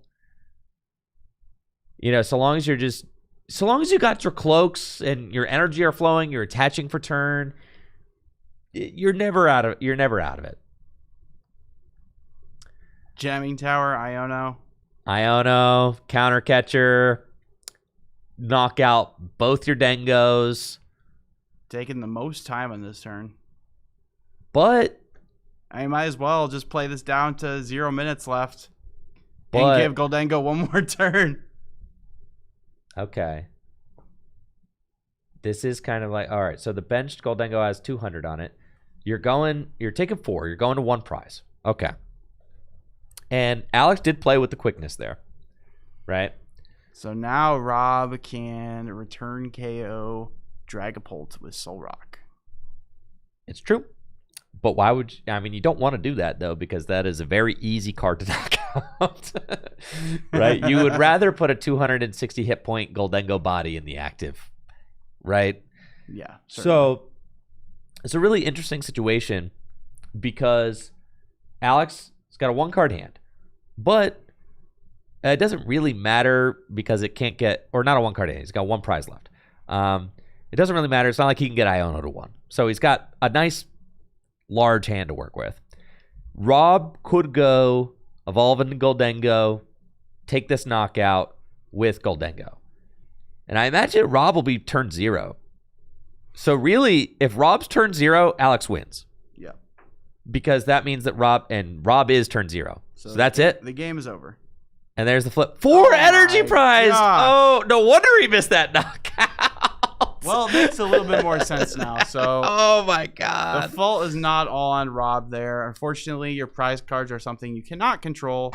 But it's on you as a player to play around them to the best of your ability. But not much you can do when the last 4 prizes are Last energy. 4 prizes Last are 4. energy. That's I mean, 3 so fighting, brutal. that means you have at max 5 fighting in your deck and then 2 metal. That just feels terrible, man. Yeah, that does feel That really bad. actually means with 4, how many energies do you play? 11?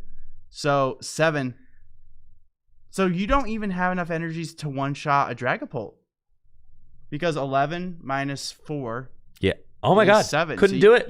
You physically cannot one-shot a Dragapult. With Oh, so he was cooked. Prizing He for- was cooked from the So jump. he had no way of doing it. You're always going to be 1 energy short, no matter what. He was cooked from the jump. That's terrible. That is so. yeah, brutal, that's dude. horrible. Even with 3 energies prize, you can at least get there. But nope. Yeah, that's terrible. Well, congrats to Alex Hamilton moving on to the finals with his Dragapult Dusknoir deck. And also congrats to Rob there for making top 4 with the Goldengo deck. Was one of Goldengo's strongest soldiers. Unfortunately, couldn't bring it to the finals. But he's still walking away with $400 and 300, 400? It's 300. He's still walking away with $300 and a ticket to the Full Grip 5K Invitational happening in the summer of 2026. So that's awesome. Yeah, dude. Congratulations to our semifinalists, Ayana and Rob. Ayana did lose on the other side of the bracket. So our finals has been decided. And you know what, Jesse? It's an iconic matchup in our current standard format. We have got Dragapult Dusknoir versus Gardevoir. Andrew Zhang with his Gardevoir deck. And you're about to find out why Dragapult is not the BDIF. I think we all are about to. Not only is this Gardevoir, but it's Jellicent Gardevoir. And Jellicent Gardevoir absolutely destroys Dragapult. So this is Dragapult's worst matchup by far. Because the only thing better than hitting Dragapult for weakness is item locking and hitting Dragapult for weakness. And tool locking. Item and tool locking and hitting for weakness. So Andrew Zhang, I think, has this event locked up. He just got to get there. He just got to not like dead draw. Again, it's Pokemon. Anything can happen. Anything can happen Pokemon. Dragapult. Dude, all it Dragapult means- players, listen, the Dragapult truthers, I hear what you're saying, Jesse, but the Dragapult truthers will tell you there's routes, bro. There's route. The Guardian, we could do that. Just give me an Iono. Give me an Iono, all right, and a jamming tower. And I can make it happen. That's right. Give me turn 1 Badoo, and I can make the win happen. It actually is kind of a different win con because with Badoo, you're trying to item lock them out of the early game and then just bum rush them with like Dusknoirs, eliminate the Curlias from play, eliminate the Guardies from play. If you just like keep Guardy off the board, you can win. Usually, I if mean, they, Jellicent can attack for 2 energy, so. But, yeah. But the thing is, that's the problem is you get item locked in return because Gardevoir could item lock too. So yeah, good luck with that. All right. We're gonna be right back with our finals of the Phantasmal Flames 3K. 119 players, whittled down to just our 2 finalists, Alex and Andrew. We'll be right back with the finals right after this quick break. Don't go anywhere. We'll be right back. This tournament is sponsored by Dragon Shield. Dragon Shield makes the highest quality sleeves and accessories for your favorite tabletop games, like the Pokémon TCG.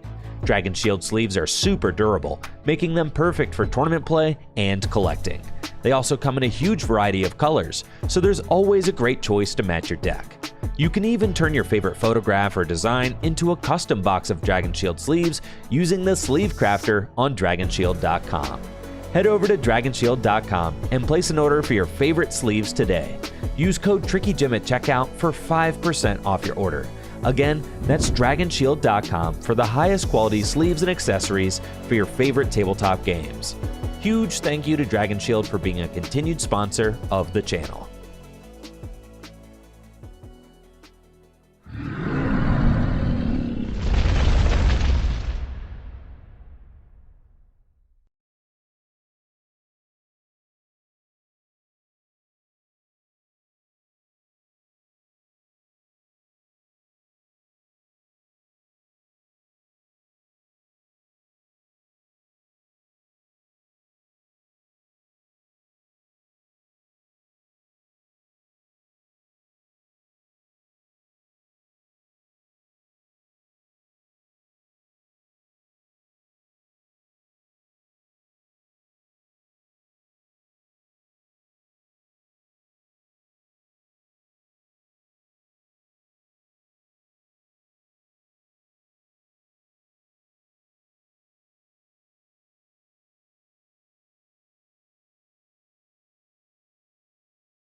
Here it is, folks. The finals of the Full Grip Games $3,000 cash Phantasmal Flames events. We have got your finalists, Alex Hamilton and Andrew Zhang. Gardy versus Dragapult.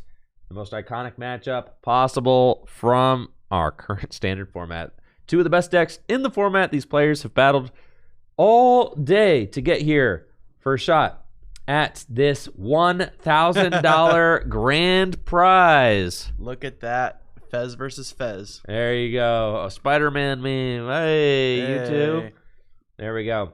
This is one of the most iconic matchups in the format because these decks are largely considered to be the best decks of standard format. Alex playing the Dragapult Dusknoir deck, and Andrew with his Guardy deck featuring Fluttermane and Jellicent. Yeah. And it looks like Alex got a pretty solid start with a Buddy Buddy Poffin. Able to search out a couple of Dreepy turn one. I mean, that's about as much as you could ask for going first. Able to establish some Dreepy, the potential to evolve them into Dracoloak next turn. These players will be competing for the $1,000 grand prize.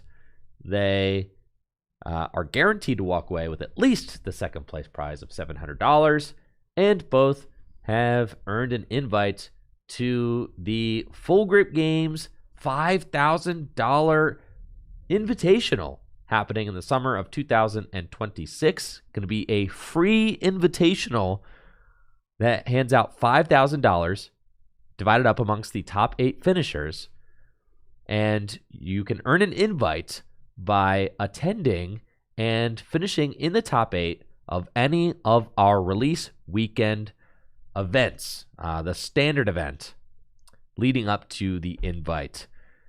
So these players have earned their invites to the 5K and have an opportunity to earn $1,000 for their hard work playing Pokemon right here in this best of 3 series. How many times have we seen this matchup? Dragapult versus Gardevoir. This is like, I would say this is like the most iconic matchup of, this current modern standard format.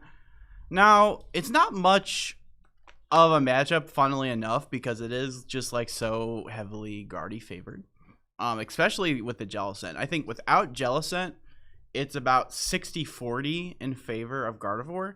So not like super heavy.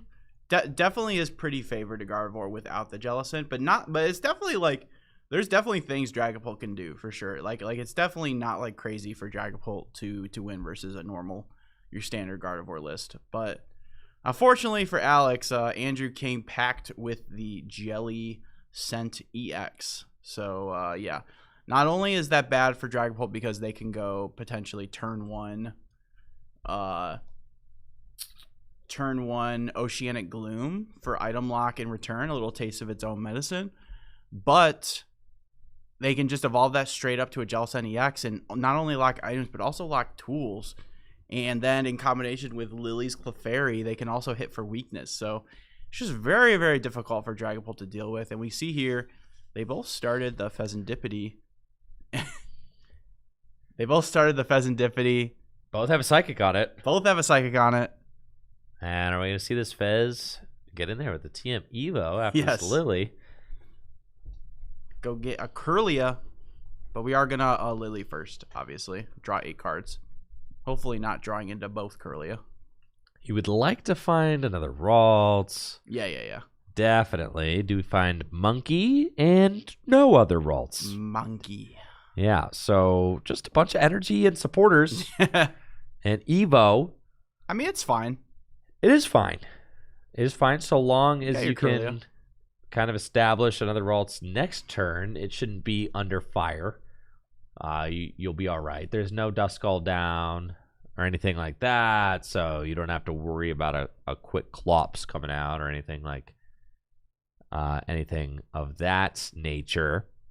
Fire energy drop on the Dreepy feels good, and Alex gonna back that Lily up with another Lily to 8. Let's both draw 8 cards. Let's both start Pheasantipity. It's just they're both doing the same thing. It's just Alex's cards are what color would you say dragon Pokemon are? Like greenish brown? Alex's deck is dragon and Andrew's deck is psychic. Yeah. Andrew's deck is purple. Yeah, precisely. I think it's like a green. I don't know. It's weird. Gold? It's like a gold green. It's a weird color. It is, yeah. What would you call it? It's dragon color. It is I'm making it more complicated for no reason. It is dragon color. What color are they, chat? I don't know. What color are the dragon cards? They're like a gold green. It's like a goldish green. They used to be darker than that. They did used to be a lot darker. We see Alex's favorite play. Ultra Ball resources for your, not for Dreepy this time, but for Dracloak. Yeah. You got to do that. You got to get these guys out before Andrew starts running you over with their Dragapult board. But eventually, Pokepad, soon, yes, we'll have to be doing all this. Are we getting that in the superhero? We don't set? know. We don't know. I don't know. Why don't you know? Don't you have connections? Maybe people do know. I feel like you know. You're just not telling me.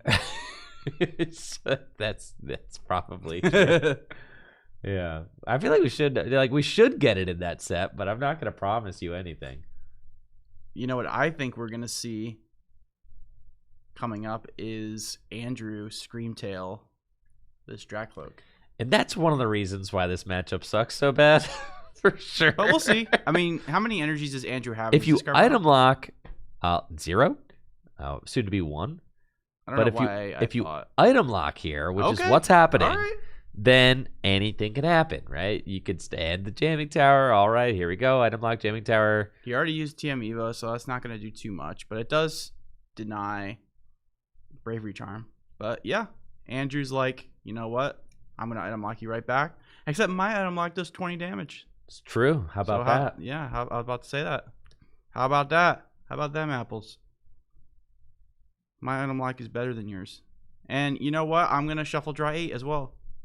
Seems pretty good. I'm just going to keep doing that, and I'm going to set up. I'm hopefully draw into a Gardevoir here. Gardevoir would be good. Get a Jellicent for next turn, potentially. Yeah. You know, it's funny. A lot of matchups, you have the Frillish, but you never actually want to evolve to Jellicent because you'd rather item lock with the attack because Jellicent can be played around by, like, gusting. Like against Goldengo, for example. Bad Jellicent players will evolve up their Frillish to Jellicent. You don't want to do that. But in this matchup is a matchup where you actually do want Jellicent to play. Because, yeah, Dragapult doesn't have a lot of ways to get around it. Also, it's just, like, your best attacker. So, yeah. So, yeah, this is a matchup where you definitely want to be evolving that Jellicent up. We got a Recon Directive, Neo Upper Energy in hand.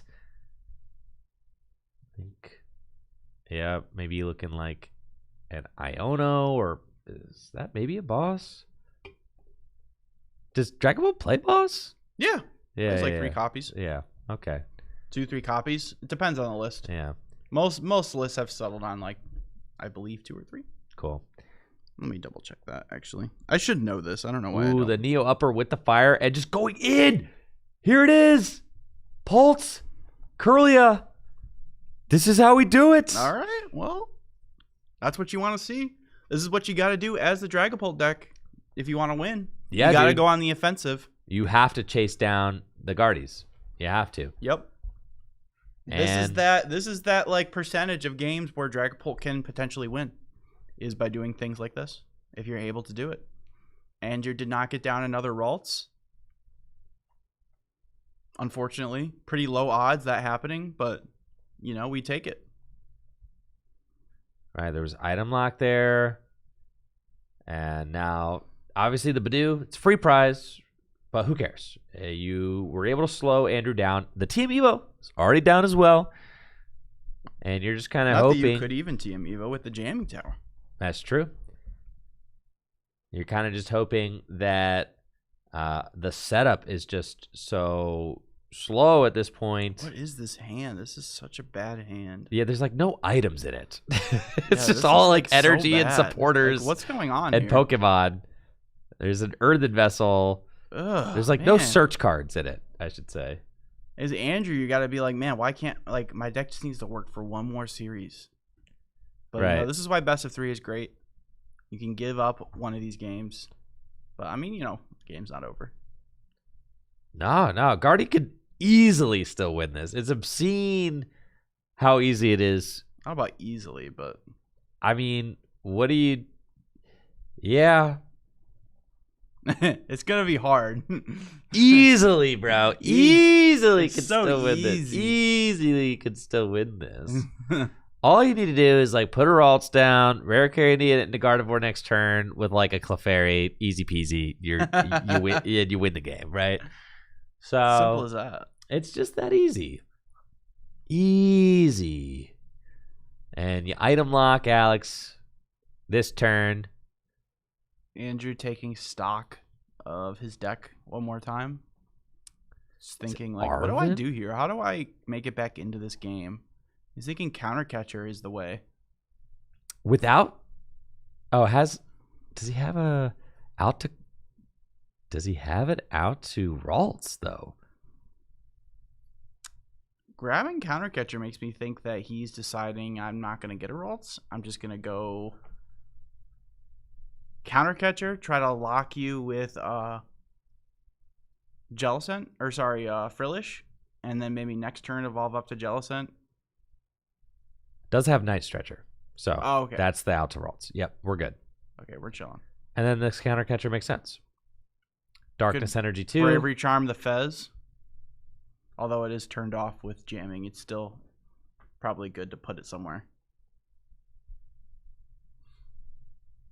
Or maybe you just hold it. On the Clefairy feels good. Okay, on the Clefairy, yeah, that makes sense. And we'll do a little bit adrenabraining. And we're really hoping here that Alex doesn't have energy plus boss. I mean, that's not super likely. I mean, low hand size. Yeah. No Dracloak in play to draw. You don't play a whole lot of energies as Alex. And Latias isn't out, but you need an item card to find it usually. Mhm. And items are locked. So Iono is the supporter. We'll get 5 new cards off of that. And does the Fez get stuck? what does he find here? He does Cloak? find a Dracloak. Okay. Still nothing. So I think the Fez is locked here. Yeah. Andrew looks like he should definitely make this comeback here. Certainly. Yeah, the Fez is locked. And like I said, easily. Did I not say easily? You did say that. I did say easily can still win. It's because the matchup is chalked, You said dude. pass. Yes. Yeah, you need to keep that pressure on as Dragapult. Like that play was great from Alex, but you got to keep the pressure on. But it's really hard, I mean, Dragapult lists aren't really built to it's very easy to just, like you said, it's very easy for Dragapult or for Gardevoir to make these comebacks. All right, I there's don't Ralts know. number 2. Good, always good to have a backup. Would have really liked to have that backup a turn earlier, but better late than never. Are we going to see maybe a Curlia? He does have another Night Stretcher in his hand. Does. Bumps the jamming tower. That's great. Get that thing out of here. So now the Clefairy has an effective 240 HP. Yep, does Night Stretcher for Curlia, like I said. It's good. Just go another item lock here. We're chilling. Next turn we can do some crazy plays. I don't think that there's a draw supporter in hand. I'm thinking it's just a couple energy. Fez is kind of your draw Is support. Jellicent in the list? In the deck, or is it prized? It might be prized. Honestly, not sure. Earthen Vessel, grab a couple of Psychic Energy. You could just attach one to Clefairy. Yeah. Why like not? that. Why not? Yup. Yeah. That's where that goes. Little monkey business. And then item lock again. I don't like when people do that, make it so you can't see the things that are under the Pokemon. Like, who knows what tools attached to that Clefairy right now? Listen, dude. It's charm. It could be anything. It could be a lucky helmet. You laugh, but JW was trying to get me to play that Goldengo for a long time. Oh? It's not a terrible card. All right, Iono from Alex. Both players going to get a new hand. Alex gets 5. Andrew gets 6. And Andrew's got to feel good about that. Didn't have anything going on in that hand previous. No, Tony, I believe, and Tony in the chat saying doesn't think Andrew plays Jellicent. I'm pretty sure he does. I think we saw it earlier in the day. I thought we did. I thought we did. But did we not? The whole day is blending together, so hard to say. I could be trolling, but I also don't think I am. Been live for 10 hours. So has it been that long? 10 hours and 43 minutes. Holy cow, time flies when you're having fun. That's what I'm saying, dude. That's what I'm saying. That's why we skip round 1, because the YouTube VOD will land. You timed it perfect. I'm telling you, it's mathematical, man. What are we on right now? 10 hours and what? In 43 minutes. We're like right on. Holy cow. I'm telling you, we're right on the money. Perfect. You're probably... Tomorrow you might have to start right around 3. GLC goes longer. No, but it's less rounds. There'll probably be one less round. Oh, true. So we're good. Yeah. Nope. Listen, we've been at it for a little while Item now. locking right back. Yeah, was able to find the Luminous Energy to retreat. Also found a Clops to evolve up. And I really hope Andrew plays Jellicent, because I've been talking about Jellicent for a while.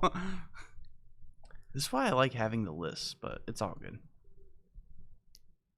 TM Evo onto the Jellicent. Does have Iono in hand. There's a counter catcher too. Maybe not super worth playing yet. Or you could just take the knockout of Badoo. It feels okay. Force Alex to do something.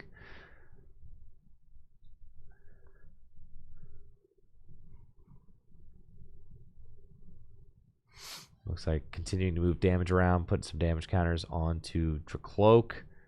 And actually, it's going to break the item lock and go TM Evo. Sure up the board with a Guardian and a Curlia. And that just feels very powerful, right? Because it does, yeah. Establishes the board, makes it a much more stable board. Yeah. Save the Iono in hand. Like that. That's fine. Because all you need to do is the Guardian deck is be set up and you win. Yep. Right? just be set up. You already know that Alex will not be able to counter catcher this turn because he's up a price. Would have to have a boss's orders in order to get around the jelly.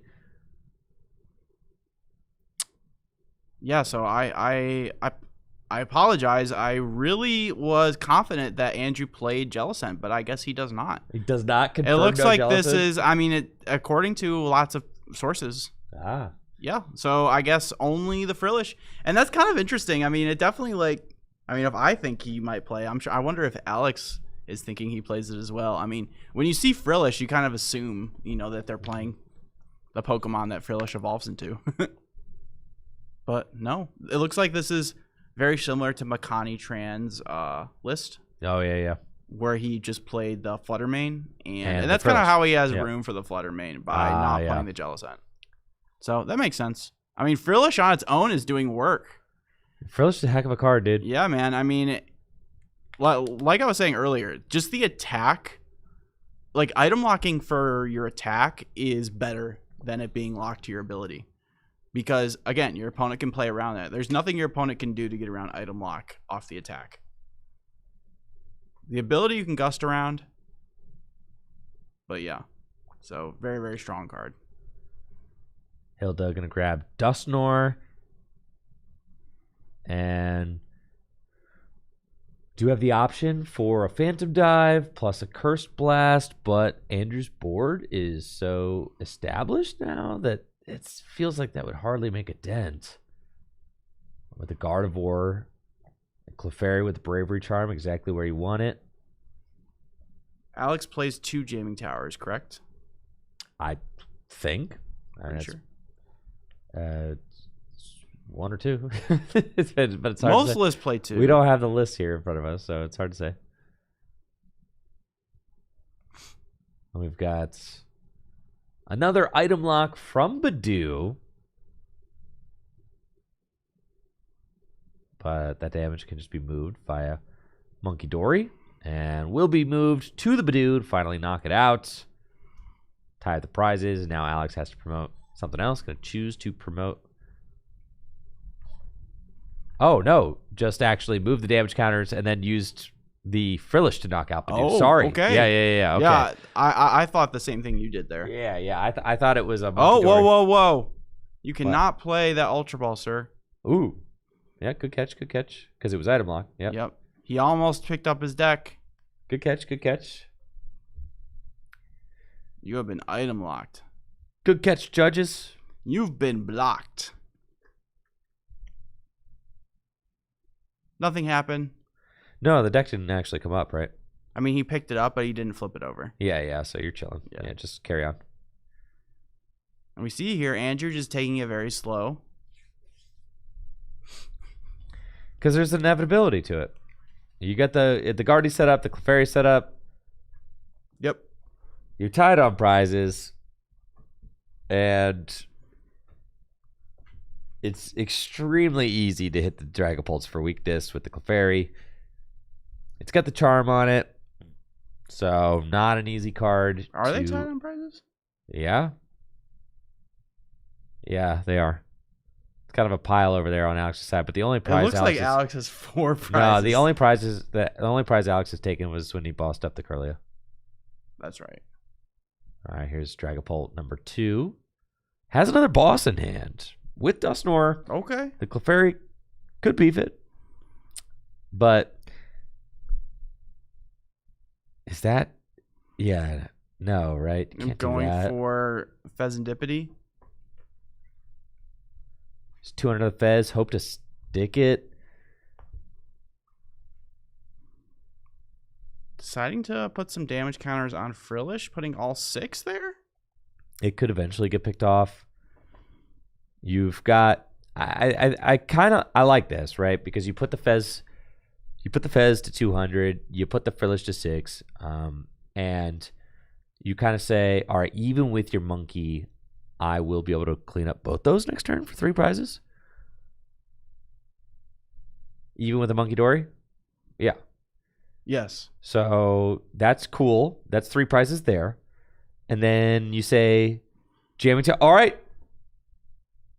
This is the game, bro. He's a genius. Here's the route. All right, I see it. He's definitely hoping that Andrew does not have his Turo in his... Oh, yeah, you can't have that. But there's Jamming Tower, Knockout Clefairy, Double Knockout Frillish Fez. That's game. Right? I mean, with Dusknoir, that's the vision. Do you not see the vision? I see it. Do you not see it, bro? There it is. It's right looking there, good. staring us in the face. This started off really good for Alex, and then Andrew really fought back, taking it slow, item locking, TM evoing up. And now Andrew doing what Dragapult likes to do best, hit Fez for 200 for not a knockout. Yeah. Fez is just a Dragapult magnet. For sure. And Andrew cannot use Counter Catcher now. Not that that really matters, but can't bring up the Dusknoir to prevent it. Doesn't have bench space for a card like Screamtail. It looks so much like Alex has 4 prizes left. It's 5, dude. Just lean in. I know. I can see that now. But I mean, I'm sure people in the chat think the same thing. I can't be alone on this. No, you're not. I see. But if you look closely, it's 5. Yeah. Listen, man, I'm already commentating and producing. I'm not adding a prize count to the overlay. No, you're chilling. I'm not doing it, dude. It's on Alex. He needs to set up his prizes nicer. But it's all good. Okay. So item locking this turn. Yet again. And what this does is this prevents the counter catcher play for potential game. Right. Because if it's counter catcher, that is game. If you go counter catcher, Clefairy, Dusknoir Clefairy, Yep, 5 that's prizes. 5 prizes right that's there. What I'm saying, right Yep. there, right? So Andrew had to item lock this turn in order to not lose. And this is why Boss is such a strong card in Dragapult in particular. I mean, it's why I even... Does he have boss? Ooh, He has the boss. he has the boss. Okay. This is game. 170. He's maybe mathing it out. 170. Here. That's it. He's got it. Yeah, this is game, dude. He's thinking about it. This is game. I was gonna say this is why a lot of lists for a while were playing 4 boss, but lists have settled. Does he see it? Does he see it, bro? He's got to see it. He's got to see it. You Dusknoir. Am I tripping? There's 170 on the bench guy. That's 40 more and it's dead. 40 plus 2. Exactly enough. That's exactly enough. Yeah, bro. Boss's game. Boss's game. Boss's game. Is that not? You dust the Clefairy. Yep. 4 on Fez. Dust the Clefairy. Yep, that's it. 2 on. That's it. Do it, bro. Do it, bro. You got Do this. it. Yeah. Yes. All right. Wow. Dusknoir it. Dusknoir, do it. What a play. Come on. It. Bro, what are you waiting on? Do it, bro. It's right there. I'm going to lose my mind, Andrew. It's staring you in the mouth. You called it. Staring you in the face. I did call it. Here he goes. Yes. A masterclass. 5 there it is. Prizes. Yes. Oh my Let's God, go, dude. bro. That was so nuts. The 5 prize turn. Don't leave me hanging, bro. Dude. There we go. Let's the 5 prize go. turn, dude. That's what you love to see, man.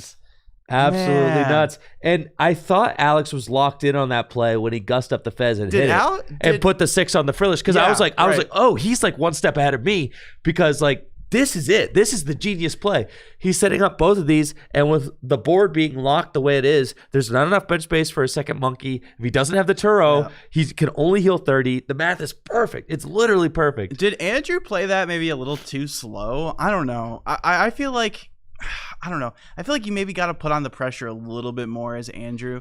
I mean, I definitely liked his lines there, you know, with the TM Evo, you know, setting up his board. But yeah, that hit into the Pheasantipity is like all you need. I mean, that sets up so much. Crazy. Yeah, with the Frillish being the liability with only 80 hit points. Yeah. That was crazy. Even with the monkey heal of 30, it was not enough. It was perfect math for Dragapult to come in and take 5 prize turn. And it's like the little thing of like the list didn't have a Jellicent EX in it.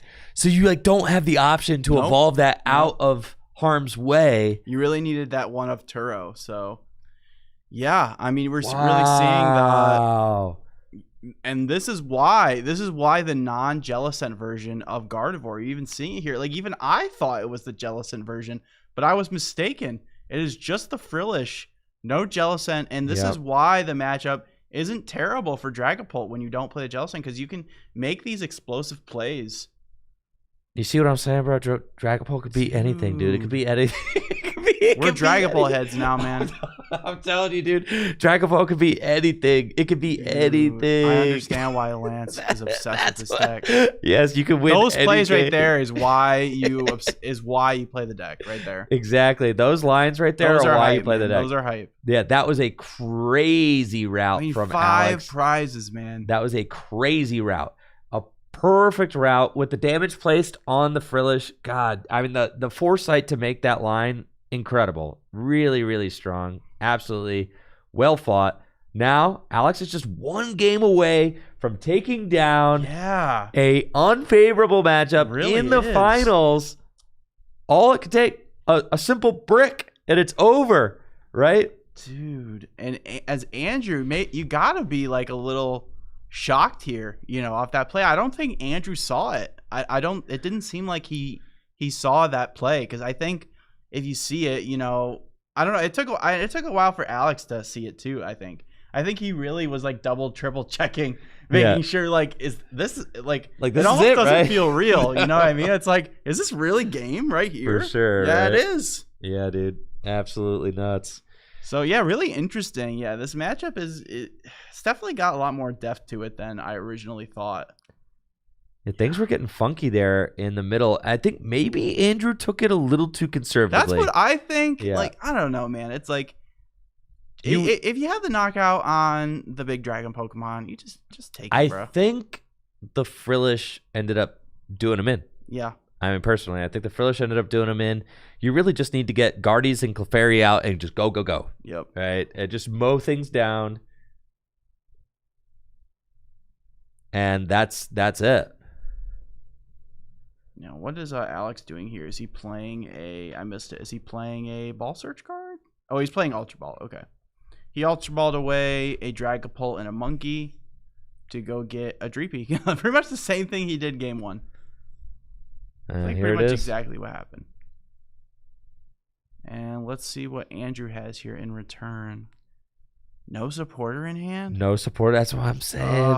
Things could get sus really quick. And you can see this is a hand where having a card like Cleffa would be super clutch. I know. But you got to settle for Mew. Mew, can the hand even be burned down? Like, I no. think it can. A Vessel. All right. Does he have with a Ultra Ball in Vessel? hand? Vessel. No Ultra Ball. Vessel. Oh, okay.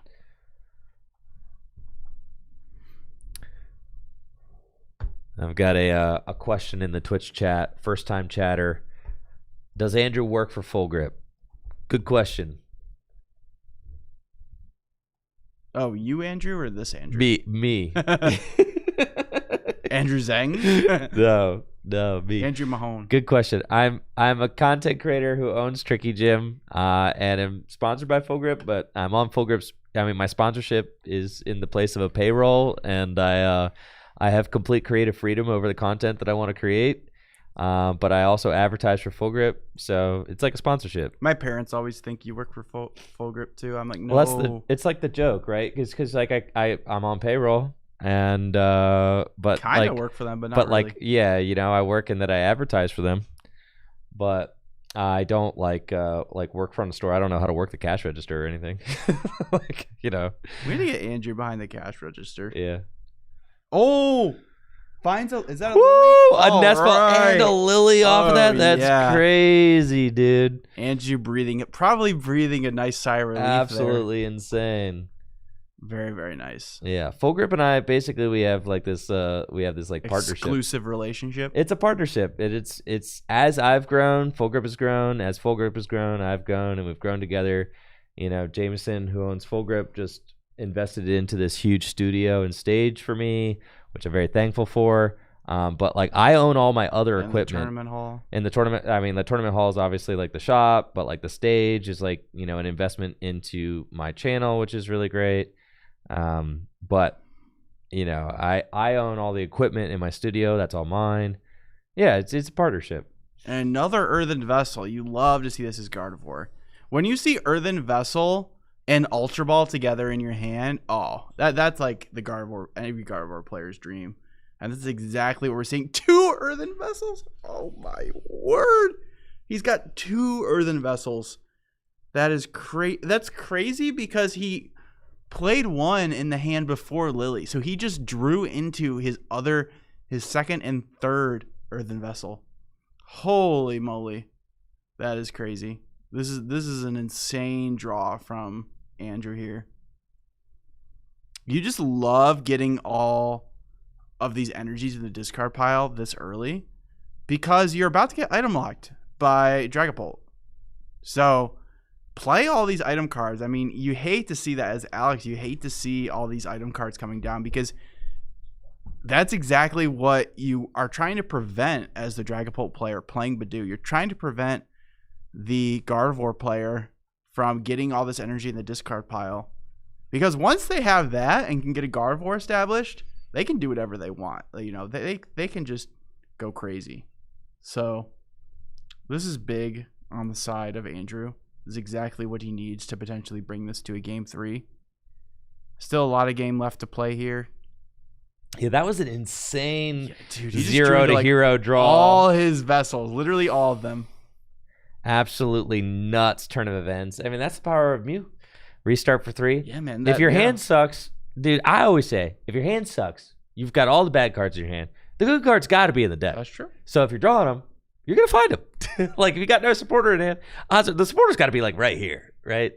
Like, probably the top 3. Yep, and we're not seeing much there from Alex. Just going to be a Itchy Pollen for 10. Items are locked now for Andrew. But Andrew does top deck a TM Evo. That's quite the top deck. Although he did have Arven for it. But yeah, he's not even going to play Arven. Interesting. So he had some draw supporters in his hand. He had Arven. He had Lily. Deciding not to play them and just TM Evoing out this Kirlia. I assume because he has cards in his hand, he just doesn't want to get rid of at the moment. So just holding on to it. Just because you have a draw supporter in your hand doesn't mean you have to play it. Again, glowing card syndrome. You don't have to play it. If your hand's good enough, just hold on to it. So this is really good here from Andrew. He's able to set up. And TM Evo, this is why TM Evo is so strong into item lock. Because tools are not items.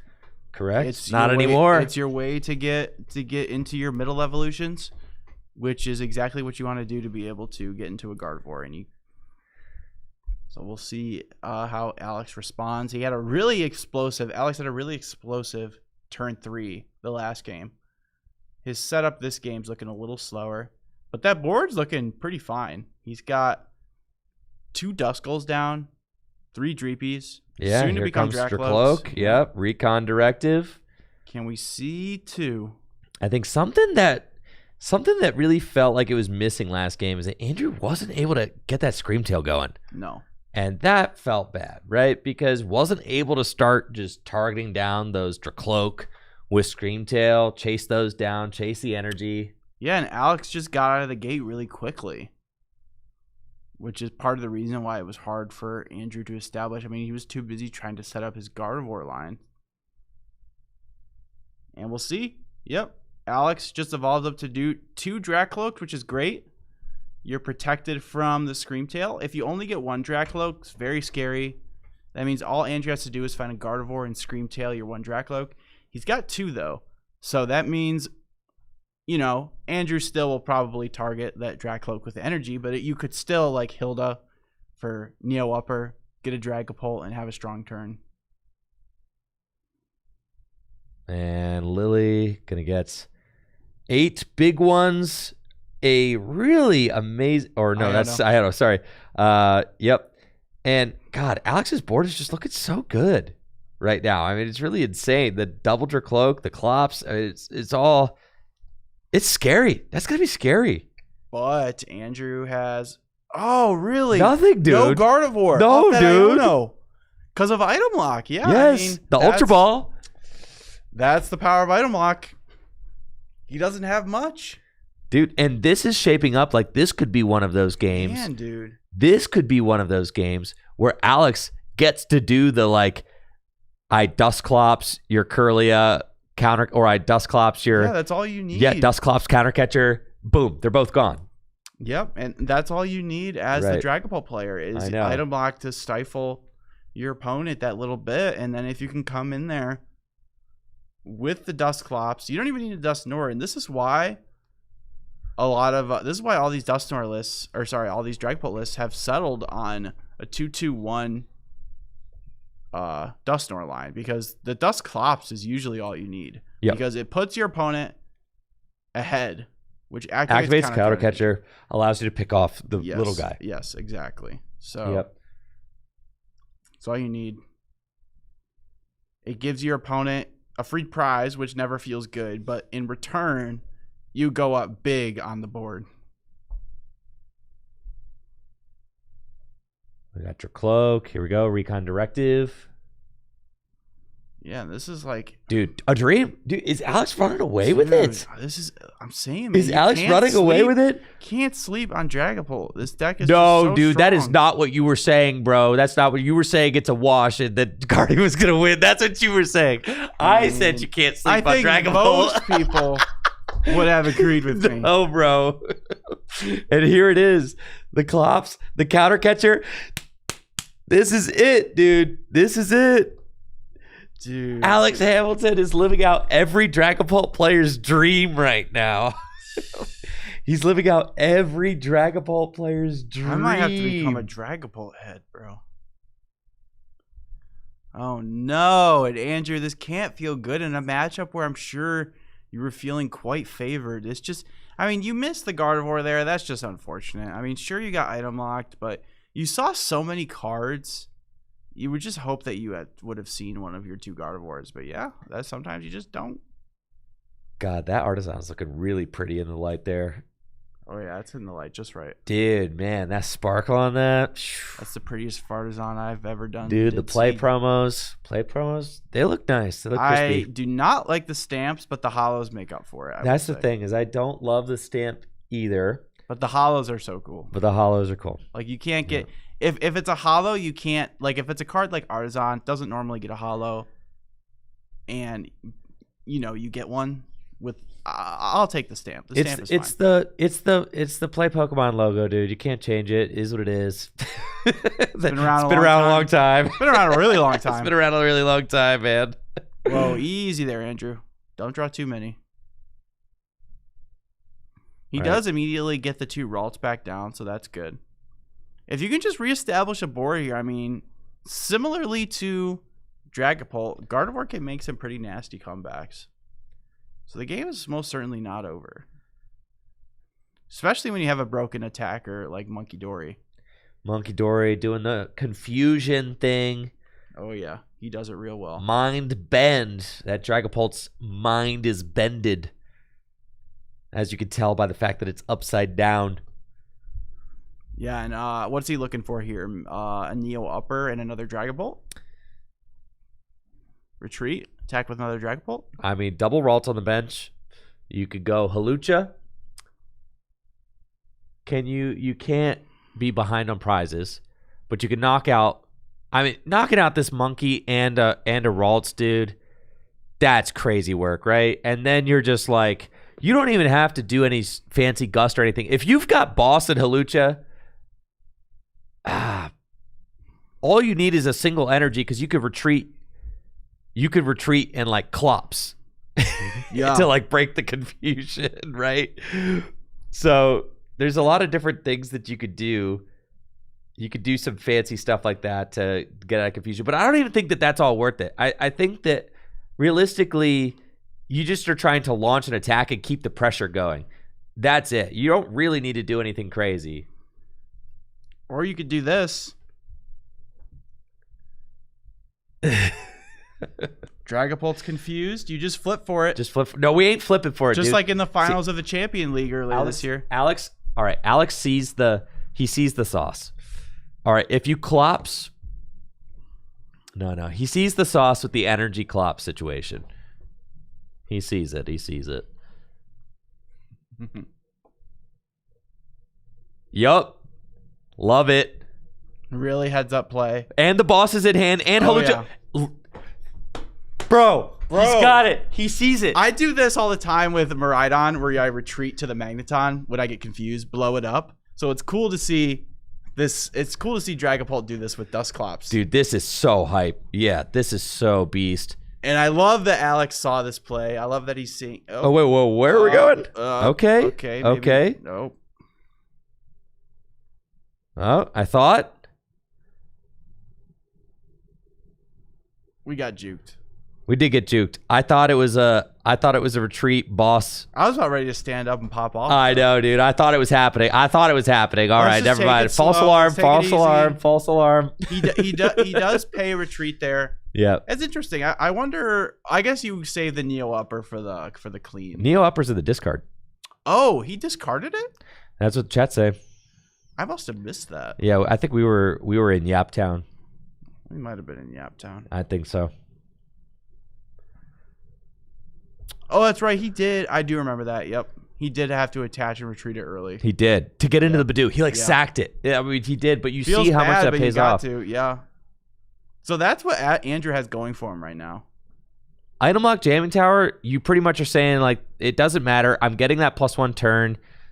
You're taking the knockout. Now I can activate Counter Catcher. So basically, we're right back where we were. Yeah. You've got double Dracloak online. And you can get another energy down, which is very important. I wonder if Alex did see the retreat into Klopp's tech, or if that was just maybe too aggressive of a play. I think that might have been too aggressive, because then if Andrew's able to get any kind of response, you're kind of just...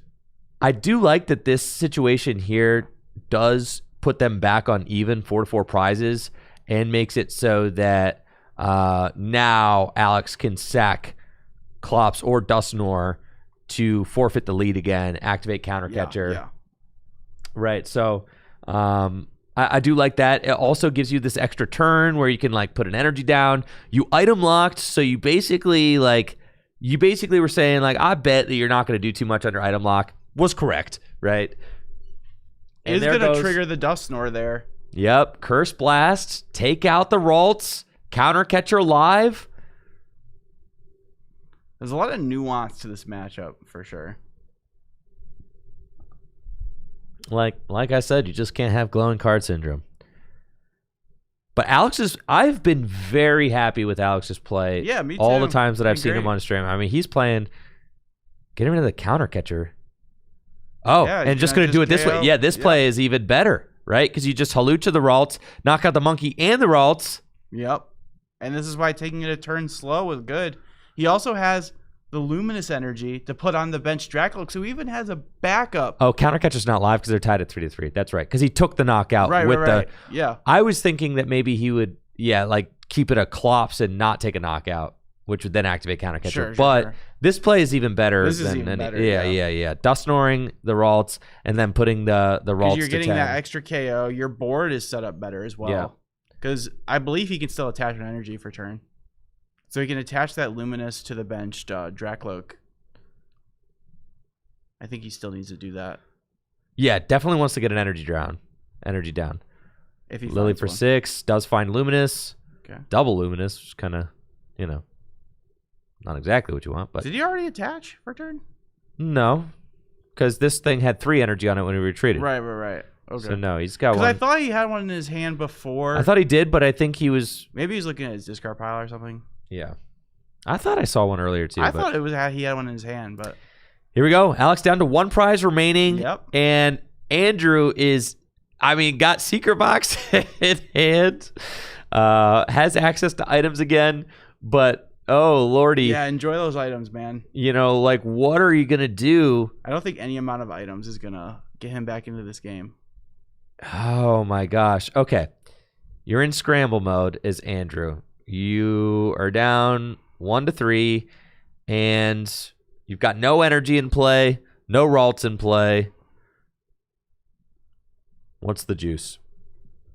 Hey man, it's not looking good. Is Dragapult just gonna run away in this game 2-0? Wow. I mean, he's making this look convincing. Dude, I mean, Alex is definitely playing very strong. I'm telling you, he's living every Dragapult player's dream right now. I'm telling you, every single Dragapult player that tells you that they could beat any matchup, they're justified right now. Well, it's because they've done to get things like this. It's because they've all lived this on TCG Live, and they're like, "Oh yeah, I can do it." This is what Lance is doing to all his opponents right here, bro. I'm telling you, he's just doing this to people, and he's probably looking at us like, "Why aren't you guys playing this deck?" I'm telling you, I might have been converted today, dude. And maybe you just know you have this broken deck. Like, why preach it to people? Like you have it, people don't get it. Playing the broken deck. People don't get it. If you have a really good deck, you don't want to I mean, as much as you want to tell people about your broken deck, why not just keep it to yourself? I'm telling you, Dragapult players, it's like a cult, dude. It's like a cult. You're at the cult of Pults. The cult of Pults. Yes. The cult of Pult might be taking a big W today. It's looking like it is. Let's see. Andrew, not going down without a fight, is going to bench the Lily's Clefairy. That thing can one-hit KO Pults. They can. But guess what? Dragapult one-shots it in return. It's true.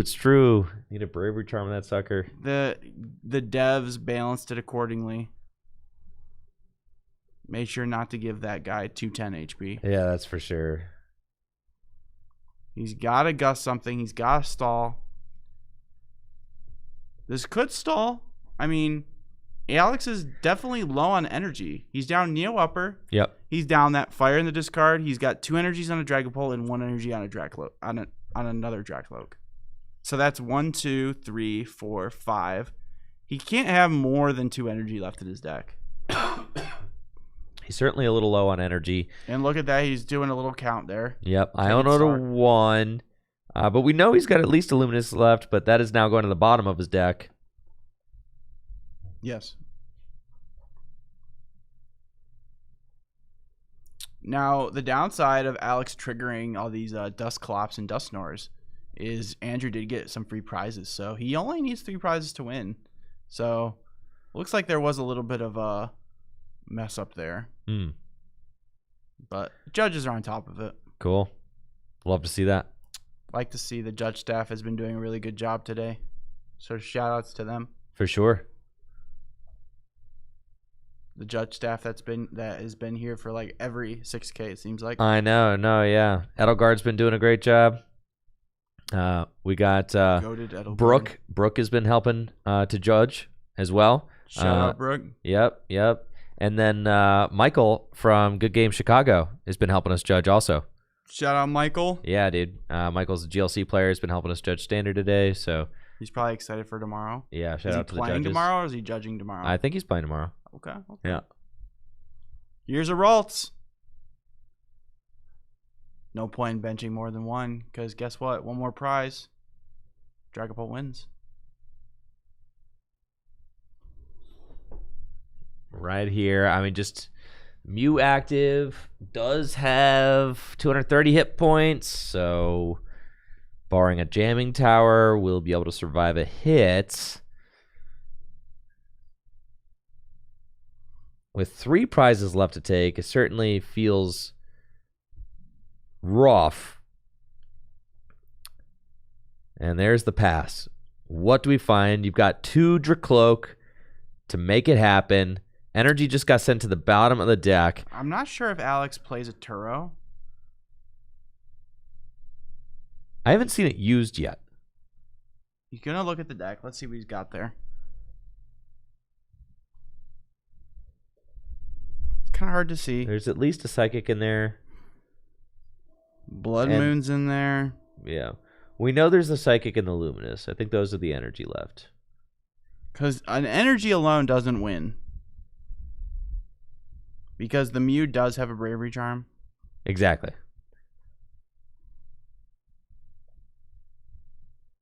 Maybe that is like the thing that Alex... I don't know. I haven't seen the Turo. What is it? Like half and half on Pultless playing Turo? Yeah. Yeah. I know Lance was pro Turo. Lance is all... Yeah, he's been on Turo. Yeah. I'd say there's a pretty good chance he plays a Turo. That card's just so stinking good. Yeah, it's a great card. It's good at picking up your if you start Blood Moon. it's good at picking up your guys. It's good at picking up your Pokemon. Putting it into your hand. It's good at taking one of your Pokemon in play and putting it into your hand. Yeah, it's like the thing it's really good at. But unlike Penny, you don't get to keep the cards that attach to the Pokemon, but it's not limited to just basics.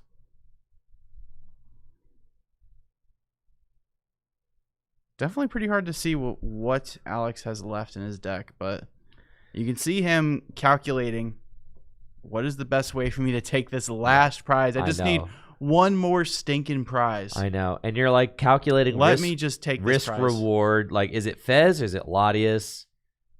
Latias? Can't let this game slip away. Right. Latias feels really bad. Is it Blood Moon? Right?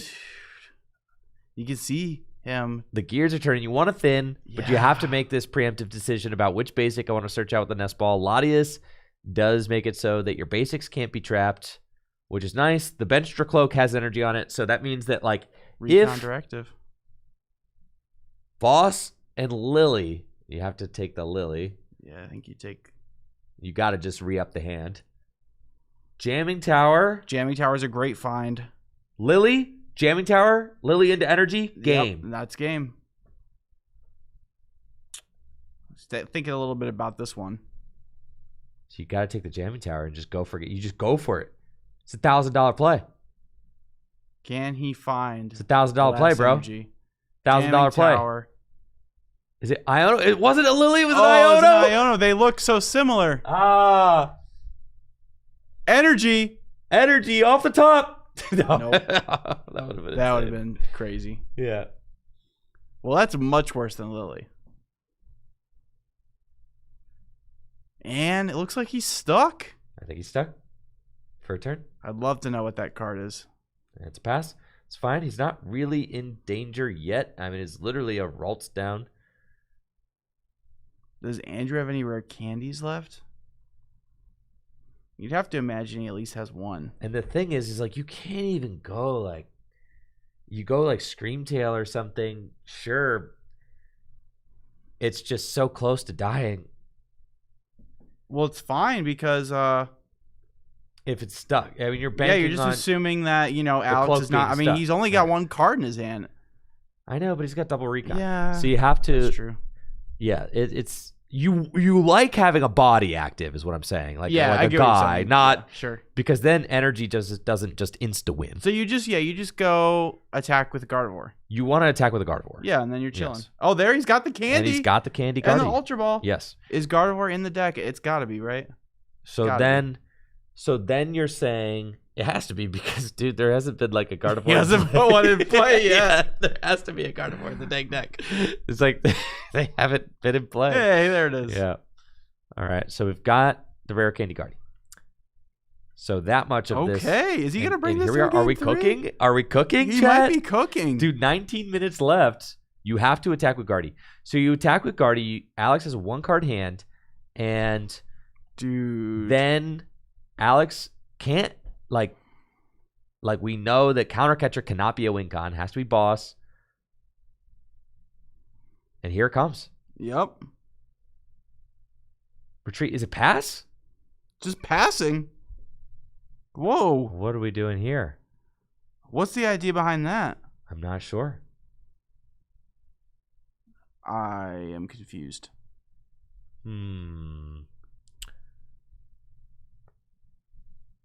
Break it down for me, Andrew. Pass. Is The pass. Doesn't. it just because he doesn't want to? Because then all Doesn't want Alex to needs is a invite up the boss. Dragapult. Then all Alex needs is a boss. Oh, so he's waiting because Andrew wants to wait till he can like boss KO Dragapult with Gardevoir. Okay. Or Andrew just wants to take all his 3 prizes at once to win. He doesn't Okay. want to take any prizes because then see. it triggers Fez. Like the chance that Alex finds boss after Andrew takes a knockout is so high. Like he just needs to take all 3 prizes at once. That's why he passed. So you put the body active, you pass. I think Alex wins. That passing makes a lot of sense. Arvin, wait, is this game? Yeah, How? he's got it. How? With the Monkey Dories to clean it up. How does he take 3 prizes? Clean up what? I gotta look at the board state again. Wait, how is that? How is Arvin game there? For Devo? No, he discarded his Devo.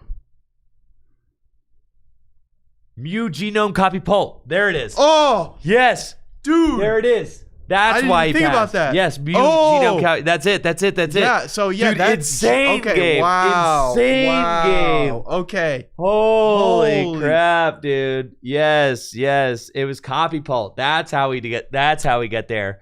With the monkey. Genome I mean, hacking. not taking a knockout was definitely 100% the play. Yes, 100%. Because you needed to buy a turn, you needed to not lose. Yeah, Yes, not yes, only yes. do you give and not only do you give Alex the way to move, the Yes. Dracula guy, the active, you also trigger a possible Pheasantipity. Yep. They make it so, he's got a fully powered up Dragapult. All he needs to find is boss off, which, he has plenty Dude, of. Andrew Zhang just brought that one back. That was so nuts. Yeah, and that was, you don't see Crazy. Gardevoir do that. I feel like that often is use Mew to copy genome hacking. I feel like normally Like it's the crazy come from behind win. Yeah. That was so nuts, dude. but that's crazy. Yeah, you copy it, which means you get to spread the 60 damage. Not only that, but you also get Monkey Dory spread, and that's gonna bring us to a game 3. Game 3, dude. Man, we thought that With was locked 16 up for minutes. Alex, man. 16 minutes left, dude. And you could see that's why. It doesn't. Andrew got 2 free prizes that game just from Dustin. But Alex played well. He did what he needed to do. He put himself in a position to win that game, but it just wasn't enough. That gussing that Dracloak was all Andrew needed, and now Andrew is being forced to go first. Honestly, pretty respectable turn 1 going first here. It gets down 2 Ralts. He gets an energy in the discard pile and a dark on a monkey. So not bad. And it looks like they're cooking. Andrew is doing his deck search. Both players kind of understanding that. Yeah, they know they're short on time. It makes sense why both these players were in the finals. Oh, they're both playing really tight. Yep, yeah, Andrew threaded that perfectly. That was really impressive. Yeah, Andrew leading the Guardy Head cult and Alex leading the Pulp cult. Yeah, dude. That was crazy. That was crazy for sure. The pass was perfect. I wasn't hip to the. I forgot about Mew copying Pulp. Obviously, if I wasn't thinking about it either, if bro. you're a real Guardy Head, obviously you know about that play. They're probably looking at us like these noobs. How do they not see that? But hey, listen. There's a lot going on. There was a lot going on. Yeah, both players kind of like doing their deck search at the same time is super funny, like visually. But that's what it takes, man. Well, that's the place that we're in competitive play, right? You have I mean, limited we're well past 50 minutes. Oh, well past it. Yes, we're past 60 minutes now. Yeah. Yeah. But they got time, I think, to finish this game, especially if they're playing brisk like this, fast and loose. Now I'm like wondering. Oh man! Now I'm wondering about the turn where Alex had the retreat into Dusclops boss. If he had like pounced that turn, instead of taking the additional turn. Makes you think when games are won by thin margins like that, it really makes you question every play. Think, yeah. Oh my god! And Alex is dead drawing. Oh, he's chilling. He went second, dude. Oh, Alex. Oh my gosh, I thought you said Andrew. He went second, and look at this. Dude, that is not what you want to see. It's not what you want to see, man. Oh. And here we are. Pass right back. Research into Curlia. Pass right back. Okay. Dude, as Alex, like, you need to be the one drawing well. Well, yeah. If you want to win, you need to be the one drawing well. Thanks for the update, Jesse. Yeah. But it's crazy. I mean, you see how good of a game that was for Alex last game, and Andrew was still able to clutch it out. Oh my god. I think it's feeling kind of. It might just be. The pass. Oh, he's got. Oh, it's Mahover. Dude, it's Guardy. And how many energy has gotten discard? Just one. All it takes is Screamtail. This Lily for Alex 8. looks like he's ready to pack it up. Oh my god, I can't believe it. My heart, dude, my heart. I thought Alex had it wrapped. Dude, I thought it was over. I was right there. That's so crazy. Oh man, just be that clip. Man, he was on one prize left. I know. With the jamming tower, one energy short. Dude. Just the energy's all I needed to retreat. What a finals, man. And did you hear me talking like, this is an iconic matchup, but no, it's going to be Gardevoir just going to clean this up easy. It has not been easy. No, it hasn't been easy. It's been really close. It's been a really good finals, like a fantastic finals, which really is why these are the best decks in the Pokemon TCG Secret Box. It's over. There's the pink card. And when it's over. It's over. The game is concluded. It's so over, dude. Assuming Screamtail's not prized. Oh, yeah, dude. Secret Box, and Is Screamtail in the deck? You know. I mean, it could be prized. There it is. Yep. I think I saw it. I did see it, for surely. He's just looking at everything he wants. No need to rush here. You knock out this cloak. Puts the Artisan down. I mean, it's over, bro. If he's got another dark energy. Wait, what is he getting off the freaking Secret Box? He just got it. All he needs is a dark energy and an Artisan, and he wins with double monkey. GG. Oh my god, he's showing. And that's it. That's it. Dark, boom. Double Oh monkey, my knockout. God, Guardy is so freaking Doesn't broken, even need bro. Springtail, That's bro. so nuts. Oh, congratulations. Let's go. I can't believe it. Oh my gosh, I've got whiplash from this 180. This is insane. How did this go from 1 hour of looking like Alex had it wrapped up to the final 10 Dude, minutes? that's the way it goes, man. In 10 minutes. In 10 minutes, Andrew Zhang turned that around. 10 minutes, 1 hour Dude, of yeah. Alex Hamilton on top. And that's the strength of Gardevoir.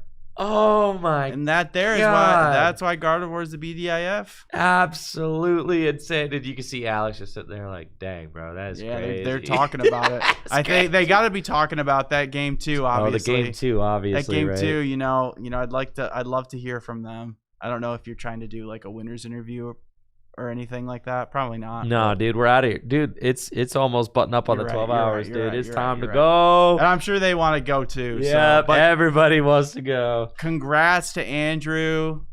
Look at him just sitting there, you know. And you Killing can tell it. they love Pokemon. They're just talking about how the game went, you know. I'm sure it's a matchup they both played quite a lot, so Yeah. it's really cool to see it come down to a final prize like that. Huge congratulations to both players. I mean, they played very well. They gave us a They thrilling played their hearts finals out. match. I could not have asked for a better finals to watch between two great players playing at the top of their game. It was really fun. So that's going to do it from us today. Thank you guys so much for joining us for the Full Grip Games Phantasmal Flames 3K. Congratulations to your champion, Andrew Zhang, and your finalist, Alex Hamilton. Guardy taking down Dragapult in the finals, but maybe not how you expected, because that was a nail biter all the way to the finish line, and just some great Pokemon we got to experience today. But the fun is not over, because tomorrow we're running it back with another $3,000 cash event featuring the newest cards from Phantasmal Flames, the Phantasmal Flames Gym Leader Challenge 3K here at Full Grip Games. We've got another $3,000 up for grabs tomorrow for our top 8 finishers, and I can't wait to see who brings home that grand prize tomorrow. That'll do it from Akron, Ohio here today, folks. Y'all have a great night, and we'll see you tomorrow for GLC. Take care, guys.